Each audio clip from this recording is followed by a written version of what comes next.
Selam aleyküm saygılı teleseyircilerimiz. Efirde Gönül yayını ve yayınımızın misafiri belli ressam ve modelyer dizayner Mayre Hanım Liman. Selam aleyküm Mayre Hanım. Aleyküm selam. Mayre Hanım, bilesiniz mi? Ben sizin icadınızı takip ettim ve bütün bizim vatandaşlarımız sizni bilirler ve sizin işlerinizi herkes bilir, tanır ve siz aslında o icadınızı ressam olarak başlayan ediniz ve bu sahada gayet öyle muvaffakiyetli olgan ediniz. Yani için urba dizaynı sizin esas yönelişiniz olup kaldı? Aslında bu doğal bir meseledir demek mümkün. Çünkü men balıktan beri Kırım Tatar kadın kızların sımaların her sefer resim eteydim, tasvir eteydim. Pek böyle beni bu mevzu meraklandıraydı. Ve hatta mektepte tasvir sanat mektebinde men çok böyle bir benim kompozitsiya mevzularım bu mevzuga başlagan edi. Ve benim hocam hiç bir vakit bana yasak etmedi. Kol tutaydı. O Sovet vakti bilesiz. Ama o Kazak edi ve Kazak milletlerden ve öyle pek sert, pek böyle bir cevapkar bir hocaydı ve her sefer bana kol tutaydı, destek edeydi. Ondan sonra Kiev Üniversitesi'ne, institutuna kirgende, bu tasviri sanat akademiyası şimdi. O vakit ben seçtim gene de şu mevzunu, serbest mevzu var idi, öyle bir imtihan. Ve serbest mevzuda olan imtihanda ben kompozitsiya olarak aldım gene de bizim Kırım Tatar kadın sımaların çeşmenin o güne. Biraz hata yaptım çünkü ondan sonra ben kırıp olamadım o şu üniversiteye çünkü benim bütün bağlarım pek yaxşıydı. Pek 17 yaştaydım o vakit. Aslında bütün böyle orta derece yaş alsak o vakit 20 yaştaydılar çoksa. Saratov'tan, Sverdlovsk'tan kelgen söyleri birkaç seneler boyunca kirgen neler var edi, abituriyentler ama benim seviyem pek yaxşıydı. Mümkün edi geçmege ama bana diktant, Rus tilinde diktanta iki koydular. O vakit ben de yapmadım bir Hareketler? Yani Kırım Tatar olgan için sizin almadınız? Men bilsem o şudur çünkü herkes benim grupamda bilediler men birinci geçerim. Ve benim böyle bir maksadım var idi. Men живопись bölümüne girerim. Ondan sonra men gelecek yıllarda geçerim teatralna dekorasiya bölümüne. Ve her sefer urbanen men nasıl diyeyim kıyafetinen her sefer uğraşaydım demek mümkün. Anam babam da sanatçı olgan son evet men böyle kulisler arasında sananın arkasında biz çoksa böyle bakaydık, oseydik. Kardeşim da öyle, iki kardeşim da öyle. Onlar da böyle bir ne aldılar. Ondan bir tecrübe, böyle bir duygu. Ve ondan sonra taşlamadım, geçtim böyle bir eskizler yap başladım. Yani hobi edi, живопись benim en böyle esas zanaatım olacaktı ama aksine oldu. Şimdi yazık ki живопись mende hobi gibi oldu. Güzel ama bilesiniz siz bana ressam dizayner olarak birçok yenişlerge eriştiniz ama niye vakit özünüzü gerekli ressam dizayner olarak duymaya başladınız? Pek de böyle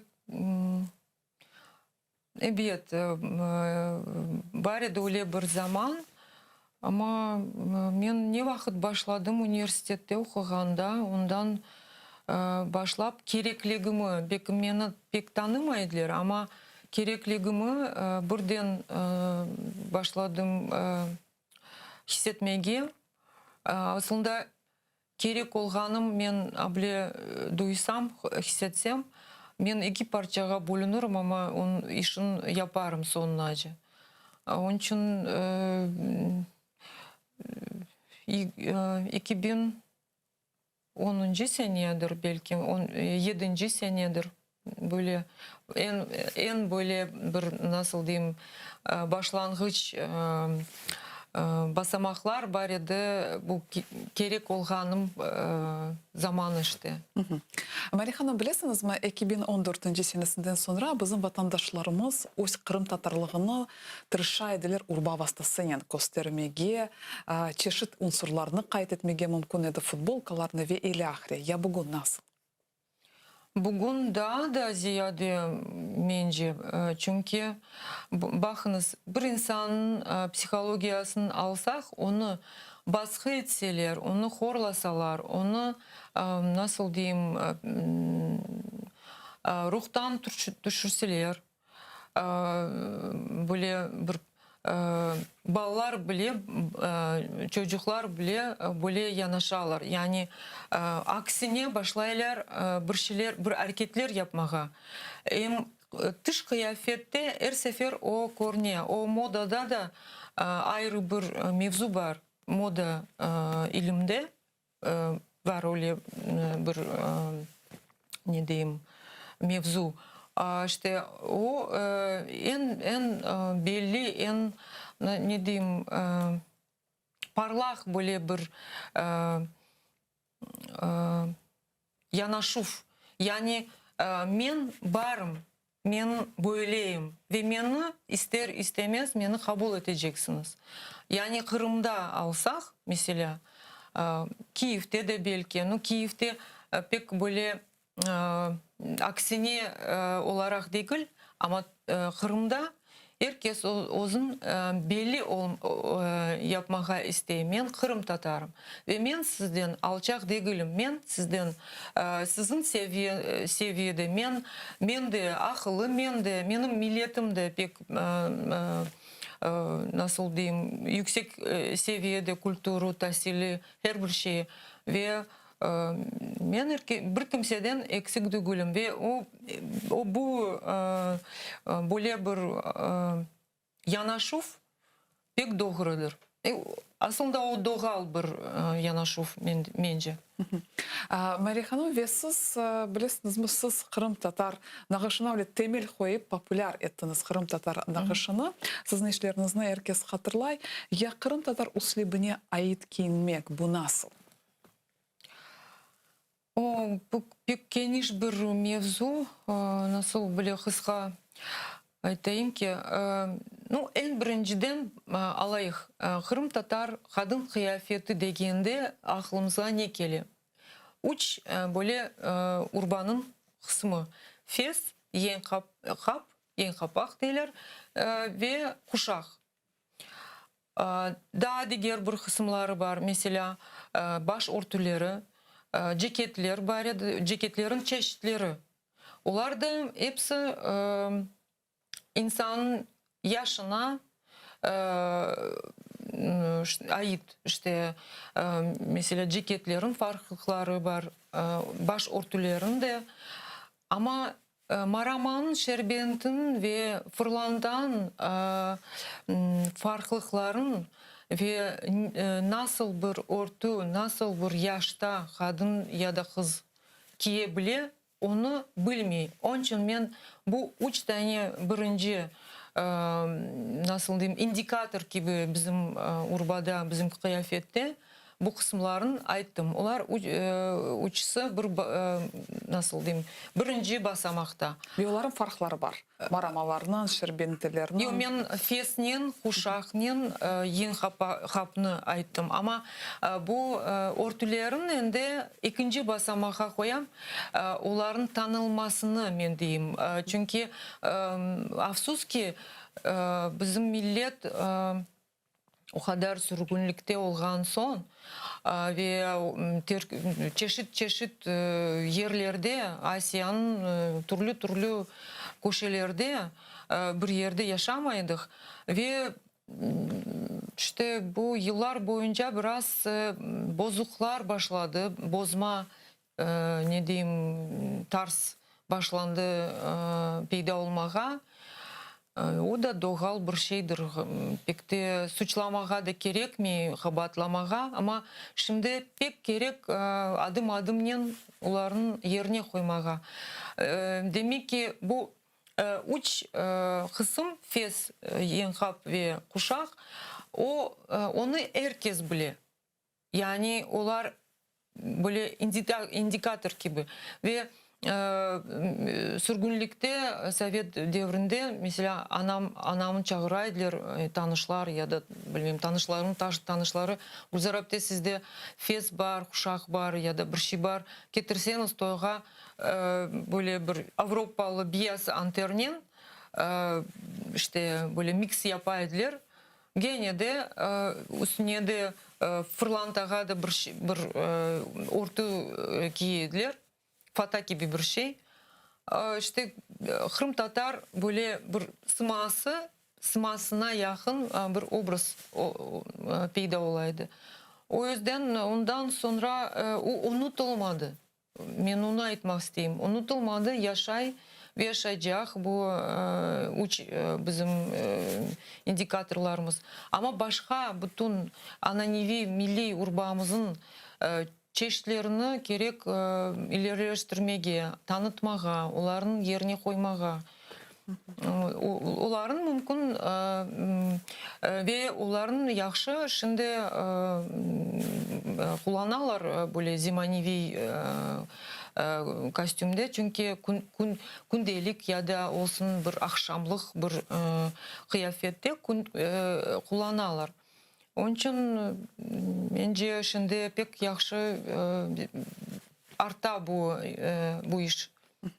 Yattışkı kuruşunumuz ve dinimiz. Dinimiz de hayatımızda ayrılmaz bir kısmı. Ya bana ressam, modeler, dizayner olarak nasıl siz düşünüyorsunuz? Hem de dini, hem de aynı vaxtda öyle üsluplu olmağa mümkün mü?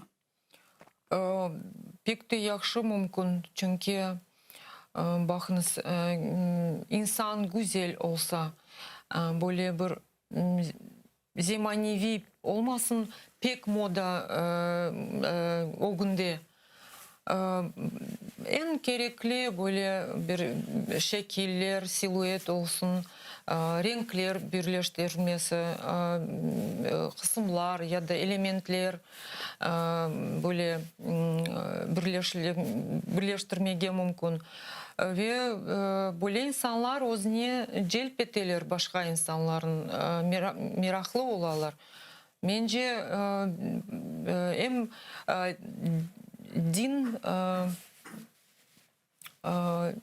din şartlarga ait olgan urbanı ve bizim milli urbanı da öyle mümkün göstermege. Yani daha çok şimdi tırışalar daha çok Arap üsluplarını kullanırlar ama eğer biz daha çok Kırım Tatar üsluplarını kullansak o da olabilir. Olabilir. Ben bu işte ben çok yanaştım ve inceledim. Bilesiniz bu Arap üslubu şimdi bütün dünyada Müslümanlar kullanan bu üslup o biraz kolaylı. Çünkü fes giysen saçlar görünüyorken onun tübüne daha bir şeyler giymek gerek. Onun üstüne daha gene de kim istese onu kullana. İstegen insanlar bir şeyden bakmadan kullanabilir. Çünkü mesela bir foto resim var. Ne de kunstkameradan alınған. Arttan çıkarılgan mesela var edi böyle bir urbanın çeşidi ferece.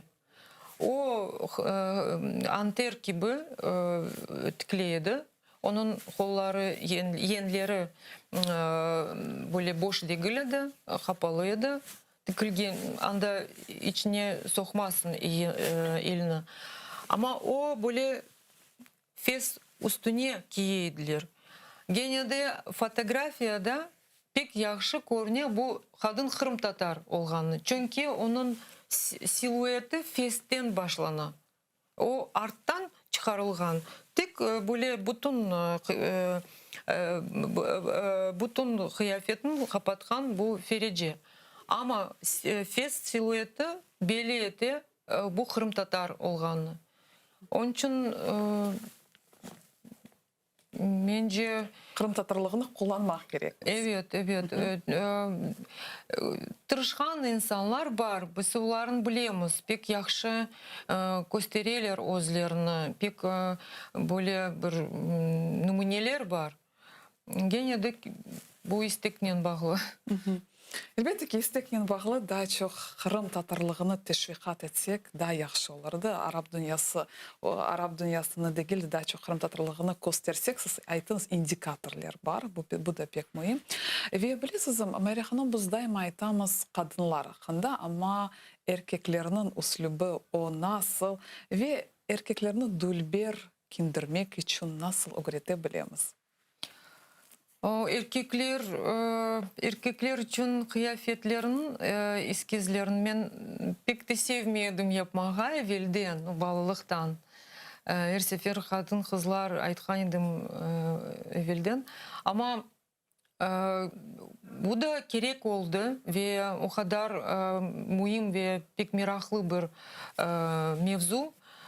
Başladım inceletmeye nasıl erkeklerin kıyafeti. Ben her sefer onu keseydim benden. Yok ben erkeklerin kıyafetini yapamam dedim ama nasıl yapamazsın? Mesela ansambl Kırım mağa müracaatnen bulunganda ben evet hem kadınların hem çünkü koreografik ekibi ularga gerek tam kompleks olarak yapmağa bir dans için.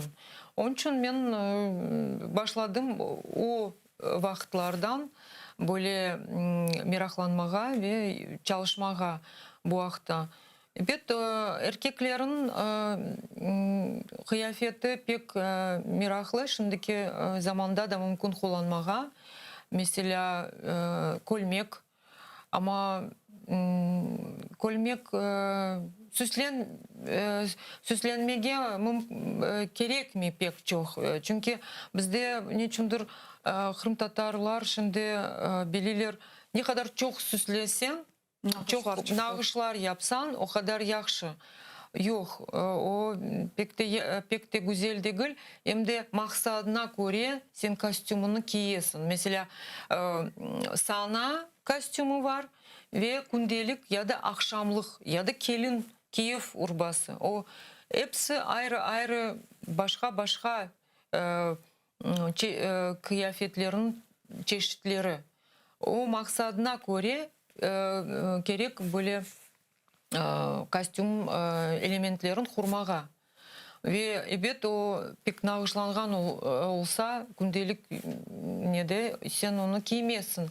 Ya da o kadar inceletmek gerek. İnce ya da böyle minimalistik bir tarzda gerek yanaşmağa ki olsun biraz ama özünü tanıtmağa istegen insan işte nağışı pek çok olmasın. Onu aytmağa isteyeyim. Gene de her bir ressam, her bir modelyer öz görünüşünü yapar ve biraz modadan şimdiki mesela moda her sefer değişir. Onun periyotları var. Gene de modasız olmay aslında hayat. Her şeyde moda var. Tek kıyafette değil. Politikada da olabilir, sanatta da olabilir. Onun için o tesir ete biz onu pek de görmemiz. Ama modanın klasika nesi var? Klasika kısımları ya da görünüşü var. Hem de öyle bir unsurlar, onlar hiçbir vakit değişmez unsurlar. Mesela erkek kıyafette kalpak ya da mümkün bir yelek alayık ya da kuşak. Onu da herkes bile. Оларын да бірінші басамаға, индикатор олара қоймаға. Onun için керек бөле бір инжелетіп, olsun kadın kızların ya da erkeklerin kıyafeti ya da balıkçıların kim olsa olsun onların yaşına, onların cinsine, onların şaraytına, onların çalışkanlarına, zinatına çok böyle bir şartlar var. Onlarga göre böyle bir kostüm tarzını kurmak gerek. Mesela, Майри Hanım, ya nasılsınız? Şimdiki görüyoruz Ukrayna siyasetçileri, onlar vışvankalarını giyiyorlar. Ya Kırım Tatar Zemanivi erkekini nasılsınız görüyordunuz? Nasıl elementlerini kullanırdınız? Erkekler özleri de kullanırlar pek yaxşı. O birinciden ebet kalpak. Kalpak o bizim böyle bir erkek kostümün simvolu. Fest kadınlarda olsa kalpak erkeklerde. Ve bilesiz gerek biraz biz sonki yıllarda yakında mesela bir ustağa yapkan edik. Emin ahşap ustasına. O pek böyle bir kostüm oldu. Gündelik bir vakta mümkün kullanmağa ve sana nesne benzemey. Yani o böyle pek scenический kostüm değil. Onun için onun maksadı böyle bir festivallerde ya da bir tedbirlerde kullanmak. Ve bence onu biz sonuna eriştik ve o yelek mesela yelek var idi, kolmek, kalpak, bet, kuşak ve ştanlar, bet o çukurlar ştanlar, böyle geniş ştanlar. Son çizmalar da algan edi özüne. Aslında çizmalar çoksa atқа mingende kullanarlar. Gene de o istedi çizma aldı özüne. Papuç, şimdi papuç yapmasına bir ustalar pek de tapılmadı o zaman. İşte özüne çizma aldı ama papuç da yapmağa istey. İşte böyle bir yavaş yavaş böyle bir numuneler çıksalar, başka dizaynerler de yaparlar böyle şeylerin. Onun için bence biraz adım adım, bilesiniz biz 90. senelerde evler kurduk. Çok böyle şeyler geçti stihiyna. Вот her bir bizim kültür meselelerimiz analar babalar nasıl düşündü öyle de yaptılar. Balaban aplikatsiyalarının süslengen anlaşılmagan tarzda ve millette anterler. Şimdi yavaş yavaş buna 2000 senelerde başladılar insanlar indi öz kültürasına, öz medeniyetine dikkat çekmege. Ama benim müracaatım analar, babalar biraz yolbaşçılarga ya da bir ben bilmeyeyim sanat tarihçilerge biraz dinleseler, onların tekliflerini azıcık özüne kullansalar. Çünkü çoksa vakta analar babalar o isteğini yaparlar ama o istek tek boza her şeyini. Onun için ben biraz böyle şeylerden şimdi uzak oldum. İşte indi Ama biz vakında mutlaka laf ederek, ya renklerge kelgende Kırım Tatar palitrasına nasıl tüsler daha çok ait ve diğer Türkiye dünyalardan biz neyin fark ederiz? Evet, aslında renk geliştirmesi her bir milli urbanın bütün dünyanın kostümlerini alsak, halkların kostümlerini, evet her bir renk nasıl diyeyim, o da indikatör gibi. Yani bizde aslında cinsine ve yaşına göre bu farklılıklar бар. Ama böyle umumi baksan, biz aslında bu Karadeniz ve Balkan полуостровын халықлары, Türk халқы, Asya халықларын, Kafkas халықларын arasında olup bizim renk birleştirmesi evet beyaz renkli değil, açık renkler. Bizde pek böyle orta derecede ve renk geliştirmeleri biraz kontrast edi içinde, kostümün içinde. Mesela belki çizgili böyle bir materyal olsa anterde, anda içine yeşil, kırmızı da olabilir, sarı da, ama böyle incelikle geliştirilgen çizgiler. Olarga mesela yenhap deydiler.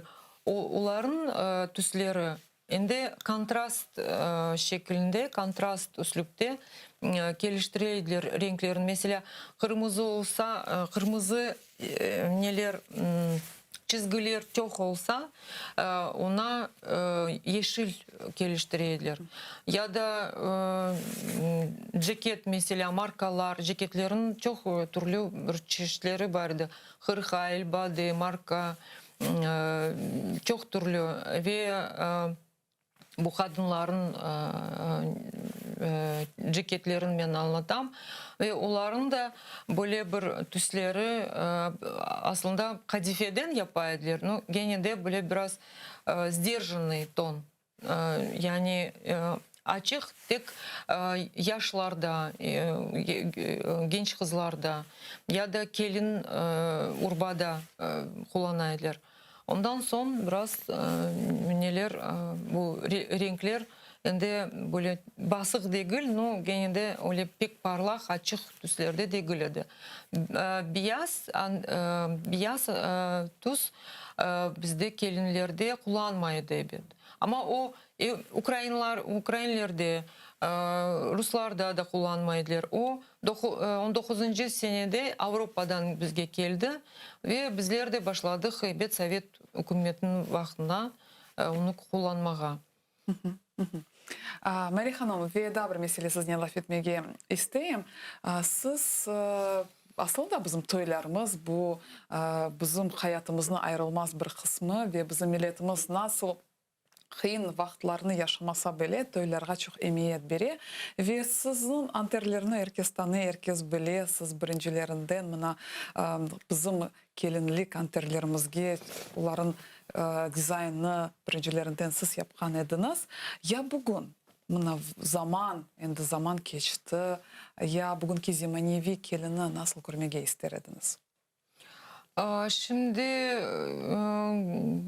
4 seneden galiba ende yakın oldu. Ben biraz gelin urbasından uzaklaşmaya başladım bu işten ve çok böyle milli nanevi kostümden başladım, kıyafetten uğraşmaya, dikmege ve bir projelerde iştirak etmege. Ama görüyorum ki şimdi böyle bir o da bir stihiyni bir bедствие gibi oldu. Yok, hepsini değil. Kimerde baksam böyle pek nazik, pek böyle güzel bir tarzda yapılgan gelinlik anterler görüyorum ben. Evet, anda özüm bir nasıl diyeyim sanki özüm izim kaldırgan gibi duyam, hissetem. Ama bazen çok böyle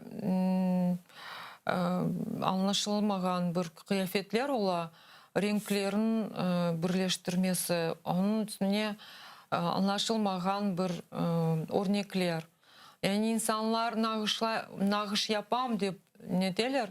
Aslında makine nağışı gene de onu hiç anlamalar. Kimerde de öyle bir haksızlıklar görüyorum. Yani bir nağışçı сымарлады гальба bir разработчикке компьютер, ну мен оны көрем, чөнки мен онлайн бу иштен bir yani böyle bir kısımlar nağışın ve ondan son nağışçıga bere nağışçı разработканен galiba işi yok. Bu anterin kroyuna, bu kesimlerine gerek nağışın biraz koymağa, kurmağa. Ama daha beter yaparlar. O kısımların böyle nasıl var işte kompüterin üstüne yapıştırıp koyarlar. Ne bir birleştirmesi var, ne bir kompozisiya görünüşü var, ne bir onun işte kompozisiyanın özünün bir nesi var, şekli, özünün resmi var. Böyle şeylerin görsem pek yazıksınam ama daha çok yazıksınam onu sımarlagan insanlarga. Onlar görmüyor galiba çoksa böyle şeylerin isteseler işte ne etayım onların probleması o galiba. Ya eklektikalarga, üsluplarının karıştırılmasına bunu siz nasıl bakasınız? Eklektika aslında her zaman var idi.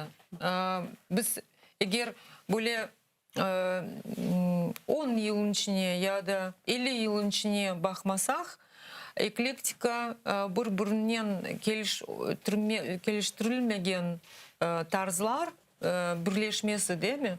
Onlar bir mesela Kırım'da kaynadı o kadar çok halklar. Evet, andan alındı, bundan alındı. Hayırdı, kim bizlerge tesir etti? Çok halklar tesir etti ama onların içinde aytmağa pek çok vakit alır. Ama kimerde nağışta görünüyor. Kimerde böyle bir mahsus böyle bir özel bir şeylerde görünüyor. Mesela simvollarda, adetlerde görünüyor. Ama gene de İslam ve Türk kültürü çok böyle birleştirdi. Bir nasıl diyeyim, bir tarzda kurdu ve aynı zamanda o vakitten beri işte bu endi eklektika değil, endi o da andan bundan alıngan, kurulgan bir tarz oldu. Çünkü renkler, materyallar kimerde Kırım'a gelediler Marokko'dan ya da Türkiye'den ya da onların milli ya da Almanya'dan, Arnavutlardan geledi çeşit urbaların kısımları ve kullanıyorlar. Ama şimdi o kadar bizim kültürümüzün bozdular, yok ettiler bile aytsam doğru olur. Şimdi çok şeylerin biz tapamız, böyle hıdramız, araştırmalar yapamız, inceletemiz ve bir neticeye gelemiz evet. Gene de çok sualler ola. Ama kiyediler böyle bir gene de o Kırım Tatar kıyafetinin kısmı deyip aytamamız. Çünkü Bindali bir degen bir anter var Türkiye'de, o bütün nağışlangan. Onu öyle bir anterin numunesi var Bakşisaray'ın müzeyinde, Han Saray'ın müzeyinde. Gene de onu da kiyediler. Feste bizge 19. asrın başına 25. senelerde geldi. Türkiye'de öyle bir sultan bir emir verdi ve bütün Türkiye'nin elçilerinde, bütün onların sancaklarında, şimdi Kırım onlara bakmaydı, Rusya'ydı o vakit Kırım'da, ama gene de o fesini kabul edip başladılar giymeye. Yani bu çok böyle çeşit bizim kostümlerin kısımları eklektikadan geldi de diyemem ama işte böyle kaynadı böyle bir obraz çıktı. Şimdi eklektika o aslında birincilik ala Zimanivi kostümde.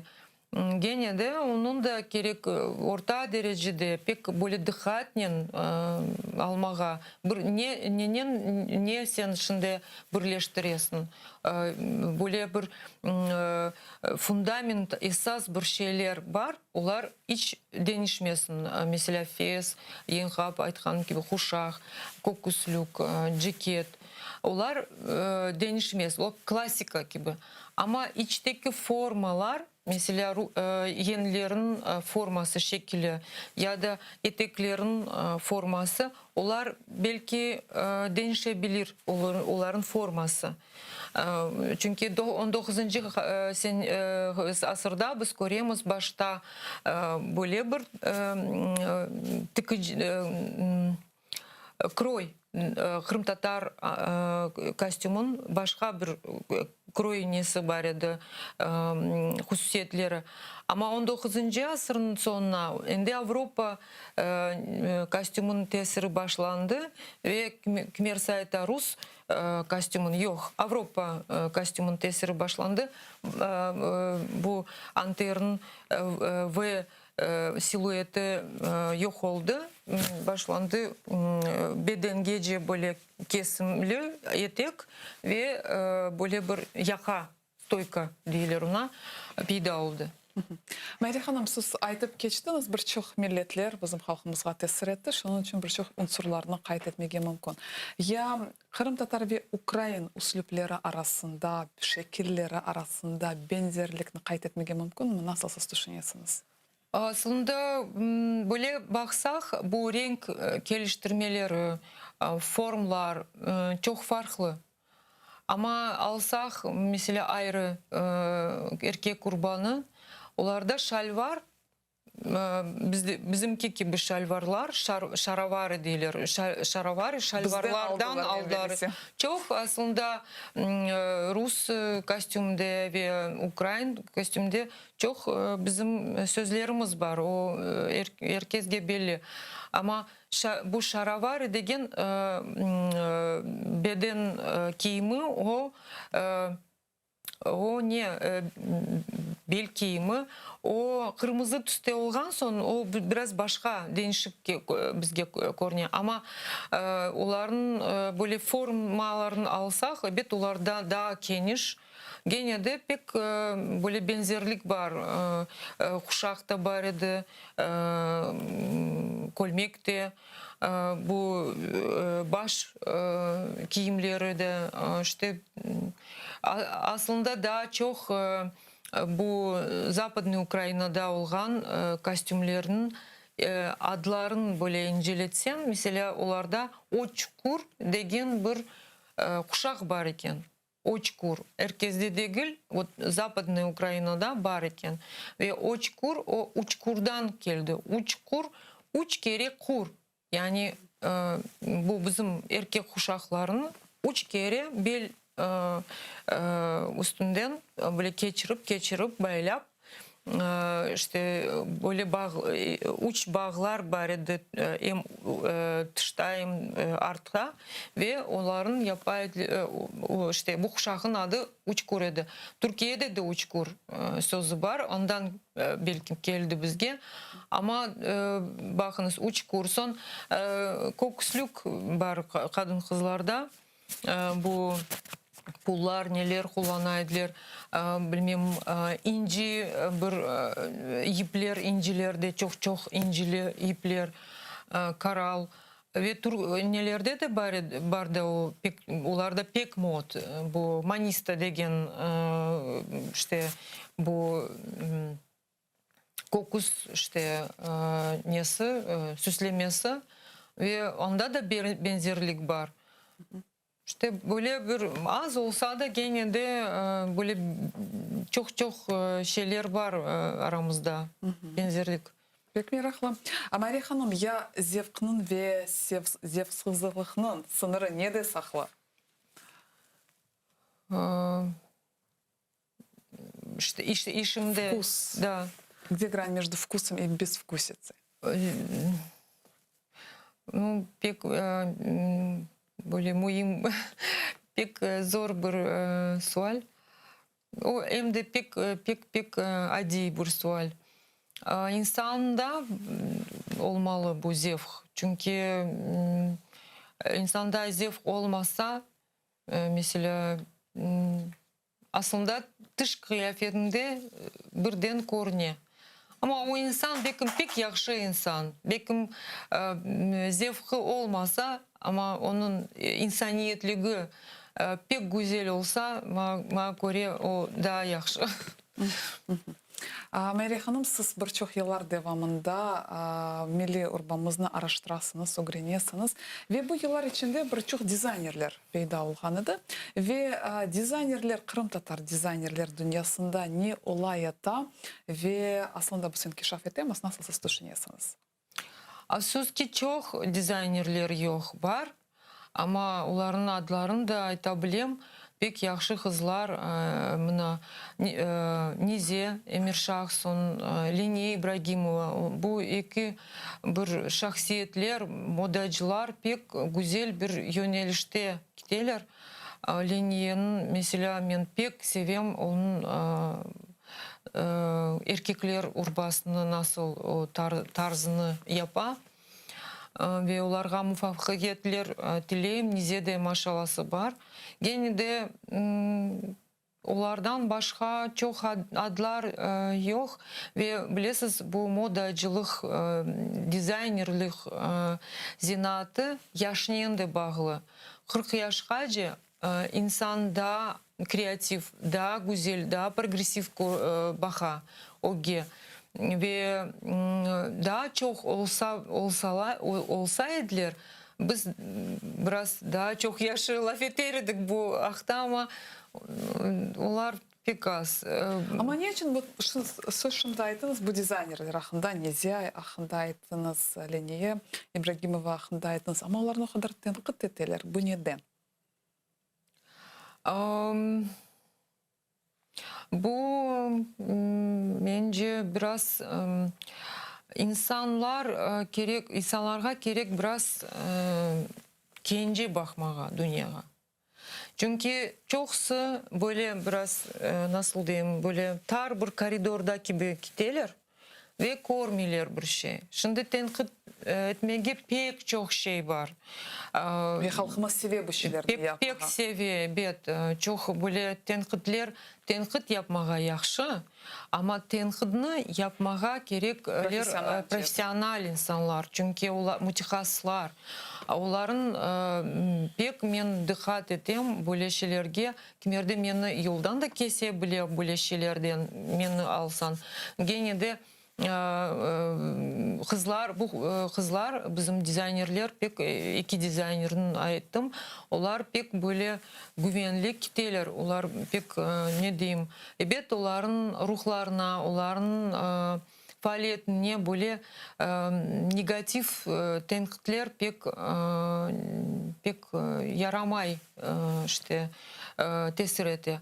Gene de belki bu yolda gitken son gerek biraz dikkatle. Eğer sen men Kırım Tatar dizayneri dep adlandırsan, o vakitte gerek biraz daha dikkatle yanaşmağa. Bu pek zor şey, kreatif olamaz.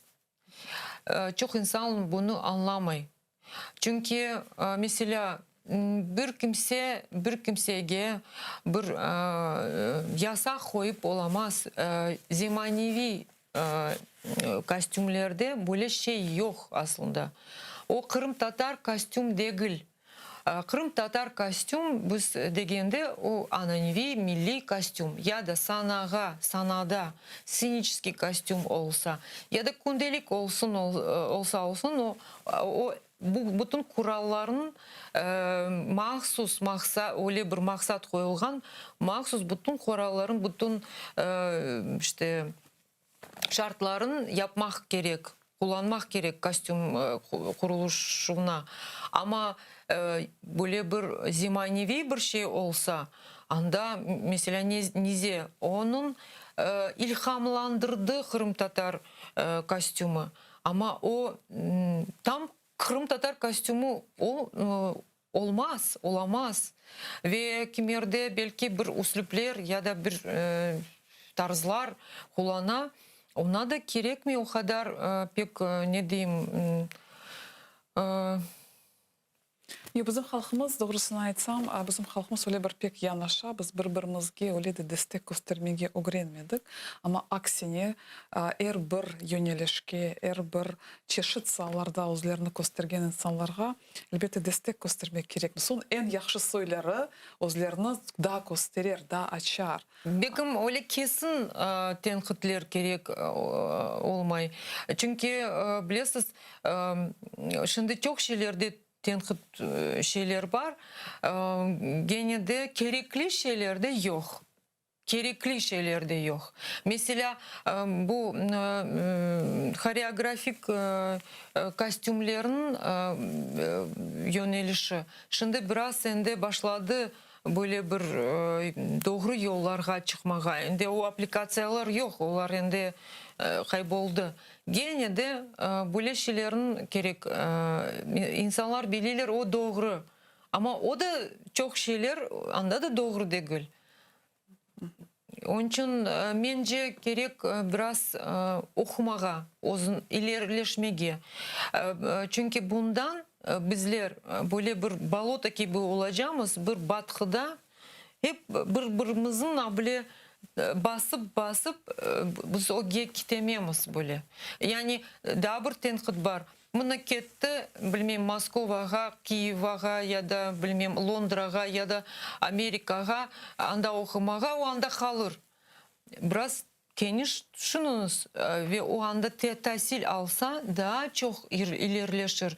Halkımızga daha çok nasıl diyeyim bağlar Yani bütün getirir. dünyaya Kırım Tatar adını tanıtar. Bugünkü günde bizge gerçekten de meşhur adlar gerek.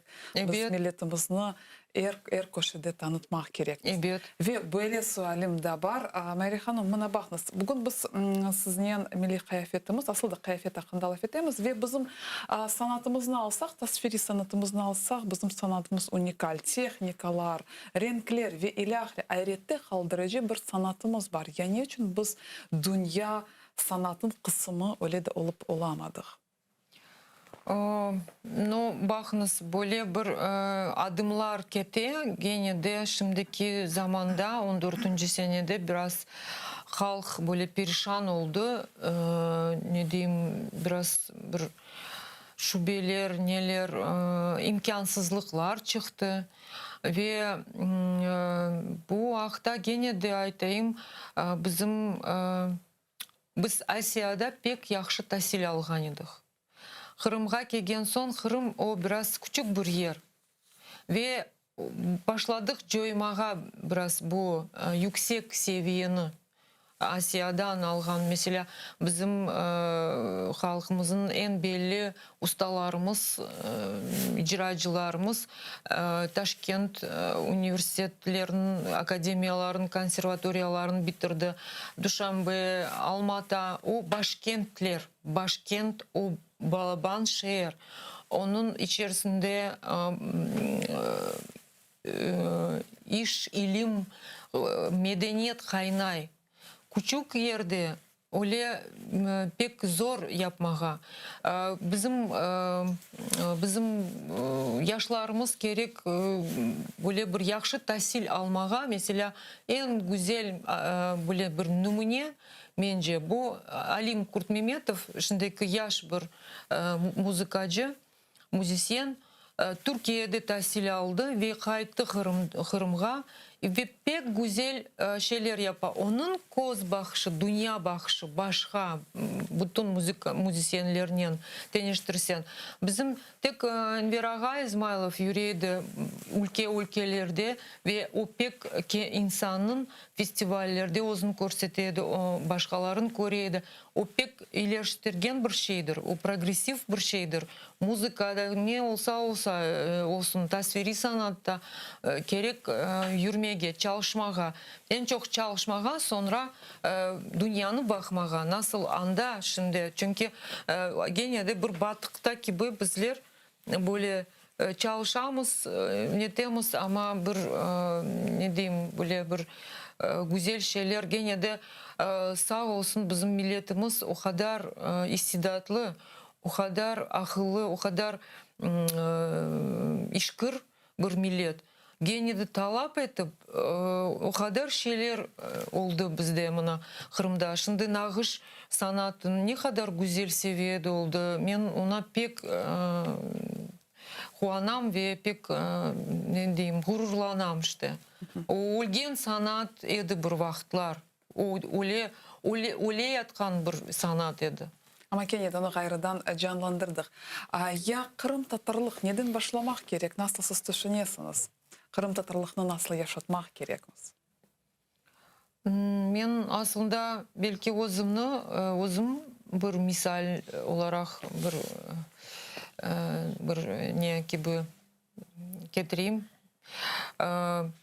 Balalıktan men her sefer işteydim. O vakit yasak idi bir şeylerin tışta aytmağa. Mesela evde eşitken şeylerim anda aytmağa yasak idi.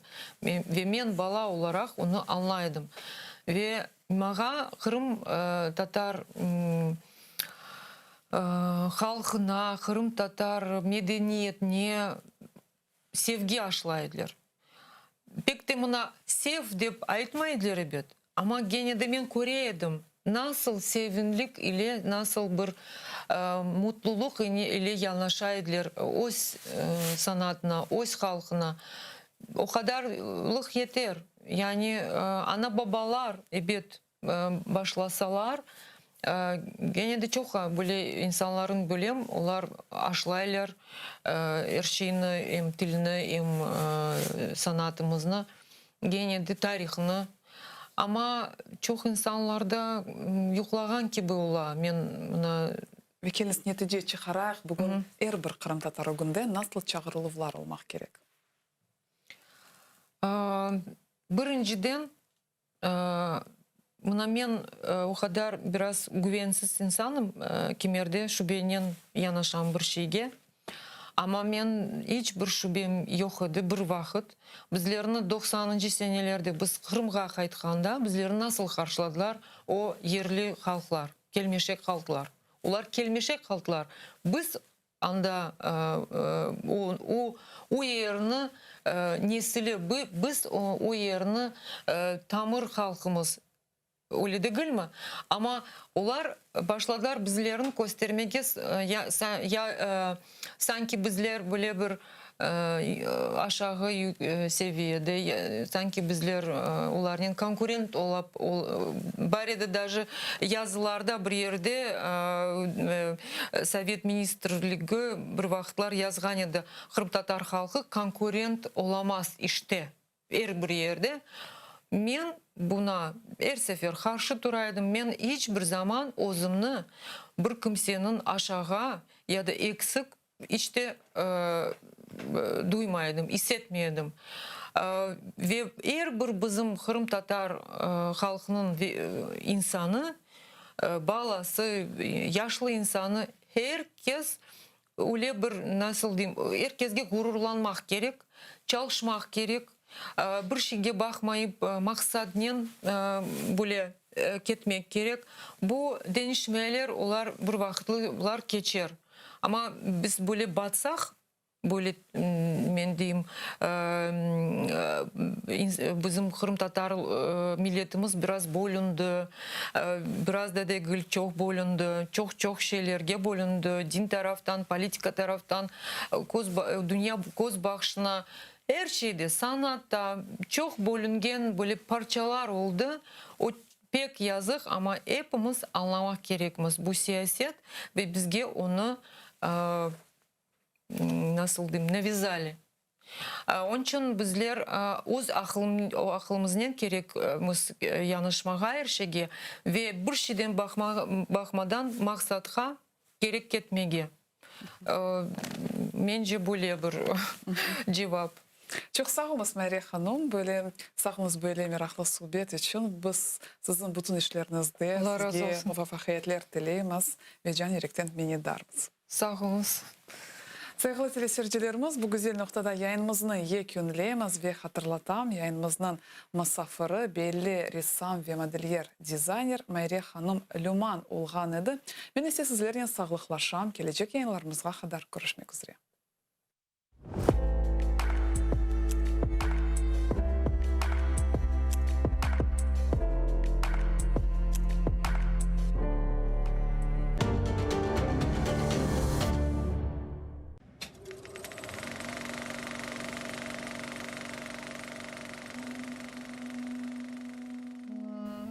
История национального движения крымско-татарского народа драматична. Участники движения, люди разных возрастов и профессий, самоотверженно боролись за возвращение своего народа в Крым. Объединенные единой целью вернуть свой народ в Крым, они столкнулись с советской репрессивной системой, жестокой, коварной и хитрой, чрезвычайно близко. В жизни каждого из них, посмевших открыто выступить в защиту своего народа, неизбежно наступал момент прямого соприкосновения с властью в лице правоохранительных органов.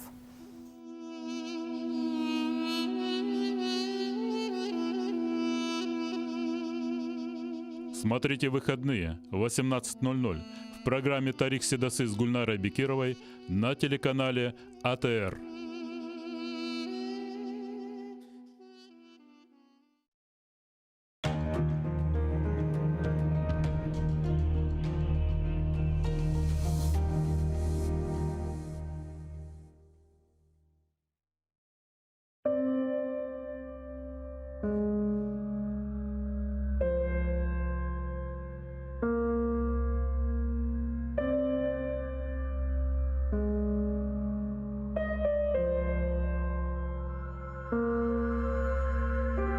Nasıl bir kunlerge kaldık kardeşler. Bu uzun yollarda taldık kardeşler. Aman aman bitip yandık kardeşler. Kozumuz o günde sabiler ole. Dünya bizge bakıp bir koznen ağlay, bir koznen güle. Dünyaga nam bergen bir millet edik. Asırlar tubundan tirilip keldik. Vatanға koz tıkıp kurbanlar berdik. Bizni kene boleler bir şına ile. Dünya bizge bakıp bir koznen ağlay, bir koznen güle. Kalmadı aramızda birlik kengeşi. Şunun için kızdırmay vatan güneşi. Şunun için yürüşme ey halkım işim. Şunun için bağrını hancerler tile. Dünya bizge bakıp bir koznen ağlay, bir koznen güle. Hepimiz habardık mingen kamırday. Karışıp kalmayık bir top çamurday. Kesilip başladık kurgan tamırday. Yaşayımız bularını bile. Dünya bizge bakıp bir koznen ağlay, bir koznen güle. Bizni kene bir evler oynatmak istey. Kene damsız bir şorba kaynatmak istey. Kenardan koşlanıp bir bakmak istey. Bar, oyna koz yaşını sile ve sile. Dünya bizge bakıp bir koznen ağlay, bir koznen güle. Sanki düşman olduk birbirimizge. Hürmet yok ne ölü ne tirimizge. Ne oldu kardeşler? Ne oldu bizge? Kene dersin bir belalar bastırıp gele. Dünya bizge bakıp bir koznen ağlay, bir koznen güle. Allah'dan verilgen güzel bu toprak, gözlerimiz gibi korlangan çokrak, tereklerimizde sarargan yaprak, bizi gibi çekmekte feryat ve nale. Dünya bizge bakıp bir koznen ağlay, bir koznen güle. Ey felek, işine akıllar yetmey, Tatarının başında düşünce bitmey. Bir küçük arzum var, Aklımdan ketmiyor. Ömürler bite ve ömürler kelle. Demesinler, dünya bizge bakıp bir köznen ağlay, bir köznen kule.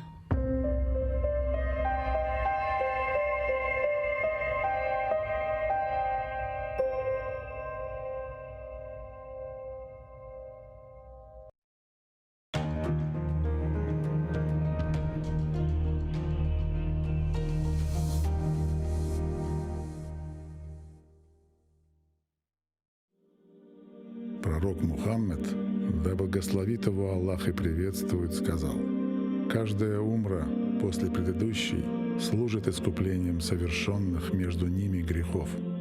Что может быть прекраснее того, чтобы совершить путешествие к двум святыням ислама в Мекке и Медине, ощутить спокойствие и умиротворение на земле, по которой когда-то ступал наш любимый пророк? Да благословит его Аллах и приветствует. Ведь умра является искуплением от грехов и средством от бедности, а по мнению некоторых ученых, она является даже ваджибом. В священный месяц Рамадан умра по награде приравнивается к хаджу. И не забудьте про награду в мечети пророка. Да благословит его Аллах и приветствует. Откройте свой путь к Каббе вместе с Кабайоло.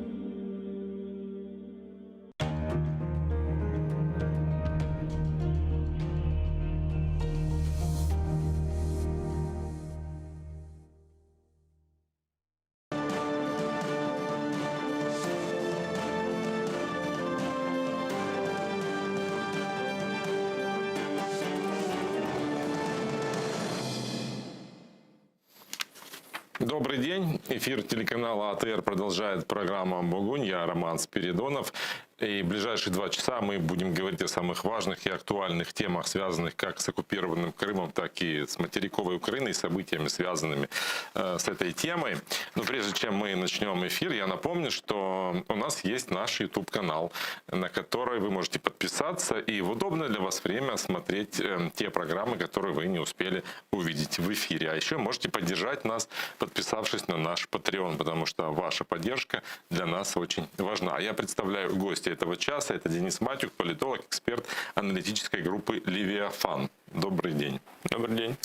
Сегодня такой день, когда все в ожидании переговоров президента США Джо Байдена с российским президентом Путиным. В 5 часов по нашему времени должна состояться видеосвязь этих двух президентов. Вот вы что ожидаете от этой встречи? Ну, смотрите, я думаю, что, во-первых, там в любом случае будет обсуждаться вопрос безопасности, в принципе, не только в Украине, но и в странах Европы.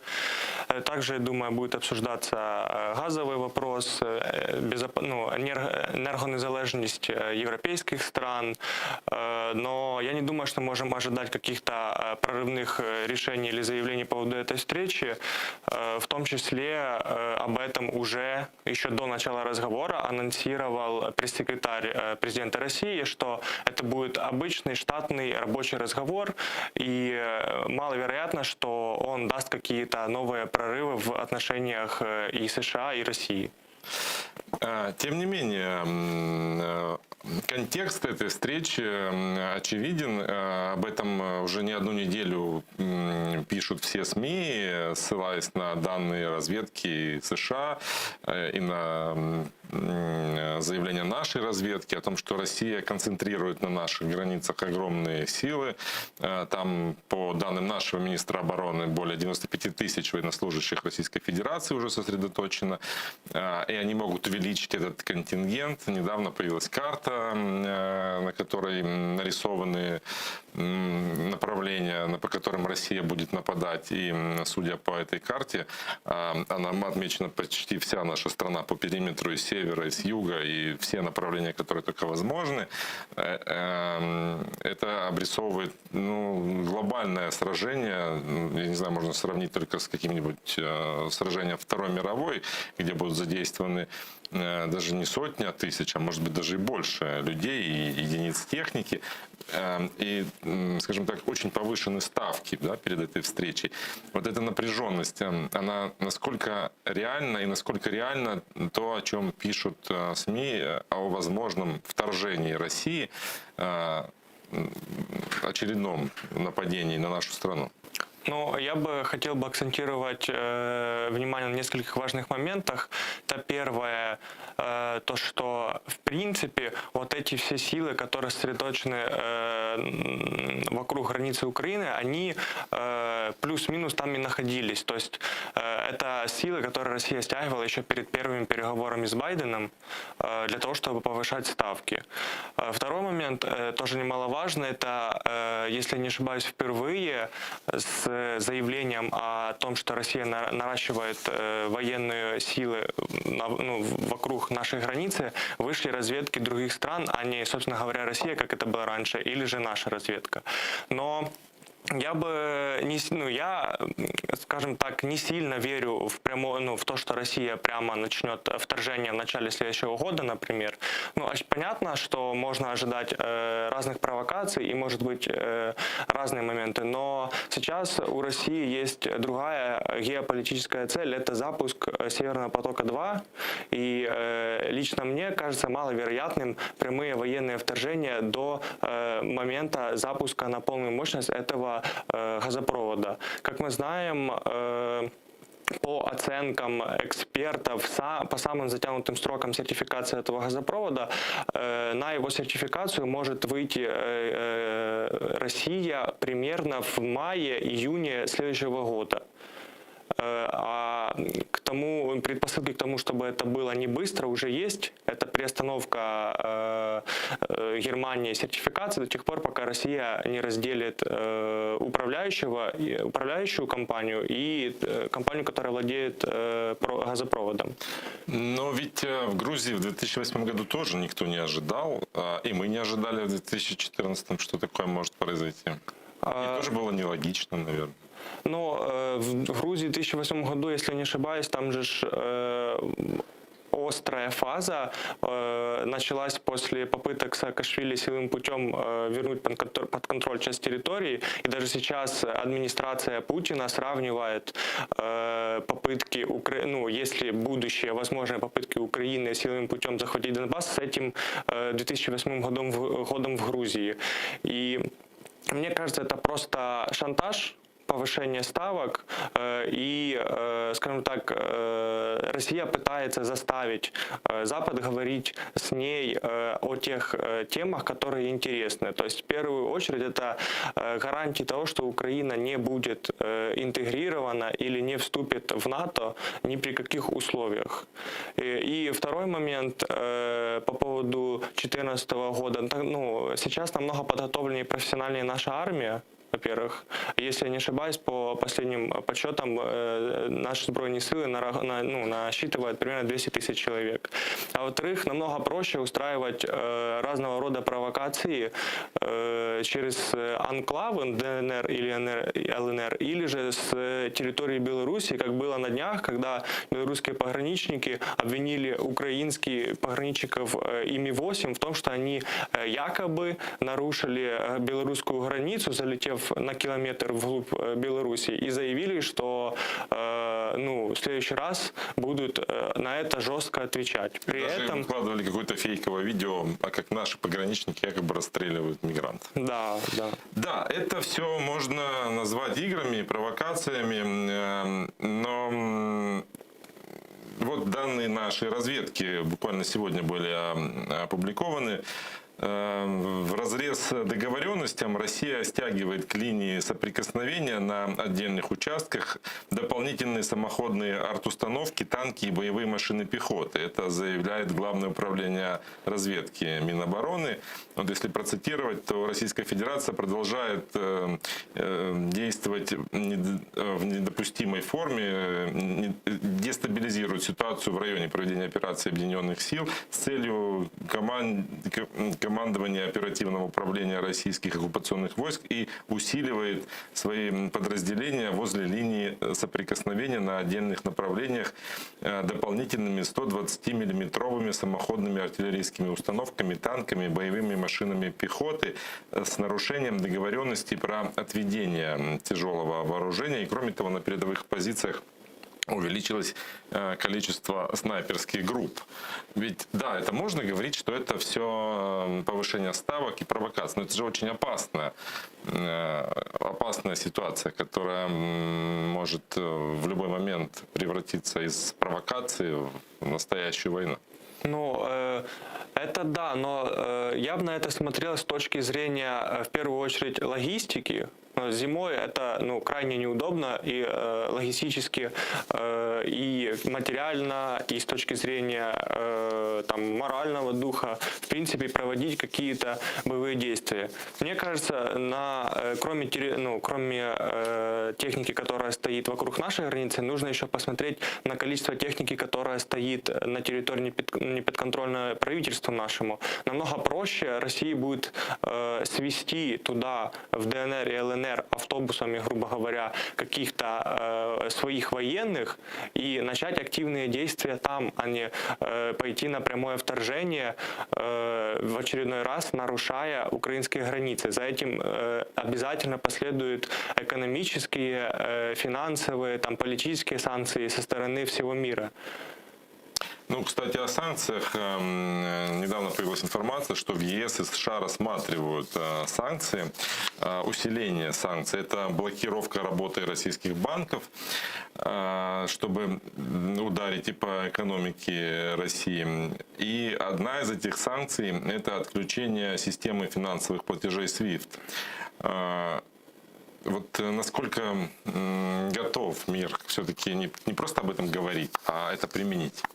Ну, я сильно сомневаюсь насчет отключения системы. Это, мне кажется, это больше политическое заявление. Но там среди этих санкций осталась так немного незамеченным строка о том, что на вторичном рынке США запретят своим инвесторам покупать долги России. Вот это то, что может более сильно повлиять, когда просто в России не будут приходить ни инвестиции, ни на вторичном рынке не будут выкупать долги, ни на первичном, и просто они останутся в изоляции. И после этого, там уже отключение от платежных систем, это останется лишь дополнительным моментом. Кроме этого, насколько я знаю, лидеры ЕС уже заявили о том, что санкции против России, которые уже введены, они будут продлены. И мне кажется, вот этот момент, он больше работает как политический. То есть Россия политически показывает тот момент, что не нужно даже задумываться о прямом военном вторжении в Украину, иначе это незамедлительно последуют экономические потери для страны. Опять-таки, они по поводу газопровода, мне кажется, это геополитический проект номер один, потому что много вложено денег, много вложено сил.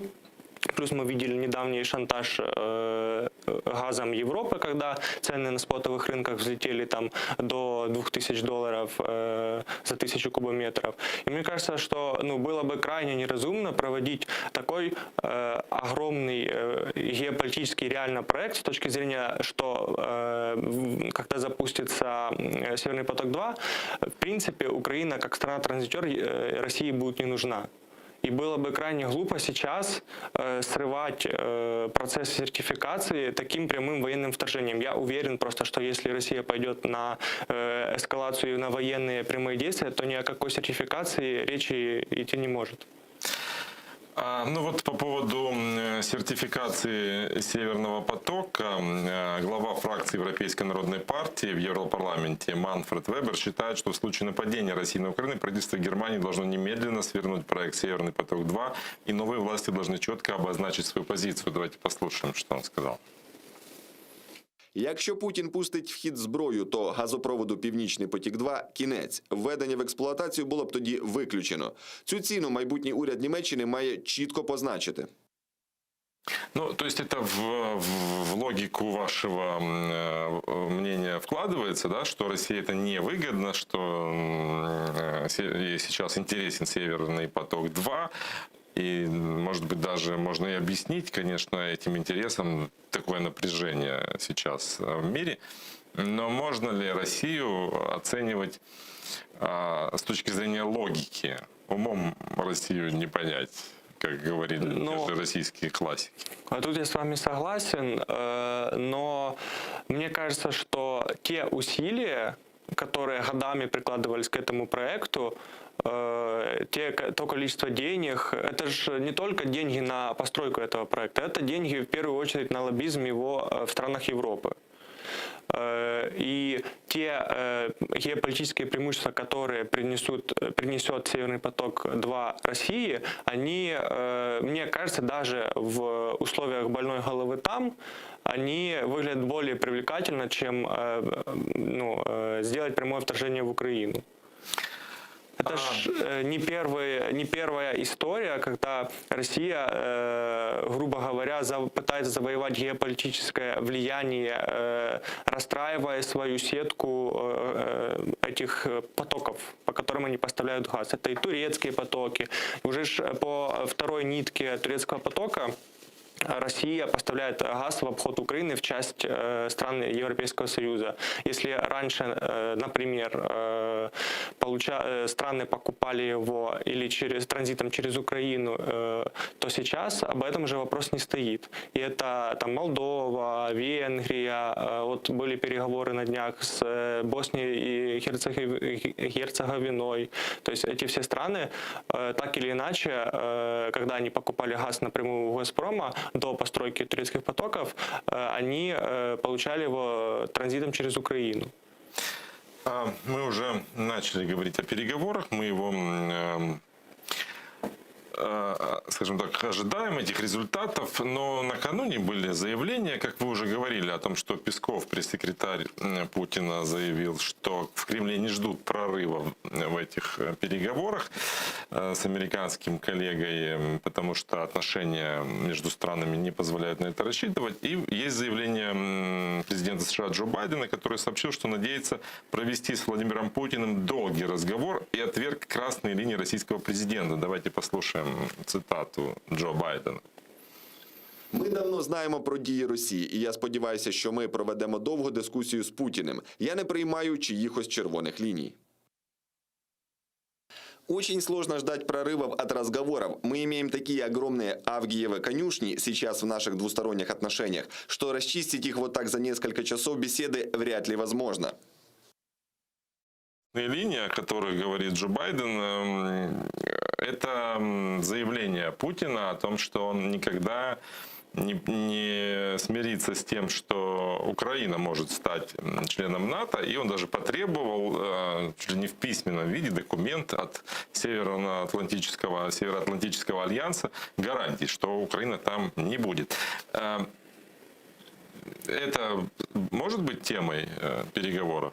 Я думаю, это будет одна из основных тем, потому что, кроме этого, Путин заявлял, что, в принципе, расширение НАТО не только на Украину, а, в принципе, на этот фланг, оно для него есть красной линией, и да, не только сам процесс вступления или там план член действий, а, в принципе, расширение сотрудничества с Альянсом.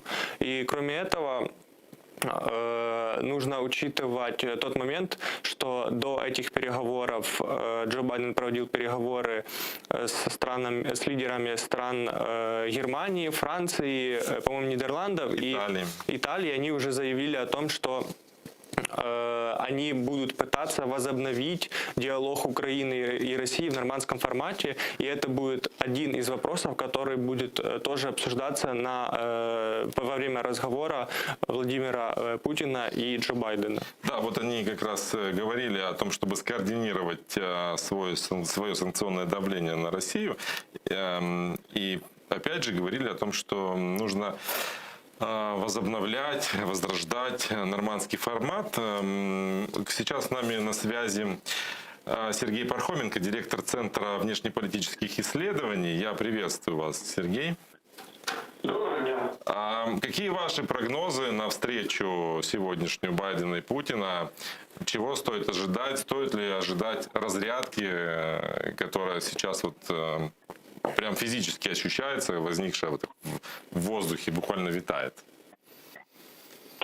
Знаєте, я впевнений 100%, що на зустрічі Байдена і Путіна не буде домовлено про нерозширення НАТО. Якщо Байден піде на якісь навіть усні гарантії нерозширення НАТО, це означає крах альянсу як інституції, тому що США є ключова країна альянсу, і це буде приниження Сполучених Штатів на весь світ і продемонструє неспроможність Америки бути гарантом миру в євроатлантичному регіоні. Тому Байден не самогубця, він на це ніколи не піде, тому, скоріш за все, можна очікувати наступних небезпечних моментів. А саме, що сторони домовляться, що Україна повинна напряму говорити з Путіним, а також про незмінність і безальтернативність нормандського формату, або не розширення нормандського формату, як варіант, і безальтернативність мінських угод. Тобто все віддають на відкуп Зеленському і Путіну. Вони мають двох сістів говорити. Це є дуже небезпечна річ, і якщо вони не домовляться, то це означатиме, що Україні треба бути готовою, по-перше, збивати будь-які можливості зустрічі Путіна і Зеленського напряму без посередників, а також посилювати обороноздатність країни, тому що в такому випадку, коли ми лишаємося там і США продемонструють, не дадуть гарантії, продемонструють невтручання на якомусь етапі, вони дійсно Росія може податися до певних збройних провокацій, але я кажу не про наступ, тому що наступ це таки перебільшення, і це шантаж, і ніякі ці інфографіки про наступ з 4 боків, там я не знаю, з Ордо, з Криму, Придністров'я. Ця інфографіка неофіційна документа, вона нічим не підтверджена. Таких планів Кремль малював багато ще в 2013 році. І це може бути якийсь спеціальний злив джерела західних служб чи західних ЗМІ, щоб зайвий раз полякати і пошантажувати Захід перед перемовинами, щоб у Путіна були козирі, що, бачите, у них вже готова операція, вони зараз будуть наступати. Насправді нічого, крім інформаційного шуму, залякування, всі ці графіки і погрози наступом не мають. Наступу не буде, але ймовірне посилення конфронтації по лінії фронту, а також збільшення, наприклад, переслідувань в Криму і, наприклад, газовий шантаж, енергетичний шантаж України, його це теж можливо. Але я виключаю можливість наступу в даний момент. Якби хотіли наступати, діяли б зовсім інакше, і вони б приховували очевидно пересування військ. Це гра в Карибську кризу номер 2. Тобто просто воєнний шантаж, нарощування сили для того, щоб мати перевагу під час переговорів з Америкою. Я думаю, що цей номер не пройде, в Америці прекрасно розуміють, що грає Путін і чого він добиває. А где в этой истории Украина? Мы знаем, что накануне Владимир Зеленский провел телефонные переговоры с госсекретарем США Блинкиным, и они скоординировали свои позиции, как пишет сайт президента, по ключевым вопросам. И одна из фраз, которая там присутствует, это не слово про Украину без Украины. Как это можно трактовать? Якщо говорити фактично, то вже не виходить ні слова про Україну без України. Якщо говорити про Україну, Україна має бути присутня за круглим столом, а наші західні партнери, США чи будь-яка інша країна має бути посередником. Це є принцип про Україну, без України не слово. Про Україну має говорити фізична присутність. Уже зараз цей принцип є порушений. Тому, якщо переговори матимуть непублічну частину, очевидно, матимуть непублічну частину, і преса не буде присутні, не буде спостерігати за всім ходом переговорів, то ми маємо ризики того, що дійсно про нас домовляться без нас. Я думаю, що розмови і заспокоєння наших західних партнерів, вони мають місце бути, але сам принцип порушений, і ми маємо це чітко визнавати. Тобто Путін добився чого своїм шантажем? Він добився того, що американський президент буде говорити особисто, причому про тему, яка стосується, власне, нас, але напряму не стосується США. Це не внутрішня і не зовнішня політика, тобто це не внутрішня політика США. Це не двосторонні відносини Росії це розмова про третю країну, яка є учасницею конфлікту з Росією, так, але США офіційно не є стороною цього конфлікту, і України немає розмов переговорів. То США тут не посередньо. Тобто про нас говорять без нас, і це вже, на жаль, доконаний факт. Головне, щоб за нас не домовились про те, чого нам дуже не хотілося. А я особисто боюсь, що вони домовляться про те, що Україна повинна вирішити питання з Російською Федерацією на прямих переговорах. Чем это чревато? Чревата капітуляція. Я вам відверто скажу, прямі переговори – це капітуляція 99,9%. Що буде говорити Путін під час переговорів там на він буде говорити особливий статус ОКНО, Конституції закріпити його, амністія для учасників незаконних збройних формувань, тобто для колаборантів. А також вода в Крим, припинення курсу НАТО і ЄС. Ось що буде вимагати Путін на прямих переговорах.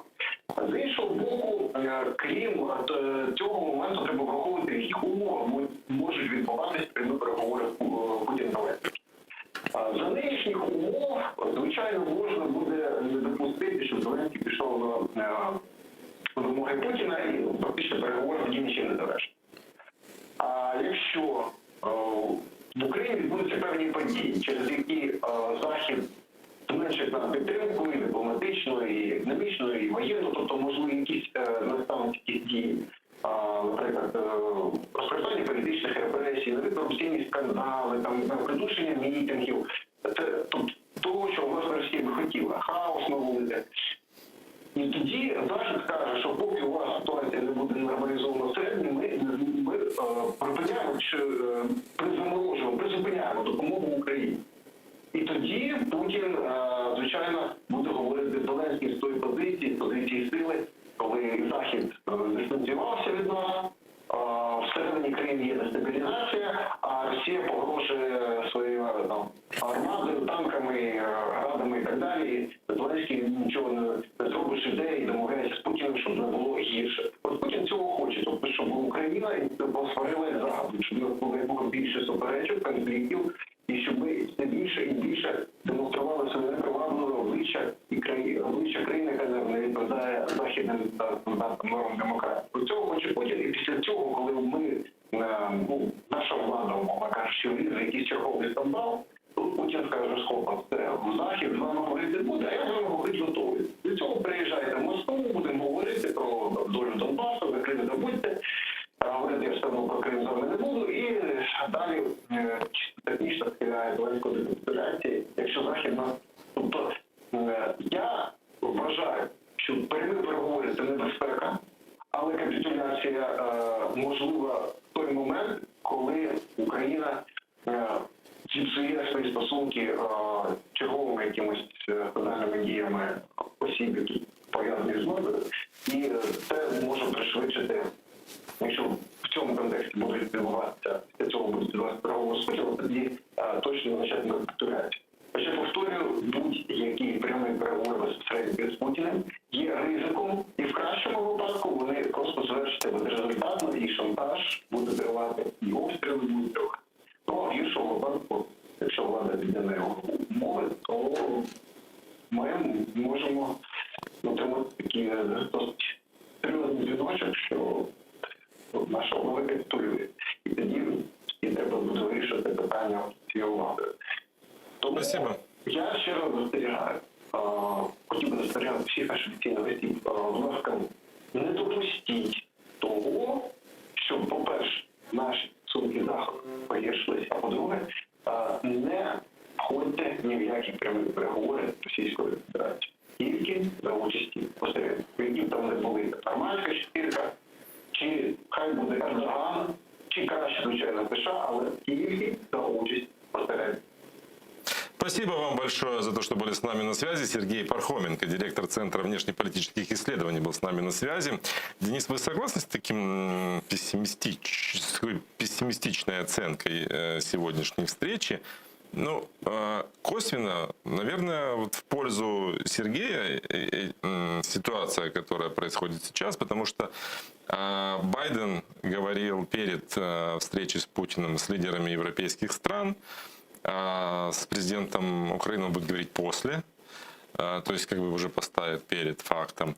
Наш президент тоже перед встречей не говорил с Байденом, а говорил с госсекретарем. То есть это как бы и понижает в том числе и статусность, и субъектность, да, нашей страны. Ну, мне не кажется, например, как Сергею, что там будет разговор о прямых переговорах. Опять-таки, с той позиции, что даже в контексте разговоров о том, что Эрдоган может стать посредником в решении конфликтов между Украиной и Россией, Россия продолжает отрицать свое участие в каких-либо конфликтах, войнах на территории Украины, заявляя о том, что это исключительно внутри страны и внутреннеукраинские справы. Это об этом заявляла представитель Министерства иностранных дел Российской Федерации.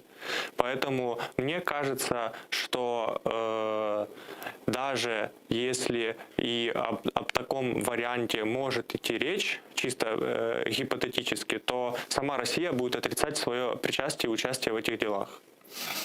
Но, тем не менее, если вы исключаете возможность прямых переговоров, что мы можем выиграть или что мы можем потерять от этой встречи? Ну, можно, да, предположить, что миру главное, чтобы не было войны. Они скажут, что вот мы можем использовать санкции, мы можем, значит, ввести какие-то жесткие ограничения против чиновников российских, если вы начнете эскалацию.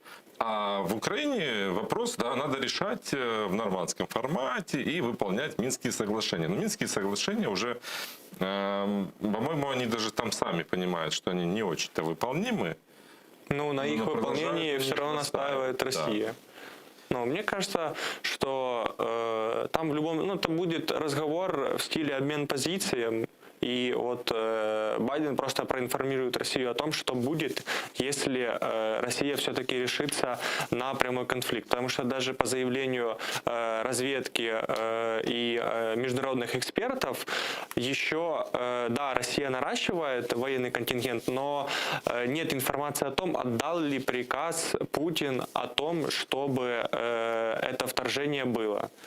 И кроме этого, есть просто мнение о том, что Россия концентрирует свои войска в пределах 200 километров от границы Украины и просто формирует там новые военные части. Но мы указ Путина о вторжении узнаем уже только после вторжения. Не думаю, что он будет опубликован на сайте российского президента. Я утрирую. Понятно, что это неофициальный документ будет, но если даже провести аналогию с событиями, которые уже были, то тогда было решение, которым Путину разрешили применять военные силы на территории нашей страны. Да, Совет Федерации ему это разрешение выдал. В это же время наши политики пытаются получить какую-то военную поддержку. Да, вот приходят новости о том, что министр обороны Алексей Резников попросил оружие Пентагона. Он разговаривал с Ллойдом Остином и говорил про системы вооружения. В том числе и говорили о части американской военной техники, которая предназначалась для Афганистана до падения Кабула. Там даже включая российские вертолеты Ми-17. Об этом сообщают американские издания со ссылкой на украинского чиновника из сферы обороны.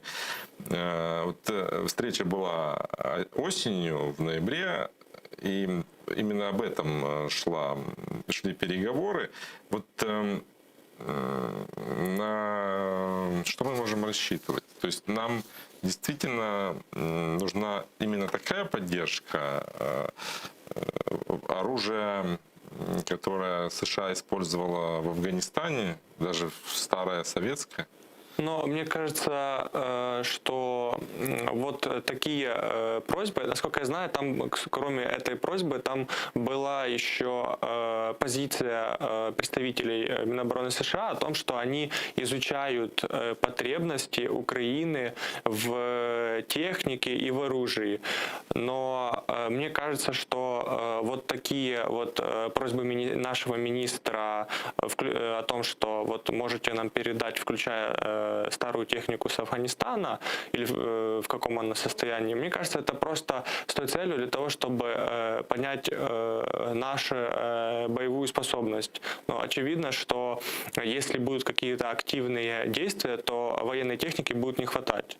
И в любом случае формирование, получение безоплатно от наших международных партнеров любой военной помощи будет в плюс. И кроме этого, на том, чтобы дать Украине любое оружие, которое ей потребуется для защиты себя от России, выступает республиканская партия.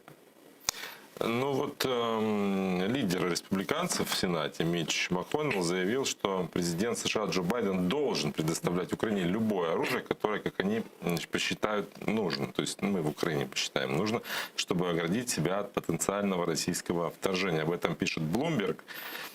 И вот заявление МакКоннелла прозвучало в понедельник, накануне этой встречи, видеоконференции Байдена и Путина по поводу роста военного присутствия России на нашей границе. И вот МакКоннелл призвал Байдена поставлять нам, как я уже говорил, любое оружие, которое может нам понадобиться.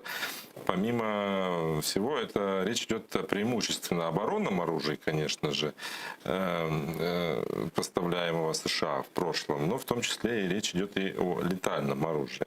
И он даже подчеркнул, что Украина, хоть и не входит в НАТО, но все наши союзники по НАТО полностью напуганы российскими войсками на границе Украины.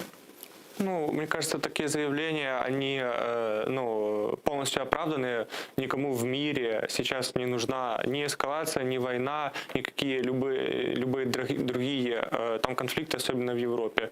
Учитывая то, что мир до сих пор находится в стадии борьбы с пандемией, все ресурсы направлены туда, то такие заявления, они не стали неожиданностью. Очевидно, что ни НАТО, ни Россия, как бы там ни было, эта война не нужна.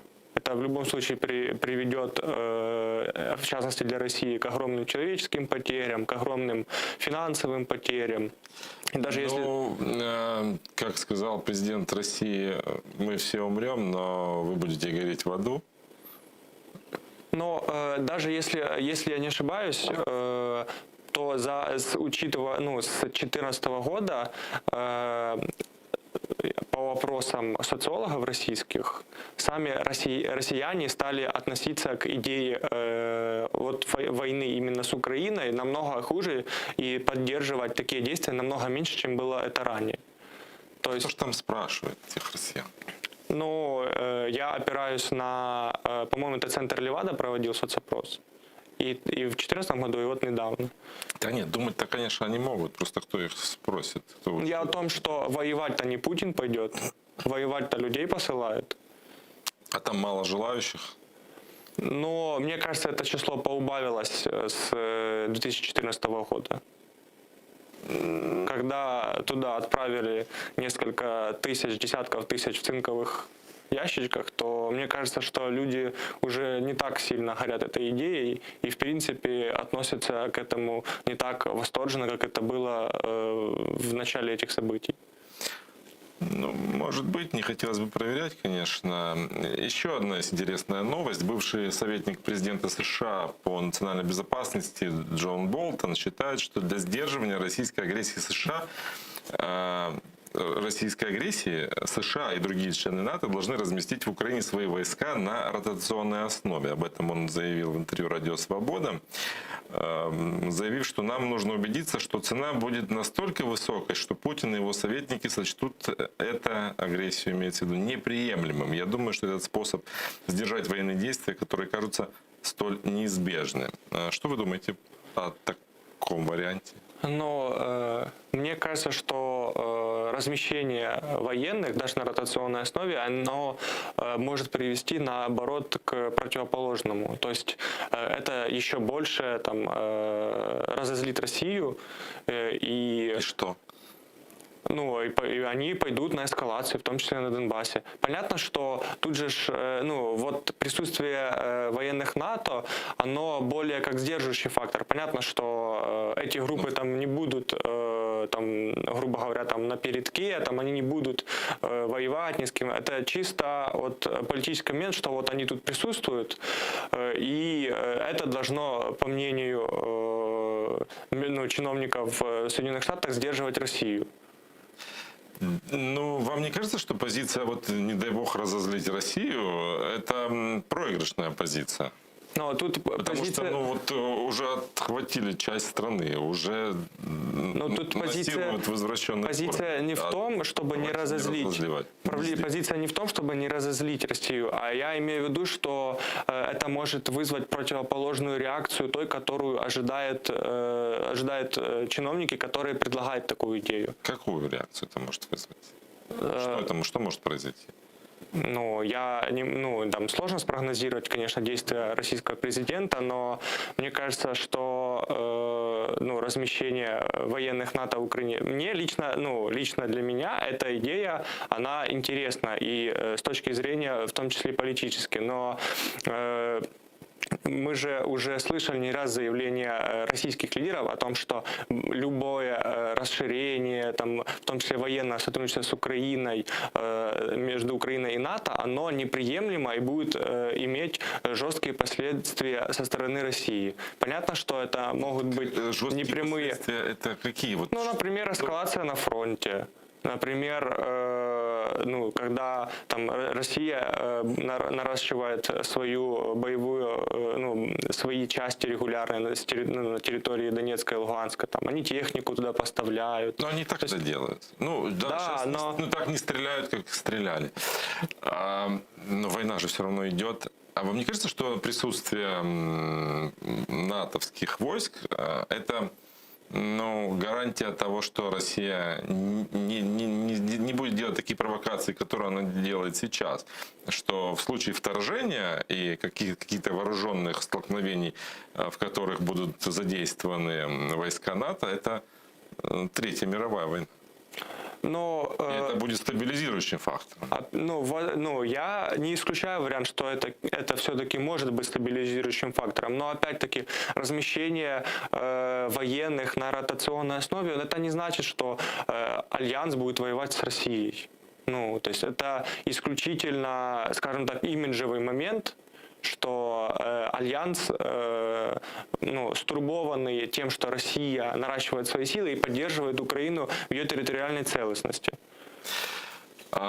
Еще одна страна, которая граничит с нами, Беларусь, и ее самопровозглашенный президент Лукашенко, который уже полностью в орбите России, недавно наговорил кучу всевозможных заявлений российскому,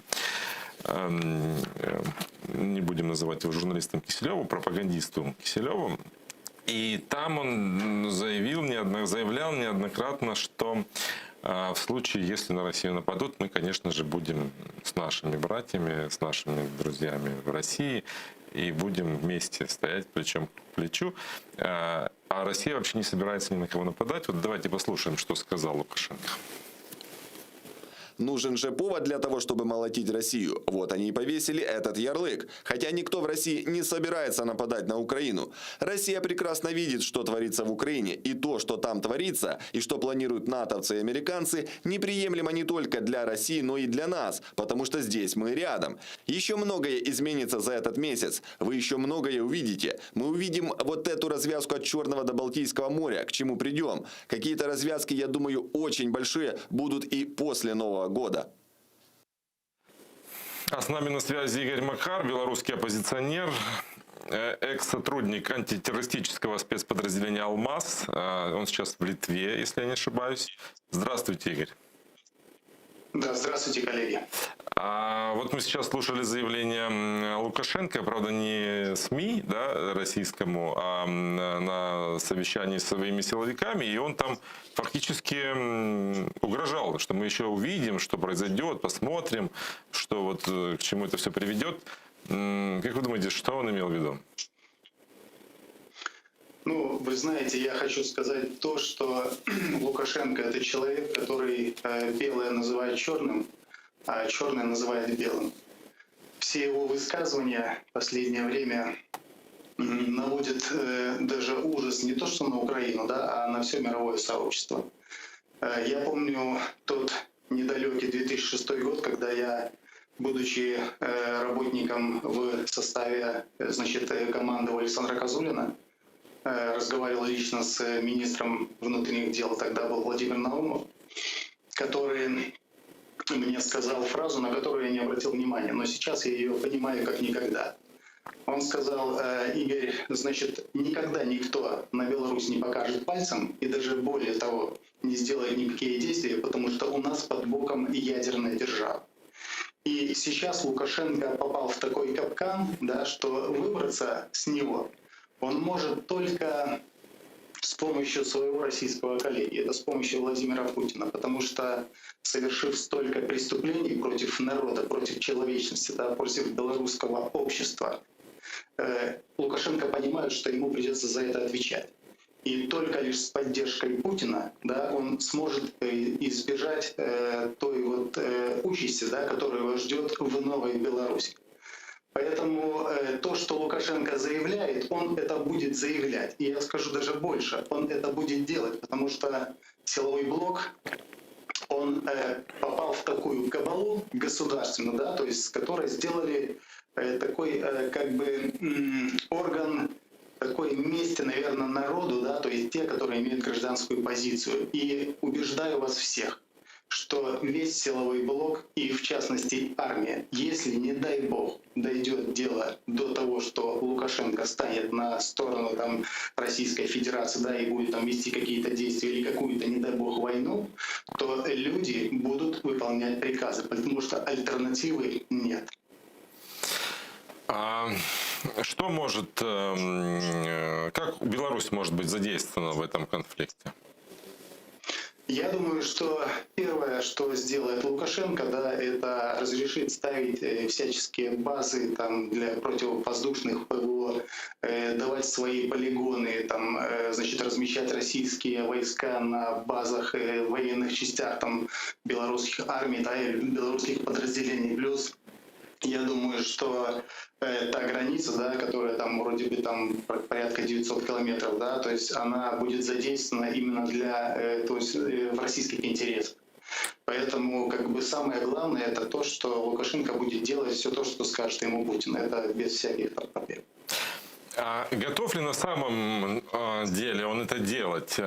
Ведь он же понимает, что, хотя, может быть, даже и сейчас обратного пути нет, но полностью подчинившись и растворившись в российской политике, он тоже исчезнет?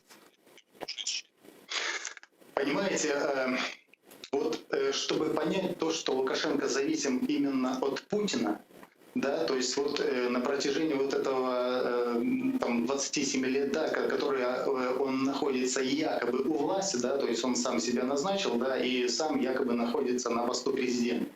Да, он всегда всячески пытался обманывать и Евросоюз, и Америку, да, то есть мировое сообщество, да, но сейчас у него это уже не получится, потому что мировое сообщество все поняло, да, что Лукашенко недоговороспособен, и это шулер высокого класса. И у него только одна поддержка — это Российская Федерация. Все. А Россия, насколько вы сами понимаете, да, сейчас тоже на очень-очень плохом счету. И вот идет такая тенденция, да, вот что происходит в Беларуси, потом происходит в России. То есть такое чувство, да, что на белорусском обществе, да, на белорусском народе, да, пробуют какие-то там методы борьбы, да, и которые потом применяет Российская Федерация. Поэтому Лукашенко не откажется от России, да, не откажется от поддержки Путина, и это, наверное, его просто последняя веревочка. Но я надеюсь, что она порвется, дай бог. Вероятность, есть ли вероятность использования вооруженных сил Беларуси против нас напрямую?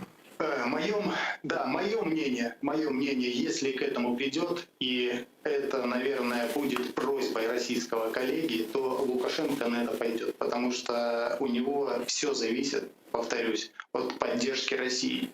Весь силовой блок, вся армия, вся содержится на деньги российского бюджета.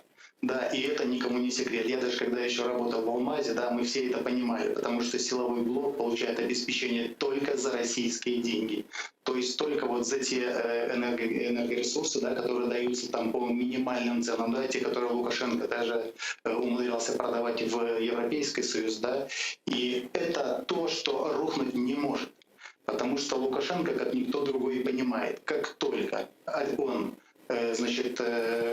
потеряет поддержку силового блока, он потеряет власть. А потерять власть — это только одно означает — это скамья подсудимых. Поэтому я думаю, что он будет на поводу идти в России.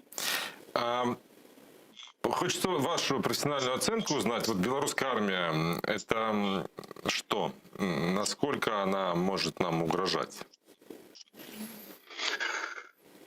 Понимаете, угрожать вам — это угрожать мировому сообществу. Я думаю, что если взять только белорусскую армию, то она может всего лишь только напугать, потому что это не тот уровень, да, который будет там вести какую-то серьезную войну.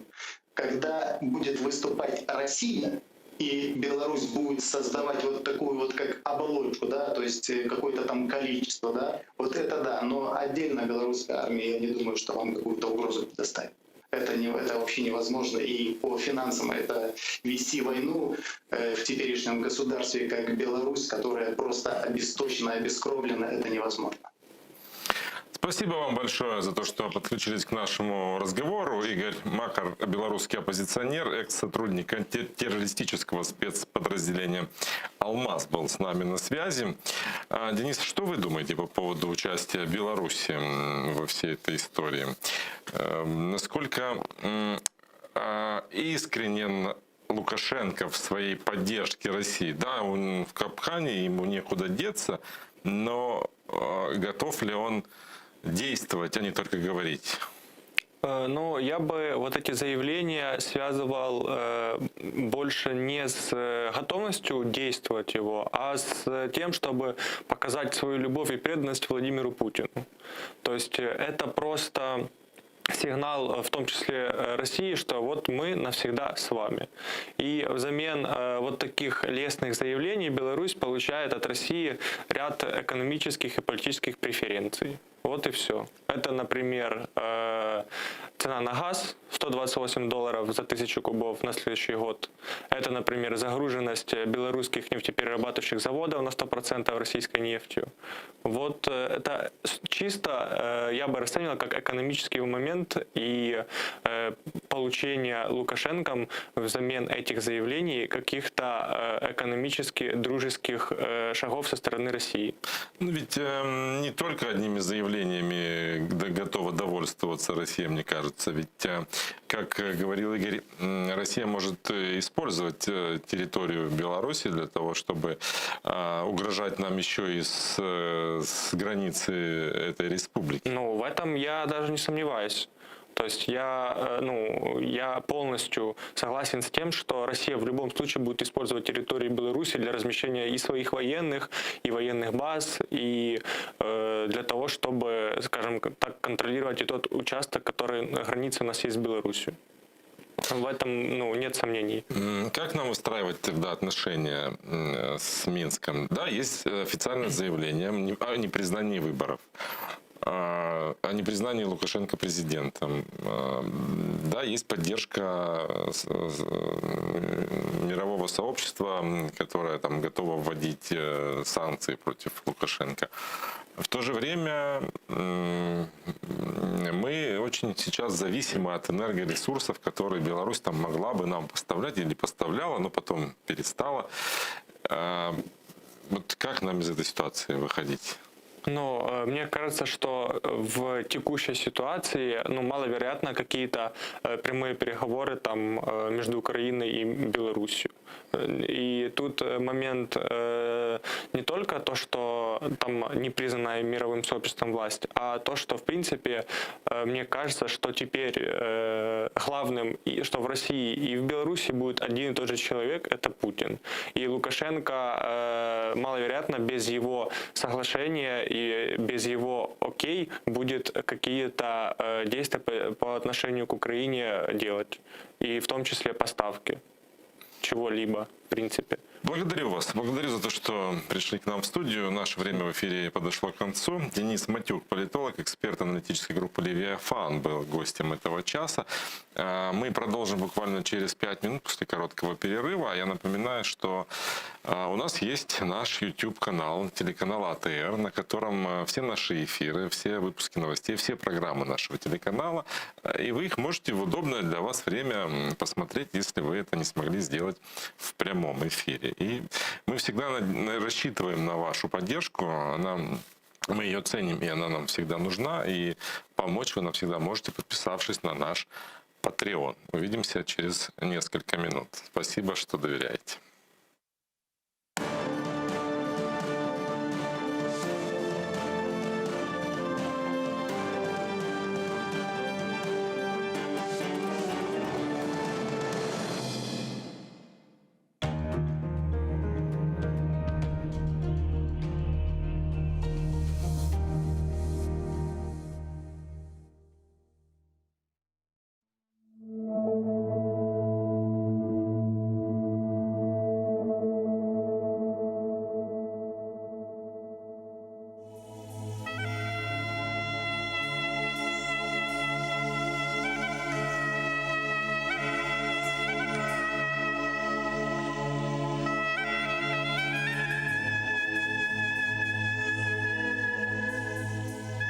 Ал боруны, юр кетейік яйлаларға. Чал бір ава, чал бір пешрав, бір қайтарма. Чал бір нағме, барсын етсін йылдызларға. Чал, ақса да берсін дауыш далғаларға. Мен бар сесім іле ерлайымче ай ольмен мен. Эм Порт-Артур, эм Шомполны, Уралдағыны. Сесім кетсін, эм долансын Қырымны. Барсын етсін бұжақларға, таманға. Ерларым мен бар сесімнен елге қаршы. Батақларны қайнатып, сел ақтырып. Барыме қастетмеңіз ел ұзатып. Бар келір, ұқым сүрер, ақылы олып. Ачар вишнем көпіріп, ачар бадем. Филис атар қадимдағда ағачлар. Шымал беттен келген суық боранлар. Йоқ олачақ. Қачар, бақыр, борудан.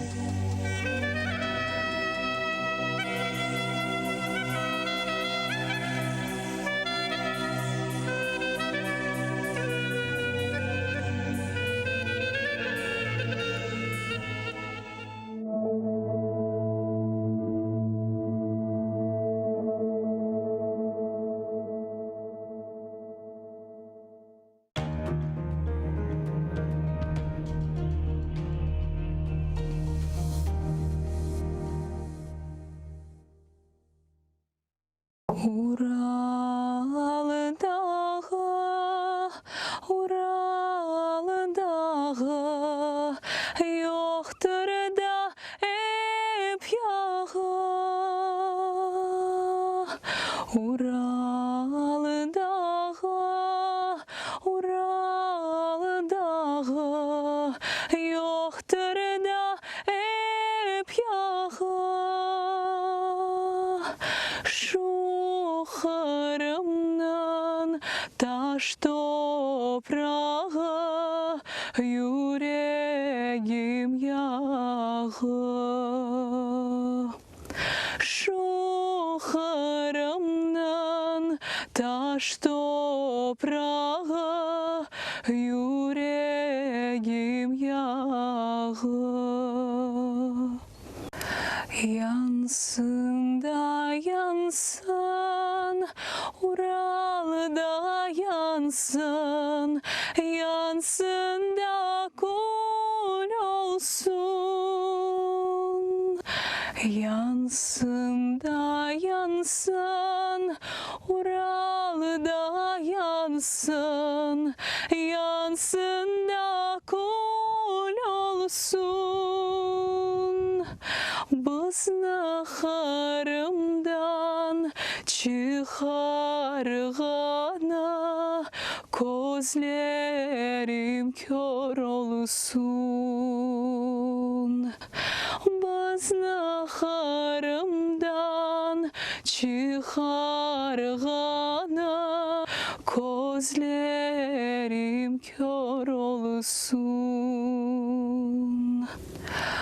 Huvanım anas sas yavrular Tatar'nın malına. Huvanım anas sas yavrular Tatar'nın malına. Biz haytırmız, siz ketersiz Ural'nın dağına. Biz haytırmız, siz ketersiz Ural'nın dağına.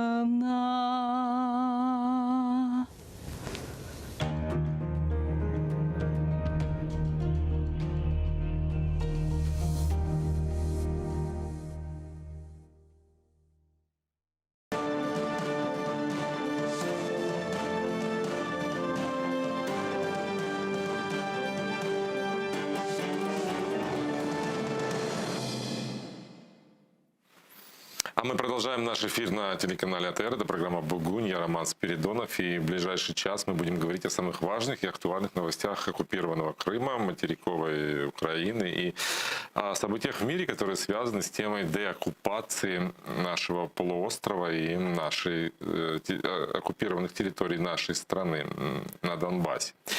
Прежде чем мы начнем наш разговор, я в очередной раз напомню, что у нас есть YouTube. На этом канале все наши эфиры, все наши программы, все выпуски новостей. Это очень удобно. Вы можете в любой момент посмотреть там то, что не смогли посмотреть в нашем эфире. Поэтому подписывайтесь и приятного вам просмотра.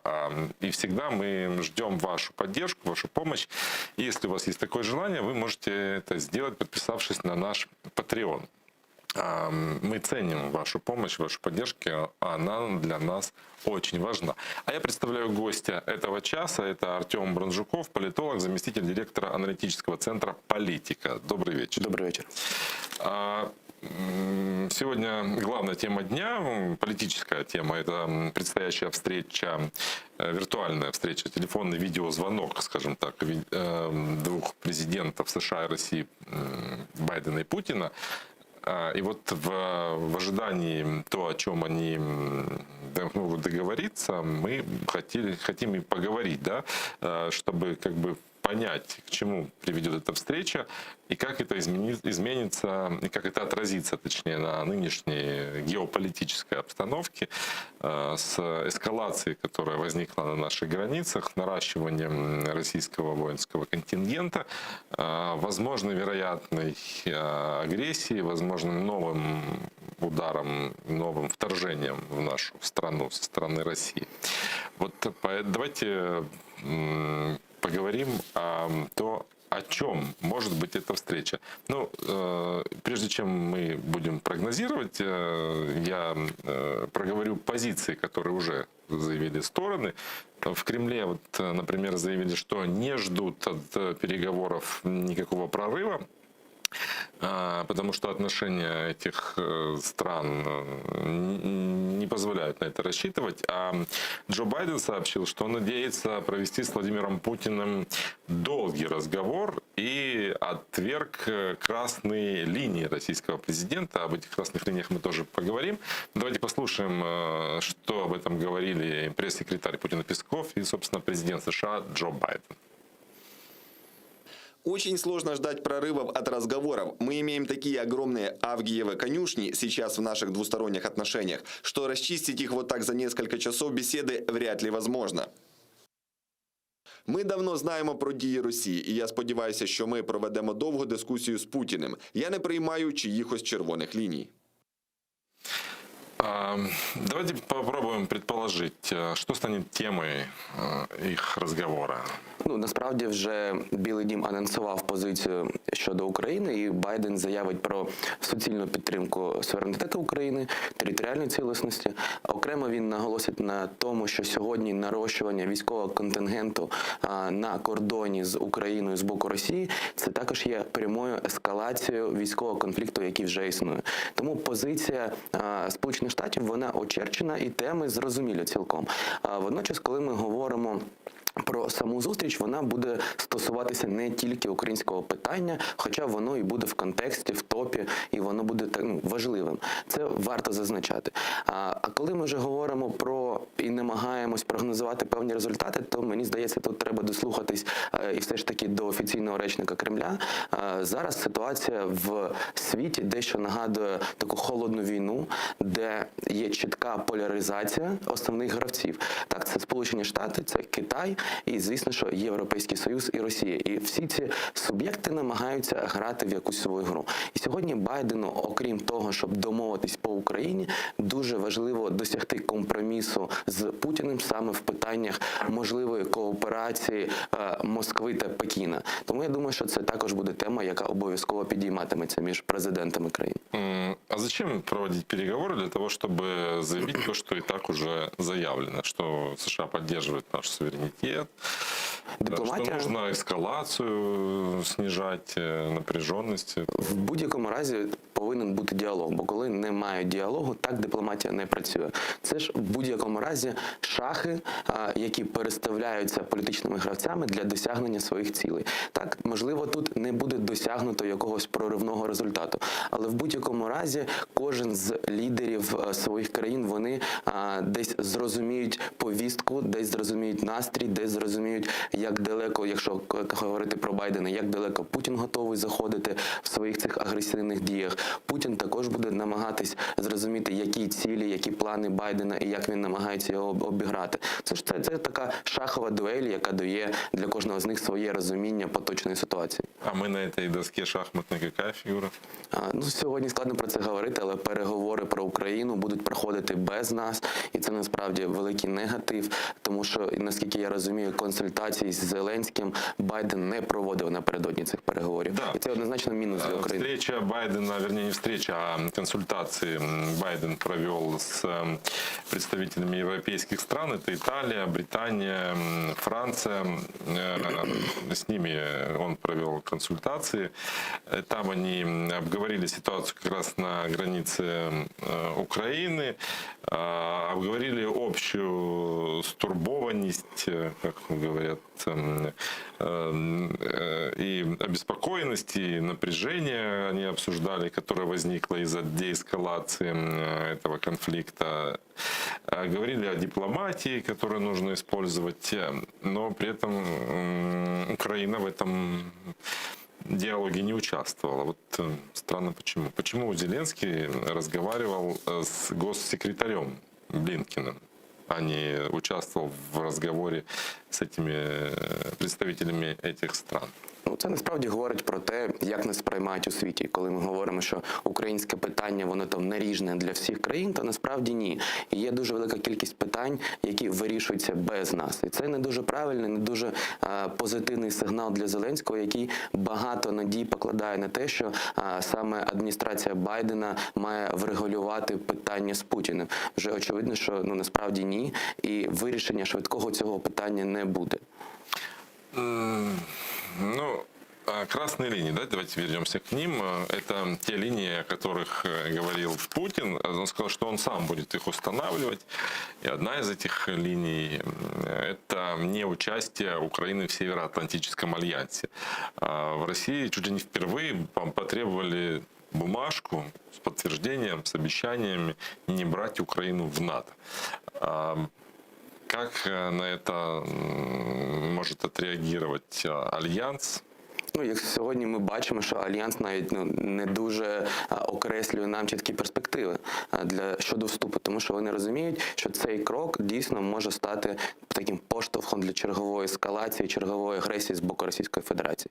Але водночас, якщо ми розглянемо історичний контекст, то так само Росія була проти і вступу Польщі в Альянс, і взагалі інших країн Варшавського договору. Але ми бачимо, що історично складається так, що прогрес і прозахідний вектор він все ж таки приводить держави до членства в НАТО. Тому я сподіваюся і думаю, що так в принципі і буде, що рано чи пізно і Україна також вступить попри всі там червоні лінії, які зараз намагається окреслювати Путін. І тут важливо зазначати той факт, що сьогодні Путін намагається продемонструвати себе сильним таким політичним лідером, який знаходиться в контексті, який впливає на світовий порядок, але все це виходить таким чином, що він грається за рахунок України, тому що він має дійсно велике військо, яке сьогодні знаходиться на українському кордоні і погрожує нам прямим вторгненням. Це велика проблема. Тому сьогодні саме українська влада має активно реагувати. Ми багато чого вимагаємо від наших партнерів, але особисто мені ось не вистачає заяв, як Україна готується до потенційного вторгнення. Так, ми можемо розуміти і планувати те, що це зараз повторення сценарію, який був навесні, коли Путін також загрожував нам агресією напередодні переговорів з Байденом в Женеві. Але в будь-якому разі ми маємо бути готовими дати відсіч. І поки цієї інформації і артикуляції з боку влади саме недостатньо. Ну, мы все время слышим, что Запад нас не спасет, мы сами это должны сделать. И у нас есть для этого силы, в том числе и армия, которая готова встретить этот удар. Готова ли наша армия победить против этой российской армады, но вступить в бой и сражаться, я думаю, что это понимают везде. В цьому не виникає сумнівів, що Україна буде оборонятися, що в нас є дійсно професійна, підготовлена армія. Але водночас в нас є ще держава, яка недостатньо її забезпечує. Там вже неодноразово говорять і експерти, і політики, і загалом суспільство це існує, про це всі знають, що в нас вже 2 роки не виконується військове оборонне замовлення. Ми розуміємо, що в нас дуже великі проблеми з обороною саме противоракетної, протиповітряної оборони. І якщо Росія і буде атакувати, як кажуть саме військові експерти, то це будуть повітряні удари. У нас з цим великі проблеми. Там це можна було вирішувати і за рахунок наших розробок, якщо там вже переходити до інших видів озброєння. У нас є комплекси «Нептун», які чомусь також не закупили. І якщо буде атака російська з моря, то ми також будемо мати великі проблеми. І все це система, яка не дуже ефективно працює. Так, у нас є волонтери, в нас є добровольці, і в нас є дійсно підготовлені війська. Але ми маємо зараз більше вимагати саме з боку держави. Якщо ми не можемо швидко виготовити самі якусь зброю, ми маємо її закупати, ми маємо зараз апелювати до наших міжнародних партнерів для того, щоб ми отримали дійсно сучасне і ефективне озброєння. Мы вчера был день 30-летия Вооруженных сил Украины, и мы вчера в редакции наблюдали за тем, как Владимир Зеленский поздравлял военных, и там происходила такая торжественная передача вооружения частям. И вот у нас в редакции завязалась такая небольшая дискуссия, и разделились мнения. С одной стороны, вручали частям американские «Хаммеры», которые, по сути, уже не используют США, потому что у них есть более новые бронемашины, «Хамви». Получили части украинские бронемашины, такие как «Атаман», «Казак», и несколько самолетов были переданы нашим вооруженным силам. И вот, с одной стороны, кажется, не впечатляет, да, особенно в торжественной обстановке передается вооружение ну, скажем так, не самая мощная, не самая новая, не самая современная.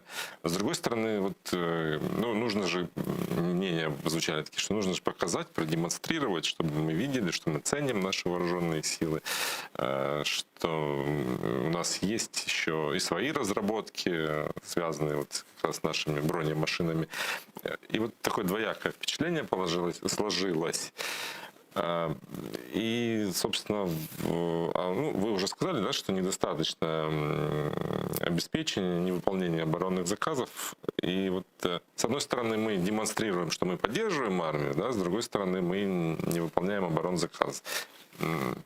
Какое-то вот противодействие внутри системы происходит. Так, це дійсно саботаж, який має бути покараний, в тому числі кримінальними справами по відношенню до тих чиновників, які свої функції не виконують у воюючій країні. Водночас, ну, не хочеться бути дуже популістичним і говорити, що Україна має закуповувати там джевеліни тисячами чи найсучасніше якесь озброєння. Ми все ж таки живемо в країні, яка має дуже великі борги, ми не заможня країна. І вимагати багато ми також не можемо. Але водночас, коли ми виділяємо, здається, в минулому 5% від ВВП, в наступному році планується 6% від ВВП, це дійсно гроші, які можуть дозволити при правильному їх використанні краще забезпечувати українську армію. Тому претензії з роду, чому ми там не маємо надсучасного обладнання, ну, вони не досить об'єктивні і нормальні. Але ось претензія, чому ми на ті гроші, які вже Верховна Рада виділила, не закупили достатньої кількості техніки. Ось це, ну, найбільше хвилює насправді.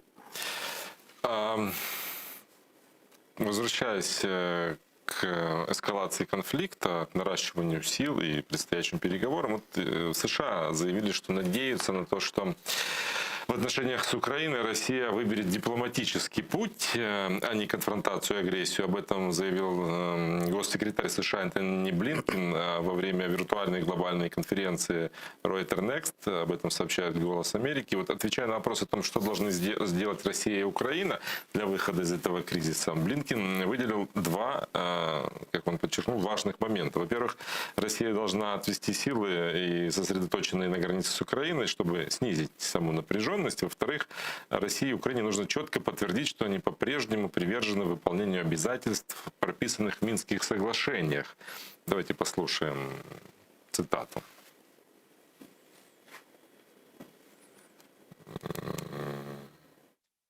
І тоді я сподіваюся і чекаю, що ми разом із французами та німцями дійсно зможемо відновити взаємодію з Україною та Росією, щоб побачити, чи будуть вони реалізовувати кроки, які вони погодили у Мінському процесі. Якщо вони це зроблять, ми зможемо вирішити це дипломатичним шляхом. Понятно стремление, желание снизить напряженность, понятно желание решать все дипломатическим путем, но не очень понятно постоянное апеллирование, постоянное возвращение к Минским соглашениям. Украина бы и рада их изменить и от них и отказаться, но не находит в этом поддержки у наших международных партнеров. Так, це правда, ну, тому що ми підписали документ, і, можливо, для них, і для Сполучених Штатів, і для тої самої Німеччини, і Франції було б набагато простіше, щоб Україна пішла на умови, які нам нав'язали Мінську, виконала їх, і на цьому війна з Росією, можливо, б завершилась в їх розумінні. Вони б тоді цей тягар зі своїх плечей скинули. Але водночас треба ж розуміти реалії, що Україна не може проводити вибори на окупованих територіях, не отримавши контролю над державним кордоном. Так, є багато вимог, які, якщо ми їх виконаємо, то вони на десятки років дуже негативно впливатимуть і на політичну складову, і загалом на перспективи нашого майбутнього. Тому сьогодні ми маємо стояти на позиціях, які будуть в контексті державного українського інтересу, а не того, що вигідно там або партнерам, а тим більше Росії. То, что нам это понятно, а почему и так такая ситуация выгодна нашим международным партнерам? Ну, я б не сказав би, що вона дуже їм вигідна. Просто я думаю, що головна ціль саме цієї міжнародної коаліції, яка знаходиться навколо українсько-російської війни, це якомога швидше припинити конфлікт, щоб не було більше смертей, пострілів, не було потенційної військової загрози великої. Тому вони спонукають Україну приймати, можливо, не найкраще для нас рішення. Але водночас ми ж говоримо, що ми суверенна держава, і ми маємо такі речі вирішувати самі. Да, я все-таки хочу понять логику европейцев и американцев. Минские соглашения, возможно, конечно, и снимут вот такую напряженность, которая существует, но не решат же проблему. Да? А Минские соглашения, на которых все настаивают, ну, это же не святое писание, которое нельзя менять. Россия тоже подписывала многие документы, в том числе и Будапештский меморандум, где она была гарантом нашим, но она его не выполняет. Почему не найти новую форму этих соглашений, которая бы устраивала не только Россию? И почему тогда наши партнеры в этом не содействуют, не давят на Россию для того, чтобы изменить условия? Не просто требовать прекратить эскалацию, не стрелять, успокоиться, да, иначе мы введем санкции, а искать действительно реальный выход. Тому що міжнародні партнери в першу чергу протидіють, як я вже зазначав, там масовому вбивству людей. Там, коли Росія когось вбиває там на Донбасі чи в інших точках, вони готові накладати санкції для того, щоб припинити насилля. Але коли ми говоримо там про потенційно нестабільну політичну ситуацію в Україні і наші перспективи щодо розвитку, це вже питання другорядне. І ми ж не повинні забувати, що Росія там, наприклад, є постачальником великим енергоресурсів до Європейського Союзу. Є Німеччина, є Франція, бізнесмени в цих країнах дійсно втрачають великі гроші через неможливість співпрацювати там з російським бізнесом, купляти енергоресурси і все таке інше. Тому ми говоримо про ситуативні вигоди і такі в плані того, що держави отримують, якщо Україна підпише, буде слідувати мінським домовленостям і дійсно тут припиниться активні бойові дії. Вони зможуть відновити свої бізнес-процеси, заробляти гроші, і водночас вони отримують таку певну моральну індульгенцію, що вони зупинили тут війну. А глобально ми залишимось там зі своїми проблемами один на один. Если говорить о возможном вторжении, очередном вторжении и продолжении российской агрессии, вот ваши прогнозы, насколько это реалістично? Ну, складно сказати. Мені взагалі здається, що це таке гадання, воно не досить правильне, тому що чи буде повноцінне російське вторгнення, певно, що знає одна людина в світі, і вона сидить в Кремлі. Говорити про те, що чи буде воно, чи не буде, основуючись на певних там публікаціях в ЗМІ, навіть не настільки авторитетним, як там Вашингтон Пост чи Білд, я б не став. Треба дивитися, як буде розвиватися ситуація і вже реагувати по ній. Але водночас треба бути готовими вчасно дати відсіч. І це дуже важливо. Ну, карта, которую Билд опубликовал, и Вашингтон Пост, я так понимаю, переопубликовал, где указаны направления вторжения чуть ли не со всех сторон, ну, вызвала, скажем так, если не испуг, то очень большую встревоженность. И насколько такой сценарий реалістичен? Ну, дивіться, по-перше, намалювати карту і тим більше там злити її в медіа для того, щоб підняти паніку, такий сценарій ми також не можемо відкидати. Він доволі реалістичний. Але водночас говорити про те, що нам не потрібно готуватися до російського вторгнення, це дилетантство. Тому що будь-яка держава, вона в першу чергу повинна займатися захистом своїх громадян, і це там чи не найважливіша складова суспільного договору, чому ще держави з'явились. Тому коли ми говоримо про загрозу, вона дійсно існує, так, вона висока. Але говорити там в відсотковому співвідношенні, мені здається, це трохи недоречно в цій ситуації, бо жоден з українських політиків та експертів, напевне, цього не знає. С нами на связи Яна Зинкевич, народный депутат фракции «Европейская солидарность». Добрый вечер, Яна. Доброго вечора. Мы сейчас рассматриваем ситуацию возможного вторжения, наращивания российской военной машины на наших границах, каких-то политических, гибридных провокациях, да, связанных с этим. И как ведет себя Россия сейчас на Донбассе? Что там происходит? Изменилась ли там обстановка? Ну, насправді, якщо говорити прямо радикально, то ситуація не змінилася. Звісно, ми чуємо постійно сигнали від наших міжнародних партнерів стосовно скупчення військ біля наших кордонів. Якийсь період влада цього не визнавала, але потім все ж визнала, прийняла і також підтвердила ці факти. Тому стан на Донбасі, в принципі, достатньо стабільний. Але, звісно ж, у випадку, якщо буде розгортатися ще більша агресія, вона, можливо, не тільки там на території Донбасу, а ймовірно, в інших наших областях.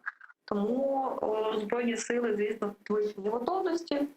І в тому числі знаю, що дуже багато на місцях почали і тренуватися, проводити збори, тренувати територіальних оборон. І, в принципі, всі більш-менш готові. Ну, сегодня пришла информация от нашей разведки, от Главного управления разведки Минобороны о том, что Россия, несмотря на договоренности, подтягивает к линии разграничения на отдельных направлениях запрещенную технику. Это самоходные артустановки, танки, боевые машины пехоты. И концентрирует там ту технику, которая запрещена, в том числе минскими договоренностями. На жаль, так. Я вже дякую за цю інформацію, за поточний. Дійсно, я також сьогодні щось трішки вже це чула. Я думаю, що це явно факт. Росіяни ніколи не упустять можливості скупчувати війська і на території окупованого Донбасу. Тому абсолютно навіть не сумніваюся в цій інформації. Але потрібно розуміти, що наші військові укріплені достатньо добре, вони добре вже знають території, на яких вони працюють, і тому, впевнена, вони також на місці роблять певну підготовку для того, щоб одразу миттєво реагувати. Ну вот, если анализировать эту картину, Россия увеличивает свое присутствие на нашей границе. Россия подтягивает технику на нашу оккупированную территорию.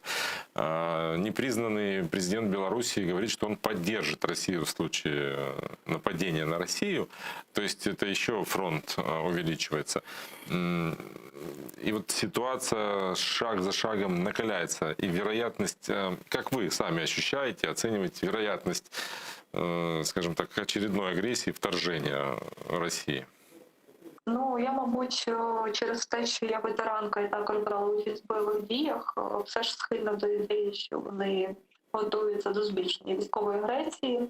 І я не є експертом, який може виголошувати свої прогнози, але, звісно, можу припускати, що агресія ця відбудеться не тільки на території. Вопрос зараз, коли Білорусь заняла таку позицію. Вопрос вам как политику. Хочется ваши прогнозы и услышать оценки по поводу встречи Байдена и Путина. Чего стоит ждать? Хотя уже стороны проанонсировали, да, что какого-то прорыва не будет. Об этом говорил и пресс-секретарь Путина Песков. Байден говорил о долгом разговоре и о том, что никакие красные линии, о которых Путин заявлял, никто не будет идти на этот шантаж. Можно ли ожидать снижения эскалации, снижения напряженности, вероятности войны, такой уже гарячої фази? Я думаю, що ні. З урахуванням того, скільки вже і так санкцій введено проти Росії, я не впевнена, що дипломатичним шляхом якось вдасться сильно на них повпливати. Ми вже бачимо це за стільки років нашого, на жаль, такого тяжкого досвіду. А з урахуванням того, що за останні 2 роки про Україну стали значно менше говорити в світі, значно менше співпереживати. Ми втратили фактично велику частину нашої міжнародної підтримки, в тому ж числі і ситуація скандалу Трамп-Зеленський. Все ж це впливало і комплексно, я думаю, наша ситуація на дипломатичному рівні значно гірше. Буде добре, якщо буде підніматися тема України, хоча б узагалі, але не впевнена, що це якось нам зможе глобально допомогти. Благодарю вас за то, что подключились к нашему разговору. Яна Зинкевич, народный депутат, фракция «Европейская солидарность» была с нами на связи. Мы уже с Яной затронули тему Беларуси. И как бы, вот чтобы в полной мере представлять сценарий, да, вот, того, что происходит на наших границах, на границах с Европейским Союзом. Вот The Times опубликовала недавно такую информацию о том, что в НАТО опасается, что Россия может использовать нелегальных мигрантов для захвата Сувалкского коридора. Это коридор между, скажем так, между Европейским Союзом и странами Балтии. И может отрезать Балтию от части Евросоюза. Это между Белоруссией и Калининградом, которые можно отрезать, да, и страны Балтии от Европейского Союза, и таким образом будет диктовать свои условия в этом регионе. Давайте поговорим про эту ситуацию, насколько она опасна. Дивіться, мені здається, що важливо тут зазначати, що плани Путіна, вони виходять далеко за кордони і Росії, і України. Так, він хоче там відновлення своєї влади Російської Федерації там в кордонах, які були після Другої світової війни, коли Європа була розділена фактично на соціалістичний табір і західний світ. Тому сьогодні, звісно, що певні провокації, чи бачить Путін Прибалтику частиною своєї території? Думаю, що бачить. І так само і Польщу, і Угорщину, і, можливо, і навіть і Чехію, і частину Німеччини. Чи буде він це робити, там певні провокації? Все це залежить від того, чи дозволить йому цивілізований світ все це робити. Ми багато разів говорили про політику умиротворення агресора. І це дійсно зараз те, що відбувається. Коли намагаються вмовити, це не працює. Путін – це політик, це людина, яка розуміє тільки мову сили. І тому на кожен його випад має бути адекватна контрдія з боку і того самого НАТО, і з боку окремих суб'єктів, як Сполучені Штати або Німеччина. Ну вот одно из контрдействий, которые рассматривают в Европейском Союзе и в Соединенных Штатах, это введение дополнительных санкций, санкций против банков. Bloomberg об этом пишет, ссылаясь на источники, и вот речь идет о том, что американские и европейские союзники думают над введением санкций против самых больших банков России и способности России конвертировать рубли в доллары и другие иностранные валюты в случае вторжения России в Украину, ну, я бы сказал, очередного вторжения. Согласно вот с этими источниками, согласно насылке на эти источники, пишет Bloomberg. Вот. И в США, в Европе рассматривают санкции вот против самых больших банков России, против Российского фонда прямых инвестиций. И даже речь идет, что можно ограничить возможность инвесторов покупать российские долги на вторичном рынке и отключить финансовую платежную систему SWIFT. Вот, ну, это то, чего мы уже очень долго ждем, собственно, в Украине, да, и об этом многие политики говорят, что это было бы, наверное, пожалуй, единственное действенное решение, действенные санкции против России. Вот насколько они вероятны? Хотілося сподіватися, але нужно ждати, поки Путін все-таки набере. Але водночас так, чомусь Європа і Сполучені Штати, вони не хочуть діяти превентивно, вони вже реагують на певні агресивні кроки з боку Росії. Для себе я це пояснюю таким чином, що це у нас в Україні очевидно зрозуміло, що Росія є ворогом. Для більшості світових країн Росія така сама держава, як всі інші, з якою можна домовлятись, з якою можна співпрацювати, і виходячи з тією кількістю енергоресурсів, які є в Росії, з Росією ще можна і заробляти. Тому однозначно і на весь там час ніхто не хоче розривати відносини економічні та політичні з Росією. Тому це більше меседжі, які запускають ЗМІ для того, щоб попередити певні потенційні загрози. Але водночас говорити зараз про те, що поки Путін не зробить якихось різких кроків, всі ці санкції будуть запроваджені, мені здається, трохи передчасно. Еще один вариант охлаждения, скажем так, Путина, да, и это предложение бывшего советника президента США по национальной безопасности Джо Болтона. Он считает, что для сдерживания российской агрессии США и другие члены НАТО должны разместить в Украине свои войска на ротационной основе. Он заявил, что нам нужно убедиться, что цена будет настолько высокой, что Путин и его советники сочтут это неприемлемым. Я думаю, что это способ сдержать военные действия, которые кажутся столь неизбежными, заявил Болтон. Вот такой вариант. Как вам? Це дійсно був би дуже дієвий метод, але водночас це би говорило про те, що якщо це буде такий крок з боку західних країн, то це вже відріже можливості для кооперації з Росією на геополітичній карті світу. І ми розуміємо, що в такому випадку сам Путін буде шукати великих союзників. Цим союзником майже 100% стане Пекін, держава, яка сьогодні виривається в економічному плані на перші позиції в світі і також претендує на політичну домінацію. Тому сьогодні Росія в будь-якому разі розглядається і Сполученими Штатами, і Китаєм потенційним союзникам, які дозволить досягти цих планів.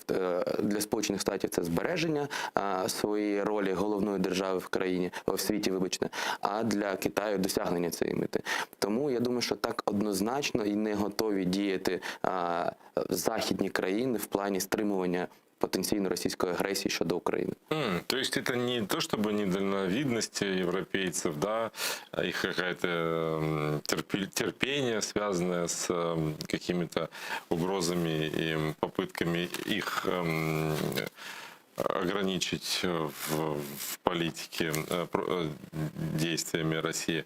Это интерес финансовый. Ну, звісно, не тільки фінансовий, і політичний. Не только даже страх, что будет какая-то эскалация, нет безоговорочной поддержки Украины, потому что это бы всі економічні відносини з Росією би, свело на нет? Ну, не тільки економічні, я кажу більше про політичні, тому що йде там дійсно велика гра.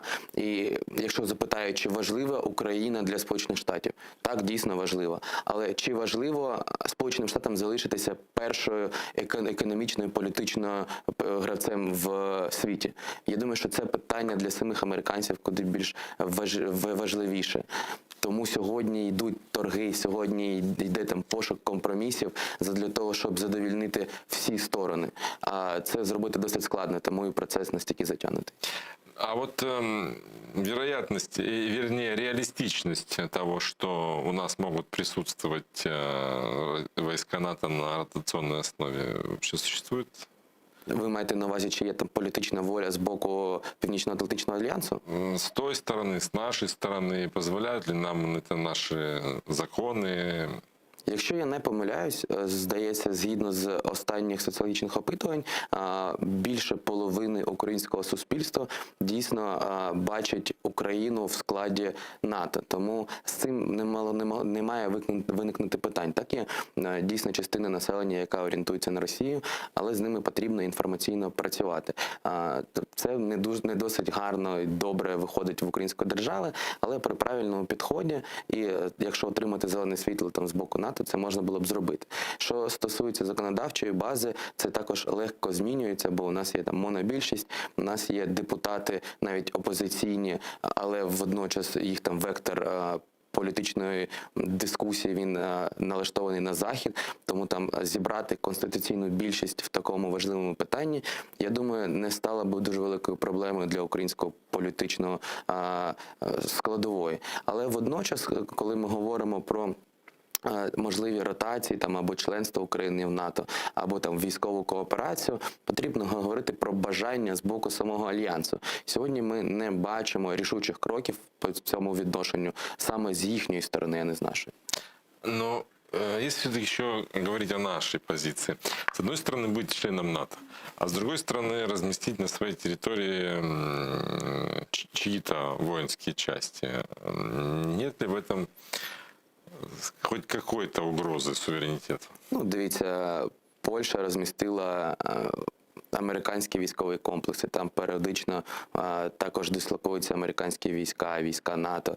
Це стосується там і, наприклад, і Південної Кореї, і дуже багатьох країн, які або є членами НАТО, або там дуже тісно співпрацюють. Тому, ну, насправді треба розуміти, що сьогодні в нас є глобальний ворог на Сході, і це Росія. І говорити про те, що є загроза там атаки з боку наших партнерів, ну, я б не став, мені здається, це вже... Не об атаке, а о політичному влиянні. Політично ми вже і так багато в чому залежні від Заходу, і ми шукаємо ще більшої підтримки і готові до цієї інтеграції. Тоді потрібно, якщо вже там бути до кінця чесними і розуміти вектор, потрібно виходити до громадян і питати, чи хочете, щоб ми були позаблоковими, як ми зараз є, чи ви хочете там більше інтеграції з Заходом, чи, можливо, там треба більше приділяти уваги відновленню відносин з країною-агресором. І вже виходячи з цього, там, формувати державну політику. Наверное, можно в этой ситуации говорить и о многовекторности. Да? Мы все время апеллируем к Европейскому Союзу, к США. А у нас есть еще один важный партнер, Турция, ради которого Владимир Зеленский даже не стал, как он сказал, врезаться в стену, комментируя скандал, связанный с вагнеровцами, с их срывом спецоперации по их задержанию. Турция готова стать местом, где могут встретиться президент Украины Владимир Зеленский и его российский коллега Владимир Путин. Об этом заявил пресс-секретарь турецкого лидера Реджепа Тайипа Эрдогана Ибрагим Калын. Об этом сообщило информагентство «Анадолу». Мы можем послушать прямую речь. Анкара готова створити майданчик для діалогу і завдяки позитивним відносинам із Москвою і з Києвом вжити заходів щодо недопущення ескалації. Багато країн Заходу не мають таких конструктивних зв'язків із Росією, і в цьому сенсі Туреччина вигідно відрізняється. Вот контекст возможных будущих прямых переговоров Путина и Зеленского. Ну, во-первых, как вы думаете, подталкивают ли нас к этим переговорам тет-а-тет? Опасны они, не опасны, нужны ли? И действительно ли Турция может стать такой площадкой, где мы сможем начать этот диалог?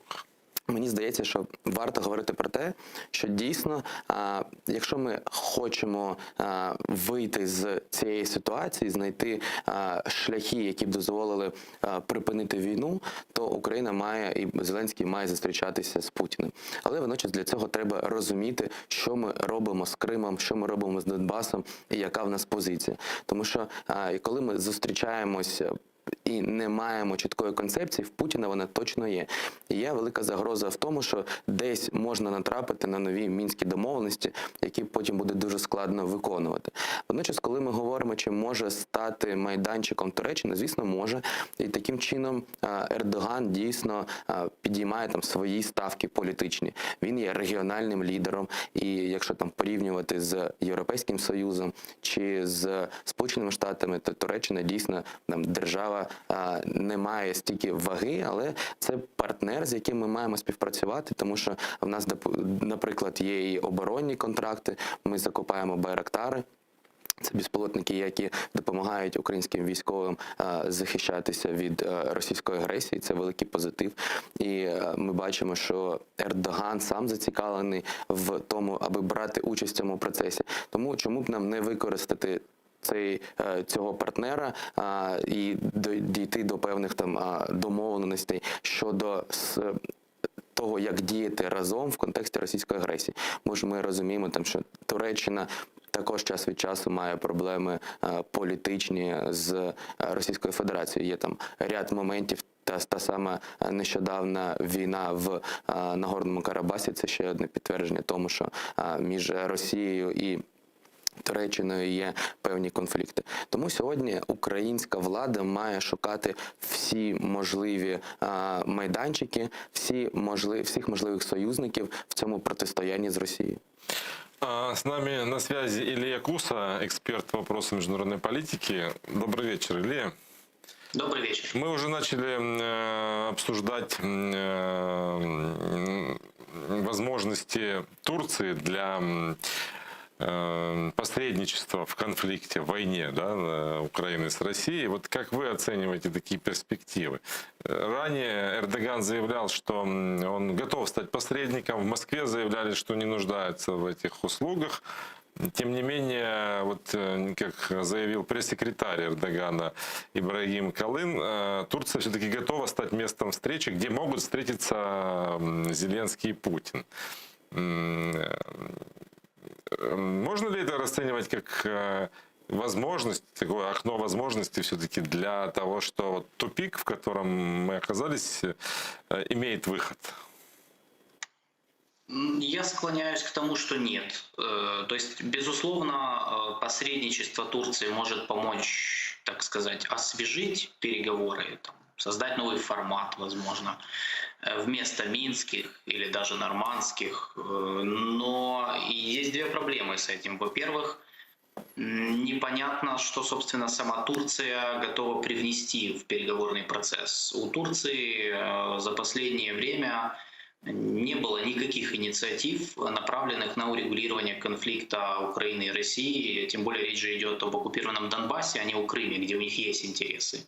А по Донбассу они никогда не работали, и никаких наработок у Турции я ни разу не видел. То есть КПД самой Турции в этих вопросах, он достаточно минимальный. То есть максимум, что они могут сделать, это действительно, как сказал пресс-секретарь президента Турции, предоставить свою площадку, максимум.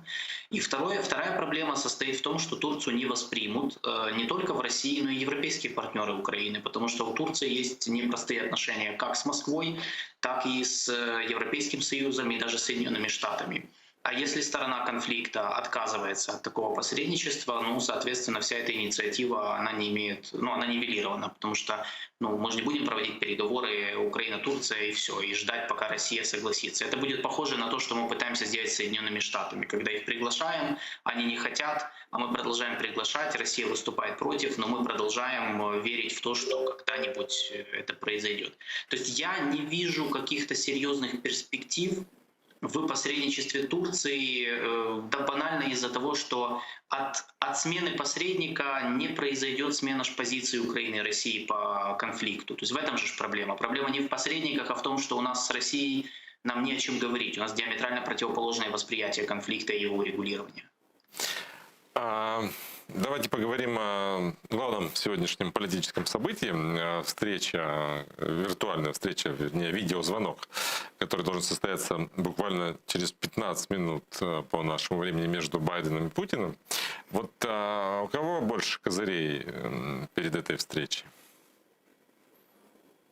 Да нельзя так оценивать. Мы же не можем посчитать эти козыри. То есть есть некое понимание, ну, есть красные линии у обоих сторон, так называемые. То есть есть красные линии Соединенных Штатов, которая состоит в недопущении масштабного военного вторжения России в Украину, то есть дестабилизации ситуации в центрально-восточноевропейском регионе.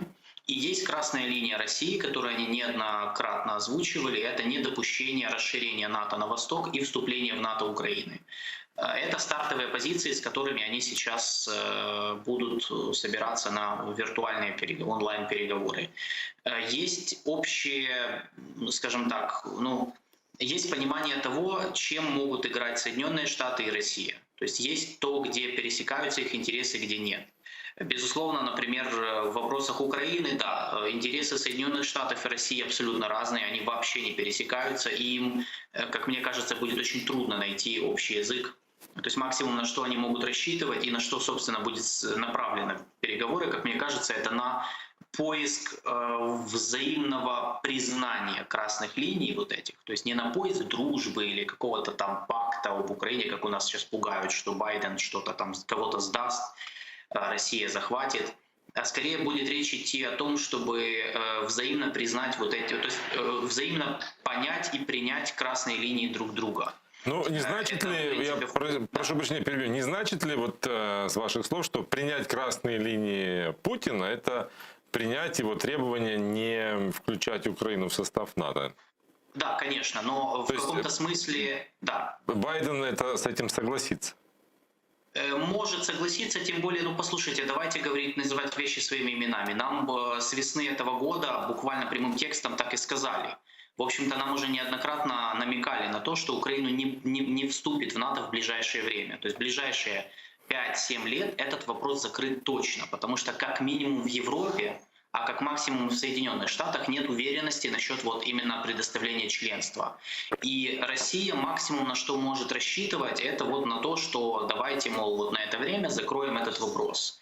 И в принципе часть американских элит могут на это пойти. Другой вопрос, конечно, это с тем, что по другим аспектам украинского направления они вряд ли договорятся. То есть это максимум, что вообще в теории может произойти на этих переговорах, хотя я лично вообще не ожидаю никаких прорывов. То есть я вообще не думаю, что даже этот вопрос будет закрыт, потому что все-таки главная проблема, что даже если мы из теории исходим из того, что там США и Россия могут договориться, да, могут, но есть большая проблема, связанная с отсутствием доверия у двух сторон друг к другу, так как за последние 20-30 лет Россия и Соединенные Штаты очень часто друг друга, так сказать, кидали в разных вопросах. То есть это между ними нету доверия. И второй аспект — нету гарантий, механизма гарантий. То есть как одна сторона гарантирует другой выполнение даже вот этих теоретических договоренностей. Ни к России нет доверия, что она свои, например, какие-то обещания сдержит, ни к Соединенным Штатам, потому что, особенно в последнее время, потому что в Соединенных Штатах с каждыми выборами происходит разворот на 180 градусов внешней политики, как мы видели по примерам Трампа и Байдена. Поэтому, мне кажется, от этих переговоров вообще не стоит ждать каких-то прорывов. Вот максимум, который я описал, это вот потолок. Это то, что может произойти, но де-факто к этому процессы шли. То есть не надо рассчитывать на то, что нам дадут членство в НАТО в ближайшее время, и, в общем-то, это не является какой-то трагедией. То есть тут ключевое, на самом деле, по переговорам, что я считаю, на что нам надо обращать внимание, это на позицию США по минским переговорам, по минским соглашениям. То, что Россия сейчас пытается сделать, давя на Украину по разным направлениям, это склонить США к тому, чтобы они тоже оказывали давление на Киев с тем, чтобы мы вот выполняли те условия, которые русские ставят по Минским соглашениям. Вот этого мы не должны допустить ни в коем случае. Но, тем не менее, с нами никто не консультировался перед этой встречей. Да? Разговор будет Байдена с Зеленским уже постфактум. А все-таки хочется понять, если не стоит ожидать никаких прорывов, тогда для чего нужно было так нагнетать контекст, ситуацию вокруг? Для чего нужно было поднимать эти ставки, наращивать свое российское присутствие на наших границах, заставить весь мир говорить о возможном вторжении, чтобы что? Ну, как я описал, то есть есть две тактические цели у Путина. Первое — это заставить Запад признать его красные линии, что они существуют, что они их понимают и что они не будут их пресекать. И второе — это склонить страны Запада, особенно Соединенные Штаты, кого Россия считает реальными, так сказать, хозяевами ситуации с точки зрения Кремля, склонить их к давлению на Украину по Минским соглашениям. И одна глобальная цель, которую, в общем-то, Россия Путина, путинская Россия уже ведет десятки лет, это добиться своего признания в качестве глобального игрока со своей сферой влияния или зоной интересов, в которую, конечно же, входит и Беларусь, и Украина, Молдова, Армения и так далее. Ну вот вся вот эта постсоветская ближайшая периферия. Вот, в принципе, ради этого они, в общем-то, и говорят, и это главные темы всего вот этого диалога между Россией и США, который начался в Женеве в этом году. Спасибо вам большое за то, что были с нами на связи, подключились к нашему разговору. Илья Куса, эксперт по вопросам международной политики, был с нами на связи. Артем, давайте сыграем в такую игру, которую часто любят журналисты, задавая вопросы, вот сделайте ваш прогноз. Давайте представим этот разговор Байдена с Зеленским после встречи с Путиным. Каким он будет? Сегодня сложно говорить, потому что мы еще не знаем результатов переговоров Путина и Байдена. То есть для начала, чтобы делать какие-то прогнозы, надо понять, что конкретно обсуждали эти два политических лидера. В то же время, я думаю, что не стоит отрицать того факта, что со стороны США будет ряд требований по отношению к Украине. Это будет касаться и реформ, это будет касаться и укрепления обороноспособности нашей страны. И в целом мы должны будем двигаться по отношению к тому, чтобы давать четкий сигнал нашим международным партнерам, насколько мы готовы быть частью вот этого западного североатлантического пространства. То есть в итоге мы можем услышать заявление о том, что да, мы подтвердили, что мы придерживаемся поддержки вашей территориальной независимости и суверенности, но есть Минские соглашения, и вот нужно их выполнять. И очень, да или нет? Ну, смотрите, уже тот же самый Блинкен делал заявление по отношению к тому, что Украина и Россия должны двигаться в рамках Минского формата. Но было бы странно, если бы риторика была другая, в публичной плоскости, потому что действительно это документ, который подписала Украина. Насколько США будут требовать от нас их выполнения, наверное, тоже во многом зависит от того, насколько Украину сейчас расценивают как равноправного партнера, а не как просто горячую точку, где очень быстро и эффективно, в первую очередь, со стороны потенциальных смертей нужно локализировать конфликт. Вы согласны с мнением Ильи Кусы, да, который он только что озвучил, о том, что Байден может даже согласиться с этими красными линиями Путина, о том, чтобы дать гарантии, что Украина не будет членом НАТО? Как мы обсуждали сегодня с вами ранее, действительно основная геополитическая задача для Байдена – это сохранение своего лидерства на мировой карте геополитической. Поэтому действительно Украина может стать разменной монетой. И поэтому нам очень важно как государству сегодня предпринимать шаги в контексте собственной и обороны, и перспектив, и развития. То есть у нас почему-то с 2014 года сложилась ситуация, что мы все время ждем каких-то поступлений, помощи, поддержки со стороны западных стран. Но если так уже грубо говорить и не совсем парламентской речи, то мы уже не маленький ребенок. То есть пора стать независимой, суверенной государством не только на бумаге, а и в плане принятия решений, в плане своего развития. То есть этого сегодня украинским политикам очень не хватает.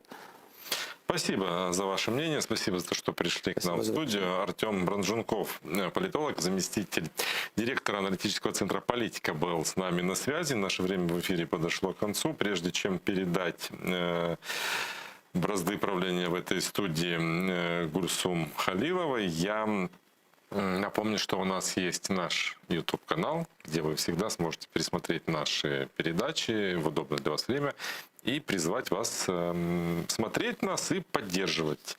Для этого можно подписаться на Patreon, потому что ваша поддержка для нас очень важна. Не переключайте, буквально через 5 минут Бугунь будет в эфире. Спасибо, что с нами.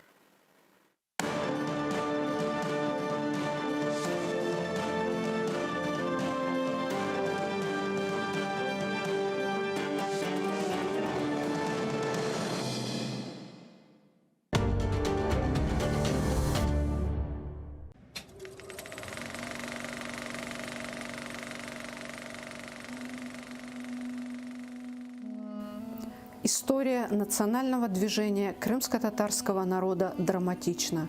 Участники движения, люди разных возрастов и профессий, самоотверженно боролись за возвращение своего народа в Крым. Объединенные единой целью – вернуть свой народ в Крым, они столкнулись с советской репрессивной системой, жестокой, коварной и хитрой, чрезвычайно близко. В жизни каждого из них, посмевших открыто выступить в защиту своего народа, неизбежно наступал момент прямого соприкосновения с властью в лице правоохранительных органов.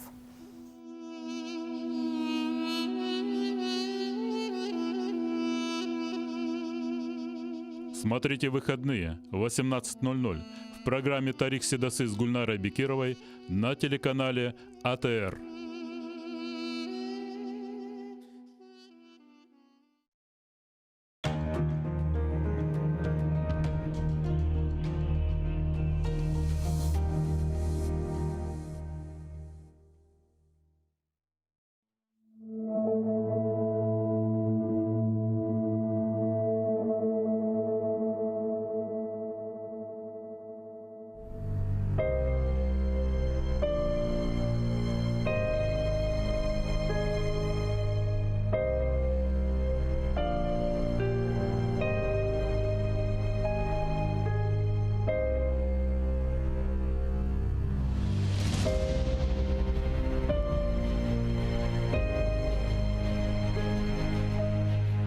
Бақый дүния яратылған, дейлер қиямет қопқанжы.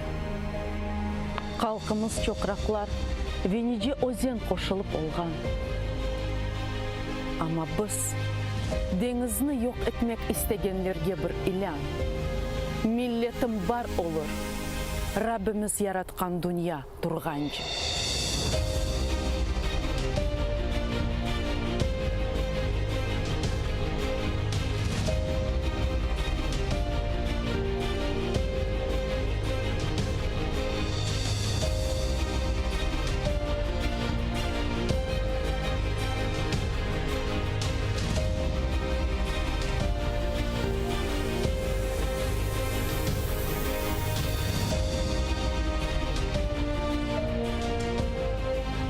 Башқа суларда чаяжақ олды, құрғаққа девірділер. Чешмелер сулары кесілді, келмешек ятлардан гизленді. Ама пак суыны ос қалқы, авдет олажақ күнге сақлады. Қалқымыз бар олыр, Қырымда чоқрақлар қайнағанжы.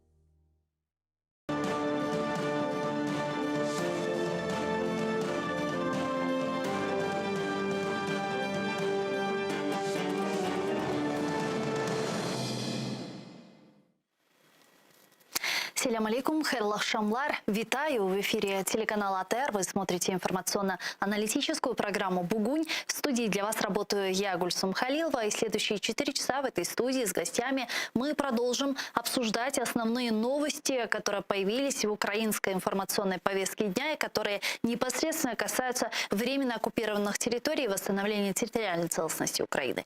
Я напомню, что мы работаем в прямом эфире. На экраны ваших телевизоров режиссеры периодически выводят номер телефона +3 8067 63 46 130. Вы можете присоединяться к нам абсолютно бесплатно по Вайберу, а также можете звонить по скайпу atr.tv. Это наш адрес. Если вам есть что сказать, звоните, задавайте ваши вопросы.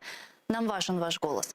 Не забывайте подписываться на наш YouTube-канал. Там мы вещаем как в онлайн-режиме, так и выкладываем самые интересные фрагменты из наших эфиров. Кто не успел посмотреть нашу программу в прямом эфире, может пройти по ссылке, которую вы видите сейчас на экране, и посмотреть все наши программы, новости в записи на нашем YouTube-канале. И, наконец, поддержать Первый Крымско-Татарский вы можете, подписавшись на наш Patreon. Ссылку также режиссеры выводят на экран. Можете пройти по этой ссылке, выбрать уровень поддержки и стать частью большой крымско-татарской семьи АТР.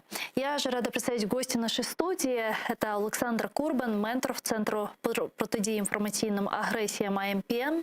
Пане Олександре, вітаємо вас. Ассаляму алейкум. Витаю навзаим. В эти минуты, в эти секунды должна уже состояться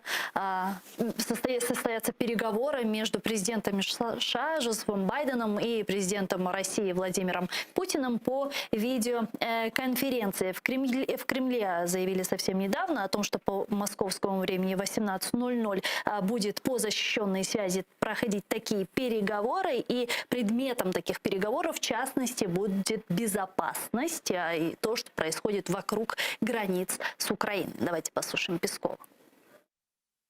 Никакого прямого эфира не будет. Первые кадры общения мы покажем. Разумеется, нужно будет обсудить, каким образом реализуются те понимания, которые были достигнуты в Женеве.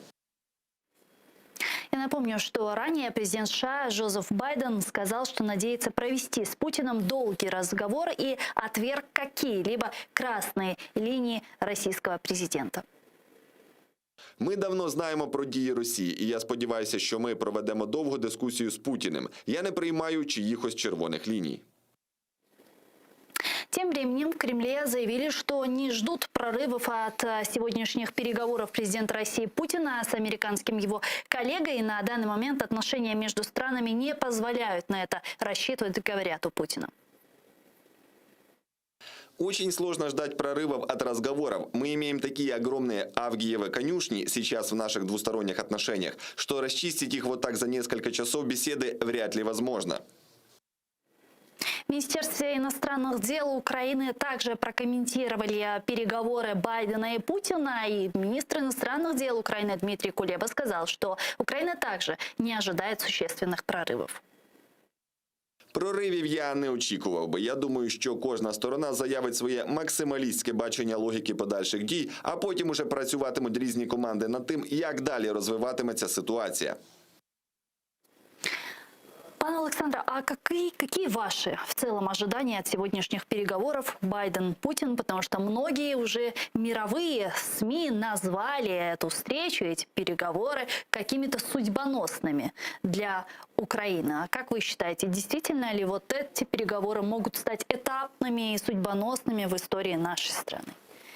Безусловно, эти переговоры могут очень многое поменять в ситуации в Восточной Европе, и не только с Украиной связано, потому что геополитика – это целая сеть взаимосвязанных между собой ситуаций в регионах, каких-то там противостояний, войн и так далее. Украина-российские отношения сегодня, связанные там с аннексией Крыма, войны в Донбассе и так далее, это тоже часть мировой геополитической игры, и это нужно понимать.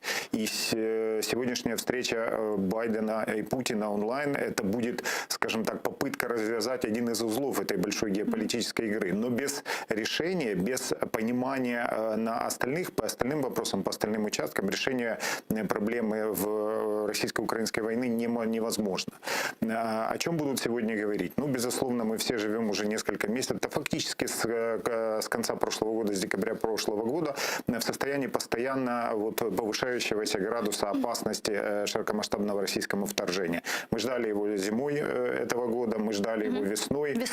Об этом говорили летом, об этом говорили вот сейчас. Уже все забыли, но на октябрь месяц тоже планировалось очередное нападение России. Ну, как правило, Россия у нас собирается нападать на Украину 3-4 раза в год. Это вот уже стабильно. И вот очередное обострение, оно, пожалуй, самое масштабное, даже масштабнее, чем в 2014 году было в плане информационного вот этого освещения. На самом деле, понятно, что Россия, вот мы четко должны с вами понимать, что Россия нападет на Украину, как только будут для этого возможности. Вот как только Россия поймет, что ей за это ничего не будет, и самое главное, что урон от этого нападения будет это будет не первая победа, действительно они что-то могут достичь, они обязательно нападут. Вот тут у нас иллюзий не должно быть вообще. Как вы думаете, вот после этой встречи, как будет действовать Путин? Сможет ли Жозеф Байден сказать и донести, убедить Владимира Путина в том, что в случае, если тот начнет полномасштабное вторжение в Украину, то последствия для России будут крайне негативными и, собственно, повлекут за собой довольно серьезное санкционное давление в виде отключения от международной системы SWIFT или полного эмбарго на нефть? И Путин, и все его окружение, и башни Кремля, так называемые, и олигархи, которые, скажем так, являются опорой путинского трона, они все это прекрасно понимают.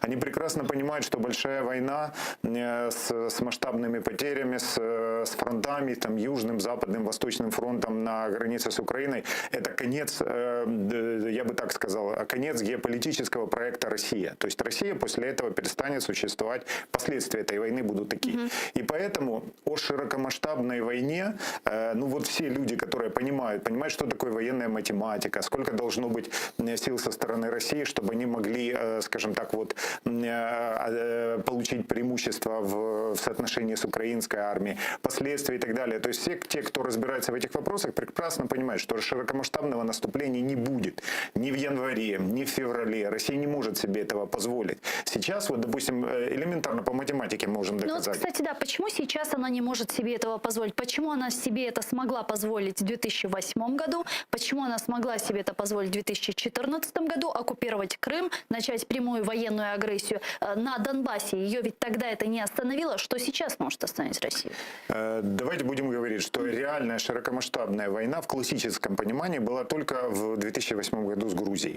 2014 год это была немножечко другая война. Это была скорее геополитическая, это была скорее гибридная война. Прямого противостояния не было. Что-то в виде спецоперации? Да, это была классическая, вот как сказал один эксперт, это была военно-политическая операция, в которой погибло только 2 человека. Наш прапорщик и кто-то там из российских вот этих ряженых зеленых человечков. И то это было демонстративно. В Донбассе это уже была война. Это уже была война, но тоже она не в 2014 году, как бы не сразу началась. То есть это немножечко разные категории. И сегодня, допустим, широкомасштабная война со стороны России невозможна по одной простой причине. Вот приведу исторический такой момент. Когда в 1941 году командование гитлеровской Германии планировало наступление на СССР и в частности оккупацию Украины, то есть планировало, сколько сил выделить на Украину, они тогда выделили 1 миллион 600 тысяч военнослужащих. И фактически на порядок в 5-6 раз больше сил и средств, чем Россия сегодня подвела к украинским границам. По прогнозам, Россия может до февраля месяца вывести на украинскую границу максимум где-то до 200 тысяч военнослужащих, и с соответствующим обеспечением. Этих сил и средств не хватит для широкомасштабного наступления, потому что соотношение должно быть 1 к 3, 1 к 5. Что собой представляет сегодня украинская армия? Это около 250 тысяч, это кадровая армия, 400 тысяч резерв. Из этого резерва 150 тысяч уже в составе территориальных батальонов, плюс техническое преимущество джавелины, байрактары, плюс возможность экономической поддержки боеприпасами и прочими вещами со стороны наших союзников. То есть это Путин должен быть настолько загнан сейчас в угол, настолько критическая ситуация должна быть в стране, чтобы решиться на такой шаг. А что если Путин решит наступать авиацией или же со стороны моря, учитывая, что уязвимая точка вооруженных сил Украины — это как раз авиация и наш ВМС? Вы знаете, дело в том, что все вот эти вот годы, когда Украина восстанавливала армию, появилось достаточно большое количество вооружений, подготовка, специфика, особенности, планы для отражения атак, в частности, с моря. Понятно, что наступать на Крым по Арабатской стрелке через Перекоп никто не будет, потому что слишком узкая территория, их там очень быстро всех пожрут. Вариант наступления путем высадки десанта, да, он рассматривается, но давайте не забывать, что ракетный крейсер американский стоит сейчас в Черном море. А он может решить закрыть любую территорию в этом вопросе. Опять же, уровень нашей подготовки, уровень наших войск, которые расположены там. То есть, скажем так, вот такой легкой победы, легкой прогулки, как вот, допустим, один из вариантов сейчас рассматривает захват 2/3 территории Украины, далеко за Днепр. Да, вот, кстати, я бы хотела это подробнее обсудить. Это тот материал, который был опубликован немецким изданием Bild, и там говорится, что Россия рассматривает план захвата Украины, а именно 2/3 ее территории, как вы отметили выше. Итак, на начальном этапе планируется 3 этапа. В начале 2022 года захвата Украины. И, значит, на первом этапе Россия планирует завоевать юг Украины, чтобы обеспечить поставки в оккупированный Крым, а также отрезать непосредственно Украину от моря. На втором этапе Россия планирует ослабить военный потенциал Украины по всей стороне. Если Кремль признает, что условия для этого выполнены, российские танковые части могут перейти границу в Луганской и Харьковской областях и продвинуться в Днепр и Полтаву. На третьем этапе кремлевская армия будет наступать в Киев с севера. Если к атаке также присоединится Беларусь, Россия может оцепить Киев с северо-востока и с северо-запада, говорится в издании Bild. Однако источники в НАТО не уверены, будет ли режим самопровозглашенного президента Беларуси Александра Лукашенко участвовать в боевых действиях из Беларуси. Российские войска должны продвинуться приблизительно к линии Коростин-Умань, чтобы чтобы отрезать поставки из Западной Украины. Тогда можно было бы ожидать капитуляции Киева, а значит и Украины под давлением Запада, говорят журналисты Билд, ссылаясь на свои источники из разведки Североатлантического альянса. Как вы думаете, человек, который занимается дезинформацией, пропагандой, противостоит этому, вот могла ли Россия слить эту информацию как раз перед встречей Байден-Путин? Ведь Россия наверняка понимает, там, наверное, тоже не глупые люди, что если об этом плане знает разведка НАТО, разведка Украины, то, в принципе, плата за возможный такой сценарий для России будет невероятно огромная. У меня даже нет ни малейших сомнений, что это был классический слив. Знаете, в военном искусстве есть такой вот базовый постулат. Когда хотят напасть и получить действительно результатов, то перед этим информацию не разгоняют и не запугивают. То есть они просто нападают. Как раз наоборот, усыпляют активность, вот, и после этого нападают, как, собственно, это было, когда Олимпиадой, помните, в Сочи пытались усыпить внимание и так далее. То есть в данном случае масштабность этого проекта, знаете, вот еще хочу сказать, в принципе, реальность этого плана, то, что он действительно реально разрабатывался в Генштабе, что ребята Герасимова над ним работали, начальника Генштаба, я не сомневаюсь. Дело в том, что, скажем так, вот в практике штабной работы, как правило, штаб разрабатывает разные варианты планов на разные варианты ситуаций. То есть я не исключаю, что у них там есть план и вплоть до выхода до Ла-Манша, как они там обещали за 2 недели или там за 2 месяца и так далее. Все это есть. И все это как бы оно там имеет соответствующий гриф, соответствующую регистрацию и так далее. То есть просто организовали утечку этой информации и так далее. То есть в данном случае мы имеем дело с классическим проявлением гибридной войны. Однако, опять же, я хочу подчеркнуть, что не стоит недооценивать Россию. Как только появится возможность атаковать Украину, она это дело использует. Опять же, можно рассматривать вот этот большой шум вокруг большого такого наступления, всестороннего наступления, как прелюдию к локальному наступлению. Они могут сконцентрировать силы и ударить, допустим, со стороны Крыма для того, чтобы решить водную проблему или коридор создать через Мариуполь, Бердянск на Ростовскую область. То есть они могут попытаться захватить какой-то район материковой части Украины, в данном случае южную часть. Есть такая технология в гибридной войне, когда как бы захват, это называется еще прыжок лягушки, захватывается отдельный участок, укрепляются они, легитимизируют свое присутствие там, потом еще наступают и еще. То есть вот это вот самая большая опасность вокруг вот этого шума, на мой взгляд, это то, что под видом всеобщего наступления они могут сделать локальное наступление, все успокоятся, и вот так это может быть. Но с другой стороны, а в чем логика? Если Россия захватывает очередной какой-то район, пусть даже предположить южную часть материковой Украины, не хочу называть города, области, но назовем вот этот регион, южный регион на материковой части Украины, и открывает некий коридор в Крым, доступ к Северокрымскому каналу, укрепляет свои позиции там, и что ей это дает, кроме обеспечения оккупированный Крым водой, технический вопрос, ведь это повлечет за собой действительно огромное количество, возможно, санкций в отношении России. То есть не усугубит ли это нынешнюю ситуацию еще хуже? Зачем? Безусловно, усугубит. Но в любой ситуации, в любой вот такой вот геополитическом противостоянии есть плюсы, есть свои плюсы, есть свои минусы. Для России сейчас, прежде всего для власти, для кремлевской власти, самая большая задача, прежде всего задача, это удержать в подчинении свое население.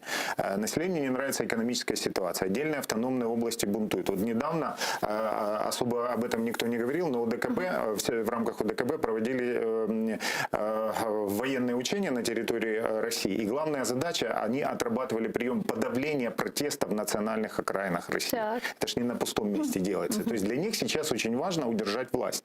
А удержать власть, старый прием, можно создав або организовав какую-то войну на стороне, усилив опасность, объясним населению, я понимаю, что все плохо, но давайте потерпим, у нас вот война в Украине, вот как бы идут наши сыны гибнут, а вы тут о каком-то хлебе печетесь и так далее. То есть может быть очень много мотиваций в каждом шаге. То есть захватить, кстати, не обязательно они могут захватывать часть Херсонской области для того, чтобы обеспечить водой Крым. Они могут захватить вот на южном, на берегу, на Черноморско-Азовском побережье. Самая уязвимая часть — это Бессарабия. Она как раз там находится достаточно удаленно, там небольшой перешеек через Молдавию идет, чтобы попасть в Бессарабию. Из Одесской области надо ехать через Молдавию, пересекать там границу рядом с Приднестровьем и так далее. И достаточно изолированный этот участок. Они, допустим, могут этот участок захватить, тогда они получают усиление Приднестровья, получается анклав, с которого они могут атаковать Румынию, Болгарию, они имеют доступ к Южной Европе и так далее. На самом деле может быть очень много вариантов развития событий. Современные гибридные войны развиваются как минимум в 3 плоскостях. Это сфера, это инструменты и это хронология. И вот в этих 3 плоскостях вариантов, сценариев может быть просто невероятное количество. Я предлагаю подключить к нашому ефіру Володимира Дубовика, директора Центру міжнародних досліджень, доцента кафедри міжнародних відносин ОНУ імені Мечникова з Одеси. Він зараз з нами на прямому зв'язку. Пане Володимире, вітаємо вас. Селям алейкум. Добрый вечер, пани Гульсу, витаю вас. Пане Володимире, 17:18, только что, вот буквально несколько секунд назад, начались официальные переговоры по видеоконференции между президентом России Владимиром Путиным и президентом США Джозефом Байденом. Каковы ваши ожидания? Ну, я, чесно кажучи, не маю якихось завищених очікувань. Ну, я зазвичай відношусь до тих експертів, що вони не чекають від кожного наступного саміту якихось доленосних рішень. А від цього ще менш через те, що все ж таки це не саміт, це скоріше така розмова 2 лідерів. Ну так, вони побачать один одного на екранах відповідних своїх, але все одне це не те ж саме, що було в Женеві, скажімо, коли вони просто один напроти одного іншого сиділи і розмовляли, і віч-навіч і таке інше. Тому якогось прориву я не очікую. Ну, якщо це якось в унісон звучить з тим, що пан Песков сказав, то я вибачаюсь, але я також думаю, що не буде прориву. Хоча нам не до проривів, нам якась невеличка ескалація, це було непогано. Я думаю, що якщо в підсумку цієї розмови буде хоча б якесь падіння рівня напруги, накалення навколо України і цієї риторики російської щодо України, то це вже буде непогано. Хоча зрозуміло, що може цього і не відбудеться, бо з одного боку Путін зрозуміло, він хотів захопити, привернути до себе увагу Байдена своїми діями поруч з українськими кордонами, він цього домігся, тобто він досяг своєї мети. Але це достатньо для нього зараз чи ні? Бо в Женеві здавалося так протягом кількох місяців, що йому цього того, що з ним рахується, він є лідер великої країни, держави, їде Байден, американський президент, перший свій візит міжнародний і робить зустріч ним частиною цього візиту. Але цього разу, може, цього і недостатньо, оскільки ми чуємо про ці нові, кожного дня майже якісь ще нові червоні лінії Кремля. Може, дійсно він вже готовий, Путін має на увазі намагатися їх просувати будь-яким чином, в тому числі використовуючи Збройні сили проти України. Будемо сподіватися, що ні, але Путін... Пане Володимире, а не видите ли вы некую опасность в том, что вопрос Украины снова обсуждается без участия Украины? На прошлой неделе, когда уже шла подготовка к этой встрече, и российская, и американская пресса сообщала о том, что на этих переговорах основной темой будет вопрос Украины, вопрос той напряженной ситуации, которая складывается у наших границ. И вот непосредственно сегодня уже эта встреча проходит. Вот не вызывает ли у вас это какие-то сомнения, не повлечет ли это за собой какие-то негласные договоренности, о которых мы можем, в принципе, и не узнать? Ну, бачите, я особисто не вбачаю в цьому великої проблеми, оскільки все ж таки розмовляють про ситуацію навколо України з Росією американці. Це наші найвищі союзники, які підтримують нас активно вже багато років. Ну так, хтось каже, що може і ще активніше могли б підтримувати, але роблять, що можуть, бо в них є свої червоні лінії, які вони не хочуть переходити в конфронтації з Росією, їх можна зрозуміти. Але позиції наші узгоджені, вони дуже добре відомі Вашингтоні наші позиції, в Києві американські, вони майже тотожні. Щодо цієї безпекової ситуації, це точно. Може там якісь розбіжності є щодо реформ, боротьби з корупцією, такі інші, там виникають якісь тертя. Але щодо безпекової ситуації, військової ситуації, Донбасу, Криму, то тут немає розбіжності. Ну, ви, здається, що хтось казав, що Блінкен вже розмовляв з Зеленським, Байден поговорив з ним після цієї зустрічі. Тому я не думаю, що тут буде якесь вирішення нашої долі без нас, над нашими головами, чого так багато українців погоджується. Ну, а я чего думаю, тогда... що все ж таки нам не треба цього боятися. Да, ну а что тогда нам в итоге от этих переговоров ждать? Очевидно, что Путин на этой встрече будет настаивать на своем, снова очерчивать какие-то красные линии, и, собственно, об этом уже недвузначно говорят и в окружении Путина. В частности, на прошлой неделе Ушаков сказал, что на такой встрече будет обсуждаться вопрос безопасности и нерасширения НАТО на восток. Американская сторона говорит о том, что они не принимают абсолютно никаких красных линий, озвученных Кремлем, и настаивают на территориальной целостности Украины и восстановлении ее суверенитета. Понятно, что две стороны будут стоять на своем, а что получится в итоге, если ни к чему не придут, ни о чем не договорятся? Не повлечет ли это за собой некую возможную эскалацию? Можливо, що так. І, до речі, ще повертаючись трохи дуже швидко до попереднього запитання, скажу, що домовленості, якщо вони якісь були досягнені без нашого відома, вони все одне мають бути реалізовані з нашою участю, да? Бо без цього ніяк не можна. Тому якщо навіть Вашингтон з Москвою про щось домовляється, вони потім мають до нас прийти і сказати, от ми про це домовилися, тепер ви виконуєте. Якщо Україна не хоче виконувати, якщо в Україні навіть не на рівні уряду, президента, а на рівні країни, населення, суспільства буде протидія, то вони не будуть виконані. Повертаючись до вашого останнього запитання, скажу, що спробує, мабуть, Байден якісь аргументи надати Путіну щодо членства в НАТО, скажімо. Всім зрозуміло, що Україна не має жодної перспективи в найближчий час, чи навіть в середній строковій перспективі наблизитися до того членства. Бо є багато країн-членів НАТО, ну, пан Кулеба каже 3 столиці, я думаю, що їх набагато більше, на жаль, які категорично проти зараз за нинішніх обставин надавати Україні таку перспективу. Тому про що ви говорите, пан Путін, коли ви кажете, що країну там затягують в НАТО, коли натівські країни кажуть, що ні, ми не готові до цього.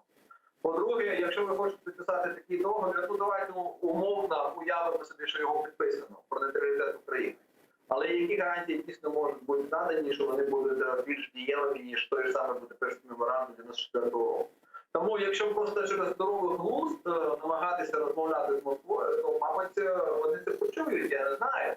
Але є, як ви правильно кажете, можливість, на жаль, того, що якщо всі червоні лінії вимоги Путіна будуть відкинуті Байденом, то там два основних шляхи, там багато маленьких таких можливих треків, а основних два. Перше, що Путін каже, окей, бачить, що його шантаж, залякування не спрацювало і відступає, або не відступає і продовжує залякувати, і, мабуть, дійсно приходять до висновку, що треба задіювати збройні сили для наступного етапу агресії проти України.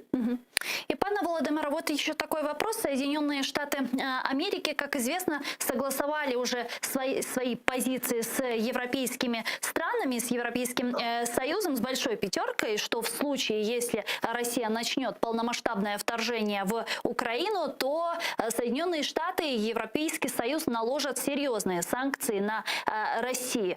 И по этому заявлению стало понятно, что в случае вторжения вот некой такой прямой военной помощи не будет, но будет при этом санкционное давление на Россию. Вот в нынешних условиях те санкции, о которых говорит Соединенные Штаты Америки и Европейский Союз, они могут быть в качестве превентивной меры для сдерживания России эффективными или же нет? В якості превентивної міри ні, оскільки йдеться про те, що вони будуть задіяні лише тоді і коли Росія буде робити цю широкомасштабну навалу, чи вторгнення, чи просто розширювати територію своїх військових дій на території за рахунок території України. А поки що йдеться про це. На Заході, як ми розуміємо, про превентивність ніхто не каже, бо вони кажуть, що це занадто, але треба налякати Росію, яким чином, щоб показати, що буде жорстка реакція. Але наскільки ці санкції, можливо, вони залякають Росію, чи вони її якось зупинять, чи буде тут якесь певне стримування Росії, чи вона спрацює, ми не можемо точно сказати. Бо, по-перше, ми точно не знаємо повного переліку санкцій. По-друге, ми не знаємо, як Москва на них може відреагувати. Можливо, сьогодні Байден буде перелічувати ці можливі санкції для Путіна, щоб якось враження на нього зробити. Але ми точно не знаємо, як Путін буде реагувати, бо, можливо, він скаже, так, дійсно, це серйозні санкції. Це призведе до повалення російської економіки і дуже серйозних таких кризових явищ в нашій економіці. Тому треба, мабуть, нам зупинитися і все ж таки послухати зі здорових глузд. А можливо, він скаже, знаєте, що це просто несенітниця, це для нас не проблема, там втратити там кілька мільйонів доларів, чи навіть там 1-2% нашого росту, економічного зростання, таке інше. Це не проблема, Україна для нас дуже важлива, ми не можемо її залишити Заходу, ми маємо тримати під контролем, тому це нас не зупинить. Тому точно сказати і дати такий прогноз, який був більш-менш точним щодо того, як Росія може відреагувати на такі відповідні нові жорсткі санкції, наразі, на жаль, не може. Ну вот, кстати, мы в поле окне можем видеть, как, собственно, да, проходит, я так понимаю, протокольная съемка встречи Владимира Путина и Джозефа Байдена по видеоконференции. Пане Володимире, завершая тему санкций, еще такой вопрос. Вот возможно введение санкций в виде отключения России от международной системы SWIFT или ограничения конвертации рубля. Это действительно серьезные санкции для России, которая за последние 8 лет, в принципе, адаптировалась к условиям санкционного давления и изоляционизма? Ну, наскільки я розумію, я хочу чесно сказати, що краще з цим запитанням звернутися до когось, хто є фахівцем саме в питаннях міжнародних фінансових інституцій, світової економіки, яким я не є. Але наскільки я розумію, це така серйозна ескалація санкцій. Це дійсно те, що вони мали про запас в резерві на Заході протягом кількох років. І навіть от навесні літом цього року в Вашингтоні вони казали, що ми найбільш жорсткі ми не задіяли. Оскільки ми хочемо щось мати для того, щоб вплинути на позицію Росії, якщо вони будуть продовжувати йти цим агресивним шляхом. І, власне, я думаю, що зараз про це йдеться. І тому я думаю, що це дійсно серйозний удар по російській економіці, але в Росії також вони, мабуть, планують, що за реакція може бути Заходу проти їх агресивних дій.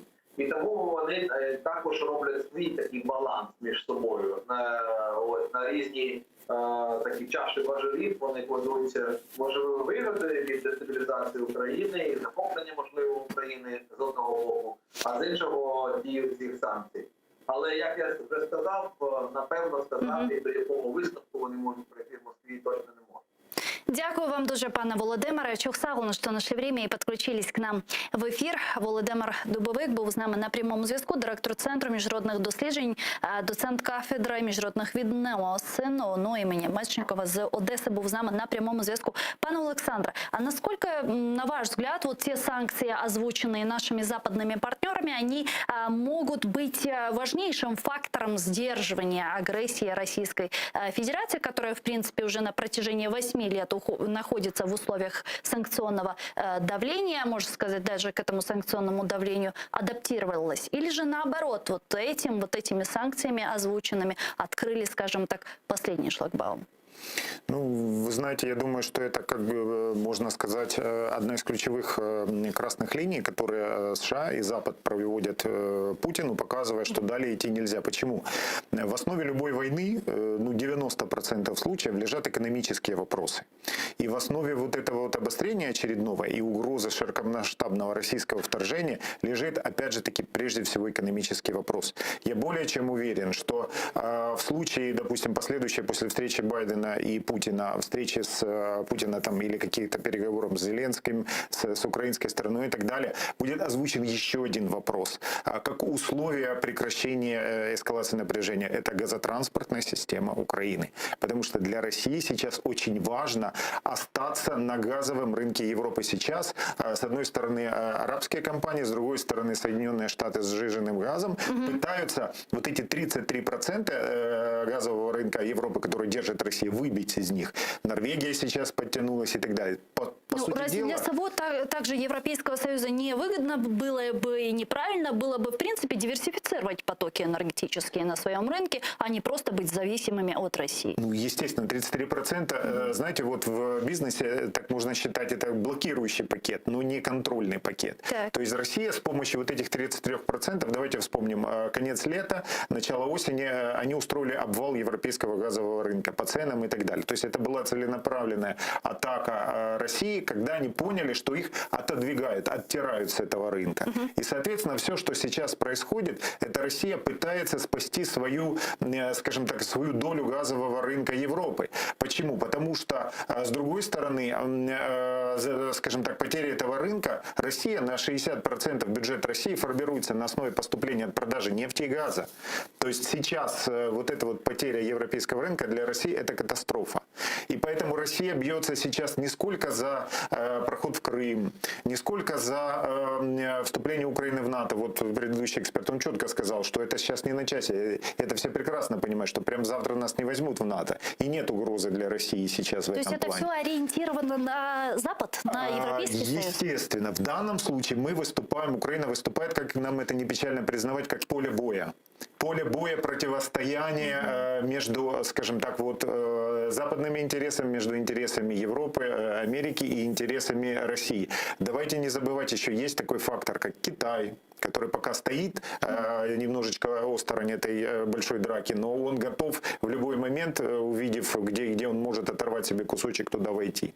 Давайте не забывать о том, что возрос очень сильно фактор Турции и Турецкого союза, и Тюркского союза, который тоже принимает участие в этих процессах. Недавно Эрдоган предложил стать в качестве посредника между Россией и Украиной в конфликте. Да, и кстати, вот давайте подробнее остановимся на этой теме. Как вы думаете, зачем сейчас вдруг Эрдоган решил выступить посредником в конфликте между Россией и Украиной? Связано ли это с последними событиями, со стягиванием и наращиванием российского железа у границ Украины? Или же он преследует более высокие какие-то цели, более, вот тоже, знаете, то, что говорят, возрождение великого тюркского Турана, и он хочет стать в авангарде этого Турана. То есть что это может быть? Ну, Туранскую армию уже создали, Тюркский совет уже есть. Кстати, Украине предложила быть ассоциированным членом, статус наблюдателя в Тюркском совете. Да. Я думаю, Украина не должна от этого отказываться. Мы должны рассматривать этот вектор союзнических отношений. Безусловно, интерес в этой ситуации Турции простой и понятный. Субъектность, геополитическая субъектность Турции возрастает постоянно, то есть укрепляется.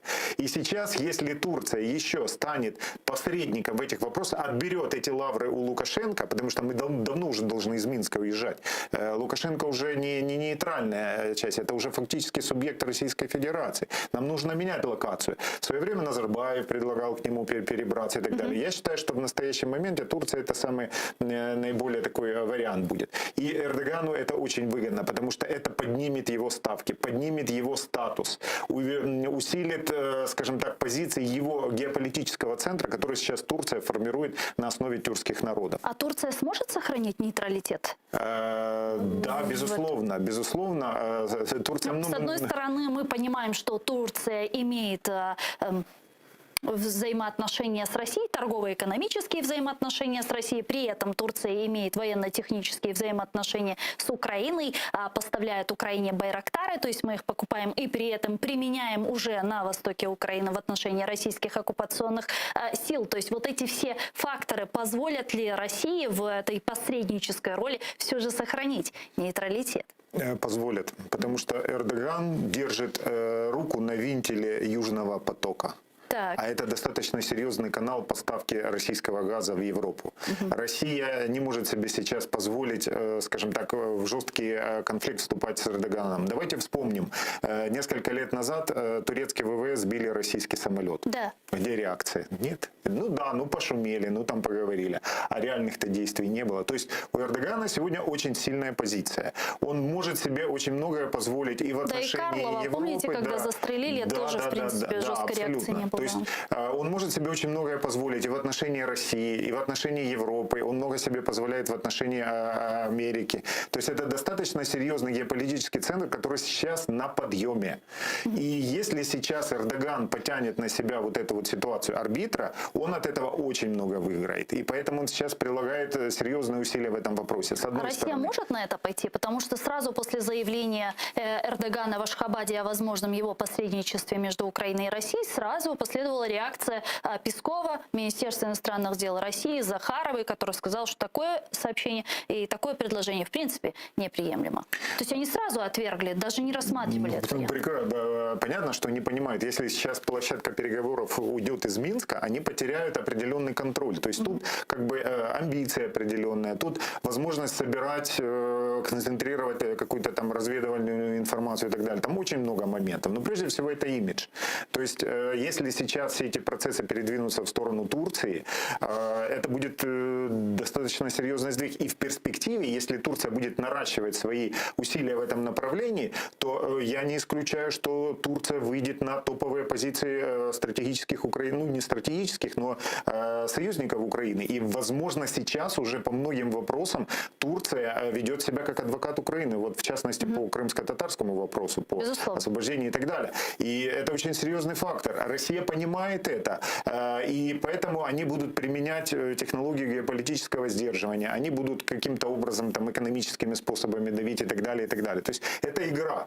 Геополитика, это, знаете, это как шахматы. Где-то ты поддаешься, где-то ты наступаешь. Но ты должен просчитывать на 5-6 ходов вперед. В данном случае Россия, когда вот было озвучено Эрдоганом это предложение, они прекрасно поняли, чем это грозит. Давайте не забывать еще, что Турция в прошлом году фактически путем, скажем так, помощи Азербайджану в войне на Карабахе, она фактически выбила Россию с Южного Кавказа. Все. Вот сейчас у них была там трехсторонняя встреча Алиева, значит, Пашиняна и Путина. И они там договорились, там трехсторонняя группа на уровне вице-премьеров, логистика, транспорт, возвращение беженцев и так далее. Но везде там идет подтекст, там, что все, goodbye Russia. Россия уже больше не имеет того влияния на это. Россия кинула фактически Армению. Она не помогла ей реально. Она не обеспечила ее реальными вооружениями, которые бы получили перевес. Азербайджанская армия просто растерла армянскую армию в Карабахе.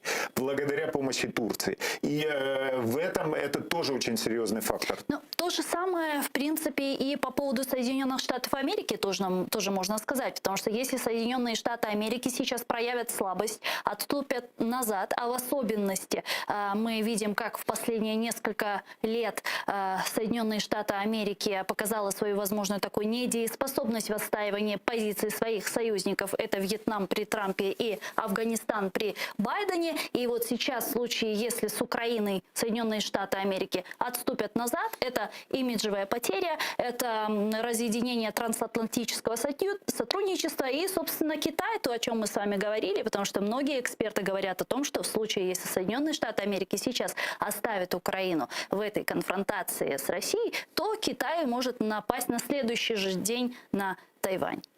И на Тайвань, и, кстати, для нас Китай уже становится угрозой. В китайских СМИ и подконтрольных Китаю СМИ иностранных уже начинается, раскручивается активная информационная кампания против Украины. Вот по результатам той ситуации с Мотор-Сичью и так далее. То есть мы для Китая в том числе тоже серьезный объект. По большому счету, опять же, возвращаясь к тому, чему мы начали, геополитика — это большой узел разных процессов. И здесь все взаимосвязано. И для Америки сегодня большую опасность и больше внимания не выделяет не сколько России, сколько Китаю. А Россия, понимаете, с одной стороны, да, противник, с одной стороны есть проблемы, но с другой стороны Америка понимает, что ей нужно удержать Россию от полного союза с Китаем. И вот получается вот такие качели, поиск определенного баланса, поиск определенных взаимодействий. И поэтому, опять же, давайте четко ответим на один простой вопрос. Ни Запад, ни Америка никогда не пойдут на то, чтобы полностью развалить Россию. Потому что полный развал России — это геополитическая катастрофа, которая достаточно серьезно смешает карты по всей Евразии. То есть если Россия, несмотря ни на то, что она вот сейчас есть, она определенный сдерживающий фактор для исламского экстремизма в Средней Азии, для агрессии Китая, для ситуации на Кавказе. То есть она определенные процессы сдерживает. Плюс, опять же, если Россия разваливается, это 5-6 независимых государств со своим ядерным оружием. Соответственно, если раньше можно было договариваться с Москвой, теперь придется договариваться с 5-6 какими-то князьями. А по тем тенденциям, вот мы отслеживаем эту ситуацию по регионам в России, там, допустим, Республика Саха, Дальний Восток и так далее, там к власти придут местные криминально-олигархические кланы. И бог его знает, что в голове у этих товарищей. Вот, допустим, я с особым интересом отслеживаю ситуацию по Красноярскому краю, где там бывший криминальный авторитет, скажем так, вот является там одним из главных оппозиционных лидеров, который критикует Москву, критикует Путина, его сейчас закрыли, круг его союзников растет,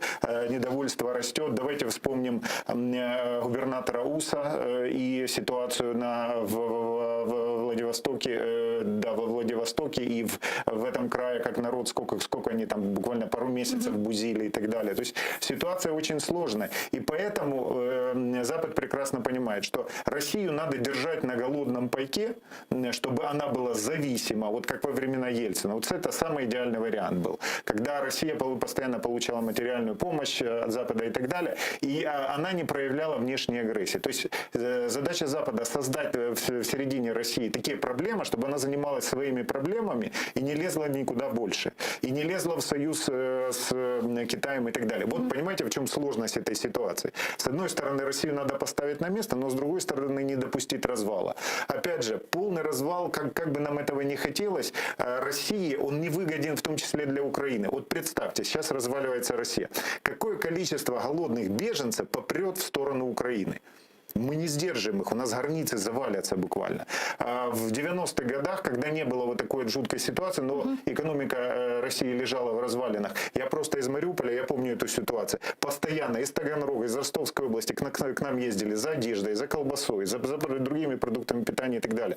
А в случае развала России сейчас уже будут не челночники ездить, а голодные россияне попрут к нам за вот этими всеми. От войны, от мародерства и так далее. То есть оно нам надо.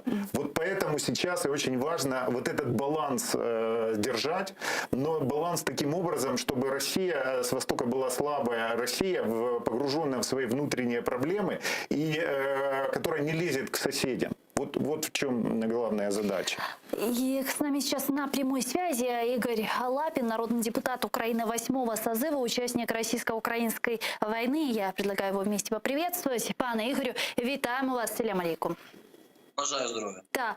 Пане Игорю, мы вот сейчас в студии как раз с гостем, с гостями, которые в том числе подключаются в режиме онлайн, обсуждаем встречу и видеоконференцию Джозефа Байдена с президентом России Путиным и ситуацию с безопасностью вокруг нашей страны. Ну, для начала, ожидаете ли вы каких-то судьбоносных решений в результате этой встречи для Украины? Или же прорыва, как говорит наше українське внешньополітичне відомство, ви також не ждете? Ну, дивіться, перш за все хочу звернути увагу на те, що мені, звичайно, трохи з однієї сторони прикро, що зараз, знаєте, як кажуть, як в хаті, дорослі розмовляють про долю дітей. Ну, але, на жаль, ми зараз якраз є тією країною, попри всі обіцянки президента, що ми там якісь там суб'єктні і так далі, але, на жаль, ми не маємо достатньо сили, щоб диктувати, як кажуть, порядок денний розмови двох президентів. Хоча існування антипутінської коаліції якраз дозволяло нам, маючи таку коаліцію, все-таки диктувати порядок денний в Євросоюзі.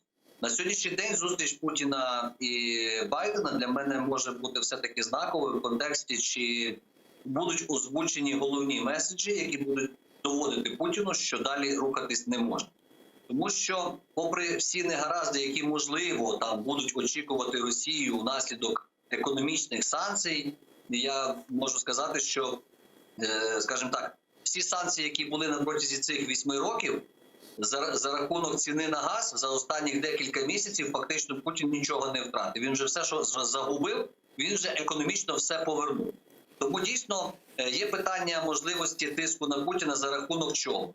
Ну, я не знаю, як дивляться на ці ситуації наші західні партнери, але тим не менше, навколо Путіна є оточення. Причому не найближче там 5 чи 10 чоловік, а є так звана та путінська тисяча чи путінський мільярд. Да? Це приблизно біля 1000 осіб разом з їхніми жінками, там, чоловіками, дітьми і собаками, на яких є рахунки у закордонних банках. Оце має бути заморожено. Тоді всередині в Росії якраз і почнеться тиск на диктатора з боку його оточення. Тому що бути самому, залишитись самому в Росії, це означає отримати якийсь черговий дворцовий переворот.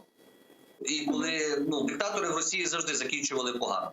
В цій ситуації я хочу просто сказати, що така система, можливо, і спонукає Путіна перестати спекулювати Україною. Бо на сьогоднішній день так. Я хочу зустрітися з Байденом, бо якщо не зустрінеться, то я вдарю по Україні.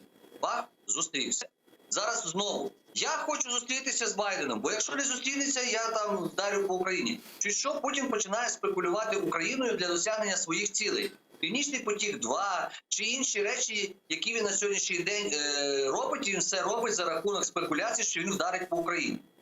Я вітаю громадян України і це активну частину суспільства, які запустили на сьогоднішній день, в тому числі і звернення до наших західних партнерів, в тому числі Посольства Сполучених Штатів, з тезою, що українці будуть чинити опір.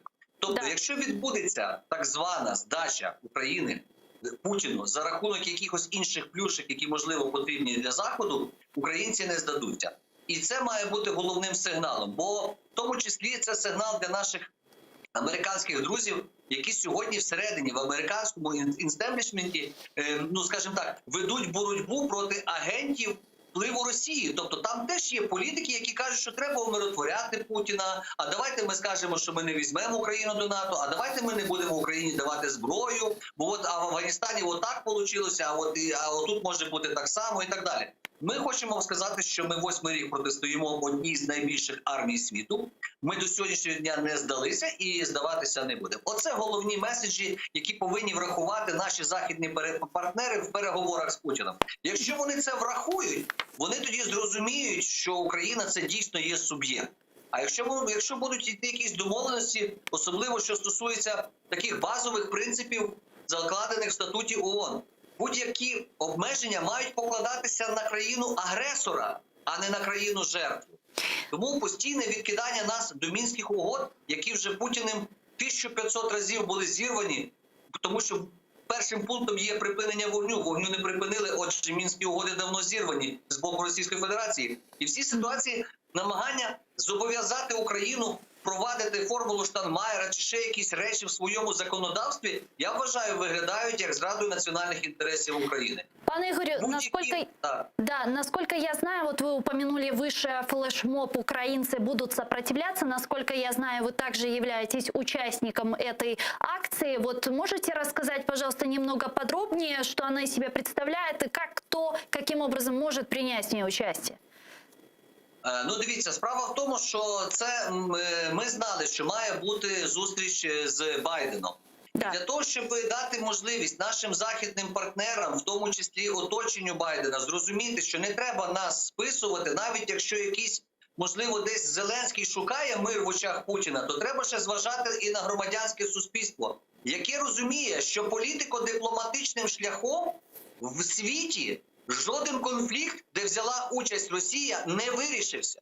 Ми можемо пригадувати всю історію Російської Федерації, і ми не побачимо жодного конфлікту, починаючи від Карабаху, там, чи Абхазія, Осетія, чи будь-які, чи той же самий українська ситуація і так далі. Тому ми це зробили, і чим більше буде громадських діячів, чим більше буде людей, які скажуть, що вони готові чинити супротив, це якраз і є тим запобіжником для західних партнерів, що навіть якщо ви там домовитеся щось з Путіном за рахунок країни-жертви, за рахунок України, то громадянське суспільство цю домовленість відкидає. Розумієте? Ну ми не можемо за рахунок того, щоб умиротворити Путіна, віддати Крим і визнати його російським.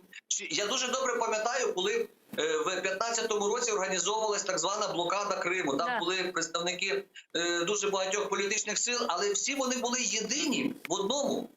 Я дуже пам'ятаю кримських татар, які казали, Ви їм все перекрите, ми потерпимо. Головне, щоб вони побистріше звідси ушли, розумієте? І на сьогоднішній день Путіну ж треба вода в Крим, Путіну багато що треба, Путіну треба визнання. А громадянське суспільство не може дозволити навіть нашому президенту зробити таке визнання і піти на поступки агресору, навіть якщо наші західні партнери будуть в цьому наполягати.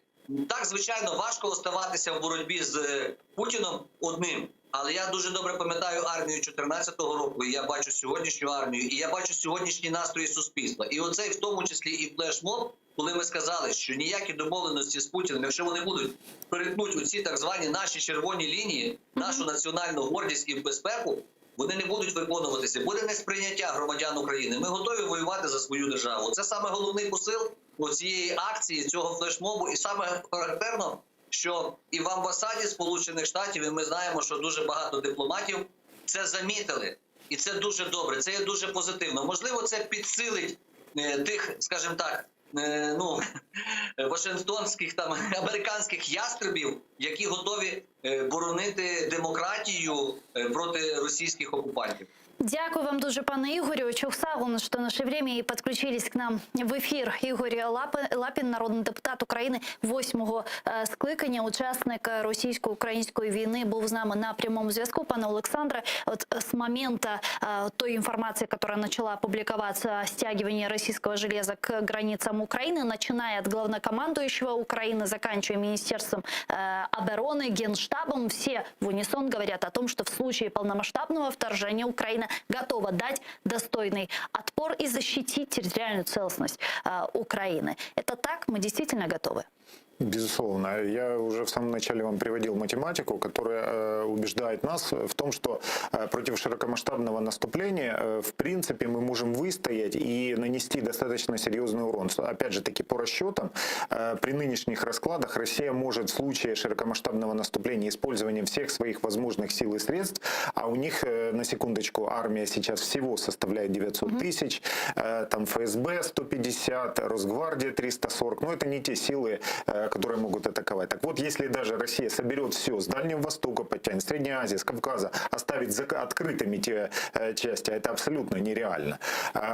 Максимум, что они могут зайти где-то порядка от 50 до 100 километров на территорию Украины зайти, при этом они потеряют 60% боеспособности своих войск, потому что нужно будет оставлять гарнизоны, будут раненые, будет убиты, а там соотношение раненых тоже где-то там на 5 выбывших, 3 убитых, 2 раненых и так далее. То есть там математика показывает, что это абсолютно нереально. И поэтому в данном случае вот как бы оценивать такие вещи и воспринимать такие вещи нужно рационально.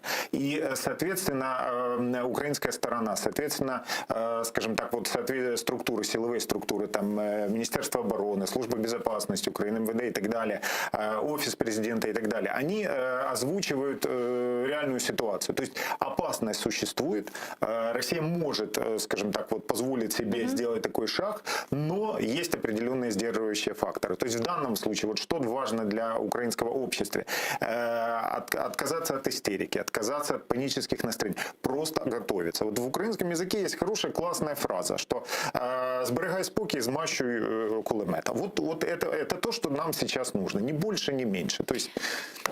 В НАТО прозвучало очень много различных заявлений, и также вы знаете, что вчера вечером, то есть собрались представители НАТО для обсуждения ситуации вокруг границ Украины, и в частности в НАТО выразили обеспокоенность того, что Россия может захватить, используя мигрантов в Беларуси, Сувальский коридор. Давайте послушаем цитату.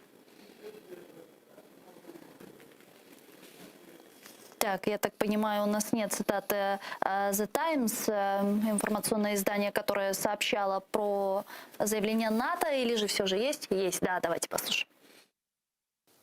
Росія може виштовхнути мігрантів у коридор і почати заворушення. Після цього російські війська можуть увірватися в коридор і розгорнути військові патрулі під приводом гуманітарної кризи. Такий крок дозволив би Росії поєднати свої сили в Калінінграді з Білоруссю. Что это означает? Вы знаете, это как раз вот скажем так, вот тот пример классической гибридной войны, что сегодня Россия не воюет открыто, тем более воевать открыто против Литвы, Польши, это означает воевать с НАТО. Они могут использовать, допустим, классический инструмент, вот как они фактически используют. Вот на самом деле реально война могла начаться, сегодня Третья мировая война, именно на границе Польши, Литвы и Беларуси. Сначала вперед идут мигранты, люди, которые вообще не милитарные, никакого отношения к этому не имеют. Ну, вот как в Крыму было. Первые это пошли не зеленые человечки, первые это пошли вот эти вот все ряженые. Они устраивают на границе противостояние, как это, собственно, и было. К этому противостоянию подключаются силовики с обеих сторон. А когда они включаются в эту заварушку, бог его знает, кто куда там выстрелил, кто кого там ранил, убил и так далее. И как только начинает использоваться огнестрельное оружие, это уже конфликт. Это может быть приграничный военный конфликт с использованием боевого оружия, который может перерасти в серьезные какие-то противостояния. А Беларусь, с одной стороны, она член союза с Россией, соответственно, включается Россия, у них есть договор военный. Соответственно, Польша и Литва — это часть НАТО, и, соответственно, включается в это. И вот этот вот фактор, он используется в том числе как шантаж. Россия давит через мигрантов, через таких и говорит, что если вы вот не пойдете к нам на уступки, мы вот устроим то-то, то-то, то-то. Да, но при этом, если Россия осуществляет захват Сувалкского коридора, то я так понимаю, что страны Балтии остаются полностью отрезанными от НАТО. Объясните мне, каким образом юридически это можно сделать. Сувалковский коридор — это граница между Литвой и Польшей. Это никак не территория Белоруссии, это никак не территория России, это никак не Калининградская область. То есть это территория двух суверенных государств. Что может быть? Мигранты, но это нужно очень большое количество мигрантов, чтобы они захватили вот этот участок, эту границу.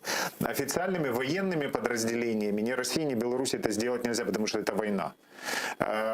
Такое большое количество мигрантов туда согнать нереально будет, чтобы они захватили эту территорию и отбивались от силовиков литовских и польских. Вот. Поэтому это очередная угроза. Дело в том, что насчет этого коридора Россия уже давно говорит. И когда в прошлом году, опять же, в информационное пространство была вкинута идея о том, что поляки якобы гипотетически разыграли войну с Россией, если Россия через Беларусь, через Сувалковский коридор наступает на Польшу, Польша проигрывает за 5 дней этой войны. Вот был такой момент. То есть это тема, которая давно муссируется. Но это уже открытый конфликт, это уже открытая война с НАТО. Не просто с Польшей, а с НАТО. Кто бы из, скажем так, стран, которые находятся на той территории, ну, в данном случае Беларусь или Россия, начинает войну с Польшей, это значит начинает войну с НАТО. То есть вы уверены в том, что НАТО полностью включит пятую статью коллективной безопасности? Если это будет открытый конфликт, если к этому конфликту, если кроме мигрантов туда пойдут белорусские силовики или российские силовики, то тогда пятая статья вступает. При вот в данном раскладе, вот как оно было сейчас, пятую статью было невозможно использовать, потому что она, ну вообще пятая статья — это такая условность. То есть страны Балтии, вот я общаюсь с моими знакомыми, экспертами, военными, они говорят, мы на это не надеемся, мы понимаем, что при определенном угле зрения эта пятая статья может не сработать, она скорее всего не сработает в случае каких-то вот таких вот серьезных гибридных конфликтов. Да, открытое военное вторжение, да, сработает. Но кто сейчас открыто вторгается? И даже Россия не вторгалась в Украину в 2014 году открыто. То есть, в принципе, это могут мигранты, но быть зеленые человечки одновременно. Да, переодеты. И давайте вспомним вот эти вот кадры, столкновения, которые происходили на польской, на литовской границе. Ведь штурмовали так границу не женщины, не дети, не старики. Штурмовали границу, пробивали границу, рвали колючую проволоку. Такие здоровые мужики.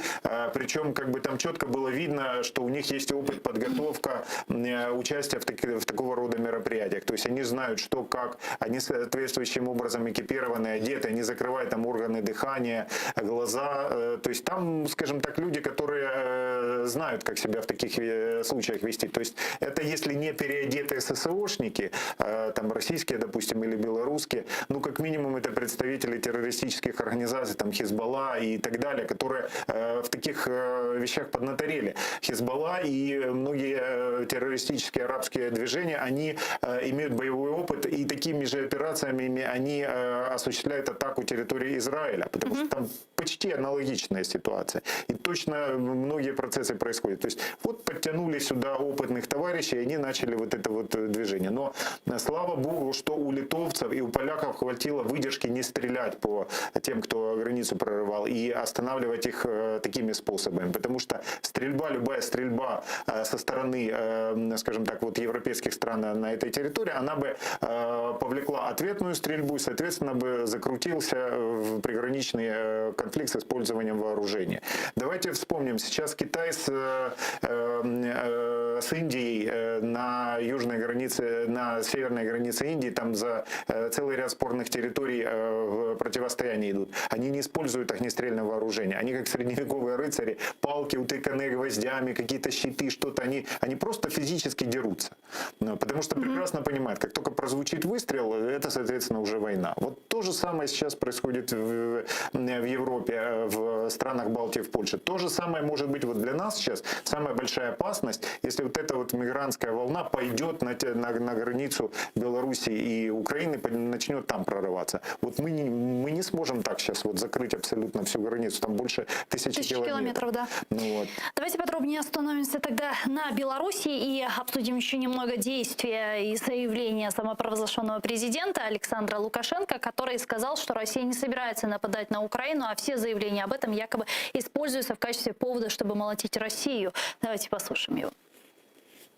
Нужен же повод для того, чтобы молотить Россию. Вот они и повесили этот ярлык. Хотя никто в России не собирается нападать на Украину. Россия прекрасно видит, что творится в Украине. И то, что там творится, и что планируют натовцы и американцы, неприемлемо не только для России, но и для нас. Потому что здесь мы рядом. Еще многое изменится за этот месяц. Вы еще многое увидите. Мы увидим вот эту развязку от Черного до Балтийского моря. К чему придем. Какие-то развязки, я думаю, очень большие будут и после Нового года. С нами сейчас на прямой связи Ольга Карач, директор Міжнародного центру громадянських ініціатив «Наш дом», білоруська правозахисниця з Литви. Зараз з нами на прямому зв'язку. Пані Ольга, вітаємо вас. Салям алейкум. Да, добрый день. Да, витаю. Пани Ольга, только что послушали цитату самопровозглашенного президента Беларуси Александра Лукашенко. Я, если честно, мало что поняла. Вы что-то поняли? Что он имел в виду? Ну, на самом деле, у этой цитаты есть продолжение, потому что он сказал, что Беларусь в его лице будет на стороне Владимира Путина, что, собственно, не очень удивительно и вполне себе ожидаемо. Также Лукашенко угрожает использованием ядерного оружия, и опять, чтобы это не значило в его устах. Я думаю, что на самом деле, опять из нашего опыта, Александр Лукашенко довольно болтлив и довольно неиздержанный язык. И обычно про все готовящиеся провокации в отношении кого бы то ни было он рассказывает под видом, что вот они там планируют что-то там. Поэтому на месте Украины я бы очень серьезно отнеслась с заявлением, что Лукашенко и Путин, переворачивая, да, он, конечно, говорит больше там про НАТО, можно сказать, даже Евросоюз и так далее, но если мы перевернем и переведем на нормальный человеческий язык, вот все, что он там сказал, в довольно бессвязном виде, то это означает следующее. В течение месяца Путин и Лукашенко планируют некие провокации против Украины. И эти провокации направлены в том числе, чтобы отомстить Украине за их связи и желание дружить с Евросоюзом, Америкой, НАТО и за нежелание дружить с Россией и с Лукашенко. Ну и, скажем, его, не знаю, у нас, знаете, получилось Беларусь — это демократическая Беларусь, а Белоруссия — это вот как раз та часть Лукашенко, да, вот этой вот части. Поэтому на самом деле ситуация очень серьезная, и она серьезная во всех смыслах, потому что Лукашенко хочет войны.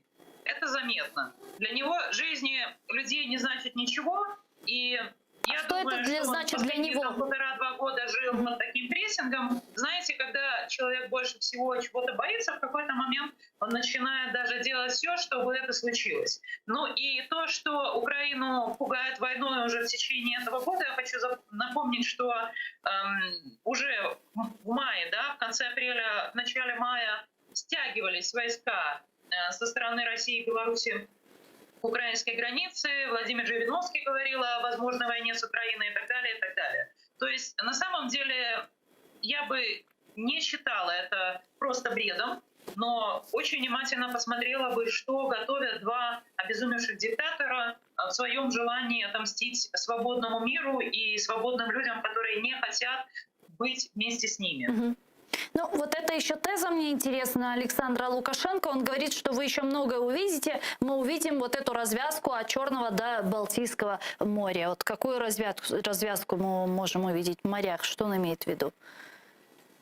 Он может иметь в виду что угодно, но в последнее время он очень много говорит про ядерное оружие, про использование каких-то радиоактивных материалов. Не знаю, связано ли это с этим высказыванием или у него там еще какие-то дополнительные планы. Но то, что они будут сейчас стараться организовывать провокации против Украины и против Польши, и против стран Балтии, это безусловно. И мы видим, что попытка Лукашенко заставить Евросоюз сесть за стол переговоров путем шантажа и давления на белорусско-польскую границу провалилась. В принципе, да, хотя люди там застряли, люди продолжают умирать, люди продолжают гибнуть, но тем не менее это означает, что у них есть какой-то вот план Б, план С, и они эти планы будут реализовывать в самое ближайшее время. Вы понимаете, ведь Новый год на самом деле для Лукашенко и для Путина очень выгоден. И если мы посмотрим на все события, которые такие кровавые, тяжелые события, которые происходили в Беларуси вот за все это время, очень часто они происходили именно под Новый год. Почему? Потому что понятно, что европейские политики уходят там на новогодние праздники, люди там веселятся и так далее, и так далее. Но я думаю, что они что-то готовят и готовят что-то, которое повлечет к смерти людей. Дай бог, чтобы я ошибалась. Может, это там уже моя паранойя, да, от всего, что я вижу, что происходит и в Беларуси, и в России. Но, тем не менее, напомню, Лукашенко много чего обещал сделать и пробалтывался о том, что он планирует делать. Вот в данной ситуации следующий месяц действительно, к сожалению, для Украины и всех соседей Беларуси и России, я думаю, будет очень тяжелым. Ну вот когда вы говорите о возможных каких-то провокациях со стороны Беларуси, что это может быть? Александр Лукашенко попробует использовать мигрантов уже на украино-белорусских границах? Возможные какие-то диверсии или вообще некая провокация, которая в дальнейшем может послужить в качестве казуса Белли? Что это все может быть? Ну, вы знаете, на самом деле, хотела бы напомнить, что Александр Лукашенко уже организовывал теракты в своей жизни, как минимум на территории Беларуси, и в результате этих терактов погибли люди, хотя, конечно, он пытался это все свалить на совсем других людей и, на мой взгляд, очень бездоказательно свалить. Я не исключаю, но такую ситуацию, что в том числе Лукашенко будет посылать каких-то наемников, которые будут проходить нелегально украинско-белорусскую границу, будут проходить нелегально белорусско-польскую, либо границу с Литвой, Латвией, и там будут организовывать некие беспорядки. Кстати, он про это тоже говорил и этим тоже угрожал. Кроме ядерных радиоактивных веществ, которые могут внезапно появиться на территории стран-соседей, он также говорил еще о том, что могут появиться и могут начать проводиться террористические атаки на территории этих стран. Я это не исключаю и знаю, что в этой ситуации тормозов у него абсолютно нет. И, в принципе, не вижу причины, почему он бы не мог это организовать. Дякую вам дуже, пані Ольга. Спасибо большое, что нашли время. Да, извините за мрачность прогноза, но что делать, такая жизнь. Да, надеемся, что все будет не так мрачно. Надеемся, что этот прогноз не сбудется. Спасибо большое, пані Ольга. Дуже дякую, що знайшли время і підключилися к нам в ефір. Ольга Карач, дякую, була з нами на прямому зв'язку. Директор Міжнародного центру громадянських ініціатив «Наш дом», білоруська правозахисниця з Литви.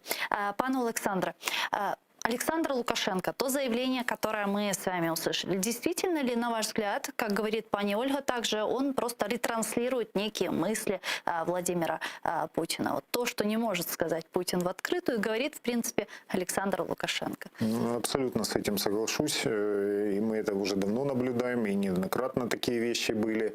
Именно Лукашенко сейчас. Лукашенко находится в очень сильной зависимости от России и непосредственно от Путина, и фактически висит на волоске. Потому что Путину не нужен Лукашенко, он неуправляемый, он как бы достаточно самостоятельный.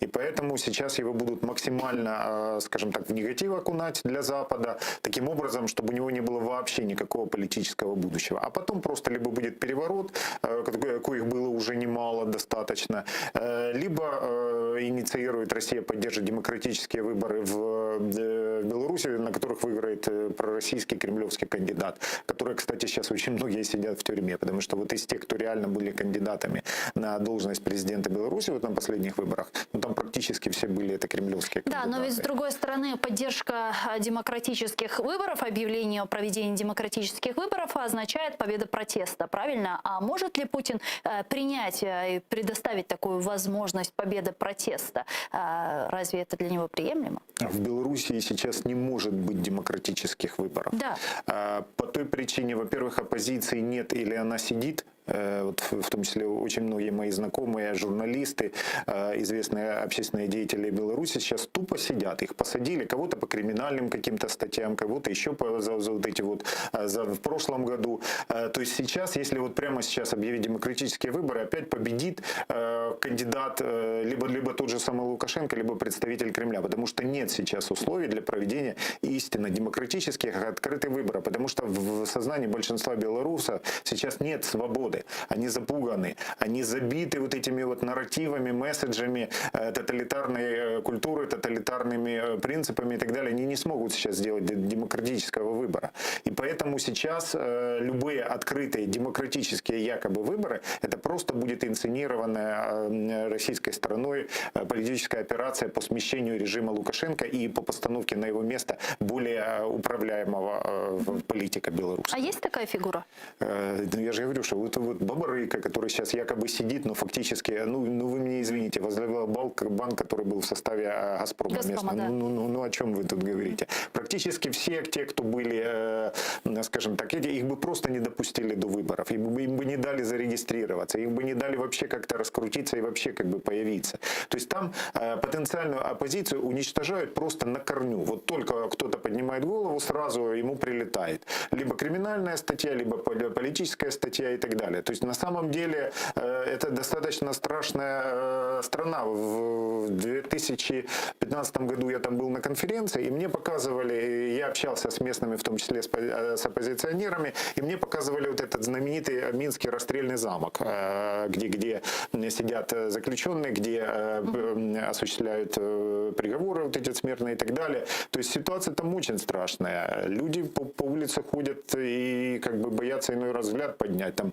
мы проходили мимо дворца Лукашенко по улице, мне сказали, давай перейдем на другую сторону, ни в коем случае не фотографируй, не смотри пристально в ту сторону и так далее. То есть этот народ надо сначала привести в нормальное, адекватное состояние, вывести из этого состояния такого вот когнитивного диссонанса, и потом уже как бы предлагать им какие-то выборы и так далее. То есть сейчас демократических выборов в Беларуси не будет. И вот продолжая слова предыдущего выступающего, я тоже хочу подтвердить, что да, действительно там сейчас готовятся определенные вещи, определенные провокации на границе. С мигрантами. Да, и не только с мигрантами. Уже определенные как бы пробы. Вот знаете, никакая не военная операция, не информационно-психологическая, не военно-политическая не начинается на пустом месте, без предварительного прощупывания ситуации. А мы такие факты уже фиксируем. Вспомните, недавно был вброс видео о том, что якобы под Прилуками украинские пограничники расстреляли мигрантов. Да, где Прилуки реальные украинские, где белорусские.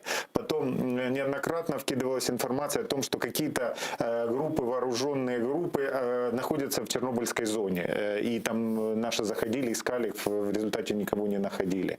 Опять же, скажем, достаточно много вот таких вот прощупываний идет для того, чтобы посмотреть, как реакция, как реагирует украинская сторона, как реагируют наши западные союзники. И оценив эту реакцию, соответственно, российская сторона принимает решение либо в этом направлении идти, либо искать какие-то еще другие вещи. На самом деле вариантов, сценариев там достаточно много, но самый типичный то, что Россия всегда использовала и во времена Советского Союза. Создать какой-то приграничный конфликт, инициировать, скажем, нападение украинской стороны на белорусскую сторону, на какую-то там деревню или на каких-то там мифических мигрантов на белорусской. Ну вот, зашли на нашу сторону мигранты, наши пограничники их преследуют, увлеклись, зашли на территорию Беларуси, устроили там стрельбу, потасовку, все. Это уже казус белли. Это уже можно начинать войну, по большому счету. И таких провокаций можно сделать там сколько угодно. И обстрел территорий, Манильский так называемый прецедент, когда с Финляндией началась война. То есть на самом деле вариантов, сценариев там очень много.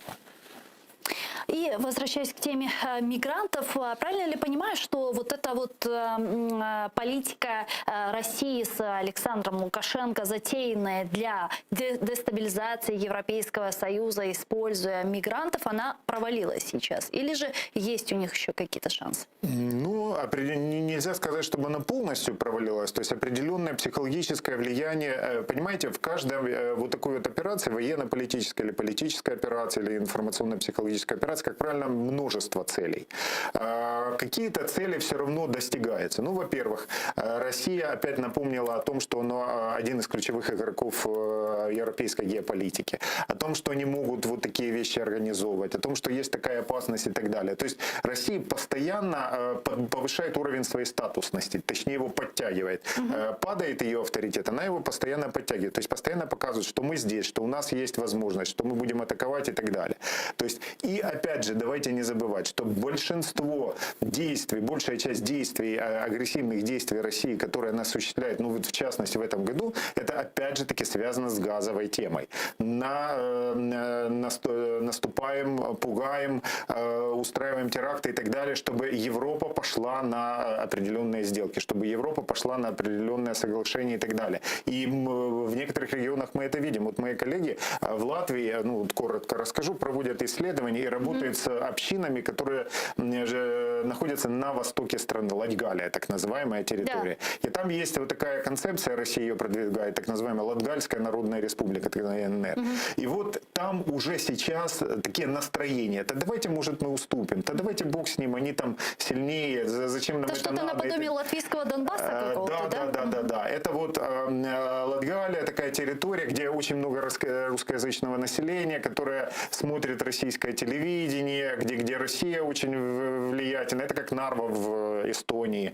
Практически 90% русскоязычный и русский город, потому что там это такое количество. Там, допустим, на территории Литвы такие тоже есть анклавы и так далее. То есть, и вот это один из тех элементов, которые сейчас Россия активно использует для давления. Но еще раз говорю, что главная цель сейчас шантажа России не сколько защита от наступления НАТО и так далее. России сейчас нужно решать вопросы выживания. Россия должна защитить свою долю европейского газового рынка. Ну, раз уж мы затронули тему энергетического вопроса, не могу не остановиться на ней подробнее, учитывая, что у меня здесь есть несколько вопросов. Сейчас Северный поток-2 является, можно сказать, таким ключевым рычагом давления на Российскую Федерацию. В последнее время, наверняка вы видели, наблюдаете, как разгорелся такой довольно острый и серьезный конфликт в Конгрессе Соединенных Штатов Америки с вопросом введения или не введения санкций в отношении Северного потока. И более того, конгрессмены-республиканцы заблокировали принятие оборонного бюджета США, куда не были внесены поправки по Северному потоку. Как вы думаете, может ли Соединенные Штаты Америки, администрация непосредственно Байдена сейчас в качестве превентивной меры, в том числе ввести санкции против Северного потока-2, против того Северного потока-2, зеленый свет которому, в принципе, дал Байден на переговорах с Меркель, заключая то соглашение, о котором мы с вами неоднократно говорили? Безусловно, я с вами согласен, что это может быть инструментом давления, но давайте мы для того, чтобы понять ситуацию, надо вернуться опять к тем событиям. Почему Америка и почему Байден дал зеленый свет на Северный поток-2? Интересно очень, кстати, почему? Только лишь для сохранения трансатлантического единства, взаимоотношений с Германией, или же здесь были другая какая-то подноготная? Это был легкий реверанс в сторону России, опять же, на фоне угрозы американо-китайского противостояния. То есть Россия нужна Америке в качестве, в лучшем случае, союзника, а в худшем случае хотя бы нейтральной страны в споре между Китаем и Америкой. И поэтому вот это вот отступление, весеннее, так скажем, отступление Байдена, когда он немножко ослабил хватку, когда он сначала напугал, там, вы помните, когда он его убийцей назвал и прочие вещи, сначала накрутились, санкции были введены, а потом немножечко попустили. Это, знаете, такие технологии кнут и пряник, да. Но понимаете, в чем проблема России? Они не понимают этого языка. Они любое послабление воспринимают как слабость. И вот Байден дал намек Путину, что, дорогой товарищ Путин, если ты не хочешь сдохнуть от голода и хочешь на газе зарабатывать, давай дружить, адекватно дружить. Но Путин, к сожалению, не понял. Ну, то есть ему сказали так, что если ты будешь нормально себя вести в споре между США и Китаем, то, соответственно, мы не будем тебе полностью перекрывать кислород, и вот мы тебе дали такую возможность. Собственно, благодаря попустительству Штатов Россия смогла осенью, в конце лета, в начале осени устроить вот этот кипиш на газовом рынке Европы, потому что иначе бы они это не смогли себе позволить делать. России дали восстановить ресурсы, набраться денег, потому что оба базовые фонды там уже были пустые, там уже как бы голод грозил России. России дали возможность в плане имиджа немножечко подняться. Но опять же, Россия это поняла по-своему. Они это восприняли как свободу действий, как слабость нового президента. Опять же, начали появляться нарративы о том, что Байден немощный, Байден глупый старик, который ничего не может, ничего не хочет и так далее. То есть Россия опять это все поняла по-своему, и теперь Америка и Запад опять вынужден возвращаться к политике кнута. Пряник закончился, Россия это должна понимать. Но все же интересно, разве история ничему не учит даже тех же представителей западного истеблишмента, что вот эта политика умиротворения агрессора, она неэффективна, она недееспособна, особенно когда речь идет о Кремле, о Путине. Абсолютно Но это же ничему не учит. Абсолютно ничему не учит. История показывает, что история ничему не учит. Да. Все возвращается на круги своя. Потому что каждый раз есть надежда, что может быть что-то изменится, что может быть поумнеет, что может быть поймут и так далее. То есть политика — это постоянный баланс интересов, это постоянные компромиссы, это постоянные какие-то такие острые вещи и так далее. То есть там не бывает нормального, спокойного состояния и так далее. И мы это должны понимать. Вы знаете, вот в 2014 году мы немножко таки резко повзрослели. То есть мы поняли, что мировая политика — это не то, когда вот у тебя есть надежный союзник, ты за него спрятался и живешь там тихо, мирно. Это прагматизм. Да, это прагматизм. Мы поняли, что вот этот союзник, за спиной которого мы там 25 лет жили, или сколько-то там 20 лет жили, он может оказаться врагом, он может оказаться маньяком, который захочет тебя убить или съесть тебя.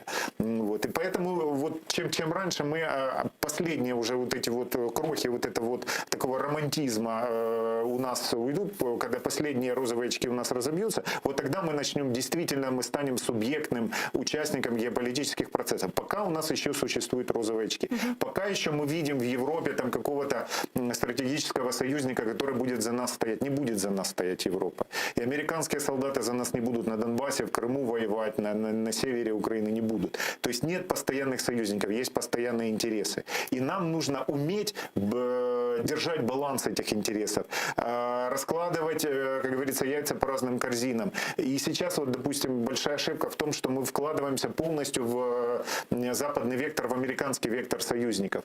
И забываем про то, что мы можем найти союзников еще по целому ряду направлений. Та же самая Турция, возвращаясь к этому направлению. Это потенциально очень интересный для нас союзник. То есть мы должны, и опять же, можно союзников искать не только в этом регионе, можно союзников искать, мы абсолютно упускаем фактор Африки, Юга Африки, Севера Африки. Исламский мир. Исламский мир, ну только адекватный исламский мир. Мы забываем про Латинскую Америку. Мы очень слабо используем фактор Канады. То есть мы взагалі забыли, что есть такой континент Австралия, у которого тоже есть свои геополитические интересы. Они сейчас входят в клинч с Китаем. То есть надо просто взять карту нашим политикам, посмотреть на нее внимательно и понять, где есть наши интересы и где мы можем найти взаимодействие. Куда мы можем еще отправить наши товары, с кем мы можем дружить, с кем мы можем работать. Потому что я же говорю, что уверенное положение Украины на геополитической карте мира – это прагматизм, это чистый прагматизм, отсутствие каких-либо ни было там розовых очков и прочих вещей. Вот когда мы научимся этому, будет все более-менее адекватно. Ну, вот возвращаясь к теме Северного потока-2, сегодня, как вы думаете, удастся ли Украине убедить все же наших западных партнеров, что проект Северный поток-2 это политический проект, в первую очередь, для России, и что, в принципе, он несет безопасность не только для Украины, да, но и для всего европейского континента? А в Европе это понимают. В Европе это очень прекрасно понимают. Но это как-то на деле как-то не проявляется. Ну просто когда они кладут на весы интересы, баланс интересов, политики безопасности и так далее, они четко видят, что запуск Северного потока никаких угроз для Германии, для Франции не несет, а только возможность заработать на этом. Потому что если все будет по российскому сценарию, то Германия станет у руля, точнее у винтеля вот этого нового газового хаба из России. Потому что... А наличие транзита на территории Украины – это сдерживающий фактор? Конечно, сдерживающий. Дело в том, что еще мы должны четко понимать, что не Южный поток, по совокупности Южный поток, Северный поток-1, Северный поток-2 и так далее, полностью всех транспортных потребностей в российском, для того, чтобы транспортировать российский газ в Европу, он не перекрывает. То есть даже если сейчас они как бы определенную там долю, большую часть могут транслировать, но где-то поломка, где-то сбой, они по-любому должны будут контрактовать транспортные возможности в украинской газотранспортной системе. То есть должна быть какая-то подстраховка, какой-то люфт 30-40%. И даже если, опять же повторюсь, что Россия сейчас будет использовать обходные трубы, в какой-то определенный момент понадобится использовать украинскую ГТС. И поэтому сейчас, еще раз повторюсь, один из ключевых вопросов окончания вот этого кризиса, который сейчас на границе Украины и России происходит, и возможного вторжения, Россия может выдвинуть в качестве ультиматума продажу ей украинской газотранспортной системы. Это один из ключевых моментов может быть предложение России по решению этого конфликта. И я не исключаю, что именно сейчас Путин озвучивает эту позицию Байдена в их разговоре. И в данном случае тогда как должна действовать Украина? В данном случае мы должны действовать так, как мы заявили вот в этом флешмобі, о котором мы говорили. Україна буде чинити опір. В економічному плані, в військовому плані, в інформаційному, в культурному, в будь-якому іншому. Суверенитетом не торгуют. А газотранспортная система – это часть нашего суверенитета, это часть нашей экономики, это часть нашей безопасности. Вот и все. И последний вопрос по поводу НАТО. Мы с вами затрагивали уже эту тему, учитывая, что на прошлой неделе Путин и все опричники Путина заявляли неоднозначно, что вопрос расширения Североатлантического альянса на восток – это красные линии. Более того, они детализировали эти красные линии. Путин сказал о неприемлемости размещения на территории Украины ударного некого вооружения. Вот как вы думаете, НАТО как будет реагировать на эти заявления Путина? Не только декларативно, как мы, собственно, видим, о чем говорит Ян Столтенберг, о том, что Россия не имеет права вмешиваться в дела Украины, в суверенитет Украины, ее выбор интеграционный в Североатлантический альянс, но, тем не менее, в НАТО нас будут брать? Пока нет. И у России есть достаточно много скрытых союзников в НАТО, через которых они будут действовать для того, чтобы затормозить движение Украины. Давайте вспомним, скажем так, активизацию действий в этом плане Венгрии, которая блокировала постоянно активизацию нашей работы в этом направлении. А у России есть еще более серьезные, тоже скрытые, но все-таки союзники в этом вопросе. Германия, Франция, которые заинтересованы в российском газе, они будут очень серьезными лоббистами для того, чтобы перекрыть доступ Украине к НАТО. То есть на самом деле вопрос, борьба за вступление Украины в НАТО, она еще впереди. И проблема, самой главной угрозой будет не давление России, не скажем так, попытки России напрямую это дело запретить, а через своих сателлитов, через своих, скажем так, те страны, члены, активных членов НАТОвского союза, которые будут против, которые будут блокировать этот вопрос. Франция, Германия, Венгрия, Австрия. То есть ну, там набор очень серьезный. То есть бой за НАТО у нас еще впереди. Это будет достаточно серьезное. И шансов у нас прорваться в ближайшие там, лет 5-10 ну, практически никаких, я бы сказал. Ну, вот Россия же с своей стороны говорит, что они хотят каких-то гарантий на бумаге, чтобы предоставилось НАТО, а не вступление Украины в Североатлантический альянс, что якобы во времена Горбачева кто-то говорил о том, что НАТО расширяться на восток не будет. Вот такое вообще реально? Ну, вообще НАТО может дать такой мандат? Ключевые страны НАТО нам уже один мандат дали под названием Будапештский договор.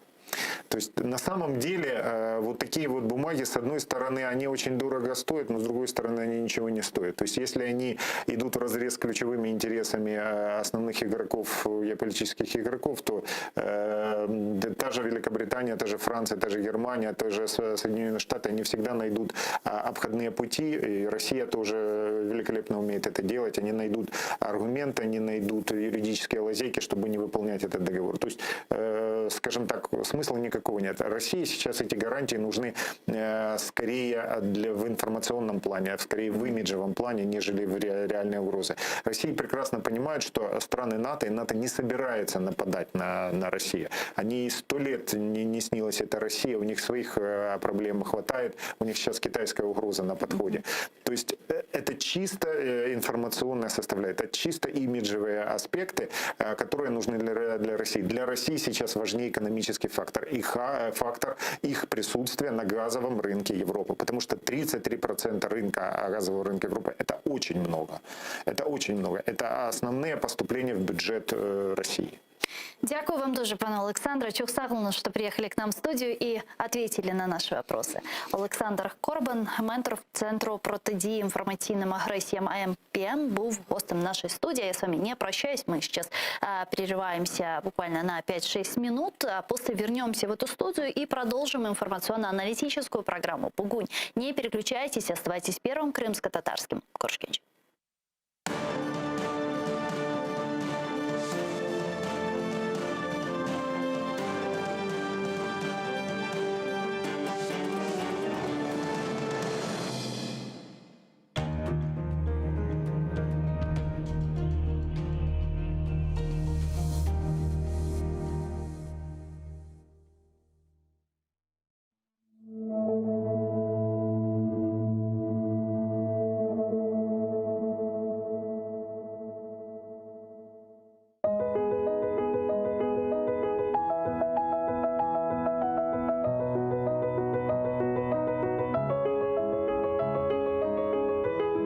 Қырым дегенімде жүрегім açılır.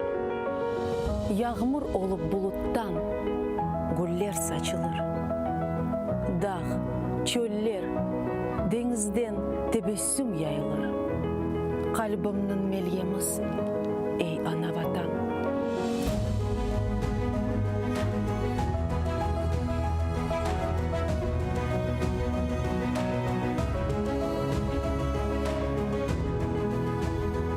Adını aytып, yırlay bağlarda kuşlar, sümbüller dağlarımda takar sırgalar.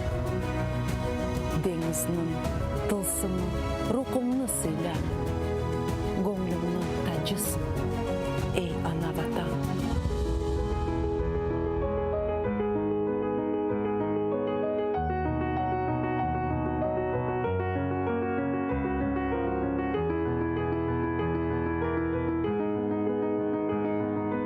Sayıller sokaklarda cennet havası. Bahçe bağlar kalkın için dertler devası. Budur asıl insanın omur sefası. Kozumnun nurusun, ey ana vatan.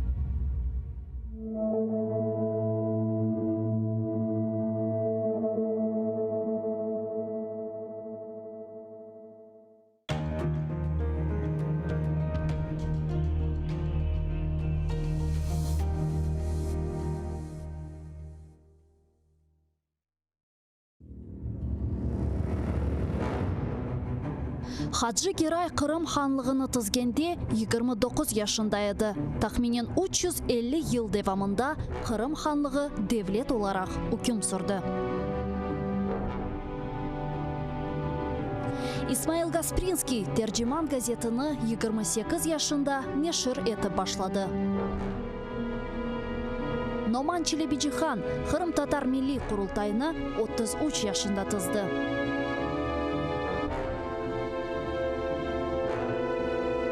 Бекир Чобанзаде 27 yaşında профессор olarak Латин әліпбесini Түрки devletlerге teşviqat etті. Шайыр Амди Герайбай 29 yaşında milletçilikte qabatlanıp Moskvada Butyrka hapisxanesinde vahşice öldürüldü.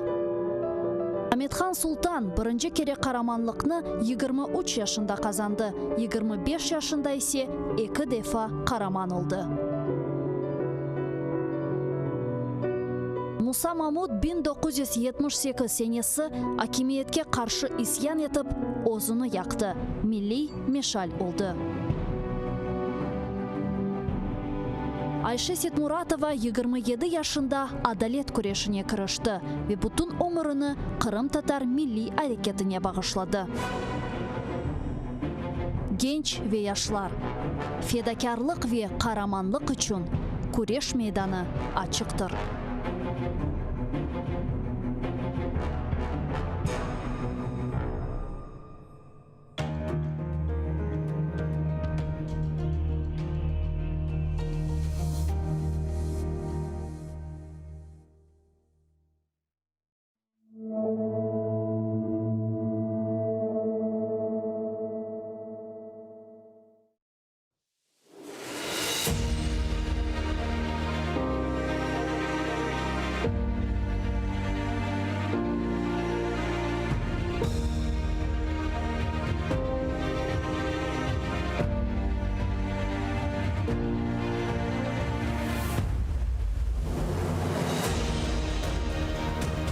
Зумруд зарлер, далғалар еліне, жошар ақ ерлаған инсанлар көрдім. Efsane сайыллер, орманлар елінде, гүрделі давышлы лиманлар көрдім. Чағала сеслері таңларыны ағартса, уфуқлар гүлпемпен ұрлармен яна.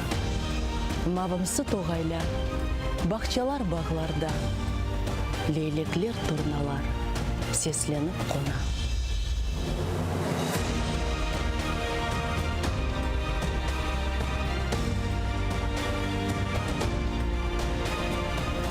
Бұ ернің судай, су yok бір өзенде. Топрағы мұжизе, не сачса инсан. Қыблада күчік бір evчікте өссемді. Әр ерің менің бір, ей Қырым бетан.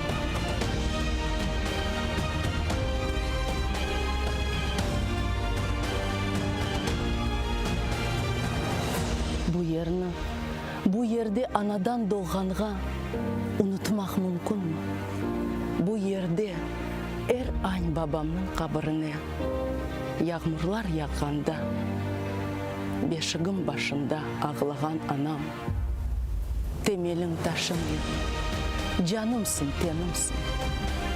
Қатрамда яшайсың, истиғбал ветан. Әбеди ерімсің, әбеди менімсің. Мукаддес дияр, эй, Қырым, ветам.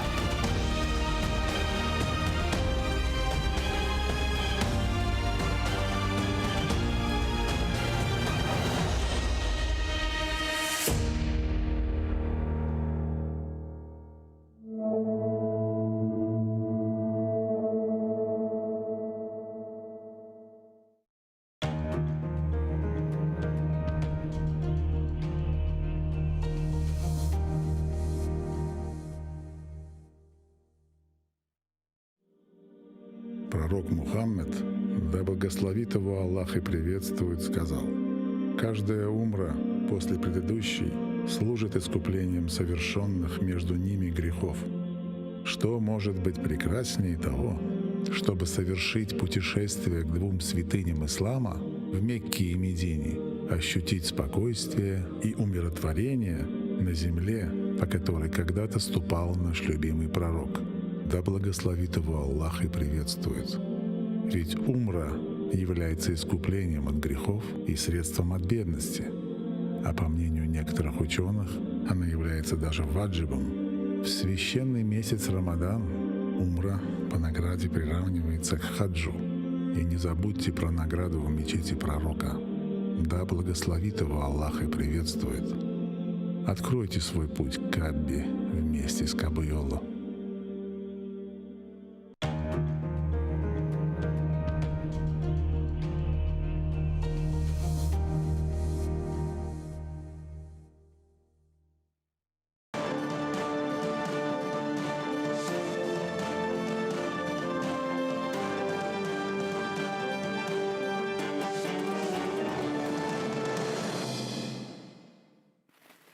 Assalamu alaikum, xayrlı akşamlar. Saygılı ATR телеканалының телесерджілері. Бүгін информацион программасына сейлетесіңіз. Студияда сізлер үшін мен Гульсум Халилова çalışам ve nevbetteki 15 dakika bu studiyada biz yüz bergen sonki hadiselerini ve haberlerini, hususan halkara arenada yüz bergen hadiselerini Kırım Tatar tilinde sizler için tarif etmege planlaştırdık ve bu 15-10 dakika içerisinde yayınımızga koşulması gerek olgan musafirlerinin bu meselelerini analiz etmege, tetkik etmege planlaştırgan edik. Fakat teknik problemler meydanga çıkkanı sebebinden biz musafirimiz ile bağlanıp olamadık. Ama buna bakmadan bu bölük içerisinde sizler için sonki haberlerini tarif etmege hazırmız ve yüz bergen hadiselerinin tetkiki şekillerini bir şekilde de anlatmaga hazırmız. Sevgili arkadaşlar, en baştan men hatırlatmaga isterim. Biz kunde 6 saat canlı yayın yapamız. Bugün informasyon analitika programmaları kun devamında bizim alıp baracılarımız musafirler ile bu studiyada çeşit türlü haberler vasıtasında peyda olgan hadiselerini müzakere ettiler. Elbette ki ekseriyetle bu haberlerinin çoğusu işgal etilgen Kırım ve Ukrayna etrafında yüz bergen hadiseler işgal etilgen topraklarının kaytarıldığı yönelişinde Ukrayna hükümetinin ve devletinin yapkan faaliyetleri ve hareketleri ile bağlıdır. O sebepten bu bir şekilde informasyon bir kureştir ve bu informasyon cebede alıp bargan kureşimizde sizin desteğiniz bizler için hakikaten de çok önemli ve çok mühim. O sebepten bizlerge hem manevi hem de maddi destekini gerçekleştirebilirsiniz. Ekranlarınızga rejissörlarımız telefon numaralarını takdim eteler. 067 63 46 130 bizlerge canlı şekilde telefon açmaga imkanınız var. Eğer ki müzakere etilgen bazı bir sualler, bazı bir meseleler boyunca sizin de sualleriniz peyda olsa veya gaye fikirleriniz peyda olsa bizim stüdyamızga canlı şekilde telefon açma imkanına sahipsiniz. Böylelikle stüdyamızda bulungan musafirler sualleringizge cevap verebilirler. Bu ise Kırım ve Ukrayna ana kıtası arasında böyle bir köprünün meydana gelmesine yardımcı olacaktır. Hem de bizler için işte Kırım'dan bir feedback almak manevi cihetten büyük bir destektir. O sebepten bizlerge telefon açınız. Aynı zamanda manevi destekni bizim YouTube sayfamızga abone olarak gerçekleştirme imkanına sahipsiniz. Ne kadar çok insan bizim YouTube sayfamızga abone olsa, bizlerge koşulsa, o kadar çok diğerleri de bizim programmalarımızı, yapkan haberlerimizni görecektir. Çünkü YouTube'nun çalışma algoritmine göre işte abonecilerinin miktarı oskeninin Kırım Tatar haberlerimiz, programmalarımız, Zaman informasyon programması, Bugün informasyon programması ve diğerleri tavsiyelerge çıkarlar ve böylece diğer insanlar da yanı haberlerini görmek imkanına sahip olarlar. Ve informasyon cebide ne kadar çok insan Kırım ile bağlı haberlerini görse, o kadar çok insan teşvikat altında bulunmay demektir. Rusya'nın teşvikatı altına düşmey demektir ve bu da hibrit savaş çerçevesinde büyük bir galibiyet dep aytmaga mümkün. Hem de maddi cihetten de ATR telekanalına destekini gerçekleştirebilirsiniz. Bunu siz bizim Patreon'umuzga abone olarak yapmaga imkanınız var. Buna Patreon'un saytını yani linkini ekranlarınızga vaqtınca bizim rejissörlarımız taqdim etevi çıkararlar. İşte bu link boyunca girecek olsanız anda çeşit türlü destek seviyesiyle karşılayacaksınız ve bir büyük Kırım Tatar ATR korantasının hangi bir azası olmak isteğinizni seçebilirsiniz. İşte hangi bir aza olmağa isteğinizni seçkenizden sonra güç ve kuvvetinizge göre bu maddi destek ayının başında bizlerge gelecek. Bu ise informasyon cebide alıp bargan kuruşumuzda ve bunda ağır içtimai ve ağır aslında mecburi koçuf şaraitlerinde ayakta durmağa ve faaliyetimizni devam ettirmeye yardım edecektir. İşte saygılı arkadaşlar, sonki vakitleri çok böyle müzakere etilgen ve taraflama sadece Ukrayna içerisinde değil de bütün dünyanı kötergen ve bütün dünyanın laf etmesi mecbur kalgan bir mesele meydana geldi. Hususan 8 yıl evvelsi Rusya Kırım'ı işgal etken edi ve bu 8 yıl içerisinde Rusya hala Ukrayna'nı tamamıyla işgal etmek ile bağlı fikir ve gayelerinden vazgeçmemekte ve her sene böyle bir büyük çarplı savaş başlanması ihtimali müzakere etili. Rusya yılda birkaç kere özünün askerlerini Ukrayna sınırlarına toplap, sadece Ukrayna sınırlarına değil de Ukrayna'nın etrafındaki diğer bölgeleri, hususan Rusya'ya toplap Ukrayna'ya böyle bir şantaj ve tehlike göstermeye tırışa. İşte bu sene vaziyet biraz daha da gerginleşti deyip aytmağa mümkün. Hususan bar adiselerini alacak olsak bu senenin bar ayında da Rusya özünün işte harbi talimleri manaçığının işgal etilgen Kırım'a daha fazla harbi teknika ve askerlerini, Ukrayna'nın şarkı bölgelerine daha fazla asker ve teknikasını gelip getirdi ve bununla beraberlikte bu sene Rusya'da yüz bergen adiseler özünü prezident deyip ilan etken Alexander Lukashenko'nun vaziyetini daha da gerginleştirdi. Bu ise Rusya'nın aman tamamıyla endi yutkanı anlamına gelmekte. Bu ise Ukrayna'nın yanı binlerce böyle tecavüzcü devlet ile sınırları peyda olganının anlamıdır. Bu ise Rusya'nın Ukrayna'nı böyle bir yüzükke almak istegeni ihtimalini tasdiklay ve yani şimdi bu yüzükke alınganı gösterili çeşit türlü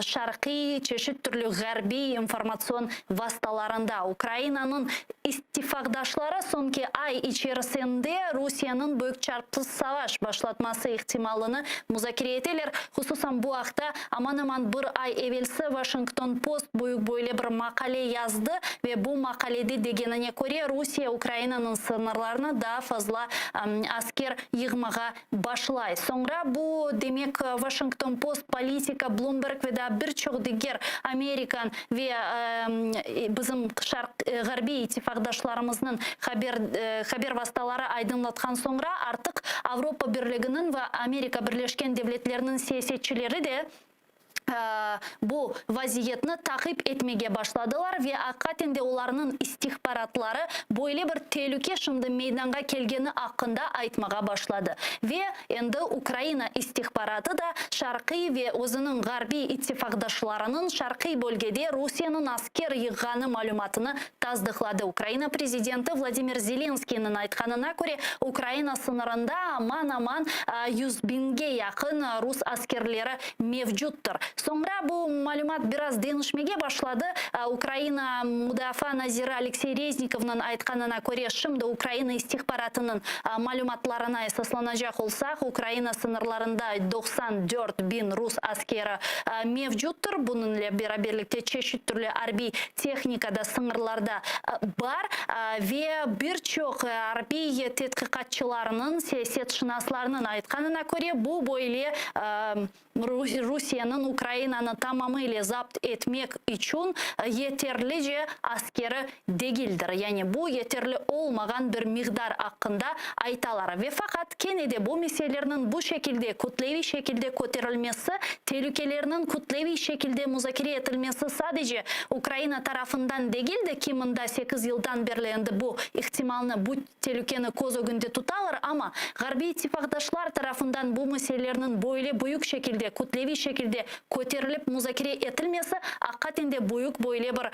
шубелеріні ве мирақлыны да фазла мирақны желп етті. Бірчок саясатшынаслар ве тетқиқатшыларының айтқанына көре Буларның эпосы кене айнен бар де олғаны кебі Жозеф Байден ве Владимир Путиннің бірі-бірі или көрішуі арифесінде юз берді ве бүгін енді алынған малюматларға көре әнді шымды шудақалары шуан Владимир Путин ве демек Америка президенті Жозеф Байденның бөле бір видеоконференциясы өткерілі. Кечкен авта бұл видеоконференциясы арифесі девамында чешет түрлі демек музакирлер, чешет түрлі сөзлер ве теклифлер сеслендірілген еді. Хусусан Русия ер вақыт олғаны кебі өзінің бөле қырмызы чизгілеріні айтып кешті. Демек Русияның фікірінже бұл кебі көршівде муаққақ Украина меселесі еле алынажақ, музакире етілежек ве хусусан НАТОның шарқи бөлгелерге кеңлештірілмемесі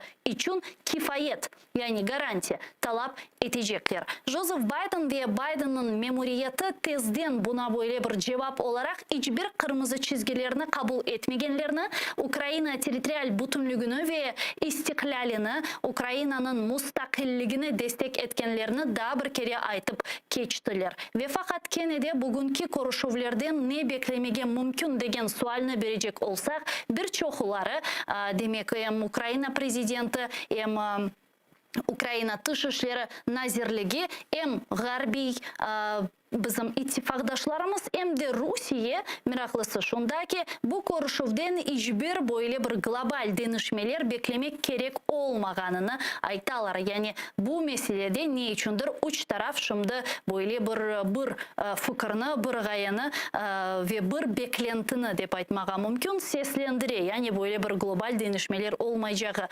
Студиямызға келген ве бұл меселені көтерген тетқиқатшыларының айтқанына көре ақиқатенде іште Русия ер заманки олғаны кебі затен өзінің талаплары üzerinde тұрajақтыр. Жозеф Байден әлбетте ки бұл талапларны қабыл етмейжектір. Чүнки Америка Бірлешкен Девлетлері тарафындан Украина бойынша бір зайыф әрекетлер бұл Америка Бірлешкен Девлетлеріне репутацион ве бойле имидж дарбесі ола біле. Зира бірчоқ тетқиқатшылар айта ки сонки бірқач ел içerisinde Америка Бірлешкен Девлетлері бір қаж бөлгеде күчік бойле бір ғайыплар ве мағлюбиетлер яшады. Хусусан Дональд Трамп мұддеті девамында бұл Венесуэлада олып кешкен ве юз берген адиседір ве Америка президенті, шымдыки Америка президенті Жозеф Байденның мұддеті девамында бұл демек Афганистандан чықышы олды. Ве егер кешімді Украина йөнелешінде бір зайыфлықлар ве кері адымлар япылса Америка Бірлешкен Девлетлері тарафындан бұл Америка Бірлешкен Девлетлерінің бойле бір имидж ве репутацион дарбе олажақтыр. Бұл бір. Екіншіден НАТО Девлетлері артық Америка Бірлешкен Девлетлерінің өзінің иттифақдашларыны етерінже қорчалап оламағаны ақында түшіне білежек бұл екі. Үшіншіден бұл трансатлантик бойле бір альянсының ве союзның бірлікнің бөлінмесіне себепші олажақ. 4 ве 5 мұйым олғаны, егерке Америка Бірлешкен Девлетлері зайыф лигіні бойле көстерсе, демекке бұл бойле яшик Пандора деп айталар ки Пандора құтысына ачыжақ ве бірчоқ бойле империалистик фикірлері олған девлетлер ве хусусан Чин дигер бөлгелеріні ишғал етмек үшін карт-бланш алажақлар, яғни Чин Тайванны запт ете біле деп айта бірчоқ тетқиқатшылар. Білмейміз, ақатінде ойле олажақмы? Белки де бұл меселе etrafında bir denişmeler olur. Çünkü işte garbi artık ittifakdaşlar Ukrayna'ga özünün tamam destegini bildirdiler ve eğer ki Rusya Ukrayna'ga büyük çarpılı savaş başlatacak olsa Ukrayna'nın garbi ittifakdaşları endi hangi bir sert sanksiyalarını Rusya'ya kirsetecekleri hakkında aytıp geçtiler. Bu hem Rusya'nı halkara SWIFT bank sisteminden çıkarmak da olabilir. Hem de Rus rublesinin konvertasyasını sınırlama işte böyle usulü ve yaptırımı olabilir ve ilahri. Yani endi garbi devletler Amerika Birleşken Devletleri Avrupa Birliği Русияны бойлы тенбейлерлер ве айталар ки, егерке бойлы бір саваш башлатса, нетижелер Русия үшін аққатенде çok ağır ve çok ciddi olacaktır. Herhalde Kenne'de birçok Ukrayna Arbi siyasetçileri Harbiylere ve siyasetçileri şimdi böyle büyük savaşının başlamayacağı hakkında aytalar çünkü bu şantaj ve blefnen Rusya tarafı bir siyasi preferensiyalarını kazanmağa tırışama. Herhalde siyasi preferensiyalar Ukrayna'nın müstakilliği, Ukrayna'nın bağımsızlığı ile bağlı ve bu meselede Kenne'de Ukrayna hem de Ukrayna'nın Amerika Garbi ittifakdaşı şu sırada Amerika Birleşken Devletleri zayıflık göstermemeliler ve artık Ukrayna tarafından da çeşit türlü faaller, akkorçalayıcılar ve pervasızlığa olmaganlar Ukrayna işte türenmege hazır degen böyle bir flash mob'nu başlattılar. İşte bu konuşup aleda ötkerildi, onun nasıl neticeleri olacak ve aslında bu konuşup nasıl meseleler müzakere ediliyor, Biden'ın pozisyası nasıl olacak, Ukrayna'nın geleceğine, akıbetine bir şekilde tesir edecek mi bu müzakereler? Bu meselelerini, bu suallerini biz Zaman informasyon programmasından sonra yayınımızda teşrif buyuracak nevbetteki misafirler ile laf edeceğimiz. Özet olarak vaziyet şimdi bundan ibarettir saygılı arkadaşlar. Ben size ne yazık ki sizlerden sağlıklaşmak mecburiyetindeyim. Sadece 4 dakika sonra Zaman informasyon programması ATR telekanalının yayınını devam eti. Ukrayna tilinde seyretiniz sonki ve en aktual haberler bizim haberlerimiz tarafından sizler için hazırlandı. Görüşkence.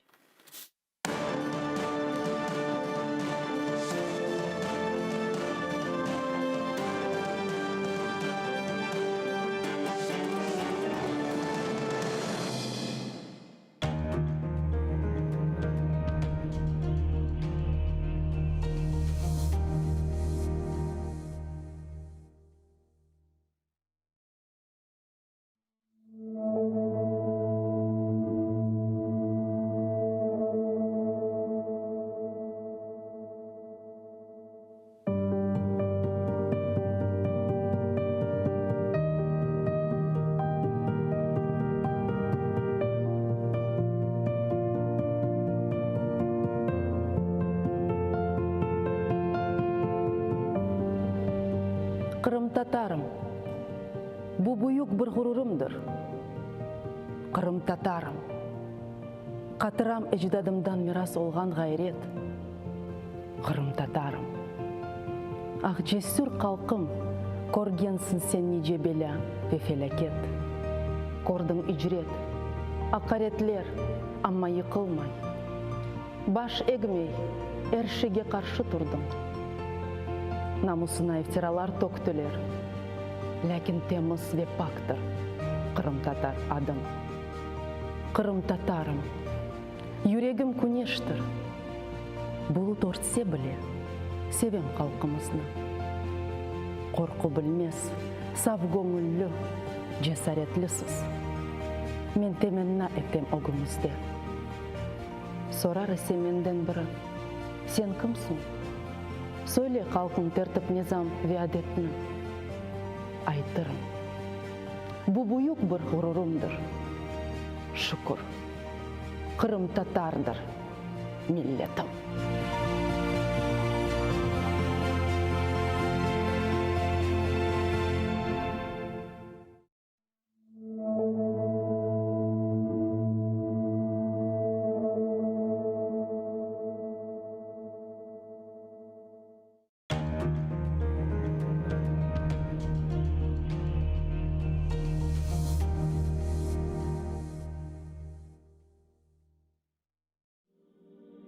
Пророк Мухаммед, да благословит его Аллах и приветствует, сказал: «Каждая умра после предыдущей служит искуплением совершенных между ними грехов. Что может быть прекраснее того, чтобы совершить путешествие к двум святыням ислама в Мекке и Медине, ощутить спокойствие и умиротворение на земле, по которой когда-то ступал наш любимый пророк. Да благословит его Аллах и приветствует. Ведь умра является искуплением от грехов и средством от бедности, а по мнению некоторых ученых, она является даже ваджибом, В священный месяц Рамадан умра по награде приравнивается к хаджу. И не забудьте про награду в мечети пророка. Да благословит его Аллах и приветствует. Откройте свой путь к Каббе вместе с Кабайоло.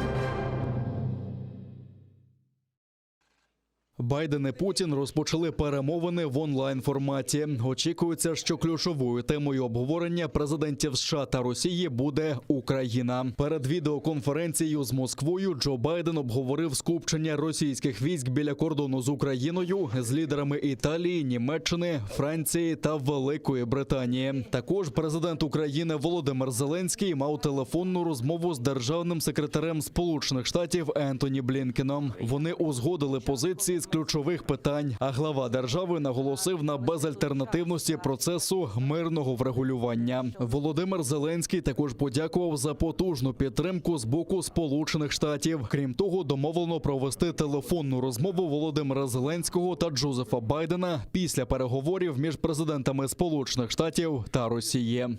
Після того, як відбудеться розмова Байдена з Путіним, ми теж дізнаємося про те, про що там йшлося. Тобто далі будуть контакти на високому і найвищому рівнях. У нас в цьому плані зі Сполученими Штатами за цей рік налагодився дуже відвертий, динамічний і довірливий діалог. План був такий, що перед дзвінком буде дзвінок Блінкена, а після дзвінка вже відбудеться розмова президентів.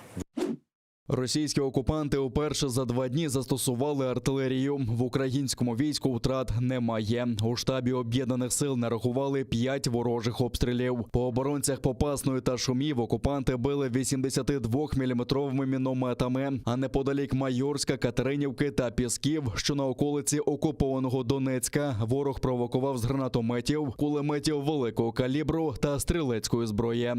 Українські захисники відкривали вогонь у відповідь, не застосовуючи заборонене мінськими домовленостями озброєння, та змусили противника припинити обстріли. Завдяки зусиллям наших воїнів рубежі українських підрозділів залишилися незмінними. Впродовж поточної доби порушень режиму припинення вогню з боку російсько-окупаційних військ не зафіксовано. В Збройних силах Росії, зокрема і в окупаційних угрупуваннях, тривають заходи бойової готовності. За повідомленням української розвідки, ворог відпрацьовує швидке переведення до вищого ступеня бойової готовності. Водночас проводять ротацію передових підрозділів на окупованих українських землях і посилено тренують артилерійські удари. Окупанти отримали підживлення новою та відремонтованою технікою. Окупанти приховано завозили залізничним і автомобільним транспортом з території Російської Федерації до з'єднань і частин 1 та 2 армійських корпусів бойову техніку, озброєння і боєприпаси, засоби радіоелектронної боротьби, безпілотні літальні апарати та інше майно військового призначення.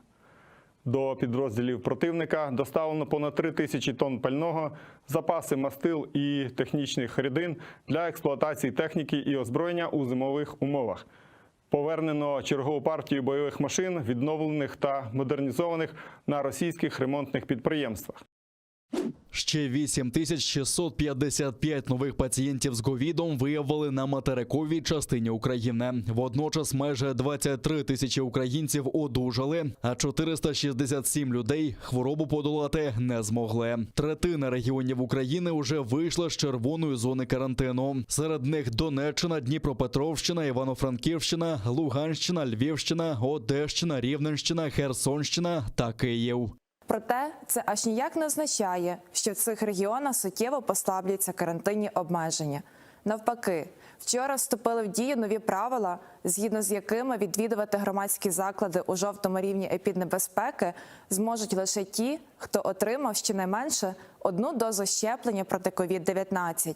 І не просто отримав дозу щеплення, але й має на руках відповідний підтверджуючий документ. Майже 12 мільйонів українців уже завершили повний курс щеплення, повідомляють у Міністерстві охорони здоров'я. Там нагадали, що жовтий сертифікат з понеділка буде чинним лише упродовж 30 днів замість 120. Це має спонукати людей вчасно отримати другу дозу. Тоді людина зможе завантажити зелений ковід-сертифікат, який буде чинним упродовж року.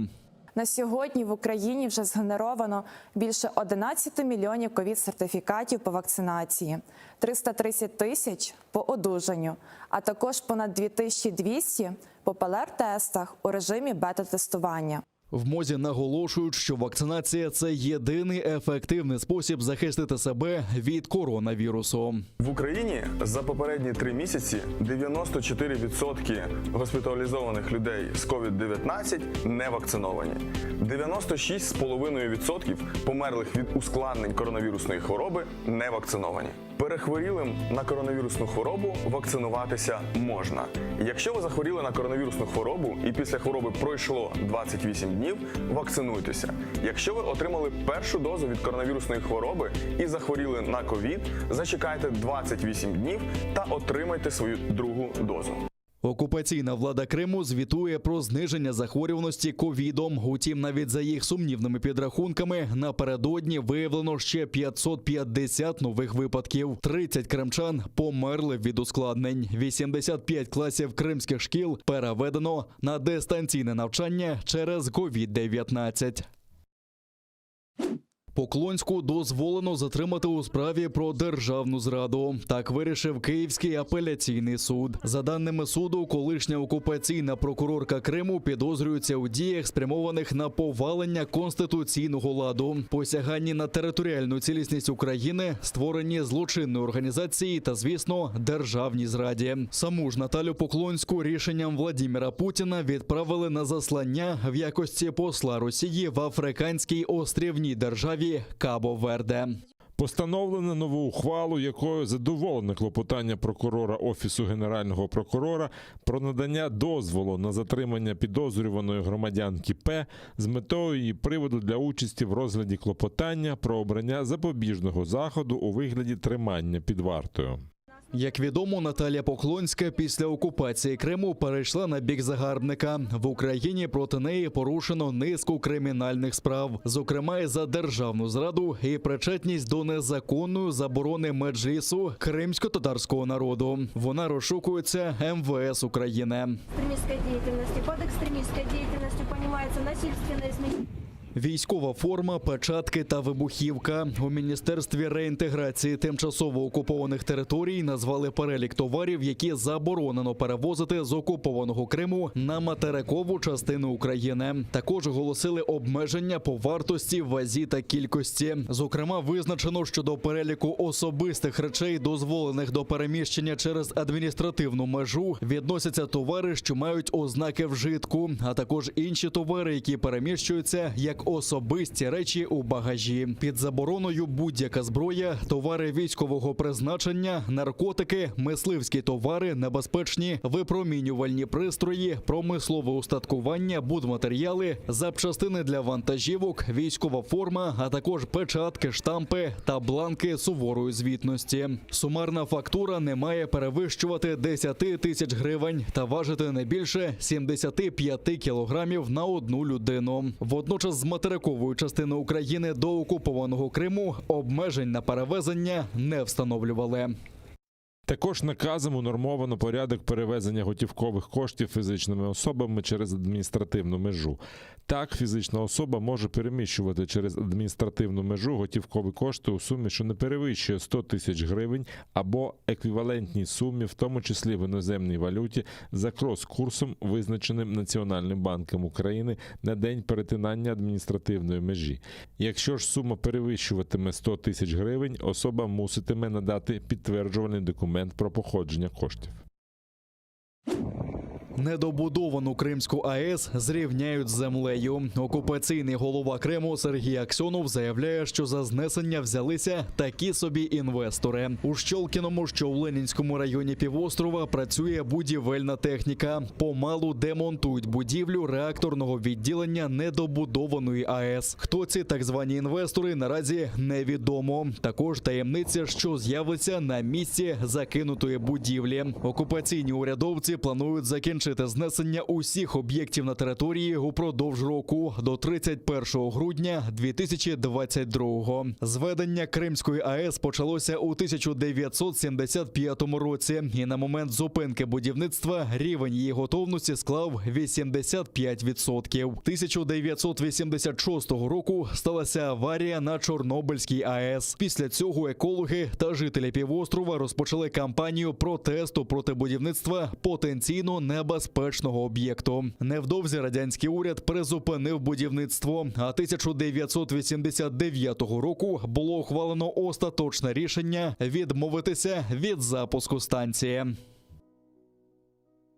Служба безпеки України заарештувала 13 російських літаків, які здійснювали польоти до тимчасово окупованого Криму. Це пасажирські літаки, які належать російській авіакомпанії «Смарт Авіа». В СБУ пояснили, що арешт дасть можливість обмежити польоти літаків цих авіаперевізників, у тому числі до європейських країн. Ці літаки порушили порядок в'їзду та виїзду на тимчасово окуповану територію України – АЕР Крим. Таким чином, вони діяли всупереч правилам іноземних перельотів та незаконно переправляли осіб через державний кордон України.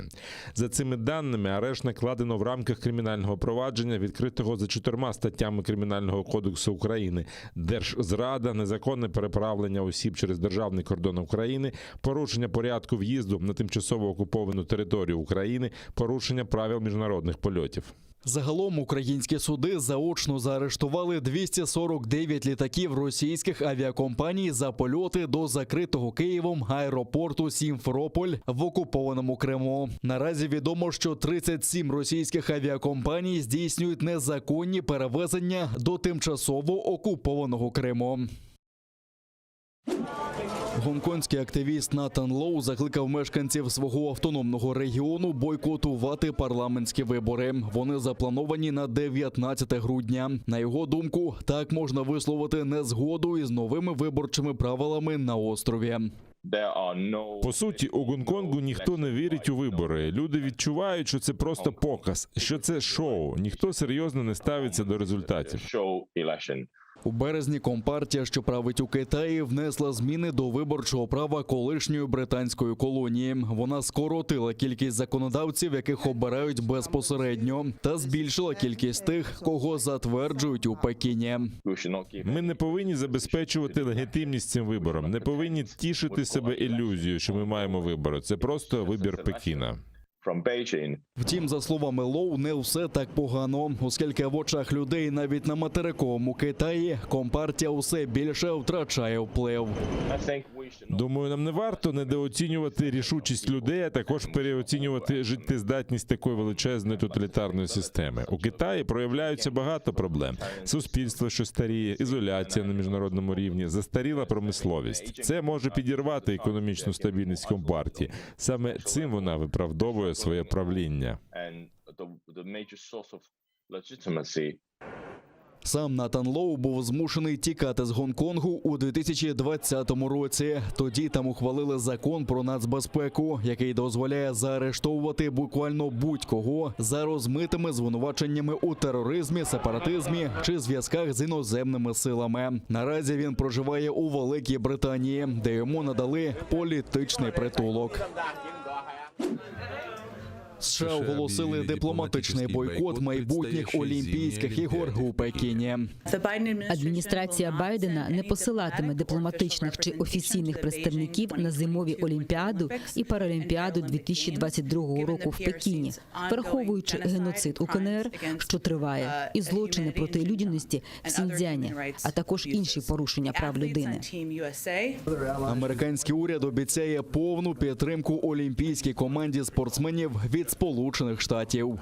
Ми на 100% підтримуватимемо їх з дому, але не будемо трубити з нагоди ігор у додаткові фанфари. Китай уже назвав це рішення провокацією і пообіцяв заходи у відповідь, які конкретно наразі невідомо. Відрядження високопоставлених делегацій на Олімпійські ігри – це давня традиція США. Так, на відкритті ігор у Пекіні у 2008 році був присутній президент Джордж Буш, а на літній Олімпіаді в Токіо цього року американську команду вела перша леді Джил Байден. Зазначимо, що цього тижня американський президент прийме у Білому домі саміт із питань демократії. Це буде онлайн-зустріч лідерів та громадських активістів більш ніж зі 100 країн. На ньому збираються обговорити реформи та ініціативи у сфері прав людини.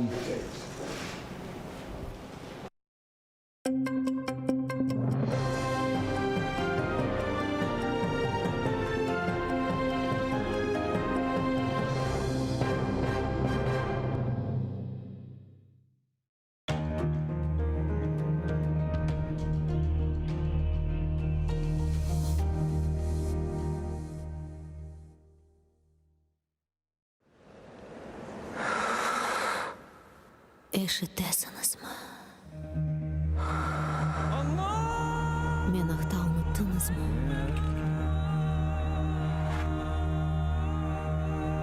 Мен мұндамын. Бұл менің топырағым. Менің қырымым.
Nasıl bir kunlerge kaldık kardeşler.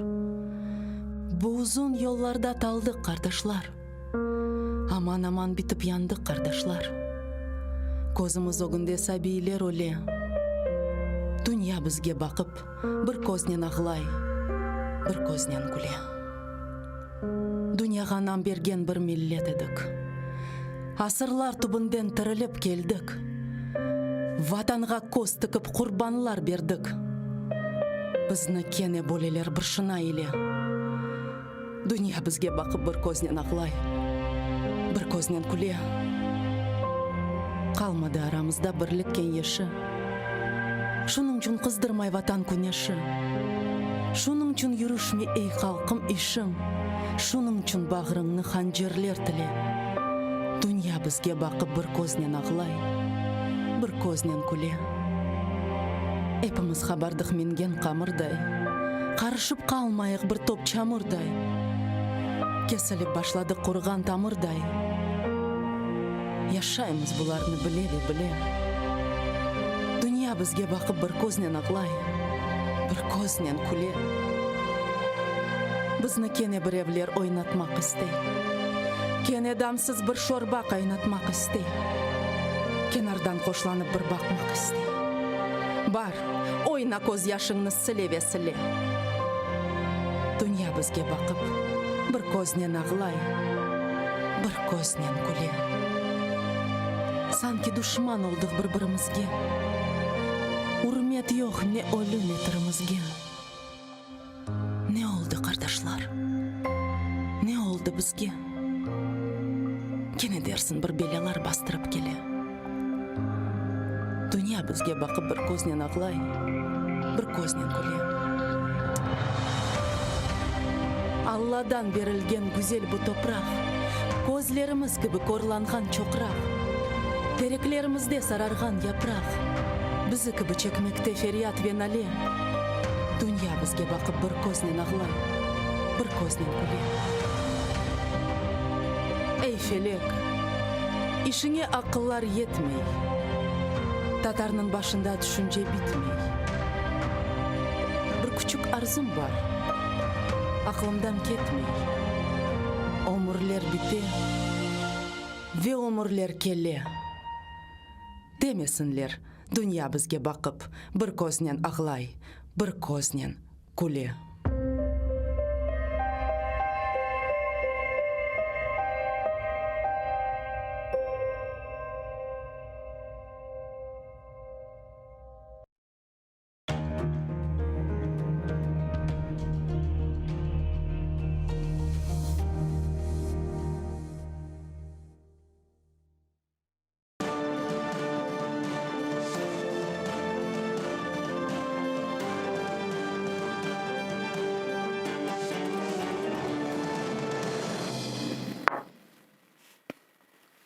Assalamu alaikum, hayırlı akşamlar. Saygılı ATR телеканалының телесiyercileri. Bugün informasyon programmasını seyretesiniz.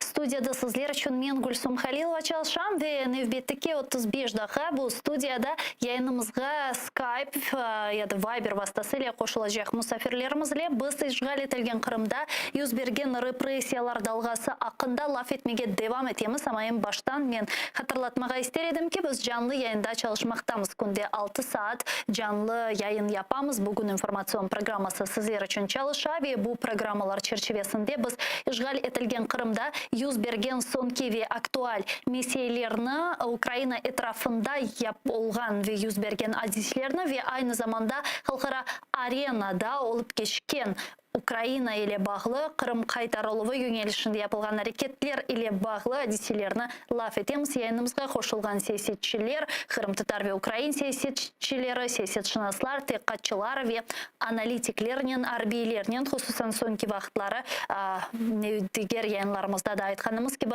bu arbiy meselesi daha da böyle bir kerginleşti dep aytmaga mümkün ve daha da aktual oldu şimdiki şaraitlerde malum olgаны ki bayının şu dakikalar, şu saatleri şimdi videokonferensiya vasıtasıyla iki lider Amerika Birleşken Devletleri Joseph Biden ve Vladimir Putin Rusya prezidenti arasında görüşüvler yekünlendi. Aman şimdi algan haberlerge göre bu görüşüv yekünlendi. Kiev vakti boyunca 17'de başlagan görüşüv. Mana şimdi 19:22 aman 1 saat 20 dakika devam etti. Ve bu görüşüvlerinin neticeleri hakkında nevbeteki yayınlarımızda hem de yarın laf ettirecekmiz. Endi şimdi bunun ile bağlı haberler çıkmağa başlay. Bu meseleni elbette ki şu noktada men kaldıram. Çünkü bu noktadan alıp 20-15'te gelecek misafirimiz ile tafsiyatlıca laf edecekmiz. Men ise Kırım meselelerini kayıtmağa isterim ve yayınımızga bağlangan misafirlerimiz ile işgal etilgen Kırım'da yüz bergen hadiselerini laf etemiz, muzakere etemiz. Hususan kaydetmege gerek ki sonki vakitları işgal etilgen Kırım'da yüz bergen yana repressiyalar dalgası çerçevesinde Kırım Tatarlarga böyle bir memori davalar açılması devam eti. Yani mahkeme binaları o günde toplaşıp siyasi mabuslarımızga destek etken vatandaşlarımızga karşı memori davalar açıla sanki dersin işte karantin kurallarına uymaganları veya Kırım'ın sözde hukuk korçalayıcı organlarına itaatsizlikte kabatlanıp 12 gece hapis cezası veya para cürümesi hükümleri çıkarıla. Aynen böyle çıkarılgan hükümler sırasında işte sonki 31 vatandaşımızın tutulması olgan edi. Malum olganı ki 23 noyabr günü Edim Semidlayevna EVS binası yanında karşılamağa kelgen vatandaşlarımızını 31 kişini tutup ерлі полис бөліклеріне, базаларыны, дигер шehirlerinin полис бөліклеріне алып кеттілер. Олар сырасында 10 қадын ве 20 демек ер адамымыз бар еді. 20 ер адамны карантин құралларыны бозғанлары себебінден 12 күнлік апис жазасына марум еттілер. Қалған қадынларымызға есе пара жүремелері кебі қарарлар шығарылды. Бұл ве дигер меселеріні біз шымды яйынымызға хош olacak. Рустам Аға Мустафаевнен лaf etmege hazır. Masmeli hareket iştirakçısı MD Sesima Böz Server Ağa Mustafayev'nin babası. Kelin son selamlayıq. Rustam Ağa, selamun aleykum. Hayırlı akşamlar olsun. Aleyküm selam. Rustam Ağa, işte sonki bu memuri davalar açılması vaziyetini koz ogıne alacak olsak, 5 dekabr günü Nevbet'teki bizim tutulgan vatandaşlarımız azat etilgen edi. Onlarını tantanalı şekilde evlerinde iştilahayt ve pervasız olmaganlar karşıladı. Siz bu umumi vaziyet hakkında ne düşünüyorsunuz? Akşam söylediğiniz hayırlı olsun. Cümlemiz. Doğru. Bana 3 gün, 4 gün o güne bir balamızın karşılap aldık. Remzi degen balamızın, bir gün 2 balamızın karşılap aldık. 12 sutka oturup çıktılar. Bu vaziyette ne demem mümkün? Bizim halkın böyle etip korkuzmak, bastırmak, boysundurmağa etken hareketleri. Özümüz görgendeyin, halkımızda hepimiz korkup oturamız. Birini alsalar, 10 tanesi çıkar, 10 tanesini alsalar, 100 tanesi çıkar, öyle bu şekilde olar bizlerini korkuzup olamazlar.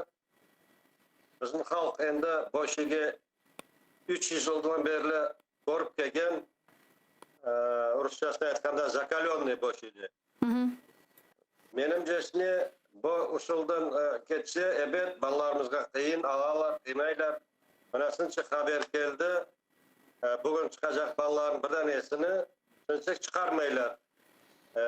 Emil advokatına aytkanına göre, 2 protokol daha sınıfçık çıkarmazdan, 2 protokol daha anda yazmağa hazırlık görürler. Advokatlarımızın anda vermeyler. 2 advokatımız vardı, onların vermeyip buralar. Advokat telefon açıp, Emil telefon açıp sorasa bizim balamızın çıkarmadığınız deseler, его здесь нету, он ушел, не знаем, мы его выпустили. O bala уже şu dakikada звонит etip otura. Meni жібермейлер, andan звонит etip otura. Meni жібермейлер. Bana 2 protokol daha yazma isteler men üstümdendir. Sebebi advokatların жібермезден protokol özlerine gerek dair doldurmak maksadından onu çıkarmaylar, advokatlar anda жібермейлер. Bana vaziyetimiz böyle. Ya mına bu demek memuri davalar açıla, vatandaşlarımızı kanunsuz şekilde demek hapishanelerge bırakalar. İşte onu şikayet eteler diğer mahkemelerge, fakat mahkemelerinin şikayet yani kabul etmeyecekleri zaten malum olan bir şeydir. Yani bu gibi adaletsizlik ve kanunsuzluk mevcut şimdi. Ama kendi vatandaşlarımız işte hapishanede oturup çıktılar. Buna bir şekilde aslında karşılık göstermeye imkanlarını koruyorsunuz mu ya da bilmeyeyim başka yerke belki şikayetler yollamağa gerek mi? Nasıl koruyorsunuz bu adaletsizlik ve kanuniyetsizlikle kuruşun? Anladım. Mesele böyle. Misal için apelatsiyaga berseler, bana bu şikayetler etseler, 15 dakikanın içinde Rustem Kamilov advokat aytkan aklınızdadır. 15 dakikanın içinde mahkeme etip, mahkemeden çıkmazdan уже приговорunu okup 12'de arrest edip öyle naz yapma mümkün. Biz rehber olmasak, onun içinde kırıp çalışan воздействовать, Rusçasına aytkanda воздействовать olamayıp koşulurken.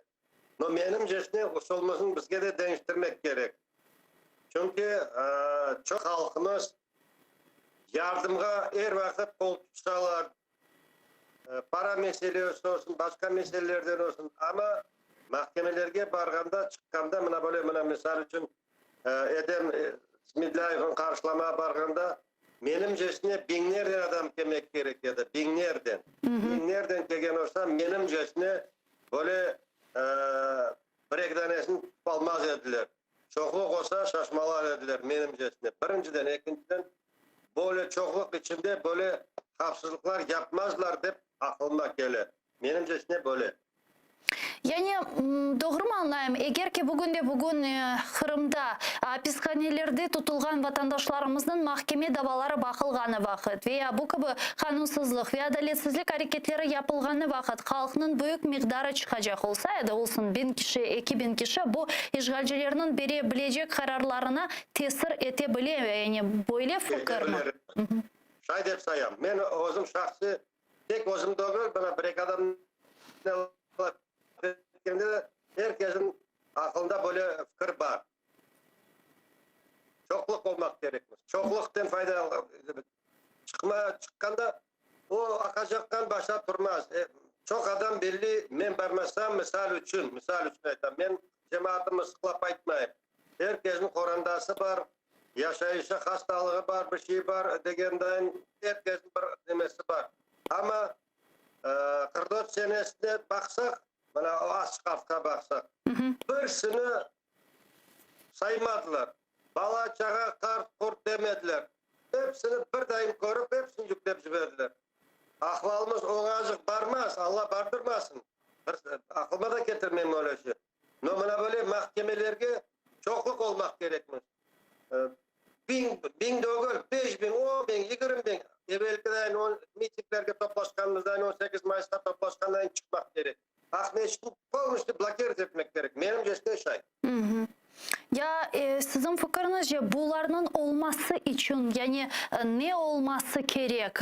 Yani nasıl şekilde halkın bu ruhunu, milli mücadele ruhunu canlandırmak mümkün? Çünkü hiç kimseye sır değil ki sonki 8 yıl içerisinde işgalciler tarafından yapılgan çeşit türlü represiyalar halkını bir şekilde böyle bir rahatsızlık içerisine daldırdı ve anda o şaraitlerde bulunup bu baskını herkes üzerinde alda is etedir. Ve şüphesiz ki demek bu işgalcilerin alıp bargan korkutup siyaseti bir şekilde sakıntılarını uyandıra insanların zihni ve kalplerinde. Ve aldamla bundan evvel olgan bu milli mücadele hislerini, duygularını sizin fikriniz hangi bir şekilde şimdi canlandırmak mümkün ya da niye canlandırabilir? Çünkü misal Nariman Ağa Celal tutulganı vakit bu hakikaten büyük bir narazılıkını meydana getireceği gibi fikirler bile var edi ama görgenimizge göre o vakit bile kenede böyle kütlevi şekilde bir narazılık mana yukarıda aytıp geçkeniz binlerce insanların kelüvünü közlep olamadık ne yazık ki. Ya da men yanlış bilmeyeyim. Biz herkes insan olarak korku degen şey herkeste var. Mende yok demege o doğru. Herkeste korku var. Ama bizler kimden neden korkmak gerekmiş? Allah'tan korkmak gerekmiş. Başka birisinden korkmak olmaz. Birbirimizge destek olmamız Allah'ın buyruğu. Çünkü bedenin bir parçasında bir hastalık olsa bütün bedenge ziyanı var. Ya yaxşı çıkmayık, barmayık. Aysa yüzlerden 200'e, 300, 500 etip kapay versinler balalarımızın. Aysa nege kayıp geldik biz Kırım'a vetan dep. Vetanı korçalamak gerek menimcesine. Men birsiga özüm fikrim demetemeyim. No menimcesine şey. Herkes düşünüp bakmak gerek. Biz nege kayıttık vetanımızga, vetanımızın sahibi olmağa. Doğru vetanımızda yaşayık ama vetanın sahibi olamayız. Sahibi olmak, vetanını kolga almakta doğru. Vetanına kayıtkan son bizim 200-300 yıl oğunu yaşayan icatlarımızdan yaşamak kısmet olmak gerek bizge. Vatanda vatan sahibinden çalışmak gerek. Hareketinde ona göre güçleştirmek gerek. Benimcesine tümünde bara biz buna geleceğimiz. Lütfen oğunu alsak yaxşı orada bakılmak gelir. Ballarımız böyle horlanmaz dedi. Benim fikrim tek ben değil. Bir adam ne laf etmemiz herkesin fikri oldu. Ama Zaytkan'dan kim bunda rukovodитель ya da bir adam çıkıp çağırması değil. Herkes özünden hareketini görmek gerek. Я мына Рустам аға еркез өз-өзінден әрекет yapmalı деп айтып кештіңіз де. Біз sadece işte işgal etilgen Kırım'da yaşayan Kırım Tatarlar hakkında değil de aslında bütün dünyada yaşayan Kırım Tatarlarını da koz önünde tutmalımız deyip düşünüyorum. Ki mına Kırım'da yaşayıp bütün dünyada daha serbest bölgelerde yaşayan Kırım Tatarlar sizin fikrinizce hangi böyle bir milli mücadele hareketlerini hayatga geçirmeli? Yani bir beklentiler bu yönelişte şahsen sizde var mı? Doğru. Men o'zi kaç kere aytdim bu şeyini. O'zingiz da eshitgan eding Gulsum. Buni üstünde tek halk değil, rehberlerimiz de çalışmak gerek. Hepsi kim nerede çalışsa her yerde buna hareket görmek gerek. Misal için her hükümetlerde pasol deyik işte hem de vekili ola Kiev'de misal için. Olar arkalı o hükümetlerde, kaysi hükümette bizim Tatarlarımız var, onların da götürmek gerek, onlara da yetkizmek gerek bu şeylerin. Dernekleri olan, meclisleri olan, bizim kurultayımız var, meclisimiz var, kongres var, sonra aytkanda vekilleri çalışmak gerek. Özlerinin vatandaşlarına destek olmak gerekli. Mesela için buna yakında Türkiye'de dernekler koşulsup, online degendeyin dua geçirildi. Mülkün ilginde hareket yapıp hareket görmeye. Pek yakışım yarasım geçti. Kırım'dan da uçuraştılar. Türkiye'den de uçuraştılar. Çünkü göz önünde tutalar hem de başka hükümetlerge de çıkmağa. Значит, ne yapmak gerek bizlerge? Herkesge o'zun vazifesini yerli yerinde becermek gerek. Aytmaktan iş bitmiyor, yapmak gerek. Her vakit yapmak gerek, hareket yapmak gerek. Herkes kolundan gelen hareketini yapmak gerek. Ama rehberlerimizge bu iş sıfatında. Benim cesine şahit. Ya mına Rüstem kadar şunu soracak edim. Aslında mına hareketler yapmak deyip aytasınız. Hakikaten de çok doğru aytasınız. Bugünkü şaraitlerde bunsuz elbette ki olmaz eğer ki endi bu mücadele yoluna çıkacak olsak ve fakat mına devlet tarafından yapılgan destekni koz önüne alacak olsak, mına siyasi mabuslarımız boyunca bilmem kanuni meselelerini koz önüne alacak olsak, mına sizin fikrinizce devlet seviyesinde, Ukrayna devleti seviyesinde yeterince mi bu hareket ve faaliyetler yapıla? İstetiyorsunuz mu bu destekni devlet tarafından? Ukrayna'nı aytsak, ben öyle üç kere ayttım, bu şimdi bir daha tekrar ayttam. 2 yıl önce barganda görüşkende söz bergenizde bizim deputatlarımız da, ben şahsi bir deputattan da görüşken edik. Laf ettik. Birinciden, Politveznik nemesini zakonda işe düşüremeyiler. 2 yıl geçip gitti. Gerashchenko'dan men laf etgende, men şahsi özüm laf etgende Gerashchenko'dan 2 hafta müddet verin bizge, 2 haftada bu işini çözeceğimiz degen edi. Hali bugün 2 haftası bitmedi. Qaysi yılın 2 haftasını ayttan önce onun aytmadı. Mana kulüp aytamendi başka çare yok. Bu şeylerin hareket, Ukrayna o'zi hareket görmüyor bu şeylerin hakkında. Biz o'zimizin yağımızda o'zimiz kavrulup oturamiz. Onun için bu mesele. Yani aslında bu siyasi mabuslar ile bağlı kanun leyhasının kabul edilmesi meselesini biz de yayınlarımızda her vakit götüremiz ve en azından şimdi Ukrayna Prezidenti Zelenskiy artık bu kanunu Ukrayna Yukarı Şurası'na verdi ve birçok bizim yayınımızda da vaat etken deputatlarının sözlerine göre yanı yılga kadar kabul edilmesi zarur. Ama eğer ki kabul edilmese demek Nazirler Şurası'nın alıngan kararı yani постановление boyunca bu destek verilmesi planlaştırıla. Yani biz de bu meseleni takip etemiz Rüstem ağa ve haberler olsa vatandaşlarımızga da elbette ki aydınlatacakmız. Eğer ki bu kanun leyhası tez vakitte kabul edilse ki artık vadeler berile hem de bu kanun leyhası Kırım Platforması kanun leyhaları çerçevesinde mevcut. İşte bu meseleni devam eder ekende elbette ki server ağa hakkında da sormasam olmaz ve vaziyeti hakkında da meraklanamız halk olarak zira server ağa bizim yayınımızga da birçok defalar çıkan edi. Bu milli mücadelede bulungan insan ve ATR telekanalına da çok yardımlar oldu. Birinciden terbiye için de sizge teşekkürler bildiremiz ayrıca. Ama Kennedy onun vaziyeti şimdi neden ibaret? Onun oturgan diğer bu gruppadaki siyasi mabuslarımızın vaziyeti neden ibaret? Buna tavsiyatlıca şimdiki yani vaziyetini tarif etiniz lütfen. Mana onu sonunda özüm aytırım, sual vermeseniz de aytırım dep oturaydım. Çünkü çoktan çok ballarımızdan bütün dünya üstündeki Müslümanlarga bağbandan selam. Kırım Tatarı olsun, Müslüman olan bütün dünya üstünde zorbalık görgen Müslümanlarga dualar kılıp oturamız dep aytalar her vakit. Mana sınçık operasyon sutları başladı. 6 gün olup geçti. Sınçık girif olan sebebi bugün mahkemeni toktattılar. Sebebi baş sudyası hastalangan. Onun için 3 gün gelecek toktattılar. Toktatkan arada bizim bir analar var ediminde Kipu Nasbarında konferansiyazdan mülkünüm ekçulak laf ettik dergenler ruhsat ekçulak video konferansiyaz arkalı laf etkenler. Cümlesinden herkesge onun içinde server de var, hepsi var. Çoktan çok balaban selam. Herkesge çoktan çok sağ olunuz diler, destek olganlarımızga hep cümleni cemaatimizin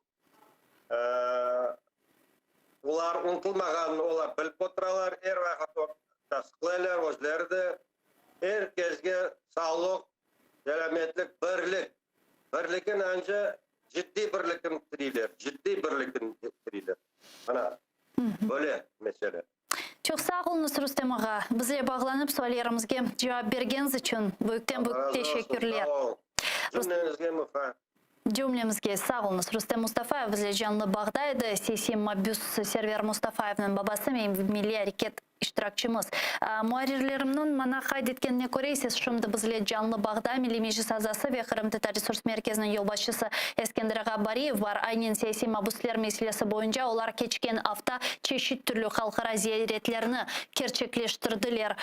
Filimen gibi devletlerge men yanlışmasam bu hafta bizlerge tavsiyatlıca tarif ettiler Eskender Ağa bizle canlı bağda. Eskender Ağa selamun aleyküm, hayırlı akşamlar. Aleyküm selam. Akşam şerifleriniz hayırlı olsun. Cümlemizge. Eskender ağa, malum olğanı gibi siz geçken hafta bundan evvel Ukrayna paytaxtı Kiev'de taqdim etkeniniz Babamны Qaytar degen filminin taqdimini gerçekleştirdiniz. Men anlağanıma göre Avrupa Birliği ülkelerinde işte tavsiyatlıca tarif etiniz lütfen, nasıl geçti? Evet, bu yakın zamanlarda biz birinciden vardık, iştirak ettik, biz Norvegiyaga vardık. Norvegiyada bu Norveçki Helsinki komitet böyle teşkilatı var. Bu kuvvetli teşkilatı, insan hakları teşkilatı. Bu Ukrayna büyük elçisi ve Norvegiya Helsinki komitet ve Kırım Tatar Resurs Merkezi biz beraber alıp vardık Merasim. Bu Merasim'de biz gösterdik birinciden. Gösterdik film. Yanlı film. Bu Baba'nı kaytarınız bizge. Erkekten biz gösterdik bir rolik. Bu rolik mabuslerge yardım etiniz. Ve üçüncü anda bir subjet oldu. Bu subjette iştirak ettiler. Bu merasimde iştirak ettiler. Bu milletvekilleri, Norvegiyanın parlamentinin milletvekilleri, Norvegiyanın cemaat teşkilatından anda iştirak ettiler. Kırım Tatar Kur'an'ta anda bir yaşay. Ve biz bu mesele hakkında sonra biz konuşacağız çünkü men bilesem bizlerge aytman mümkün, bizde endi Norvegiyada bir diasporamız var. Kırım Tatar diasporamız var. Endi qaytamiz bu nasıl subjet oldu? Evet, filmden son, film 20 dakika devamında biz gösterdik, sonra rolik gösterdik, bu 3,5 dakika daha ve subjekte evet çok suallerdi biz gösterdik ve söyledik nasıl problem var, ne kadar bizim ballarımız var, kimin babalarını hapishanede oturarlar. Biz gösterdik başka balların problemleri işgal teritoriyalarda. Mesela biz вынужденные внутренне перемещенные лица, оларын баларын ақында сөйледік. Бұл экоцид тарафтан более категория көстердік. Біз көстердік бұл işgalin vaqtında ne kadar ballarını öldürdüler. Более gösterdik. Bu kategori. Nasıl neticemiz var? Birinciden bu Norvegiyan Helsinki komiteti 3 kişinin mahbuslarını bu patronajga aldılar. Политическое шефство. Ne demek o patronajga almak? Yani ne anlamı, ne bere bu? Bakınız, biz kaç kere beraber stüdyoda laf etkinledik. Kırım Tatar Resurs Merkezi ve Milli Meclis beraber biz 2017 senelerden başlayıp bu atalık kampanya ya da Хрещеный батька, Крестный отец bu anlatmak için böyle kampanya yaptık. Çünkü bu hem insan hakları teşkilatları ya da bu insanlar ya da siyasetçiler mahbuslarını siyaset patronajga almak gerek. Ve onların aslında hem sözga çıkmağa ya da mektuplar yapmağa, yazmağa ya da bu arizaların yapmağa. Onun için biz yavaş yavaş çalışamız bu mesele hakkında ve sizde hem haber var hem Ukrayna'da biz deputatlarla çalışamız bu mesele hakkında. Men bilesem endi Ukrayna'nın dış nazirligi bu kampanyadan aktif iştirak ettiler. Ama onlar biraz başka adlarını verdiler. Onlar verdiler advokasyon mentorство. Bu onların adı. Onlar istiyorlar böyle adı vermeye ama bu bir fikir, bir netice, bir maksat. Şimdi Ukrayna'nın pen klubu var. Ukrayna'nın pen klub onlardan aktif iştirak başladılar etmeye ve onların bu гражданский jurnalist hakkında böyle patronajlar almak için tırışıyorlar. Bu bir mesele ve mirasım. Ve yakın zamanlarda milletlerin Birleşken Milletler'in Eko Forum geçti. Bu birinci forum bu biznes ve insan hakları anda da iştirak ettik. Ama bu forumlarda tek bu plenarный toplaşıp değil, anda çok sayıda eventler var. Bu sayıda eventlerde iştirak etmek gerek ve ya da sözga çıkmağa ya da sorularını vermeye mümkün. Biz online iştirak ettik. Ve ikinci forum bu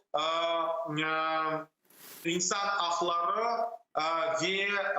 ve nasyonalne menşinstva ve milli azgınlıklar. Evet. Ama anda bu forumda hem tamir halkların hakkında söylemeye mümkün. Onların durumu, onların problemleri ve evet biz iştirakında ettik. Bizim arizalarını yazdık, yolladık. Evet 5. sesiyada anda iştirak 4. ve 5. sesiyalarda iştirak ettik. Yani Eskender Ağa şunu soracak idim. Bu çeşit türlü forumlarda iştirak etkeninizde elbette ki işte kularlarda olsun hatta işte eğer ki demek Avrupa memleketine, Avrupa Birliği memleketlerine de barıp kelgeniz, yani Norveç'e hususan, anda kenede Avrupalı parlamentariler ile ya da Avrupa işte memur adamları ile de görüşüvler ötkerilgendir. Andaki filmini takdim etkeniz vakit aslında laf etkenizde Kırım'daki vaziyetten haberdarlar mı? Yani insanların malumatları mı var mı Avrupa'da işgal edilgen Kırım'da yüz bergen bozgunlukları meselesinde? Yani bu meselede işte Ukrayna'nın dış işleri nazirliğini maqtamak mümkün müdür? Bakınız, bu Norveçya hakkında söylemek, siz bilirsiniz, bu en kuzey memleketi ve biz bilemiz, anda bizge söylediler, birinci sefer bu Kırım hakkında bu merasim geçti Norvegiyada. Ama biz hepimiz bilemiz. Norvegiya bu büyük memleket değil ama enerjik tarafından pek kuvvetli memleketi. Çünkü bütün Avrupa Norveç'den hem gaz hem petrol alır. Bu birinciden. İkinciden Norveç'e olan evet prinsipal pozisiya, onlar ekolojik pozisiya ve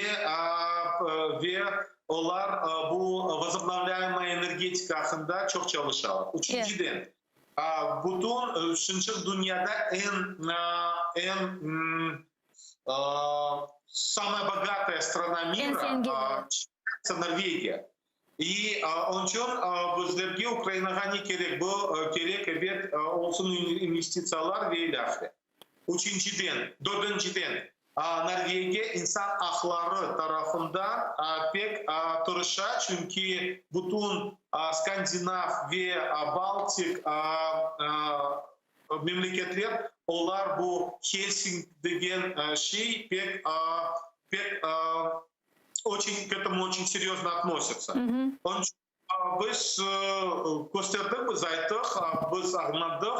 Evet, biz deyimiz bu yakın zamanlarda bu millet deputatlar ya da milletvekiller da iştirak etsinler, bu patronajga bizim mabuslerini alsınlar ama onlar tez iş yapmaylar.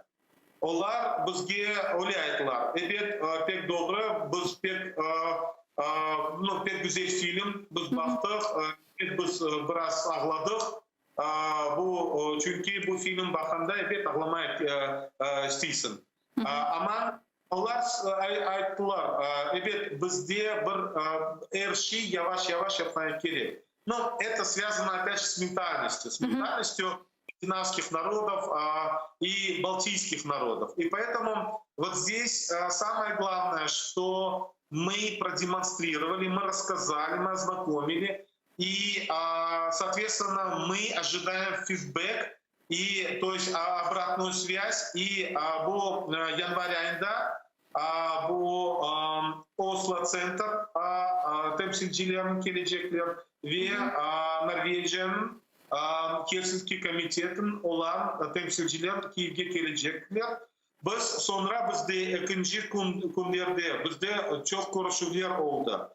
Tek merasimde değil, anda böyle kular desem görüşmeler oldu ve biz gösterdik nasıl taraftan ya da yardım etmeye gerek ya da ne yapmaya mümkün. Hem mesela hem bu Kırım Tatarların deportasyon soykırım tanınmak için çalışmaya gerek. Bütün ve başka meseleler bu kolektif hakları, Kırım Tatar kolektif insan hakları nasıl korşanlamaya gerek ve yardım nasıl etmeye mümkün. Evet onlar her şeyi yazdılar. Ve yanvar ayında gelecekler. Bizde, ben aytacağım, ikinci round görüşmelerine olacak. Son bakacağımız ne yapmaya mümkün olacak sonra. Yani bularның эпосы işgal etilген Kırım'da başkalarının ve repressiyalarga hangi bir şekilde tesir etti ya da bu daha çok böyle bir gelecekке atılgan bir adım, daha çok böyle perspektivaga yapılgan hareketler? Birinciden evet perspektivalarga hareketler biz yaptık. Çünkü bilirsiniz ki çok siyasetçiler olsun Avrupa'nın olsun başka memleketlerden onlar bakarlar birinciden nasıl onların memlekette problemleri var. Bu problemlerin boyunca onlar problemlerini çözmeye çalışıyorlar. Çünkü sayılarda onların kol tutacaklar onların vatandaşları. Aman evet bu Avrupa'nın ya da prensiplerin var. İnsan hakları bu onların prensipleri. Onların ценности üstünde aytganda. Ценности именно права человека. И, соответственно, конечно же, когда мы говорим о нарушении прав человека, когда мы четко обозначаем эти проблемы, то Соответственно, мы стараемся найти все больше и больше новых партнеров среди политиков, среди правозащитных организаций. Потому что, я еще раз напомню, Российская Федерация тоже не спит. Кроме того, мы должны понимать, что для Норвегии есть собственные свои проблемы в этом вопросе, потому что у Норвегии достаточно длительная или такая длинная граница с Российской Федерацией. Они граничат по морю. У них есть определенные сложности, в том числе и в исторических связях с Российской Федерацией. Там существуют определенные провокации. Но то, что Норвегия, она принципиально сегодня находится в составе или среди стран-участниц Крымской платформы, это раз. Они заинтересованность участия их экспертов в экспертной сети Крымской платформы, это два. То, что они готовы или, скажем, пусть даже не напрямую политически, но хотя бы через защиту там, прав человека, культурные какие-то процессы и так далее, и проявляют интерес, это очень важно. И поэтому, скажем, то, что на самом деле я сам даже был очень удивлен, что вот подобное мероприятие за 7 лет оккупации впервые было проведено в Норвегии. И, конечно же, здесь нужно усиливать работу для того, чтобы, потому что у скандинавских стран есть своя связь между собой. И понятно, что Норвегия, будучи небольшой страной, является все-таки достаточно мощной и богатой страной, которая может влиять на процесс. Çok sağ olunuz Eskender bizle bağlanıp fikirler ve haberlerle paylaşkanız için büyük teşekkürler sizge. Milli Meclis Azası ve Kırım Tatar Resurs Merkezi'nin yol başçısı Eskender Bariyev bizle canlı bağdaydı. Sevgili arkadaşlar, bu yayınlarımızga devam etimiz ama şimdi 5 dakikadan sonra Zaman informasyon programı ATR telekanalının yayında sizlerine selamlayacak. Sonki ve en taze haberlerini muhbirlerimiz sizler için hazırladı. Sonra biz bu studiyaga qaytacakmız ve yayınımızga teşrif buyuracak analitik ve tetkikatçı Байден Путин көрішігі ненен екінленгенні лаф етecekміз. Малым olғаны кебі лидерлер бүгін видеоконференция вастасыйлы көрішті ve 2 saat devam etken müzakerelerini alıp bardırırlar. İşte onun neticeleri ақында tavsiyatlıca aman 20 dakikadan sonra ATR'li olunuz.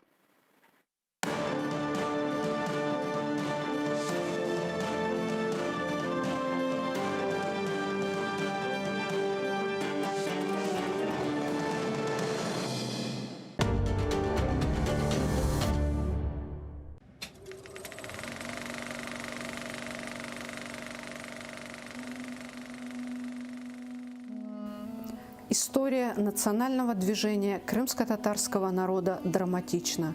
Участники движения, люди разных возрастов и профессий, самоотверженно боролись за возвращение своего народа в Крым.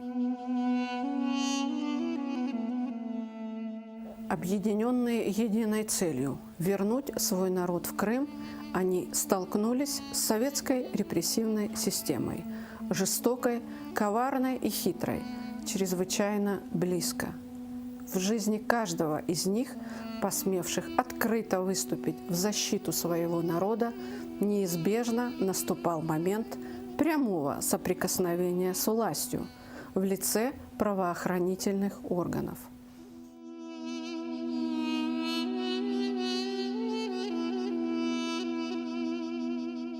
Смотрите выходные в 18:00 в программе «Тарих Седасы» с Гульнарой Бекировой на телеканале АТР.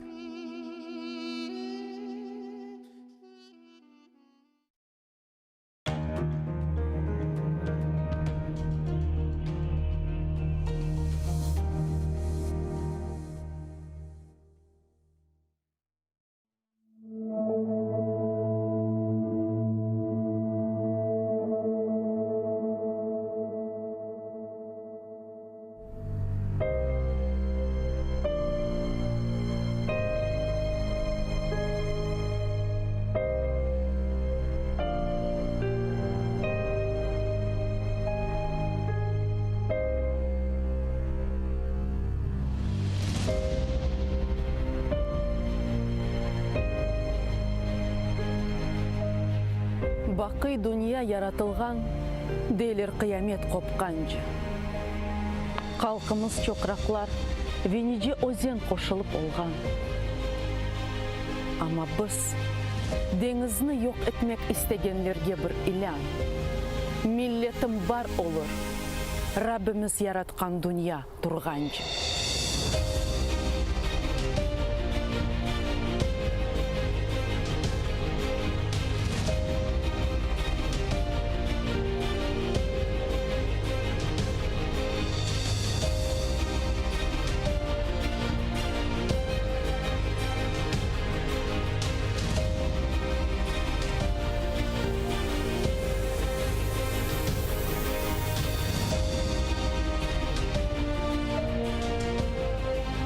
Башқа суларда чаяжақ oldu. Құрғаққа бевірділер. Чешмелер сулары кесілді. Келмешек ятлардан дизленді. Ама пак суыны оз қалқы авдет олajak күнге сақлады. Қалқымыз бар олыр.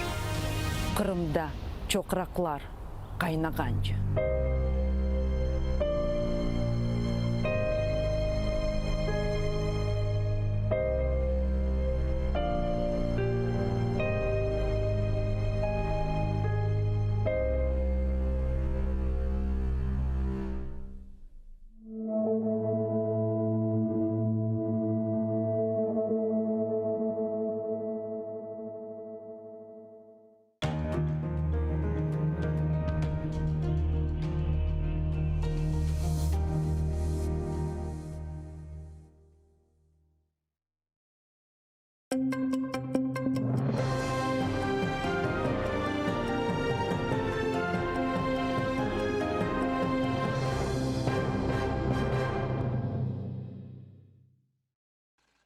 Байден і Путін розпочали перемовини в онлайн-форматі. Очікується, що ключовою темою обговорення президентів США та Росії буде Україна. Перед відеоконференцією з Москвою Джо Байден обговорив скупчення російських військ біля кордону з Україною з лідерами Італії, Німеччини, Франції та Великої Британії. Також президент України Володимир Зеленський мав телефонну розмову з державним секретарем Сполучених Штатів Ентоні Блінкеном. Вони узгодили позиції з ключових питань, а глава держави наголосив на безальтернативності процесу мирного врегулювання. Володимир Зеленський також подякував за потужну підтримку з боку Сполучених Штатів. Крім того, домовлено провести телефонну розмову Володимира Зеленського та Джозефа Байдена після переговорів між президентами Сполучених Штатів та Росії.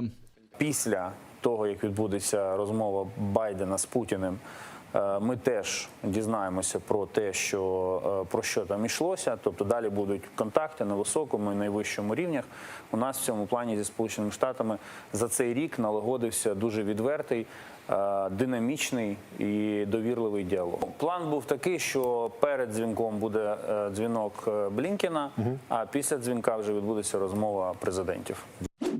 Російські окупанти уперше за 2 дні застосували артилерію. В українському війську втрат немає. У штабі Об'єднаних сил нарахували 5 ворожих обстрілів. По оборонцях Попасної та Шумів окупанти били 82-мм мінометами. А неподалік Майорська, Катеринівки та Пісків, що на околиці окупованого Донецька, ворог провокував з гранатометів, кулеметів великого калібру та стрілецької зброї. Українські захисники відкривали вогонь у відповідь, не застосовуючи заборонене мінськими домовленостями озброєння, та змусили противника припинити обстріли. Завдяки зусиллям наших воїнів рубежі українських підрозділів залишилися незмінними. Впродовж поточної доби порушень режиму припинення вогню з боку російсько-окупаційних військ не зафіксовано. В Збройних силах Росії, зокрема і в окупаційних угрупуваннях, тривають заходи бойової готовності. За повідомленням української розвідки, ворог відпрацьовує швидке переведення до вищого ступеня бойової готовності. Водночас проводять ротацію передових підрозділів на окупованих українських землях і посилено тренують артилерійські удари. Окупанти отримали підживлення новою та відремонтованою технікою. Окупанти приховано завозили залізничним і автомобільним транспортом з території Російської Федерації до з'єднань і частин 1 та 2 армійських корпусів бойову техніку, озброєння і боєприпаси, засоби радіоелектронної боротьби, безпілотні літальні апарати та інше майно військового призначення.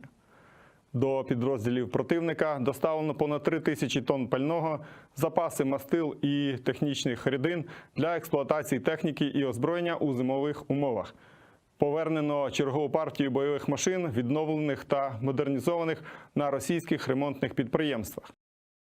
Ще 8655 нових пацієнтів з ковідом виявили на материковій частині України. Водночас майже 23 тисячі українців одужали, а 467 людей хворобу подолати не змогли. Третина регіонів України уже вийшла з червоної зони карантину. Серед них Донеччина, Дніпропетровщина, Івано-Франківщина, Луганщина, Львівщина, Одещина, Рівненщина, Херсонщина та Київ. Проте це аж ніяк не означає, що в цих регіонах суттєво послабляться карантинні обмеження. Навпаки, вчора вступили в дію нові правила, згідно з якими відвідувати громадські заклади у жовтому рівні епіднебезпеки зможуть лише ті, хто отримав щонайменше одну дозу щеплення проти COVID-19. І не просто отримав дозу щеплення, але й має на руках відповідний підтверджуючий документ. Майже 12 мільйонів українців уже завершили повний курс щеплення, повідомляють у Міністерстві охорони здоров'я. Там нагадали, що жовтий сертифікат з понеділка буде чинним лише упродовж 30 днів замість 120. Це має спонукати людей вчасно отримати другу дозу. Тоді людина зможе завантажити зелений ковід-сертифікат, який буде чинним упродовж року.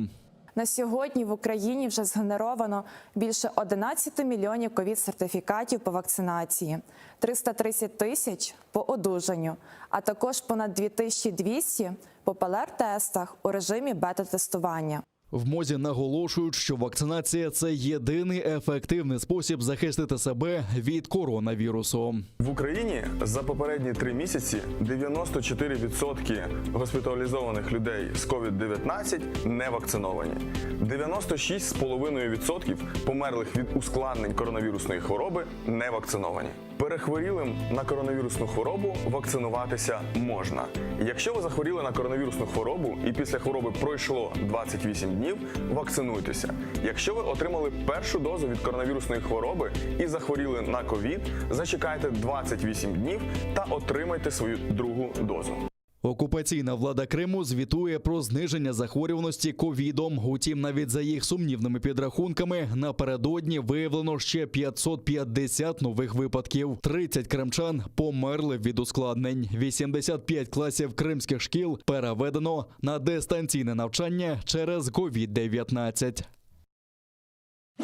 Поклонську дозволено затримати у справі про державну зраду. Так вирішив Київський апеляційний суд. За даними суду, колишня окупаційна прокурорка Криму підозрюється у діях, спрямованих на повалення конституційного ладу, посяганні на територіальну цілісність України, створенні злочинної організації та, звісно, державній зраді. Саму ж Наталю Поклонську рішенням Владіміра Путіна відправили на заслання в якості посла Росії в африканській острівній державі Кабо-Верде.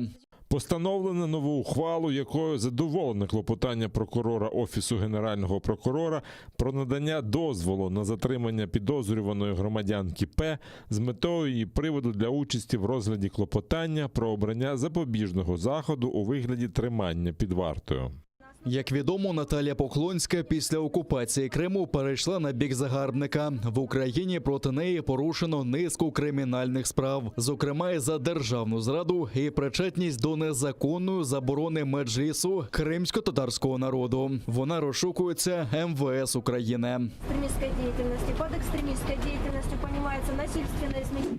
Військова форма, печатки та вибухівка. У Міністерстві реінтеграції тимчасово окупованих територій назвали перелік товарів, які заборонено перевозити з окупованого Криму на материкову частину України. Також оголосили обмеження по вартості, вазі та кількості. Зокрема, визначено, що до переліку особистих речей, дозволених до переміщення через адміністративну межу, відносяться товари, що мають ознаки вжитку, а також інші товари, які переміщуються як як особисті речі у багажі. Під забороною будь-яка зброя, товари військового призначення, наркотики, мисливські товари, небезпечні випромінювальні пристрої, промислове устаткування, будматеріали, запчастини для вантажівок, військова форма, а також печатки, штампи та бланки суворої звітності. Сумарна фактура не має перевищувати 10 тисяч гривень та важити не більше 75 кілограмів на одну людину. Водночас з материкової частини України до окупованого Криму обмежень на перевезення не встановлювали. Також наказом унормовано порядок перевезення готівкових коштів фізичними особами через адміністративну межу. Так, фізична особа може переміщувати через адміністративну межу готівкові кошти у сумі, що не перевищує 100 тисяч гривень або еквівалентній сумі, в тому числі в іноземній валюті, за крос-курсом, визначеним Національним банком України на день перетинання адміністративної межі. Якщо ж сума перевищуватиме 100 тисяч гривень, особа муситиме надати підтверджувальний документ про походження коштів. Недобудовану Кримську АЕС зрівняють з землею. Окупаційний голова Криму Сергій Аксьонов заявляє, що за знесення взялися такі собі інвестори. У Щолкіному, що в Ленінському районі півострова, працює будівельна техніка. Помалу демонтують будівлю реакторного відділення недобудованої АЕС. Хто ці так звані інвестори, наразі невідомо. Також таємниця, що з'явиться на місці закинутої будівлі. Окупаційні урядовці планують закінчити знесення усіх об'єктів на території упродовж року до 31 грудня 2022-го. Зведення Кримської АЕС почалося у 1975 році, і на момент зупинки будівництва рівень її готовності склав 85%. 1986 року сталася аварія на Чорнобильській АЕС. Після цього екологи та жителі півострова розпочали кампанію протесту проти будівництва потенційно небезпечного об'єкту. Невдовзі радянський уряд призупинив будівництво, а 1989 року було ухвалено остаточне рішення відмовитися від запуску станції. Служба безпеки України заарештувала 13 російських літаків, які здійснювали польоти до тимчасово окупованого Криму. Це пасажирські літаки, які належать російській авіакомпанії «Смарт Авіа». В СБУ пояснили, що арешт дасть можливість обмежити польоти літаків цих авіаперевізників, у тому числі до європейських країн. Ці літаки порушили порядок в'їзду та виїзду на тимчасово окуповану територію України – АЕР Крим. Таким чином, вони діяли всупереч правилам іноземних перельотів та незаконно переправляли осіб через державний кордон України. За цими даними, арешт накладено в рамках кримінального провадження, відкритого за 4 статтями Кримінального кодексу України: держзрада, незаконне переправлення осіб через державний кордон України, порушення порядку в'їзду на тимчасово окуповану територію України, порушення правил міжнародних польотів. Загалом українські суди заочно заарештували 249 літаків російських авіакомпаній за польоти до закритого Києвом аеропорту Сімферополь в окупованому Криму. Наразі відомо, що 37 російських авіакомпаній здійснюють незаконні перевезення до тимчасово окупованого Криму. Гонконгський активіст Натан Лоу закликав мешканців свого автономного регіону бойкотувати парламентські вибори. Вони заплановані на 19 грудня. На його думку, так можна висловити незгоду із новими виборчими правилами на острові. По суті, у Гонконгу ніхто не вірить у вибори. Люди відчувають, що це просто показ, що це шоу. Ніхто серйозно не ставиться до результатів.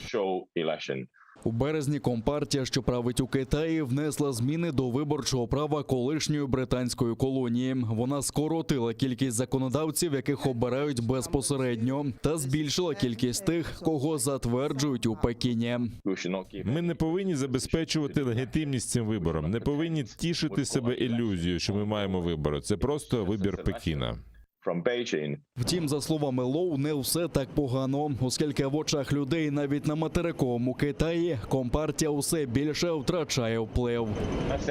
Думаю, нам не варто недооцінювати рішучість людей, а також переоцінювати життєздатність такої величезної тоталітарної системи. У Китаї проявляються багато проблем: суспільство, що старіє, ізоляція на міжнародному рівні, застаріла промисловість. Це може підірвати економічну стабільність компартії. Саме цим вона виправдовує своє правління. Сам Натан Лоу був змушений тікати з Гонконгу у 2020 році. Тоді там ухвалили закон про нацбезпеку, який дозволяє заарештовувати буквально будь-кого за розмитими звинуваченнями у тероризмі, сепаратизмі чи зв'язках з іноземними силами. Наразі він проживає у Великій Британії, де йому надали політичний притулок. США оголосили дипломатичний бойкот майбутніх Олімпійських ігор у Пекіні. Адміністрація Байдена не посилатиме дипломатичних чи офіційних представників на зимові Олімпіаду і Паралімпіаду 2022 року в Пекіні, враховуючи геноцид у КНР, що триває, і злочини проти людяності в Сіньцзяні, а також інші порушення прав людини. Американський уряд обіцяє повну підтримку олімпійській команді спортсменів від Сполучених Штатів. Ми на 100% підтримуватимемо їх з дому, але не будемо трубити з нагоди ігор у додаткові фанфари. Китай вже назвав це рішення провокацією і пообіцяв заходи у відповідь, які конкретно наразі невідомо. Відрядження високопоставлених делегацій на Олімпійські ігри – це давня традиція США. Так, на відкритті ігор у Пекіні у 2008 році був присутній президент Джордж Буш, а на літній Олімпіаді в Токіо цього року американську команду вела перша леді Джил Байден. Зазначимо, що цього тижня американський президент прийме у Білому домі саміт із питань демократії. Це буде онлайн-зустріч лідерів та громадських активістів більш ніж зі 100 країн. На ньому збираються обговорити реформи та ініціативи у сфері прав людини.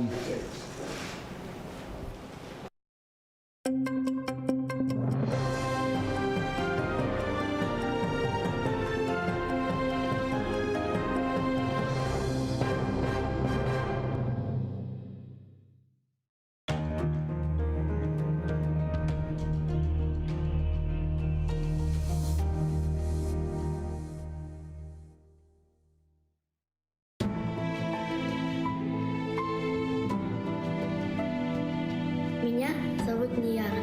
Моя семья вынуждена была покинуть Крым. Это было утро после дня рождения моего двоюродного брата. После этого мы с ним больше не виделись. Я хочу знать, когда я еще смогу поиграть со своими братьями и сестрами.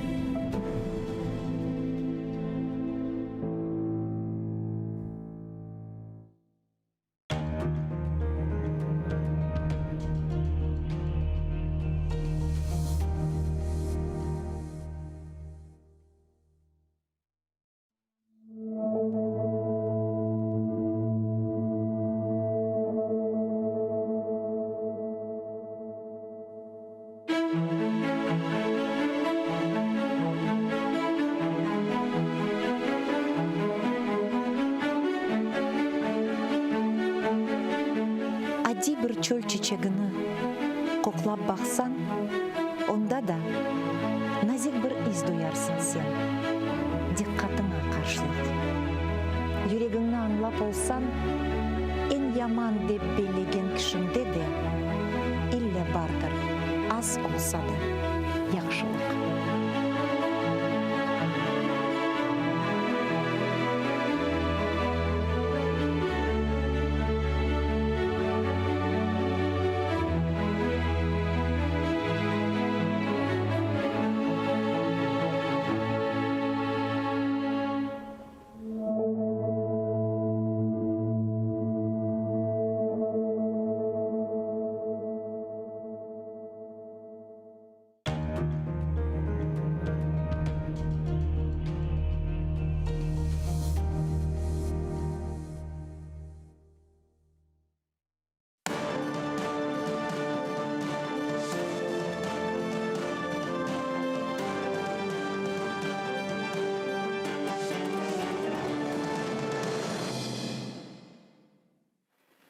Селям алейкум, хайрлах шамлар. Витаю в эфире телеканала АТР. Вы смотрите информационно-аналитическую программу «Бугунь». В студии для вас работаю я, Гульсум Халилова. И следующие 35 минут в этой студии с гостем мы обсудим основные новости и события, которые появились в украинской информационной повестке дня.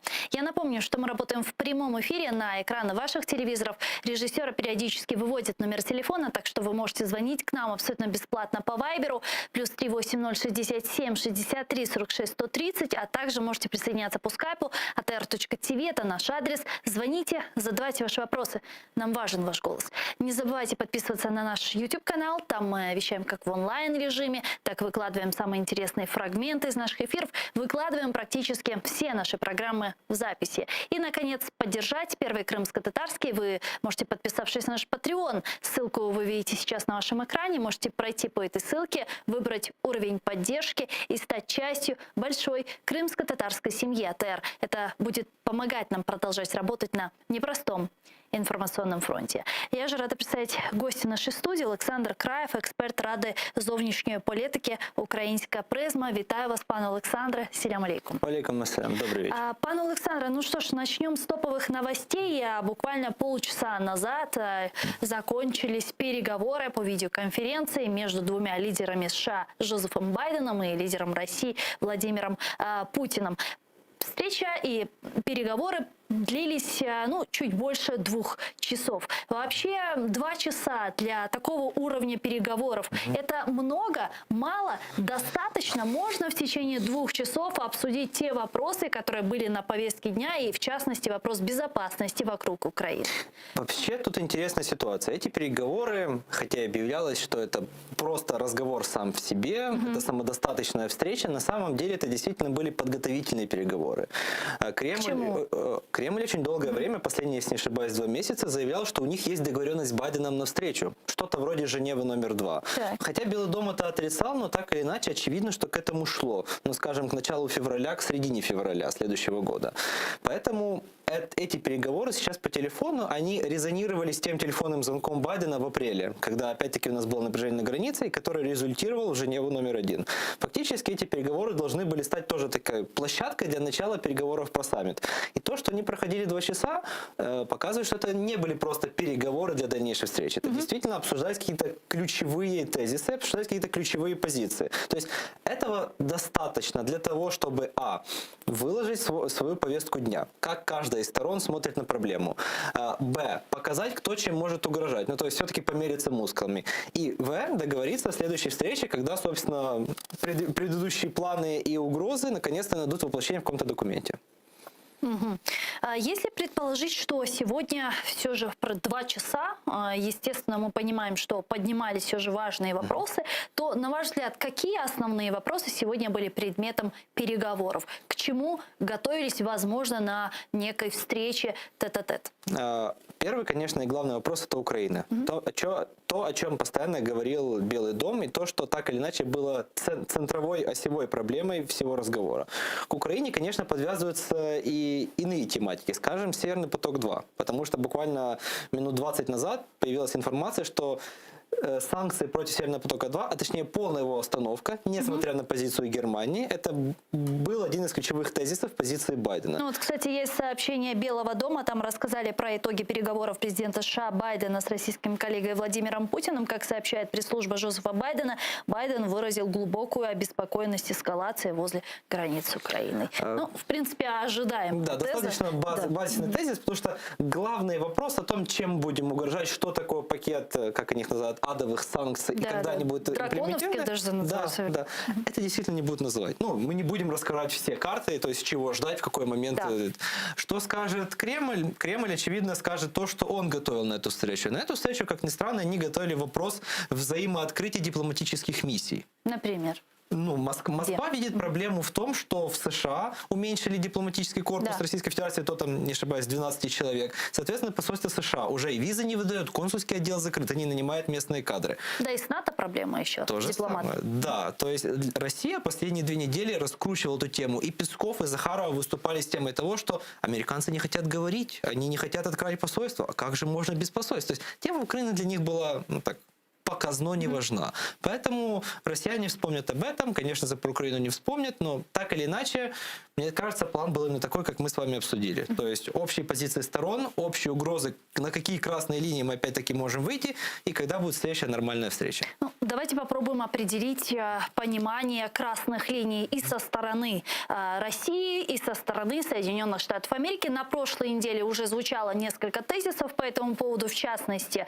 у Путина заявляли, что красной линией для них есть не расширение НАТО, то есть расширение НАТО на восток, и там даже детализировали, сказали о неприемлемости размещения на территории Украины ударного оружия некого, которое может долететь до России за 5-7 минут, а с американской стороны Джозеф Байден сказал, что он абсолютно не принимает никаких красных линий. В таком случае можно ли было добиться вообще какого-то консенсуса? На самом деле ситуация схожая на то, что мы имели в конце 70-х, начале 80-х. То есть, как бы это ни было смешно, но тренд из музыки и из моды, что мы возвращаемся в 80-е, опять вернулся в политику. Мы опять говорим теми же терминами, что у нас непримиримые позиции, но нам нужно где-то сойтись. И что это могло быть? Ну, во-первых, по поводу ультиматумов Путина о нерасширении, неразмещении оружия, ну, не будем забывать, что из тех же территорий Балтийских республик ракете намного ближе к Москве и к Петербургу лететь, чем даже с территории Украины. Не будем забывать, что тоже нерасширение и просьба его закрепить документально, ну, это абсолютно дипломатический нонсенс. Нет такого формата документа, не закрепление, расширение альянса. Ну, он отсутствует. Поэтому фактически... Ну, в принципе, НАТО не может дать такой мандат никому, правильно я понимаю? Потому что НАТО ведь не может запретить той или иной стране в ее стремлениях, вступлению. Она может, конечно, не взять страну, не дать ПДЧ и так далее, но запретить не вступать. Понимаете, подписание такого документа в любой форме оформления вот этого обещания нерасширения, это подписаться под полной импотенцией НАТО. Фактически это подписать приговор самому сущности существования НАТО о сдерживании любой российской агрессии, ну, советской, теперь российской агрессии. И поэтому как свести такие несводимые позиции? Выносить их за скобки. То есть мы понимаем, что даже если Путин на что-то согласится, даже если будет следующая встреча, повторится прошлый сценарий. Войска он не отведет, войска останутся на месте, просто ситуация загладится, потому что все поймут, что ну, атаки не будет, значит можно успокоиться. Как это вынести за скобки? Начать развивать такой же нарратив со стороны Запада.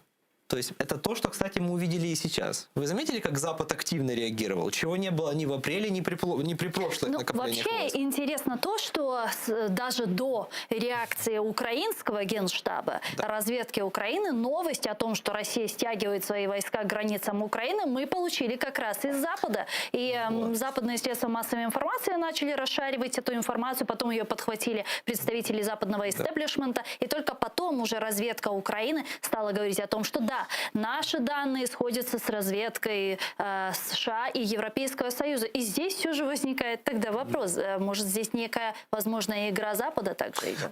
Конечно идет, потому что какая сейчас одна из самых наиболее рабочих гипотез, которые мы преследуем с коллегами, особенно западными, что раскручивание этой тематики западными разведками и западными СМИ началось именно для того, чтобы этот вопрос, как мы это называем, секьюритизировать.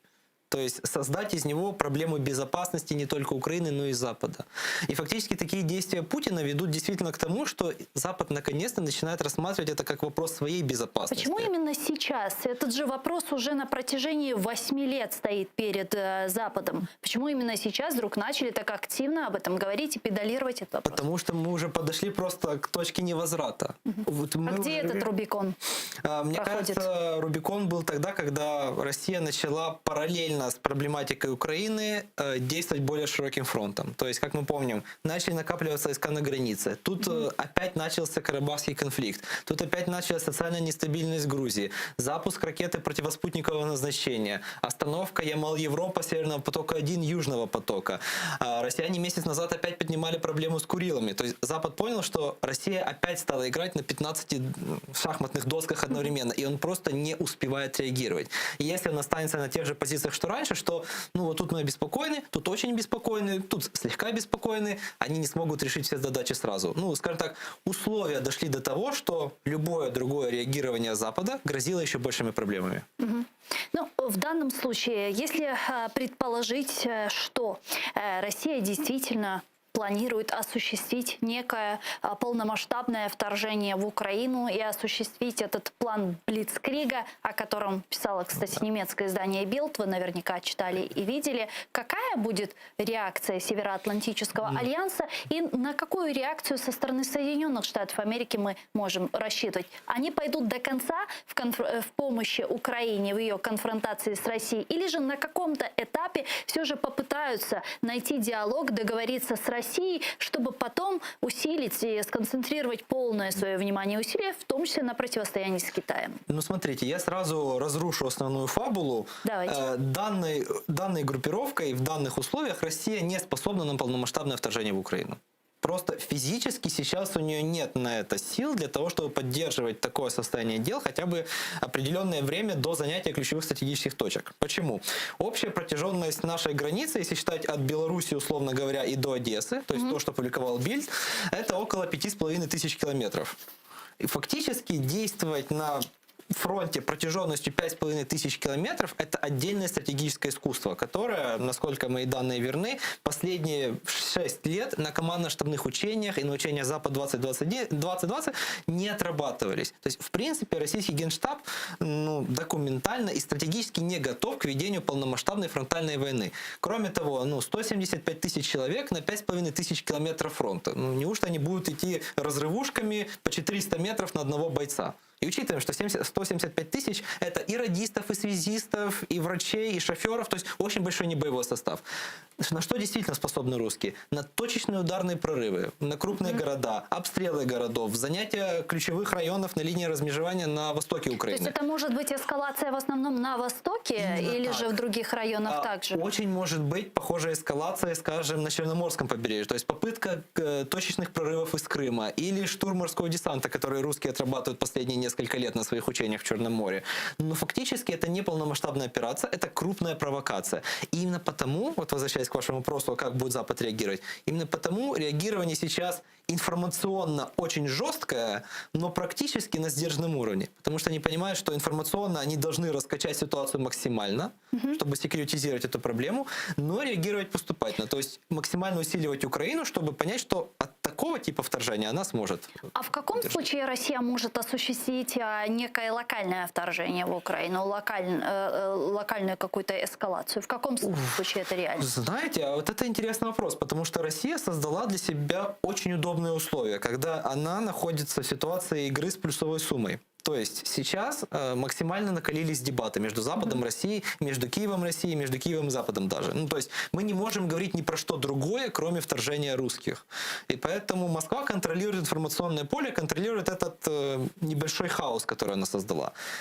С другой стороны, ей можно уже не вторгаться, так как она, в принципе, держит информационную повестку дня под своим контролем, вы можете ее управлять. То есть еще немножко напрячь, немножко снизить напряжение и таким образом контролировать наши внешние отношения.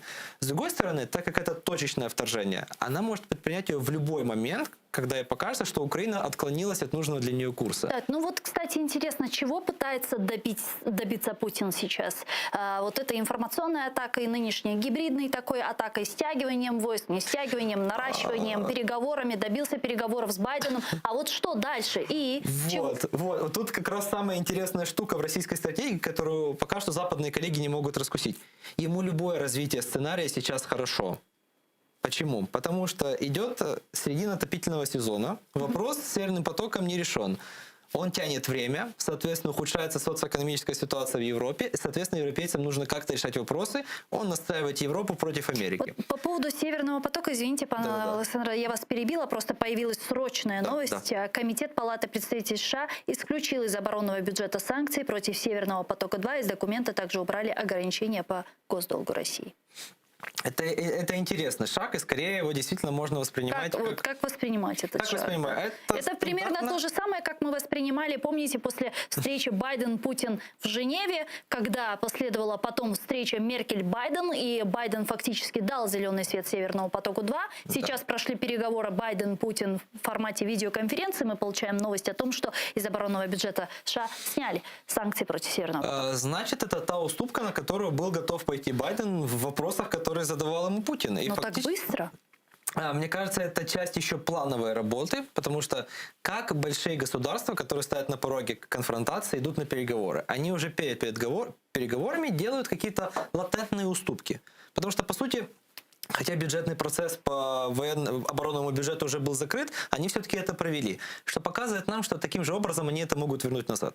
И потом не будем забывать, что это только одна из сторон санкций против Северного потока-2. Кроме сугубо финансовых инструментов есть и другие, политические, военные и так далее. То есть это одна из тех малых уступок, которые Штаты себе позволили перед началом переговоров, чтобы показать свои добрые намерения. Это, конечно, звучит плохо. Ну, какие добрые намерения перед переговорами с Путиным. Но, с другой стороны, это скорее классическая дипломатическая практика.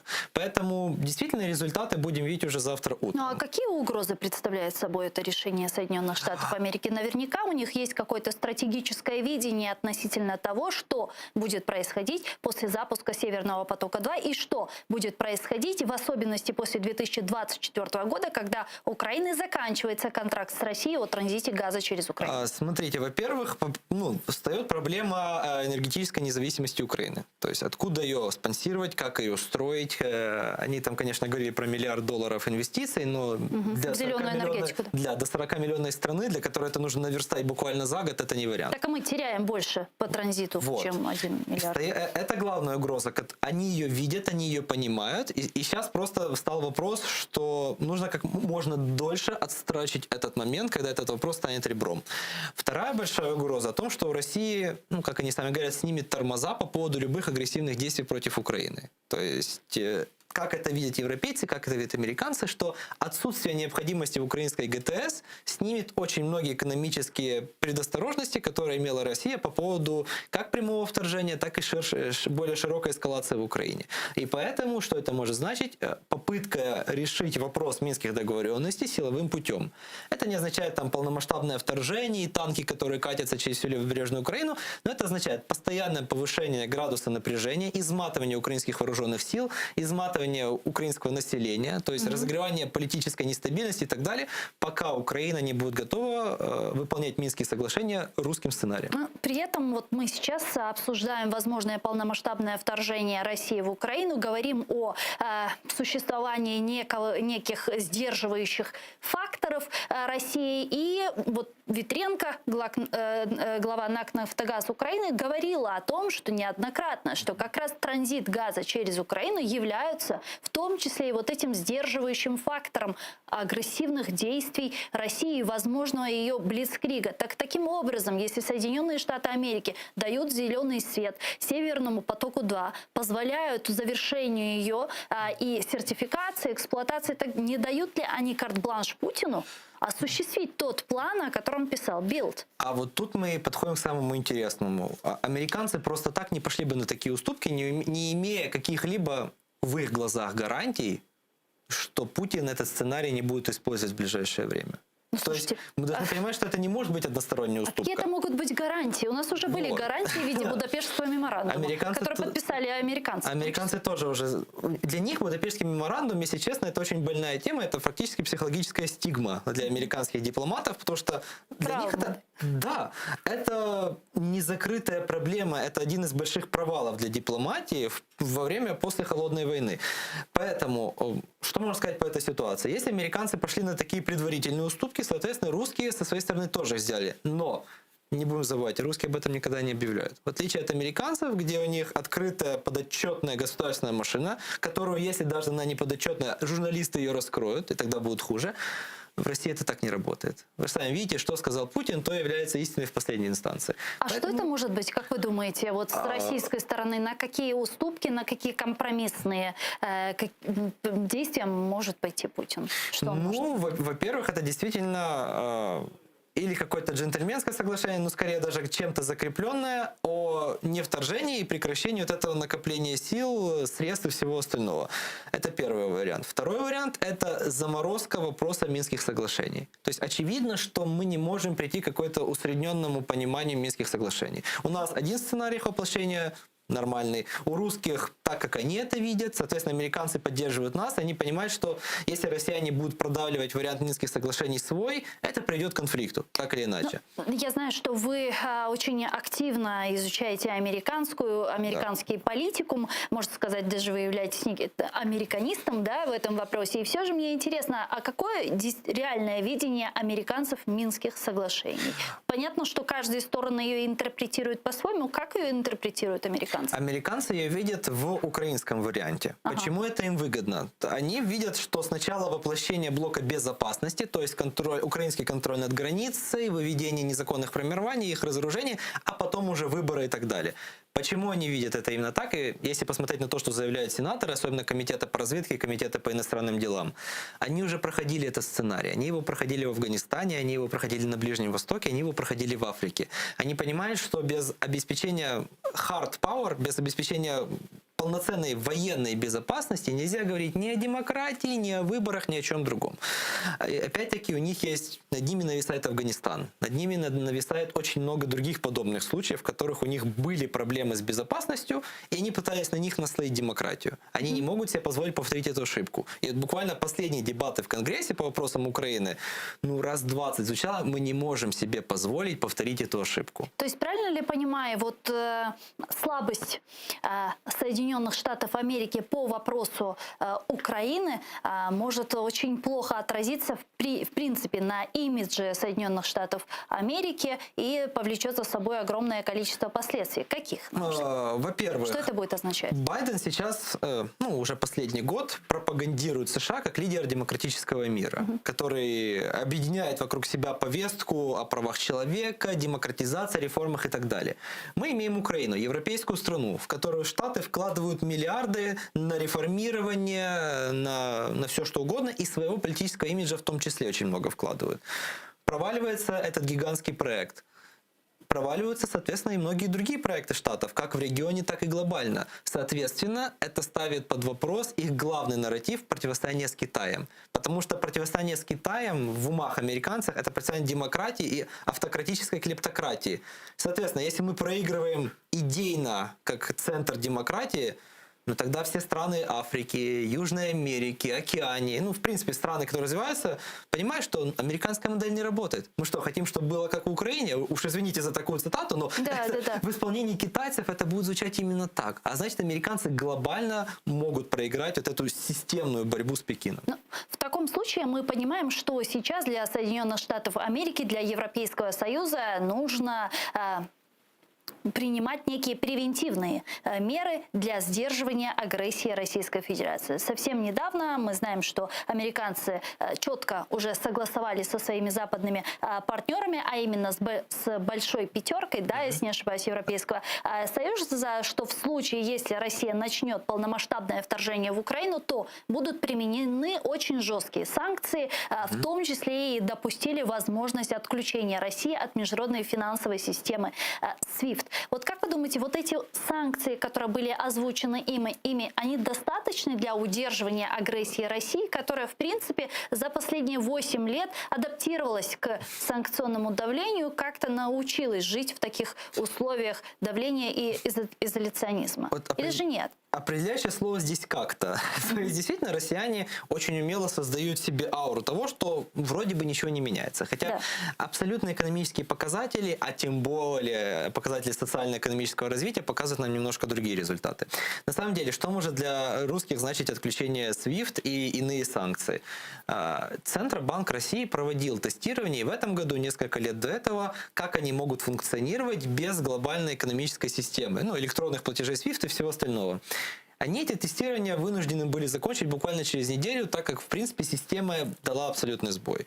А учитывая, что современные технологии, в том числе военно-промышленного комплекса, в том числе, которые необходимы российской армии, это международные платежи, это ресурсные цепи, которые идут и в Китай, и в иные страны, России просто не на что будет поддерживать свою военную машину. И поэтому, так или иначе, в какой-то момент она начнет давать сбой. Вопрос только в том, насколько долго этот момент будет наступать. У России действительно есть еще запас прочности, но те санкции, которые против нее ведут, которые, в принципе, должны поставить железный занавес вокруг России экономический, рано или поздно они действительно ее расшатают достаточно. Но все же мне здесь интересно, санкции, о которых мы с вами говорим, вот те адские, драконовские санкции, кстати, которые появились, если я не ошибаюсь, в Соединенных Штатах в 2017 году, да, был принят этот законопроект. Но... Впервые говорили о них в 2015, но потом они все более и более становились драконовскими. Да, становились. И в 2017 году все же Дональд Трамп авитировал подписание, насколько я понимаю, этого санкционного пакета, но тем не менее введение этого санкционного пакета повлекло за собой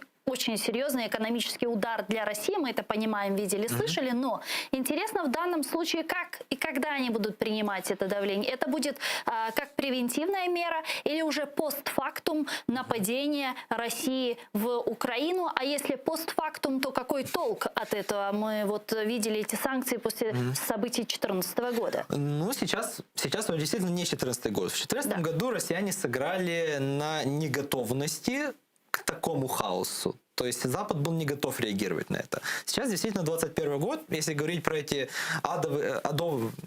адские санкции, да, извините, я же заговариваюсь.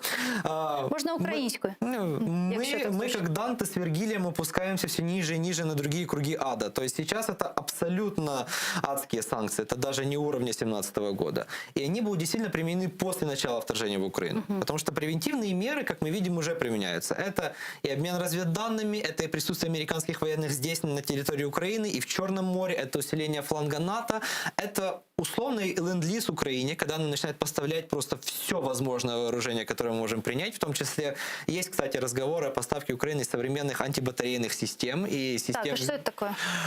Фактически это уже не «Жавелины» и не «Стингеры», это полноценная, грубо говоря, не скрываясь их подробностей, это устройство, которое позволяет держать оборону фронтальную. То есть не действовать на отдельные боевые единицы противника, а действительно выявлять его точки, очаги сопротивления, очаги атаки и нейтрализовать их. То есть превентивные меры уже применены. Когда они будут применены в случае вторжения в Украину, а вот тут мы начинаем играться с тактикой солями. То есть, условно говоря, атака на средний украинский город размера Мариуполя считается началом полноценного вторжения или нет? Хорошо, если не это, атака на крупный город, Одесса, Харьков, Чернигов, Сумы, считается началом вторжения? Если не это, бомбардировка Киева считается таким началом? То есть Россия... Тут, мне кажется, будет многое зависеть еще и от позиции Украины, о том, как это Украина будет понимать, воспринимать и интерпретировать. Если Россия завтра, послезавтра высадит свой десант в Одессе, какая должна быть реакция у Украины? Эскалация конфликта или Россия начала войну, полномасштабное вторжение? Вот в этом и заключается главный вопрос нашего сотрудничества с Западом. Насколько я могу судить сейчас, то на уровне отдельных министерств, отдельных служб мы действительно в очень близком контакте. И позиция наша такова, что любое вторжение на территорию Украины российских постоянных вооруженных сил, то есть кроме линии разграничения, это отдельная уже история, но говоря о вторжении на украинскую территорию, любое такое вторжение будет считаться триггером для начала адских санкций. Это наш взгляд, и мы его сейчас коммуницируем нашим союзникам, насколько я могу понимать, достаточно успешно. А как вы думаете, вот, кстати, появилась новость о том, что Джозеф Байден пригрозил как раз этими санкциями Путину, об этом они написали, Белый дом написал на своей странице Twitter. Вот это угроза со стороны наших западных партнеров, и те превентивные меры, которые вы описали выше, уже существующие, этого достаточно для сдерживания России? Это остановит Путина? На данном моменте это его явно останавливает. Потому что у него было уже несколько условных моментов, когда ему было наиболее выгодно вторгаться. До того, как Запад пошел на действительно раскрытие всех этих планов и на дальнейшую эскалацию. То есть, скажем, если ты действительно готовишься вторгаться, если ты действительно готовишь полноценную военную операцию, ты не будешь делать это настолько заметно и в течение 3 месяцев до планированной даты атаки. Это действительно уже шаги, направленные на психологическое информационное давление или же на ограниченное вторжение. То есть уже мы видим результаты того, что Запад как минимум огласил это вторжение, сделал его публичным, начал публично с ним бороться. Они повторили то, что они сделали с потенциальным вторжением в Польшу в 1980 году, которое в Советском Союзе не тяжилось абсолютно от слова вообще, но на Западе было одним из примеров того, как не военными методами остановить военное вторжение. Фактически этот сценарий второй раз работал. Вот Белый дом также пишет, пресс-служба Белого дома, что Байден и Путин договорились продолжить диалог относительно Украины. Соответственно, то, что мы с вами и говорили. Договорились Новой договариваться. Женевы. Да, да. Это планирование новой Женевы. Это действительно январь или февраль следующего года. Почему нам не сказали Это дату? связано как раз январь-февраль с тем, что Буданов говорил, что как раз наступление на Украину может быть в январе-феврале. Да, потому что как только нам озвучили эти даты, сразу было понятно, что эта дата не будет уже датой наступления. Ну, потому что никто не наступает в дату, на которую все готовятся его встречать. Соответственно, эти даты условно, нарративно стали датой следующей встречи. А вот, кстати, интересно, вот эта информация, которая была опубликована в немецком издании Bild, ссылаясь на источники, разведку в Североатлантическом альянсе, она могла быть слита со стороны России? Потому что понятно же, что если об этом знает разведка Запада, разведка НАТО, уже знает разведка Украины, и Россия наверняка понимает, что в случае, если все знают о ее планах, то и она решится осуществить этот план, то плата будет великой. Да, это действительно мог быть цельноправильный слив со стороны русских. Кроме того, не будем забывать, что в принципе, то, что говорят инсайдеры, есть очень большое антивоенное крыло в Генеральном штабе Российской Федерации, которые понимают, что просто угрозой войны они достигнут намного большего, чем полномасштабной войной. То есть тем, чем сейчас занимается Россия, угрозой войны, а не самой войной. Это действительно может быть так. С другой стороны, это могла быть и легкая провокация со стороны немецких журналистов и средств массовой информации выудить у России действительно существование подобных планов. Ну, это действительно, как говорили в одном хорошем фильме, а когда НАТО передаст нам эти данные, ну, после того, как Москва их узнает. Поэтому фактически ситуация таковая же. Мы имеем дело с очень сложной, многовекторной, многофазной информационной борьбой. Но пока что нарративы этой борьбы идут в правильную для нас сторону. По поводу НАТО. На прошлой неделе Путин и окружение Путина, Лавров в Стокгольме неоднократно и недвузначно говорили о том, что красной линией для них является вступление Украины в НАТО, расширение НАТО на восток, как называют в Москве, размещение на нашей территории баз Североатлантического альянса, оружия и так далее. Понятно, что Украина для себя уже давно определила свой интеграционный путь в НАТО и в Европейский Союз. Но если мы говорим про НАТО, какая может быть их реакция? Могут ли НАТО повестись на этот шантаж? С точки зрения НАТО, вестись на какой угодно шантаж, это ставить просто под вопрос свою юрисдикцию как военного союза, в первую очередь военного союза. Поэтому как минимум информационно они не будут принимать такие ультиматумы, они не будут на них идти. С другой стороны, для НАТО ключевым вопросом является вопрос 5-й поправки. Сейчас, о коллективной безопасности. Да. Несколько раз Столтенберг говорил, что да, мы Украину поддерживаем, но она не покрывается коллективной безопасностью, соответственно, мы не сможем за нее заступиться. Но предположим сценарий, что в перспективе нескольких лет Украина становится членом НАТО. Фактически Украина признает, что война на Востоке – это агрессия Российской Федерации. Так же, как и наши союзники и партнеры в НАТО. Как только мы вступаем в НАТО, означает ли это, что на следующее утро 5-я статья Вашингтонского договора сразу применяется и автоматически вводит все НАТО в состояние войны с Россией? Ну или они скажут, что Крым, Донбасс остается в периферии, а мы в коллективную безопасность НАТО входит подконтрольная Украине территория. Тогда вопрос, неужто мы начинаем делить Украину, неужто НАТО заставит нас отказаться от Крыма и Донбасса, перечеркнув все, что они делали 8 лет. То есть НАТО, почему идет такая задержка, и почему идет задержка в реагировании, в принятии Украины, им нужно понять стратегию дальнейших шагов после вступления Украины. Вступление Украины – это вопрос довольно простой. Штаты, Британия смогут переубедить другие натовские страны действительно нас принять. Политическая воля здесь. Да. Тут остается просто стратегический расчет. Как взвесить, вот, условно говоря, следующее утро после вступления Украины в НАТО? Что и как происходит, как мы действуем, что мы принимаем, говорим, делаем? Пока что ответа на этот вопрос у них нет. И еще один не менее важный вопрос, который я хочу успеть с вами обсудить.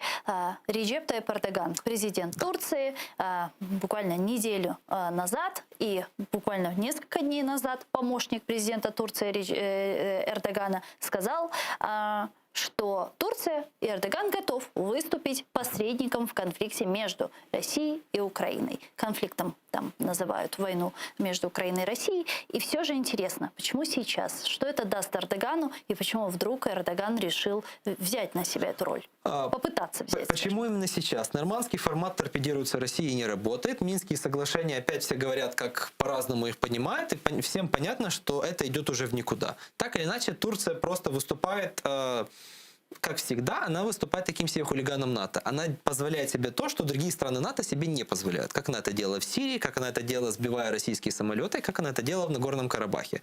То есть НАТО это официально не поддерживает, но при этом Турция получает самое большое финансирование. То есть абсолютно классная и рабочая схема для такого альянса. Почему Эрдоган это делает? Не будем забывать про как он видит внешнюю политику Турции. Это то, что Запад называет неоосманизм, то, что наша политологическая традиция называет пантюркизм. Фактически это создание в том или ином виде федерации тюркоязычных народов мира. То есть фактически это и будущее соперничество с Китаем, но на данном этапе это соперничество с Россией, потому что агрессия России против Украины, а в первую очередь агрессия России против крымских татар, против крымско-татарских активистов, все те ужасы, которые творят русские в Крыму, это уже вопрос геостратегических интересов Эрдогана. Ну, так как он видит это как зону своей геостратегической ответственности. А потому, так или иначе, он должен показать на примере Крыма и агрессии России против Украины, что он, геополитический игрок мирового масштаба, он может решать сложные кризисы между условным Востоком и условным Западом, и он действительно продвигает пантюркизм, и он может быть лидером тюркоязычного населения. Но при этом он имеет хорошие взаимоотношения с Россией. Путина очень часто называют своим другом. Турция имеет торгово-экономические отношения с Россией. Можно только взять в пример еще строительство атомной электростанции на территории Турции, Аккую совместно с Россией. И при этом Турция имеет хорошие взаимоотношения союзнические с Украиной, военно-технические взаимоотношения. И более того, когда мы говорим о военно-техническом взаимоотношении, мы, естественно, вспоминаем события 26 октября, когда Украина на Донбассе применяет беспилотники «Байрактар». Сможет ли тогда в таком случае Турция, в принципе, сохранять какой-то нейтралитет в качестве посредника? Турция сможет сохранять свои национальные интересы. Это для нее главное. То есть не будем забывать, Турция может одновременно закупать американские самолеты F-35 и системы противовоздушной обороны С-400. И при этом они могут сбивать после этого российский истребитель, российский грузовой самолет над Сирией и в прошлом году угрожать России войной, если она не отступит от их границы и не прекратит активные действия по помощи Армении. Они могут проводить собственные операции без согласования с США и потом выслушивать от США очень много претензий, особенно когда они чуть не попадают по американским военным.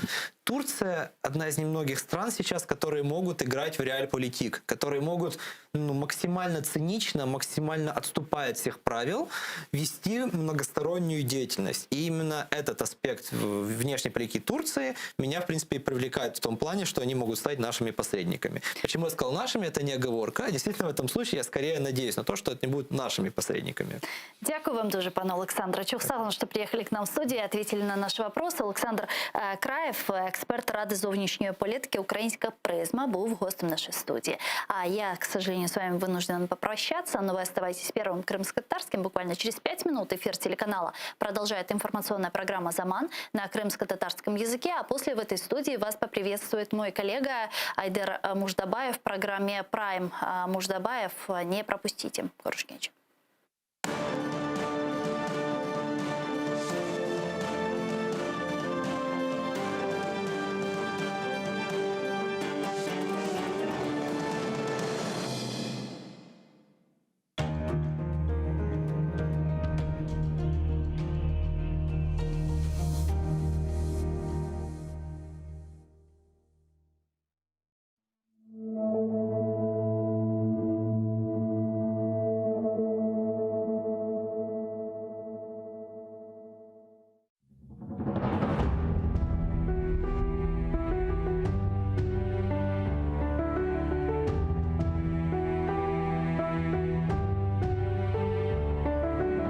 Dayan Kırım'ım. Biraz daha sabır eyle. İraden büyük. Kar tübünde algul olup açasın. Sel olup ufak tüfek taşını yoldan yuvasın. Dakkaya gibi susup dursan bile. Dayan. Tış sıkıp. Yumruklarını topla. Sevgine, dülberligin, çeberlikке тең yoktur. Тамырсыз құры құрай gibi geçkenler çoktur. кетежеклер. Теніңе остыкенің саплап. Сауышыр яраң. Сені güzel бақча япармыз. Біз үшін бүгін қара бияз. Дос дұшманың биян oldu. O қара қалплер үшін де белкі сайлы күнлер қалды. Evladım, қартал қалқын, қанат яярмыз.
Пророк Мухаммед, да благословит его Аллах и приветствует, сказал: «Каждая умра после предыдущей служит искуплением совершенных между ними грехов. Что может быть прекраснее того, чтобы совершить путешествие к двум святыням ислама в Мекке и Медине, ощутить спокойствие и умиротворение на земле, по которой когда-то ступал наш любимый пророк. Да благословит его Аллах и приветствует. Ведь умра является искуплением от грехов и средством от бедности, а по мнению некоторых ученых, она является даже ваджибом. В священный месяц Рамадан умра по награде приравнивается к хаджу. И не забудьте про награду в мечети пророка.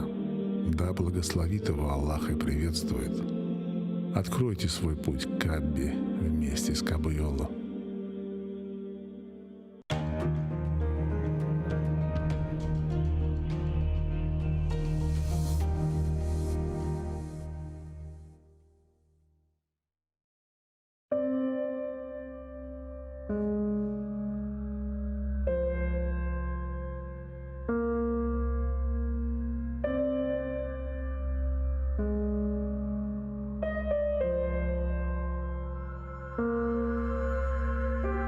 Насыл бір күнлерге қалдық, қардашлар. Бұл ұзын yollarda талдық, қардашлар. Аман-аман бітіп яндық, қардашлар. Көзіміз огынде сәбейлер оле. Дүния бізге бақып, бір көзнен ағылай, бір көзнен күле. Дүнияға нам берген бір миллет едік. Асырлар түбінден тіріліп келдік. Ватанға көз тікіп құрбанлар бердік. Бізні кене бөлелер бір шына еле. Дүния бізге бақып бір көзнен ағылай, бір көзнен күле. Қалмады арамызда бірліккен еші. Шуның жүн қыздырмай ватан көнеші. Шуның жүн юрушме ей қалқым ишім. Шуның жүн бағырыңны ханжерлер тіле. Дүния бізге бақып бір көзнен ағылай, бір көзнен күле. Эпіміз хабардық менген қамырдай, қарышып қалмайық бір топ чамырдай. Кесіліп башладық құрған тамырдай. Яшаймыз бұларны біле. Дүния бізге бақып бір көзнен ағылай, бір көзнен күле. Бізні кене біревлер ойнатмақ істей. Кене дамсыз бір шорба қайнатмақ істей. Кенардан қошланып бір бақмақ істей. Бар, ойна көз яшыңны сіле-весіле. Дүния бізге бақып, бір көзнен ағылай, бір көзнен күле. Санки душман олдық бір-бірімізге. Урмет жоқ не өлі не тірімізге. Не олды, қардашлар? Не олды бізге? Кене дерсін бір белелар бастырып келе. Dünya bizge bakıp bir ko'znen ağlay, bir ko'znen kulya. Allah'dan berilgen güzel bu toprak, gözlerimiz gibi korlangan çokrak, tereklerimizde sarargan yaprak, bizi gibi çekmekte feryat ve nale. Dünya bizge bakıp bir ko'znen ağlay, bir ko'znen kulya. Ey felek, işine akıllar yetmey, Tatarının başında düşünce bitmey. Bir küçük arzum var, aklımdan ketmey. Ömürler bite ve ömürler kelle. Demesinler, dünya bizge bakıp bir ko'znen ağlay, bir ko'znen kule.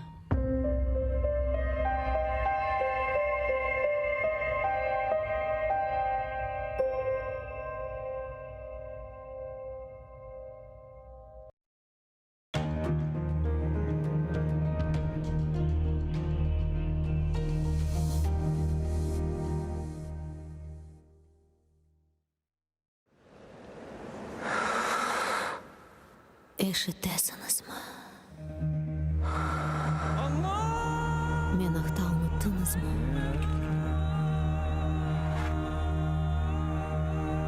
Men mundam. Bu menin toprağım. Menin Kırımım.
Sazın teli söylesin kendi derdini, inlegen yüreğimnin hasevetini, geçmişler ruhlarını, göz yaşlarını, halkımızın sonu yok kaygılarını.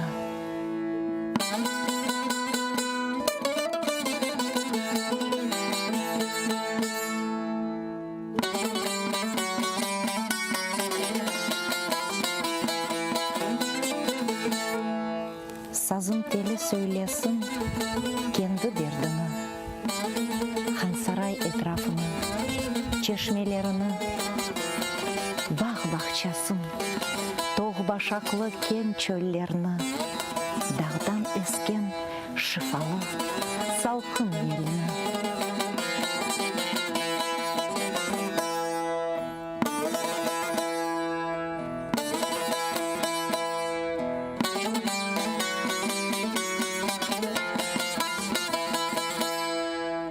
Karadeniz dalgasını söylesin sazım, ağarmış efsanesini söylesin sazım, camiler minaresini söylesin sazım, aşık Ömer Kerimlerini söylesin sazım.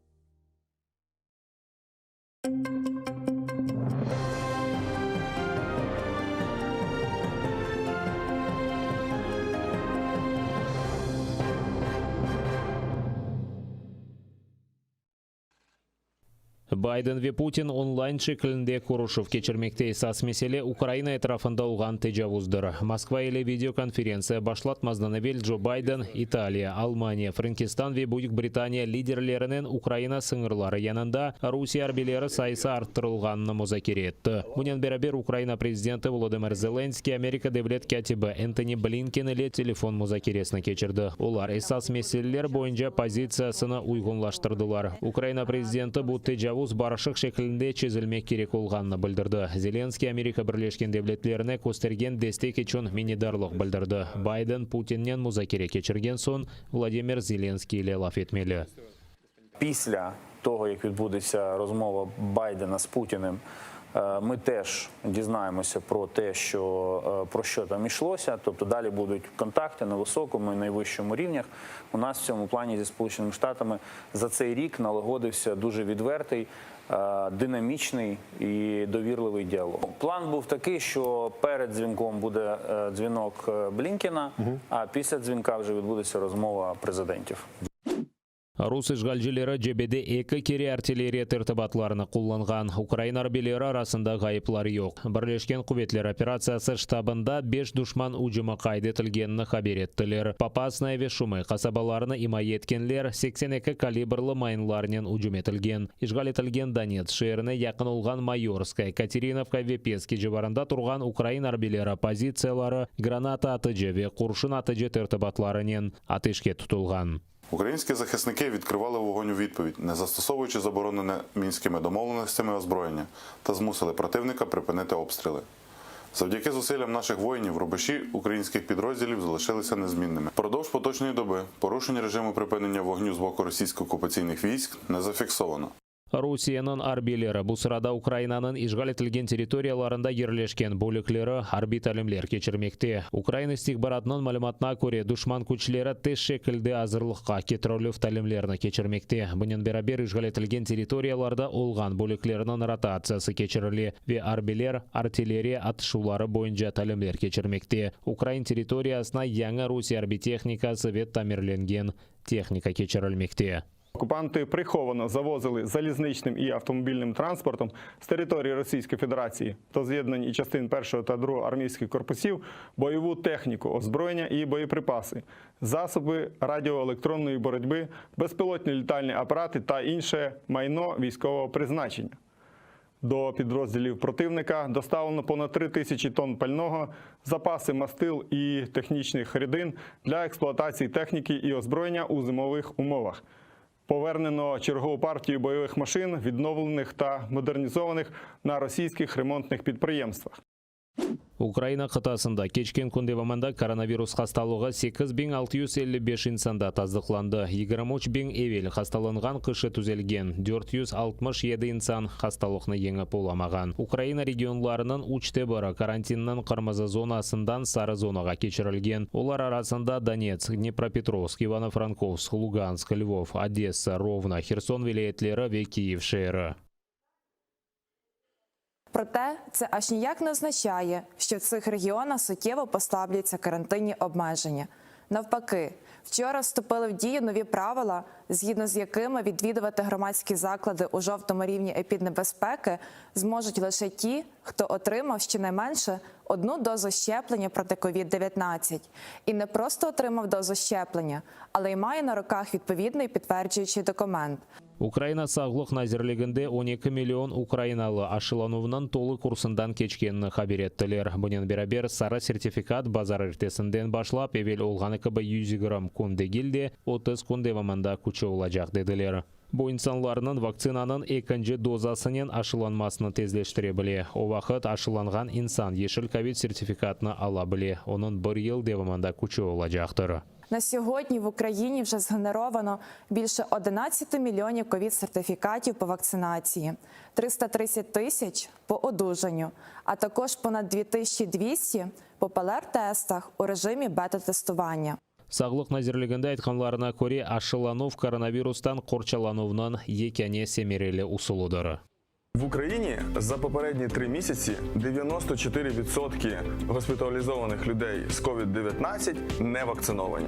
96,5% померлих від ускладнень коронавірусної хвороби не вакциновані. Перехворілим на коронавірусну хворобу вакцинуватися можна.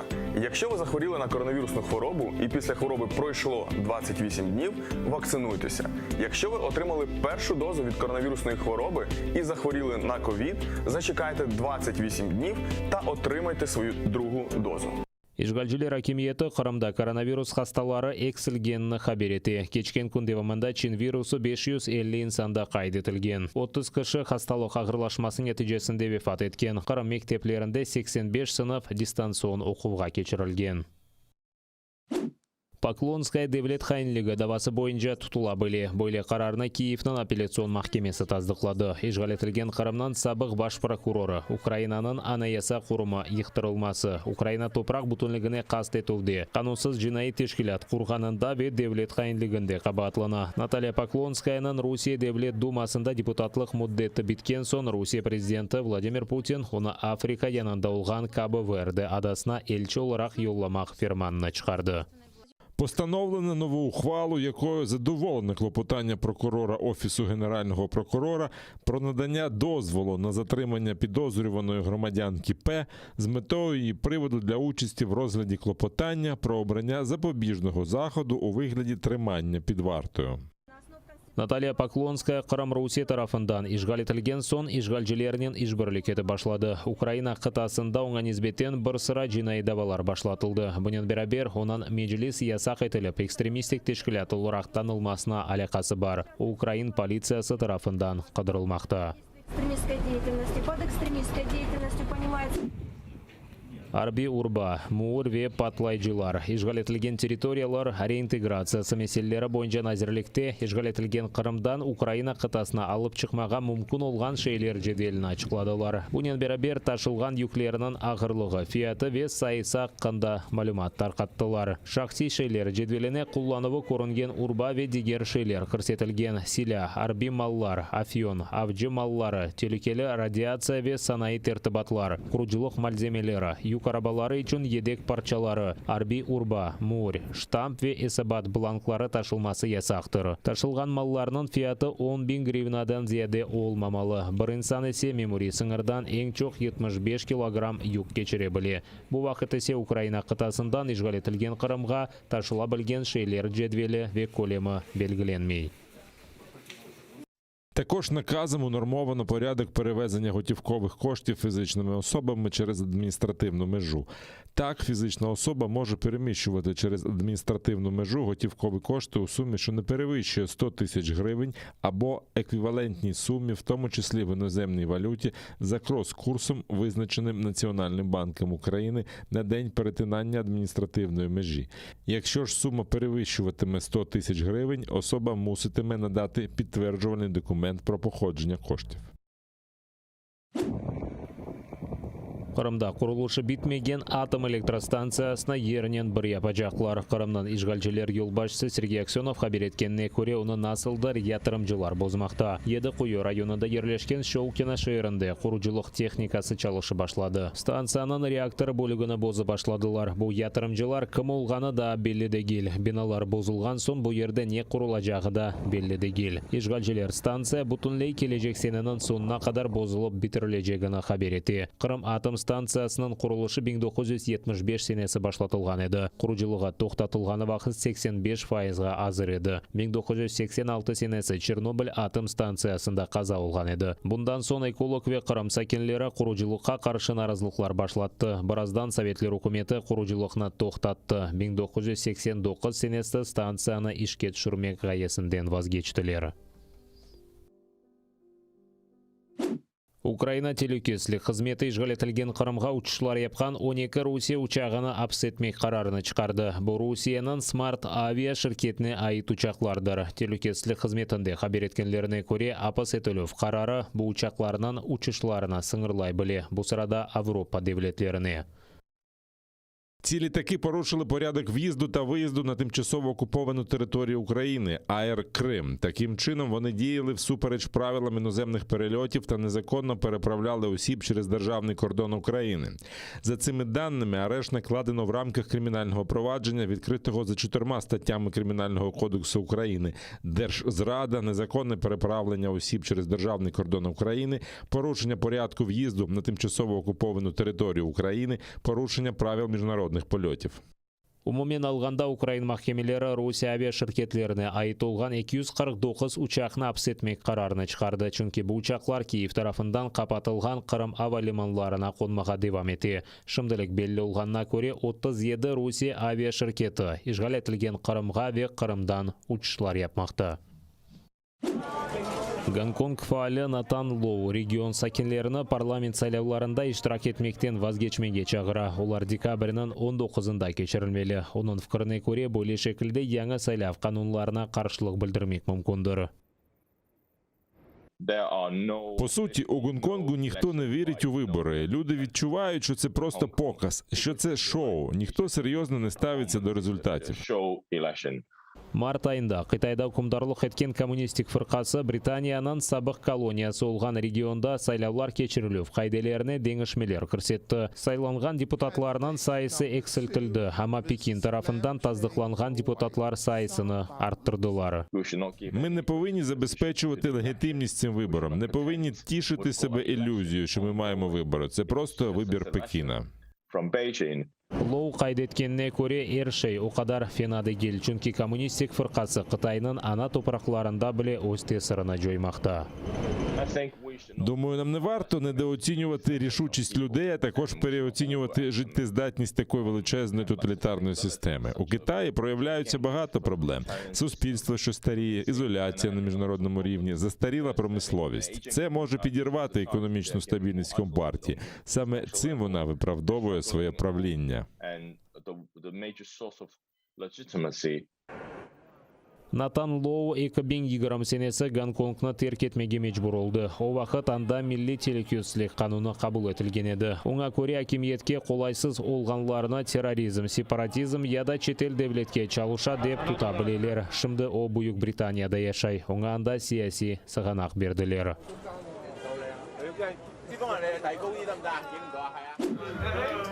Amerika Birleşken Devletleri Pekin'de geçirilecek kış Olimpik oyunlarına diplomatik boykot ilan etti. Адміністрація Байдена не посилатиме дипломатичних чи офіційних представників на зимові Олімпіаду і Паралімпіаду 2022 року в Пекіні, враховуючи геноцид у КНР, що триває, і злочини проти людяності в Сіньцзяні, а також інші порушення прав людини. Ama buna bakmadan Amerika hükümeti Amerika Birleşken Devletleri'ne takdim etken Olimpik takımına taraflama destek göstermeye işandıra. Ми на 100% підтримуватимемо їх з дому, але не будемо трубити з нагоди ігор у додаткові фанфари. Қытайда bu kararını provokasiya dep adlandırıp cevap vermege işandırdılar. Lakin nasıl adımlar olacağını açıklamadılar. Olimpik oyunlarına memleketten itibarlı eydetini yollama ABD'nin ananesine çevrilgen edi. 2008 senesi Pekin'de Olimpik oyunları açılğanı vaqt ABD prezidenti George Bush bargan edi. Tokyo'da yaz Olimpik oyunları başlanğanı vaqt şimdiki prezident Biden'ın omur arkadaşı Jill Biden bardı. Bu hafta Amerika prezidenti Beyaz Sarayda demokratiya meselesi boyunca sammitni kabul edecek. Bu 100'den ziyade memleketten devlet liderleri ve cemaat faallerinin online kuruşuvudur. Anda insan hakları sahasında reforma ve teşebbüslerini muzakere etmeye planlaştıralar.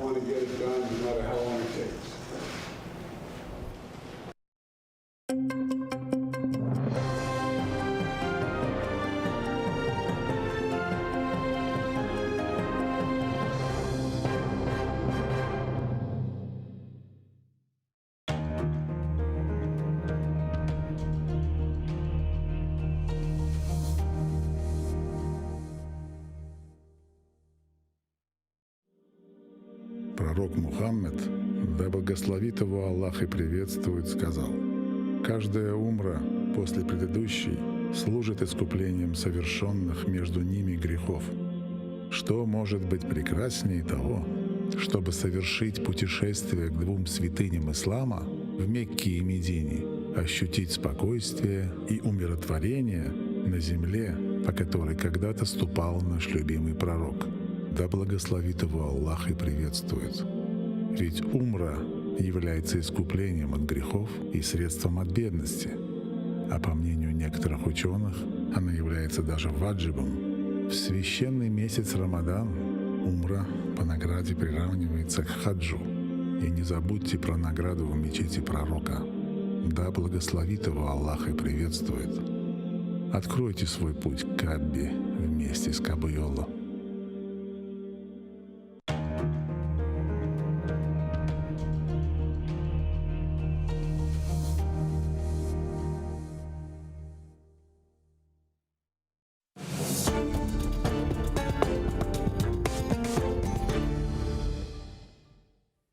Добрий вечір. У прямому етері телеканалу АТР програма «Прайм». Мене звати Айдар Мождабаєв. І, як завжди, ми запрошуємо у цей час в нашу студію найцікавіших співрозмовників, людей, які розуміються на таких питаннях, які нас цікаві для Криму, всієї України та світу. Уперше сьогодні в нашій студії Роман Костенко, кіборг, ветеран війни з Росією, нині народний депутат України від фракції «Голос». Вітаю. Вітаю. Ну, по-перше, з 30-річчям ЗСУ вітаю. І знаєте що, Романе, я так почитав вашу біографію, ви майже все життя в армії, так? Ну, да, 17 років. 17 років. 17 років в Збройних силах, скажімо так, я майже все життя, от свідомо 17 років військовослужбовець. І це рішення було, це через батьків, через якісь там...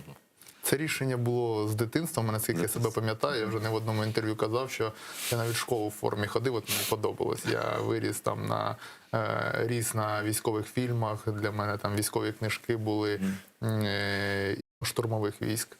І закінчив, після того попав в 79-ту десантну бригаду в Миколаєві. Там був командиром взвода, потім заступником командира розвідувально-десантної роти, виконував обов'язки командира розвідувально-десантної роти, а потім перевівся до спецпідрозділу «Альфа» Служби безпеки України. І вже там від капітана і до полковника служив, керував підрозділами і приймав участь у війні на Сході вже в складі української «Альфи». А там саме від Альфи ви були, да, в аеропорту? Так. Угу. І в чині полковника, як я знаю. Ні, майора. Ну, зараз полковник. Зараз я полковник. А як полковник? Полковник запасу чи як це? Ні, я діючий полковник. Діючий полковник. Да, я зараз... Я пішов на вибори, будучи полковником, наше законодавство, ну, будучи діючим військовослужбовцем, наше законодавство це дозволяє. І зараз я діючий полковник, який у відрядженні в Верховній Раді України. Ого, я вперше таке чую. Ну, в нас це дозволяє, да, законодавство. Ну, я в нашій армії взагалі все дозволяв. Я просто хочу що запитати, у кого, крім вас, таке питати.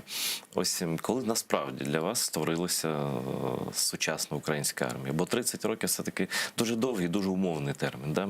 Різні ж періоди було. І ставилося до армії по-різному. Да? От як ваше почуття, як військова?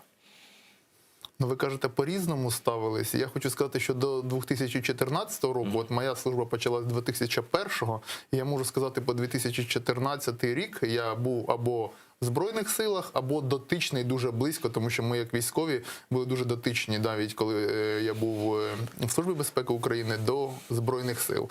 Ми там разом і з парашутом пригали, і завдання виконували, і навчання проводили, і всі ж, з ким я навчався, вони далі були в Збройних силах, і зараз є вже, до сих пір знаходяться в Збройних силах. Тому до 2014 року сказати, що було різне ставлення, ні. До армії було завжди погане ставлення до 2014-го. Навіть погане? Та погане ставлення. Ну, ми можемо подивитися, у нас за час з 91-го року по 2014 не було поставлено жодного зразка, нового зразка озброєння. Армія скорочувалась. Там такі були, знаєте,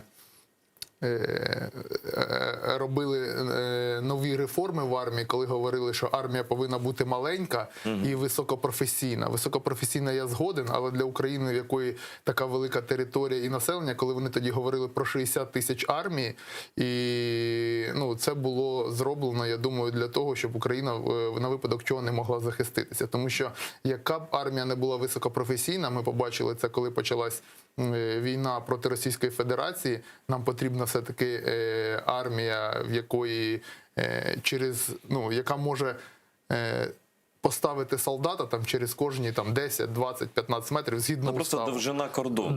Довжина кордону. Тому ці 60 тисяч високопрофесійних вони не здатні будуть захистити. І з моєї точки зору це була така неправильна політика, яку вели свідомо для того, щоб знищити армію. Ми бачили, скільки зброї було і надлишкового майна продавалось на той час зі складів Збройних сил. Танків, ракет, та зброї, стрілецької зброї. Все це продавалось. Нічого не виготовлялось. Наш оборонно-промисловий комплекс практично не працював. Літаки не вироблялись, танки не вироблялись. То у нас один контракт на Пакистан був, на цьому все закінчилось. Тобто свідомо до 2014 року у нас все знищилось. Тим більше в період правління Януковича до 2013 року ми переходили повністю всі наші оборонно-промислові підприємства, які на той момент могли ще в змозі виконувати замовлення і по ракетному озброєнню, і по іншим великим направленням. Вони ставали такими... Вони починали працювати на основні заводи Російської Федерації. Це було Южмаш. Я спілкувався з деякими людьми, які там працюють, що приїжджали просто люди, у яких є з Російської Федерації, там заступники міністрів, у яких є подібні підприємства, і казали: так, що ви тут робите? Ага, там двигуни, двигуни у нас там будуть я не знаю, в Костромі робити або що, а ви тут робіть якісь частини для цього. Тобто намагалися свідомо наш ОПК знищити і все сконцентрувати в Російській Федерації. Отака була політика за часів Януковича. Фактично зрада. Це давайте називати своїм ім'ям. А що ми можемо сказати, якщо на той час у нас в керівництві силовим блоком міністр оборони, майже всі. голова СБУ, міністри це були люди, які мали до цього громадянство Російської Федерації. Я вам перебив, вибачте, мабуть, дуже мало таких прикладів в історії, коли спецслужби іншої країни наскільки глибоко залізли в іншу державу. Я думаю, вони зараз це викладають в своїх посібниках в академії ФСБ, ГРУ, і розповідають, і це як своє найбільше досягнення. Коли ти в іншу країну, суверенну країну, на міністерські пости ставиш своїх громадян і керуєш і економікою, і армією, і спецслужбами іншої країни, і таким чином намагаєшся її інтегрувати в свою. І тільки вони одного не розрахували – це ментальності нашого народу, який вони там нищили до цього. Ми пам'ятаємо і Голодомор, і Другу світову війну, коли багато українців загинуло. І цього вони не розрахували. Тому все ж таки ментальність народу має дуже велике значення. Я теж так думаю, що вони дійсно не врахували саме дух національний. Просто. Але все ж таки ефект ось такого нападу під час, коли Україна була слабка, просто влади не було, перехідний період був, вони все ж таки змогли окупувати Крим, де майже всі зрадили. Військові, СБУ тощо. І ми це спостерігали. І ось то теж нещодавно був День волонтера української. Перші військові волонтери – це були кримські татари, які годували там наші частини військові, які були в оточенні вже російським. Годували, там гроші передавали, телефони, сім-карти тощо. І я просто пам'ятаю, говорив з одним кримським татарином, який туди привозив плов. Просто годувати треба було, бо все просто блокування було повне. І там один офіцер чи солдат, який брав цей казан, він сказав, він майже заплакав, чи заплакав навіть, чи навіть запись навіть є така, що він сказав: знаєте, нам казали, що ми разом з росіянами будемо з татарами воювати тут. І таке навчання проводилося. Я вам скажу більше. Я закінчував військовий інститут з 2001 по 2005 роки. І нам викладали ще старі полковники, які були за часів, ну, ще радянські полковники, які там, хто був вже пенсіонером. І в нас на стінах висіло плакати, ну, як в будь-якому інституті, там таке військова тематика, де були тактико-технічні характеристики там американської армії, європейських армій НАТО, скажімо так, для того, щоб ми їх вивчали, тому що це наш можливий потенційний противник. Це 2001-2005 роки.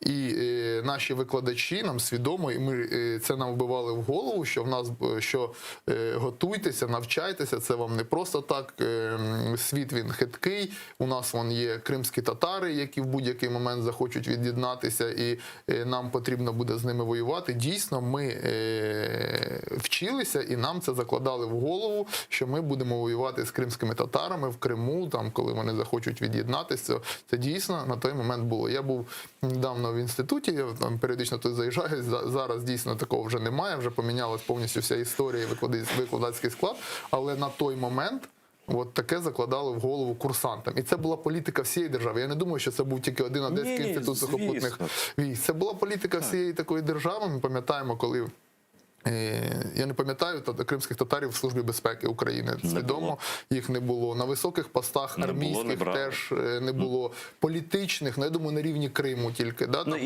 Одиниці були. Одиниці. Тому це була повністю політика держави, така на той момент свідома, але зараз ми розуміємо, до чого вона привела, що коли дійсно прийшла війна з Російською Федерацією, то кримські татари якраз на нашому боці. Але от що означає політика держави? Правильно вона чи неправильно? Інформаційна політика, в тому числі. Бо, знаєте, Романе, просто приховувалися від українців навіть такі факти, ніхто не акцентував на них уваги, що на всіх виборах всі кримські татари голосували виключно за проукраїнські сили, за Чорновола, за Рух народний, за проєвропейські, проукраїнські сили. Але про це ніхто не казав навіть, ні в новинах, ніде. Акцентували увагу на те, що ніби там кримські татари землю захоплюють, вони такі вороги, вони такі агресивні, вони мусульмани, до речі, там теж, да? І один з сценаріїв навчань в Криму мені військові розповідали, що був знищення баз Аль-Каїди, терористів Аль-Каїди в Криму силами російського флоту і українських морських піхотинців. Це просто... Ми часто розмовляємо на цю тему з моїм однофракційцем Рустемом Умеровим. І ми часто і про історію розмовляємо, і про дисидентів татар, і українських, які сиділи в одних таборах. Та вони один одного всі знали, підтримували. Так, і часто ми ці історії згадуємо. На рахунок навчання, я вам скажу більше, уже в період служби в Альфі в нас була така операція, скажімо так, «Легіон». Це не була однодневна операція, це операція, мабуть, була протягом, мабуть, років 10. Тобі ж кожного раз на місяць один із підрозділів або декілька підрозділів екіпірувались повністю і йшли в гори. І по цим горам робили рейд. І як нам тоді пояснювали, це робилось для того, щоб лякати кримських татар, які можуть, наприклад, робити там якісь бази або готувати якісь, я не знаю, схорони, все таке, щоб вони бачили, що там є присутність там військ або ще когось. Тобто от вона мала таке завдання. Для нас це було тренування просто в горах, тому що ми як військові, і ми розуміли, що ми просто ходимо там, але завдання було в цілому таке, чому завжди боялись кримських татар. Тобто, Романе, це суцільна брехня, бо зброї не було ніколи. Зброю, навіть мисливську зброю, щоб отримати в Криму, це була величезна проблема. Кримським татарам тихо казали, що ні. Вам це не потрібно. І навіть от просто зброї жодної не було, так? Але образ ворога був. І був створений він саме з Росії. Я певен, що це просто політика така була інформаційна. Я думаю, це ще радянська залишилась політика. Майже. А потім Росія продовжувала це все утримувати, тому що їм було вигідно, щоб Україна з кримськими татарами не жили по-братньому. Їм було вигідно розхитувати, тому що з самого початку вони вважали, що це їх територія. вони, мабуть, надіялись на те, що вони скористаються якимось таким моментом, що вони собі повернуть, не повернуться, неправильно виразити, повернуть, заберуть Крим. І таким чином вони досягли цього, да? Але тут є дві сторони. Вони тимчасово його окупували, але все ж таки татарський, український народ стали ближчими. Я думаю, ми в подальшому заберемо Крим і будемо далі розбудовувати країну вже разом. Я більше того скажу, ось росіяни, вони, ви правильно згадали, що вони не враховують деякі речі, бо самі вони, люди глибоко аморальні, і вони не знають, що таке захищати свій дім, вони ж завжди нападають, і в них просто в думках немає такого, що українці можуть встати, сказати, ні, ми вас будемо стріляти, як так, ми ж росіяни. Славутий російський шовінізм, який вважають, що зверхність така над усіма, над кримським татаром, над українським народом, але ми їм показали, що, і я думаю, ще покажемо не раз. Ось, звісно, що ми зараз перейдемо з історії до сучасності. Сучасний стан важкий. Всі навколо кажуть, що Путін готується до великої війни, не просто до загострення на ордло, це він може робити щоденно, а до того, щоб взяти нас майже в кільце. Тобто з півночі це Білорусь вже. Лукашенко сказав фактично, що він віддасть свою армію, і це було сказано досить відверто. Так? З півдня угрупування в Криму велике, ви знаєте, напевно, скільки там військ. І саме Ордло, і просто загроза існує. Наскільки реально ви вважаєте цю загрозу саме цієї зими? Бо кажуть, що десь за 2 місяці вже все буде готово, і вони готуються до цього. Тим більше ви в СБУ служили, у вас джерел інформації більше за мене. Мабуть, не в СБУ, а мабуть, тому що я зараз секретар комітету з питань безпеки, оборони і розвідки в СБУ. Я перепрошую. Тому я скажу так, що ми постійно це все контролюємо, ситуацію. До нас декілька днів назад приходив і голова воєнної розвідки, це вже не перший раз. На днях у нас буде комітет проходити на виїзному засіданні в службі зовнішньої розвідки. Будемо теж це питання піднімати. Але, і щоб розуміли наші телеглядачі, що я аналізую ситуацію не просто в голові, як зі слів. Ми, коли сидимо на комітеті, нам показують карти, нам показують аерофотознімки. Тобто у вас багато інформації? Ми дивимося ту інформацію, яка є. Ми аналізуємо. Я, як людина військова, розумію, скільки потрібно військ для широкомасштабного наступу, скільки, наприклад, для локальної операції. Ми повинні розуміти, що для того, щоб була якась масштабна операція, недостатньо просто там скопити якісь війська. Там дуже багато факторів на це впливає, і в першу чергу це не армія, це ведення розвідки, рекогносцирування. Це Служба безпеки виявляє взагалі поведінку агентури противника у нас всередині в державі. Політично перевіряється, розвідка веде, який моральний стан, зокрема, по військам противника. Дуже багато факторів, зараз можна їх перечисляти. Це дуже цікаво, до речі, я вас не обмежую. Це цілу передачу для того, щоб спрогнозувати, там такий список є у військових, і там напроти нього ставляться конкретно, знаєте, наприклад, ведення розвідки. І ми бачимо по тому, що ведеться вона, а не ведеться, або ведеться наполовину, або зовсім не ведеться. Там ведення рекогносцування. І розвідка постійно дає такі дані нам. І ми вже дивимося про те, наскільки зараз є вірогідність. Що я хочу сказати про те, що зараз відбувається в Російській Федерації, зокрема на кордонах з нашою країною. Зараз, за даними розвідки, ми маємо 92 тисячі військ. Це по всьому фронту у нас північ, схід і аерокрим. Тому, наче багато. Але я хочу сказати нашим телеглядачам, що з 2014 року їх було 88. Тобі ж на даний момент, при тому, що Російська Федерація нагнітає ситуацію, військ збільшилось на 3-4 тисячі. Ми маємо армію 261 тисячу, із них 205 плюс 11, 216 тисяч у нас військових. Тому цього угруповання, яке зараз є, недостатньо абсолютно для здійснення повномасштабного вторгнення. І з моєї точки зору, і локального вторгнення теж ми на даний момент, який є, ну, ми з ним впораємось. Якщо вони навіть захочуть, а це я дивлюсь з воєнної точки зору. А ми ж ще повинні враховувати раціональність, а Росії в раціональності ніколи, вони не були раціональними. Тому там ще дуже багато, сильно відіграє їх якісь особисті емоційність тих ж лідерів. Вони ж дуже рідко раціонально мислять. Тому от ми можемо на це розраховувати, що вони можуть діяти таким чином, щоб просто якимись своїми амбіціями виплеснути. Але ще раз скажу глядачам, що на даний момент я не бачу загрози для вторгнення, те, що ми маємо на зараз.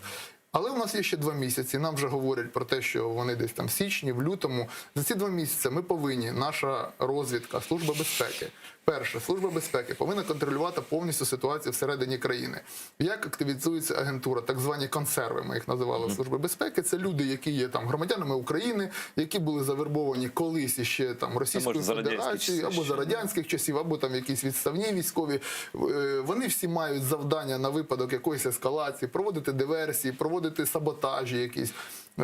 Вони до цього теж не можна зробити отак в один раз. Вони багато кого ми знаємо, і ми знаємо, і їх спеціально не заарештовують для того, що вони є такими індикаторами загроз. І хай вони, якщо нас чують, тому розуміють цю ситуацію. Ви зараз всі таємниці. Це не таємниця, це так працюють наші спецслужби. Тому все це моніторить Служба безпеки і тримає на контролі, і вже звідси може давати. І ще багато різних. Також наші розвідки моніторять ситуацію, яка, наприклад, в країні-агресорі. Що там відбувається, який моральний стан, як ведуть себе пропагандисти на телеканалах, яку вони риторику ведуть, і як вони підбурюють народ. Потім моніториться взагалі состояння взагалі морально-психологічне військових їх. Ну і, звісно, основне – це те скупчення військ, яке ми маємо. Ми повинні мати ударні угруповання, як мінімум. Я хочу сказати, що зараз 92 тисячі, а для того, щоб по самим простим статутам наступаюча армія повинна бути, якщо ми говоримо про поле, тричі більше. Якщо ми говоримо про місто, це мінімум в 10 разів. І це тільки на наступ. Ми не говоримо про те, що потрібно, щоб були підтягнуті шпиталі, боєприпасів, просто там тисячі тонн боєприпасів повинні... Коротше, це буде видно все ж таки. І після того, як вони захоплять, вони ж не можуть просто там залишитись. Це повинно все це утримувати, це повинні бути адміністрації зроблені. Це дуже великий процес, і якщо це все ми будемо бачити і моніторити, ми будемо бачити ознаки цього, не намагання нас залякати і ввести в оману. Це теж може бути. А конкретно, якщо ми будемо це бачити, ми будемо, звісно, реагувати.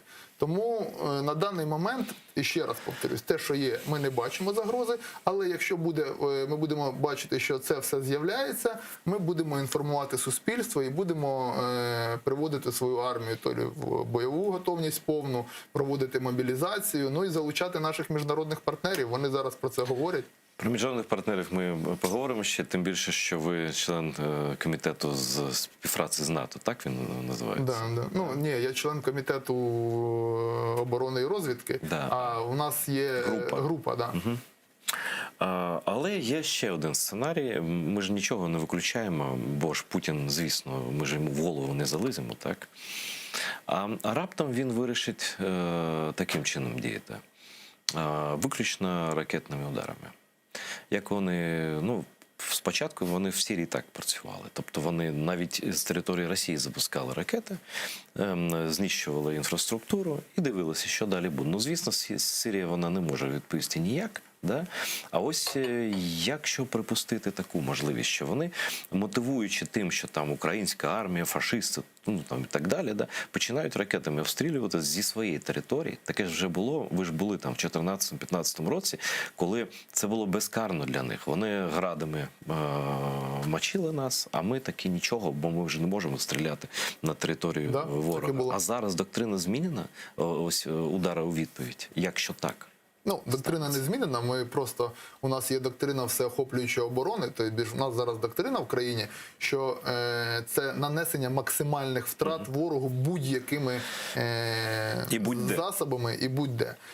Питання нанесення ворогу шкоди на його території, ну, це питання, я думаю, буде прийматися ставкою Верховного Головнокомандуюча уже по факту, якщо ми зараз говоримо про якщо таке станеться. Да, якщо ми говоримо про гради їх, то град, він там стріляє, максимум сучасний, 40 кілометрів. Да. Це для нас, звісно, це вдоль кордону. Якщо ми говоримо про їх іскандери, ми зараз не говоримо про ядерну зброю. Я думаю, що ми про неї не говоримо, але все ми робимо теоретично.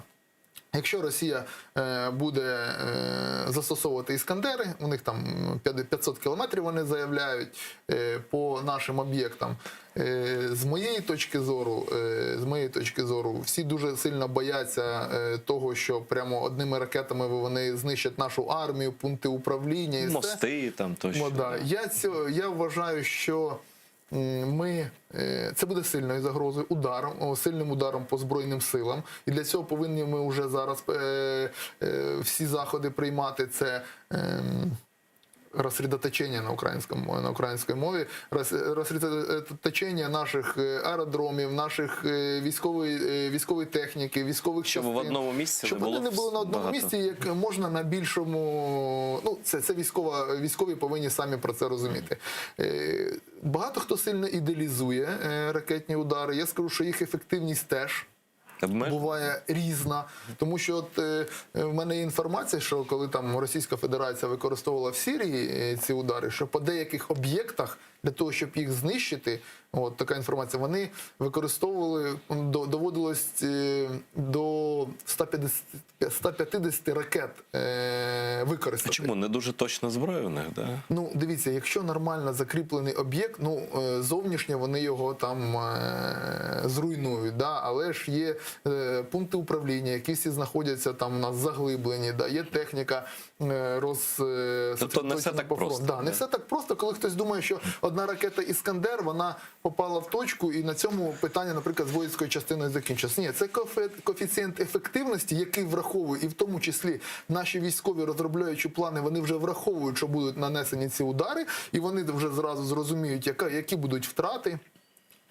І чим ми далі будемо відбиватися. І інше, дивіться, вони продали вірменам свої іскандери, і ті намагались їх запустити, і полетіли вони, але не вибухнули. І тут питання, чи росіяни їх обманули, чи вони дійсно такі є пресловуті ці Знаєте, Романе, іскандери. Був випадок ще до війни з Україною, а може, ні, до війни. Вони з Кольського півострову запускали ракети, такі великі ракети, кудись там на Камчатку. Так ось там вони 15 штук чи що там запустили, і там жодна не долетіла, там на нову землю, там кудись ще. Тобто точність російської зброї – це теж дуже умовна і якість. Дивіться, в них зброя гарна, але вони ще й багато про неї там розповідають, рекламу роблять цій зброї.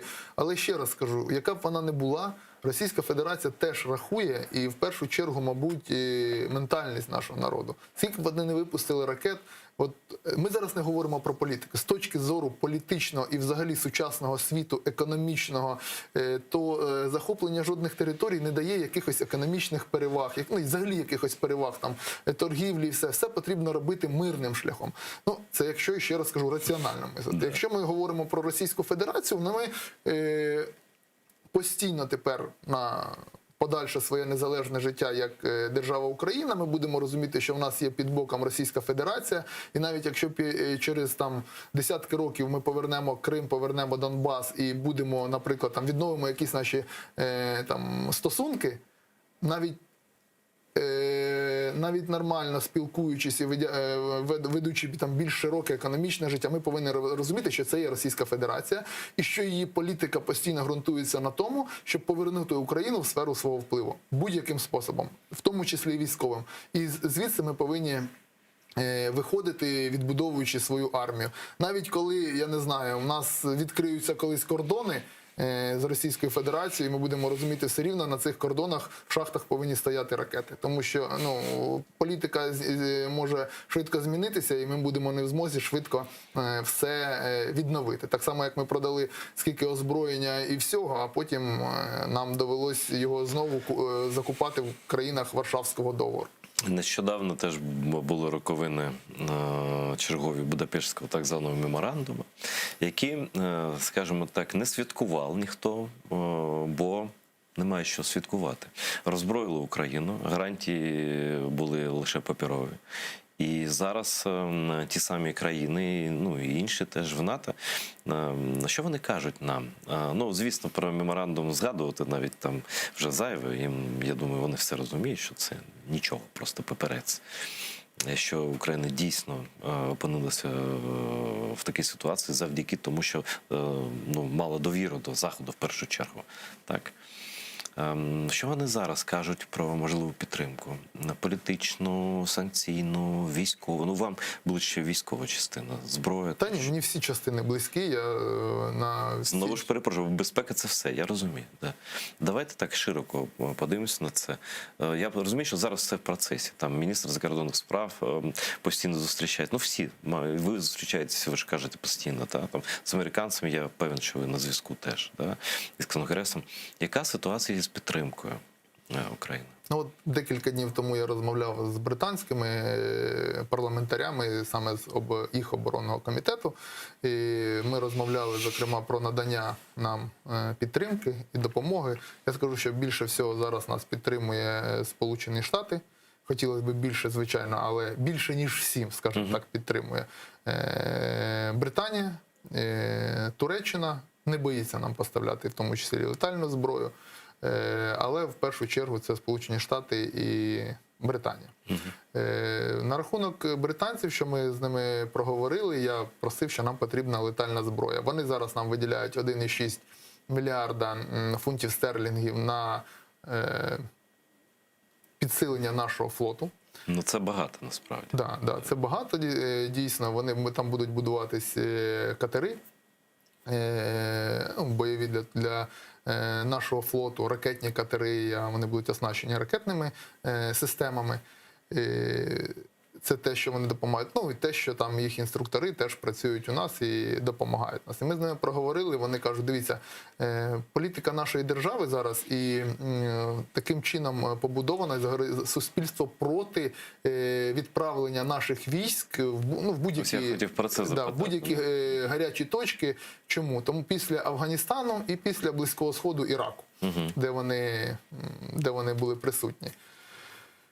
Тому вони, таким чином, що ми військових не можемо направити. На що я їм відповів, що ми на військових на живу силу і не розраховуємо, тому що у нас є свої люди, які готові захищати свою країну, і мобілізації 2014 рік це вже показав. І коли там, я пам'ятаю, в Донецькому аеропорту сиділи там вчитель, тракторист, водій, агроном, і всі сиділи в одній компанії зі зброєю в руках і захищали цю країну, не будучи військовими. Тому я кажу, нам солдати не потрібні, нам потрібна зброя. І ви повинні зрозуміти, що ми не є Близьким Сходом, ми не є Афганістаном і ми не є Іраком, який так далеко до вас, і ви там все рівно були присутні військові. Все одно вони там чужі були. Так, ми є Європа, а ви подивіться на свою історію. Згадайте від Наполеона, чим для вас закінчилось його загарбання в Європі, тим, що, зокрема, ми пам'ятаємо і блокаду, і ці всі союзи, і Другу світову війну, згадайте, чим це було для Британії.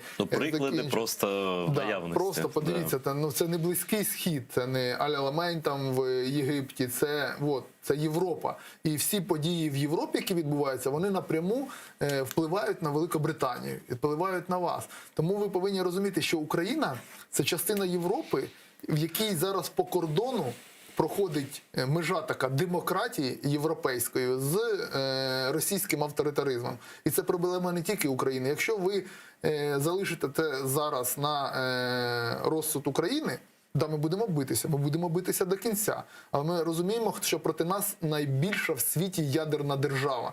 яка витрачає на свої в 13 разів більше коштів на свою армію, ніж ми витрачаємо, яка має більший мобілізаційний ресурс. Ну, просто більше маса. Да, загалом. більше маса. Да. І ми можемо зараз за рахунок нашої країни, вони можуть там стати до вас ближчими. І ви розумієте, що вони не зупиняться, тому що історія, ну, як правило, Історія повторюється. диктатур, вона Да, якщо однакова, ми просто це залишимо, вони погоджуються. Тому я сказав, нам за військовослужбовців то зрозуміло, я вам пояснив, але нам потрібна зброя. Ми зараз строїмо свій оборонно-промисловий комплекс, відновлюємо, нам потрібні технології. Але часу замало. Ми розуміємо, часу замало для того, щоб будувати нові зразки озброєння з технологіями. Так, треба отримувати готове. Отримувати готове. Ну і знаєте, багато хто говорить про те, що от нам би розмістити якісь бази військові. Так. Це, я вам скажу, Теж таке варіант. питання більше психологічне. Так, абсолютно. Да, тому що в сучасному світі перекидання військ на будь-яку територію при нинішній авіації, да, які мають літаки, там, і системі взагалі логістичній, це не Друга світова, бо тоді навіть. Зараз ми будемо мати можливість, там, я не знаю, той полк якийсь там британський перекинути за 2 дні, наприклад, у Словакію. Ну, про це ж йшлося ж у статті в мир. Це все робиться дуже швидко. Тому якщо ми говоримо про якісь розміщення на нашій території натовських якихось підрозділів, це все психологічно для нашого ворога. Бо психологічно а стріляти якщо реально захист, то це все дуже швидко. Головне їм прийняти рішення захищати там українську демократію або європейську. Я ще раз кажу, це не українська демократія, це європейська. І зараз є один кордон. Коли ми кажемо, що він не обладнаний, я теж кажу, треба багато коштів. Я їм ще раз кажу, це не обладнаний не український кордон, а європейський кордон, який ми зараз захищаємо. Нещодавно, у п'ятницю минулу, ви ж були в парламенті в той день, в п'ятницю? А ви слухали виступ міністра оборони? Так, дуже. Але багато хто не слухав. Да. Я дивився у цю залу. Я слухав і питання йому задавав. І я думаю, тільки б це не бачили іноземці. Ну просто коли міністр оборони доповідає про стан безпеки військової України, а вони десь депутати. Це дуже дивно. Я не розумію. Просто я уявити не можу, як там в Сенат чи в Конгрес заходить міністр оборони, і так нікого. І 20 людей, 50 там, скільки. Да? Які займаються своїми справами. Так, чи в Британії там вони пишуть щось там, смс-ки, як зазвичай. Ну вам самому, як військовому, не дивно це? Ну, мені прикро. Мені прикро, що, знаєте, якби це ще був мирний час, і то повага повинна бути. Це міністр, знаєте, у нас... Я навіть пану Резнікову говорив, коли він до нас приходив перед призначенням, він приходив, і ми з ним розмовляли. І в нас в Україні сталося таке, знаєте, всі думають, що міністр оборони – це командир Збройних сил. Це не так, це менеджер Збройних сил. Ні, це взагалі людина, яка над процесами стоїть. Це міністр, от тут і глядачі наші повинні зрозуміти, і я йому сказав, що він повернув, щоб всі зрозуміли, що таке міністр оборони України. Це міністр оборони всієї держави. На час війни він повинен координувати дії всіх міністерств. От у нас є зараз прийнятий план оборони України, і там кожному міністерству і кожному органу державної влади виділено, що вони повинні робити під час війни. І над ними повинен бути міністр оборони. Тобі ж Збройні сили окремо, вони воюють. Міністр оборони координує там Службу безпеки України, там Національна гвардія підпорядковується йому під час війни, МВС, Міністерство економіки, що робить. Тобто міністр оборони України. Оце ми повинні розуміти. А Збройні сили – це одна із складових оборони України, тому що обороною України займаються не тільки Збройні сили. Займаються все населення, яке буде до цього дочасно. Територіальна оборона, до речі. І коли приходить міністр оборони, в систему входять, коли приходить міністр оборони в Верховну Раду, коли Вашингтон-Пост, коли Блумберг і інші, весь світ нам говорить про те, що у вас на кордоні є війська і дуже багато запитань, не всі ж мають доступ, наприклад, такі як Комітет нацбезпеки, оборони і розвідки, до тих документів, щоб адекватно можна було оцінити ситуацію. А там не тільки треба доступ мати, там ще потрібно мати як мінімум військову освіту для того, щоб взагалі зрозуміти, що це на картах, співставити це, тому що, ну, якщо ти не бачиш військової освіти, тобі показують знімок, де багато танків, ти думаєш, алярм, пам'ятаєте, це пора валіть з цієї сторони. СМС-ки. От приблизно отак. Коли ти розумієш, які в нас війська, коли ти людина військова, які в них ширину кордону, можливості цих кожного озброєння, тоді ти можеш зробити адекватну відповідь. І коли міністр оборони доповідає, а всі займаються своїми справами, це означає, що просто всім, вибачте, все рівно, хотілося інше слово застосувати як військовим, але скажу як політик, все рівно, що відбувається в цій країні. То ці люди або розуміють, що вони тут не будуть під час, якщо щось станеться, або взагалі не розуміють, що відбувається. Тому що безпека держави – це в першу чергу. Всі повинні були стояти з відкритими ртами і слухати міністра. Якби він сказав слово «нам треба більше грошей», коли він сказав «нам не вистачає там 18 мільярдів на наступний рік, щоб підвищити на 30% бійцям заробітні платні». Про це почуло, мабуть, 30 депутатів, і з них, може, 50, а із них 20 думає, що ж робити, а 30, ну, хай шукають, вон є Мінфін, хай шукають. А якби всі слухались, зразу б зібралися і сказали, а що ми будемо робити, а де? А давайте не будемо дороги будувати таким чином, бо якщо в нас не буде нормальної армії, хто буде їздити по цим дорогам, ми зараз не знаємо. У нас потрібно 17 мільярдів на обладнання кордону. В бюджет заклали тільки 900 мільйонів. У нас майже 4 тисячі, це із Росії, і з Білорусі. То ми повинні пріоритети зараз безпекові. Ми можемо подивитись на Ізраїль. У них завжди пріоритети були безпекові в першу чергу. Це не означає, що ми всі гроші повинні тратити. Це просто здоровий глузд. Да. Тому що ми розуміємо, що країну треба захищати. І ті, хто її захищають, люди, вони повинні бути забезпечені. Військова бригада виїжджає в АТО, півроку, наприклад, там діти не бачать батька, дружина не бачить там чоловіка. Ну і вони, а люди, які служать, вони ж повинні знати, а що там з моєю дружиною, а що там діти, чи не голодні вони. Ну, ці питання елементарні соціального захисту повинні бути. А у нас борги, ви пам'ятаєте, і досі до мене звертаються.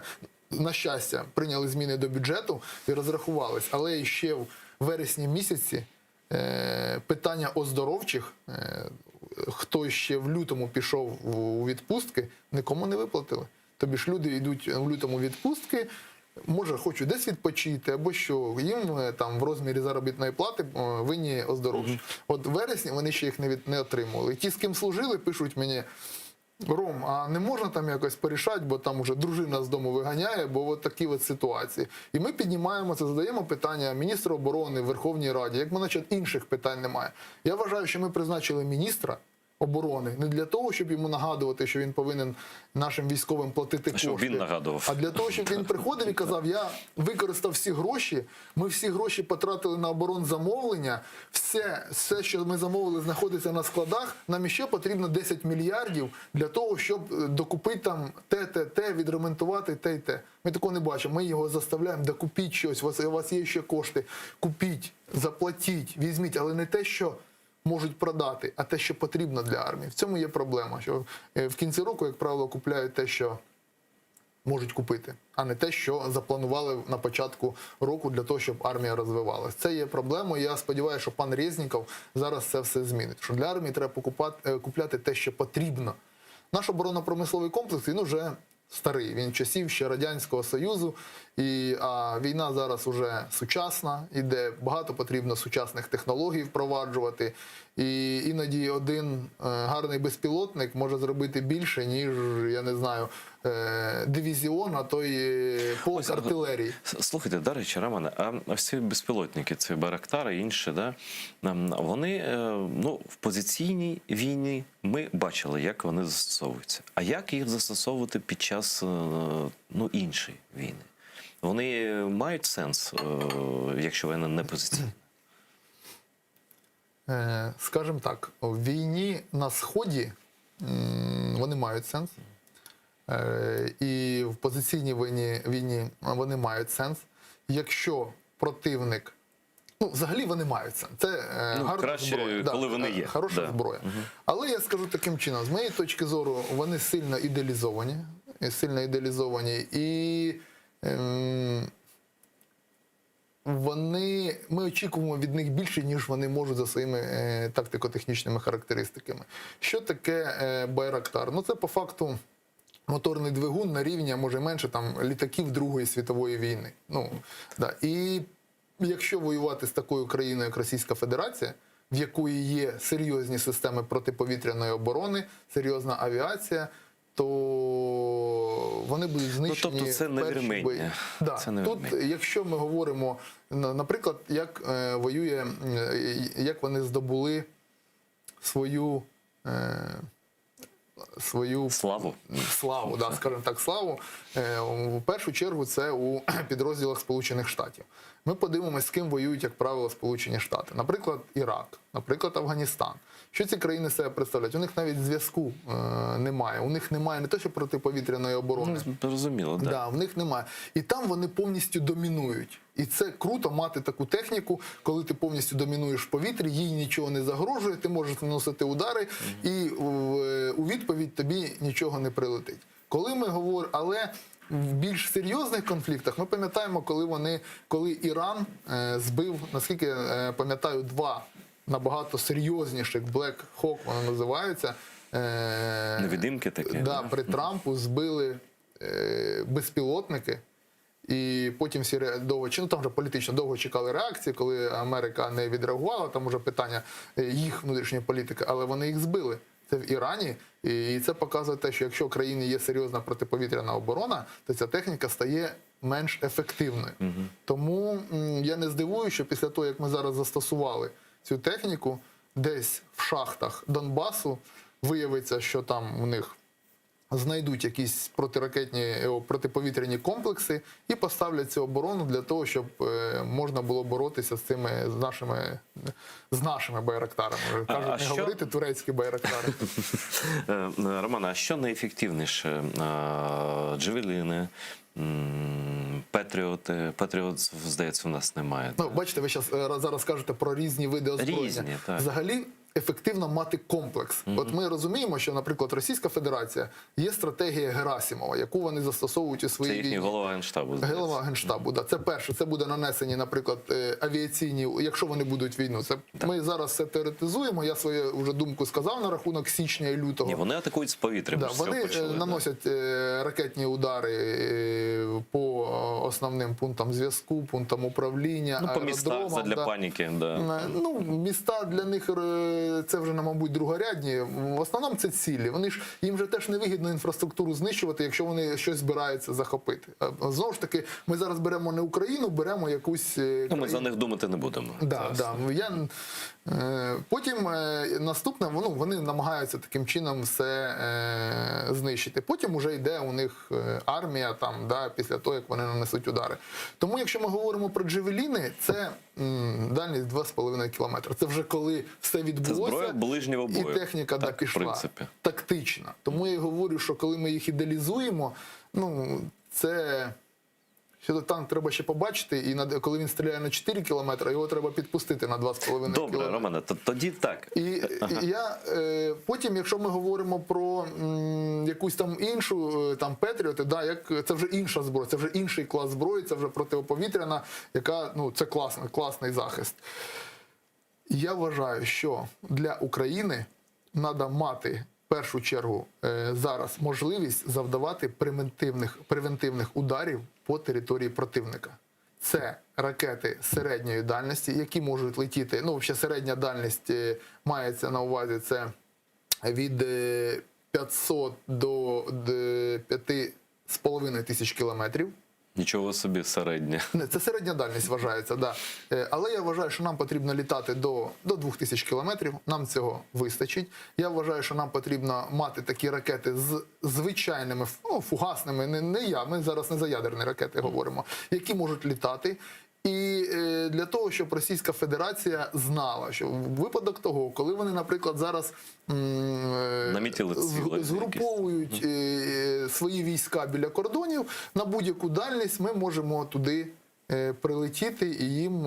І ще вони мають знати, що якщо в нас в Києві щось вибухне, то в них в Москві теж. Так. І друге, це от я вперше хочу сказати це про ракети. Нам потрібно зараз розробити свою ракетну програму, які ми можемо літати, завдавати превентивних ударів. Друге, це кіберзброя. Зараз був указ президента про створення кібервійськ. А що це? Поясніть, будь ласка. І я вважаю, що їх потрібно зараз зробити. Кібервійська – це війна в кіберпросторі. Це комп'ютери, айтішники, щоб простіше було зрозуміти. Наскільки вони, щоб ми розуміли, зараз ефективні. У нас зараз найкращі кібервійська мають Сполучені Штати, Росія, Китай, Іран. Да, Іран. Я думаю, Британія, але вони менше. Я думаю, Ізраїль. І це є такою ж зброєю стримування, як, наприклад, ядерна зброя. От, наприклад, можливості Сполучених Штатів і росіян. Росіяни, ми пам'ятаємо, що вони зробили. Відключили один із нафтопроводів в Сполучених Штатах. І в них там зразу почався колапс, люди почали скупляти паливо не вистачило. Тобто це справжня війна, просто іншими способами. Наприклад, Сполучені Штати можуть виключити світло в будь-якому місті. Представте тільки, що зараз в Києві у всьому погасло світло. Що відбувається? Ліфти не працюють, води нема, живе більше 10 мільйонів, і це на декілька днів. Колапс повністю. І тільки тому, що Росія не виключає, стримує свої кібервійська, стримує таким чином Сполучені Штати. Іран, розуміючи, що Сполучені Штати, розуміючи, що якщо вони завдадуть удару по Ірану, то він у відповідь зробить їм ще щось. І це також зброя стримування. От після Другої світової війни, я просто наведу приклад, ми багато балакаємо про те, що є ядерна зброя. Що ядерна зброя – це найгірше, що було в світі взагалі із зброї придумано, і які наслідки її використання взагалі світу може не бути. Але якщо ми порахуємо, то після Другої світової війни, і от експерти багато говорять, завдяки саме наявності ядерної зброї, зараз вона є в 9 країнах світу, не повторились такі війни, як Перша світова і Друга світова війна. Тобі ж, якби цієї зброї не було, ці війни теоретично могли бути. А оскільки зброя їх стримує ядерна, тому їх немає. Тому тут питання все-таки фактор стримування гірше чи не гірше, це вже питання таке риторичне. Я знаю точно, просто через те, що мій брат моєї бабусі, він закінчив війну в 45-му році в Болгарії. І Сталін готувався до нападу на Туреччину тоді. І вони вже готові були. Це осінь була 45-го року. Вони мали осінню напасти вже. Але бомбардування Хіросіми і Нагасакі зупинило Сталіна з його планами розширення зони окупації в Європі. От коли ми говоримо про зброю стримування як ядерна зброя, ми вже сьогодні говорили, що ми її віддали, на жаль, і зараз, знаєте, коли ти про це кажеш, кажуть, та що ви там вспоминаєте, що було? Ми вспоминаємо, що було, воно в нас було. І тільки ті країни, які зараз намагаються хоч трохи наблизитись до ракетної зброї, зараз багато країн працюють, розуміючи, відкривають свої інститути, дослідні центри, і працюють їх шпигуни для того, щоб знайти... Ще Ізраїль нікому не каже, чи є в нього ядерна зброя, чи немає. Мабуть, всі кажуть, що є. А може Ізраїлю так вигідно ще казати, що є, але всі вірять, що є.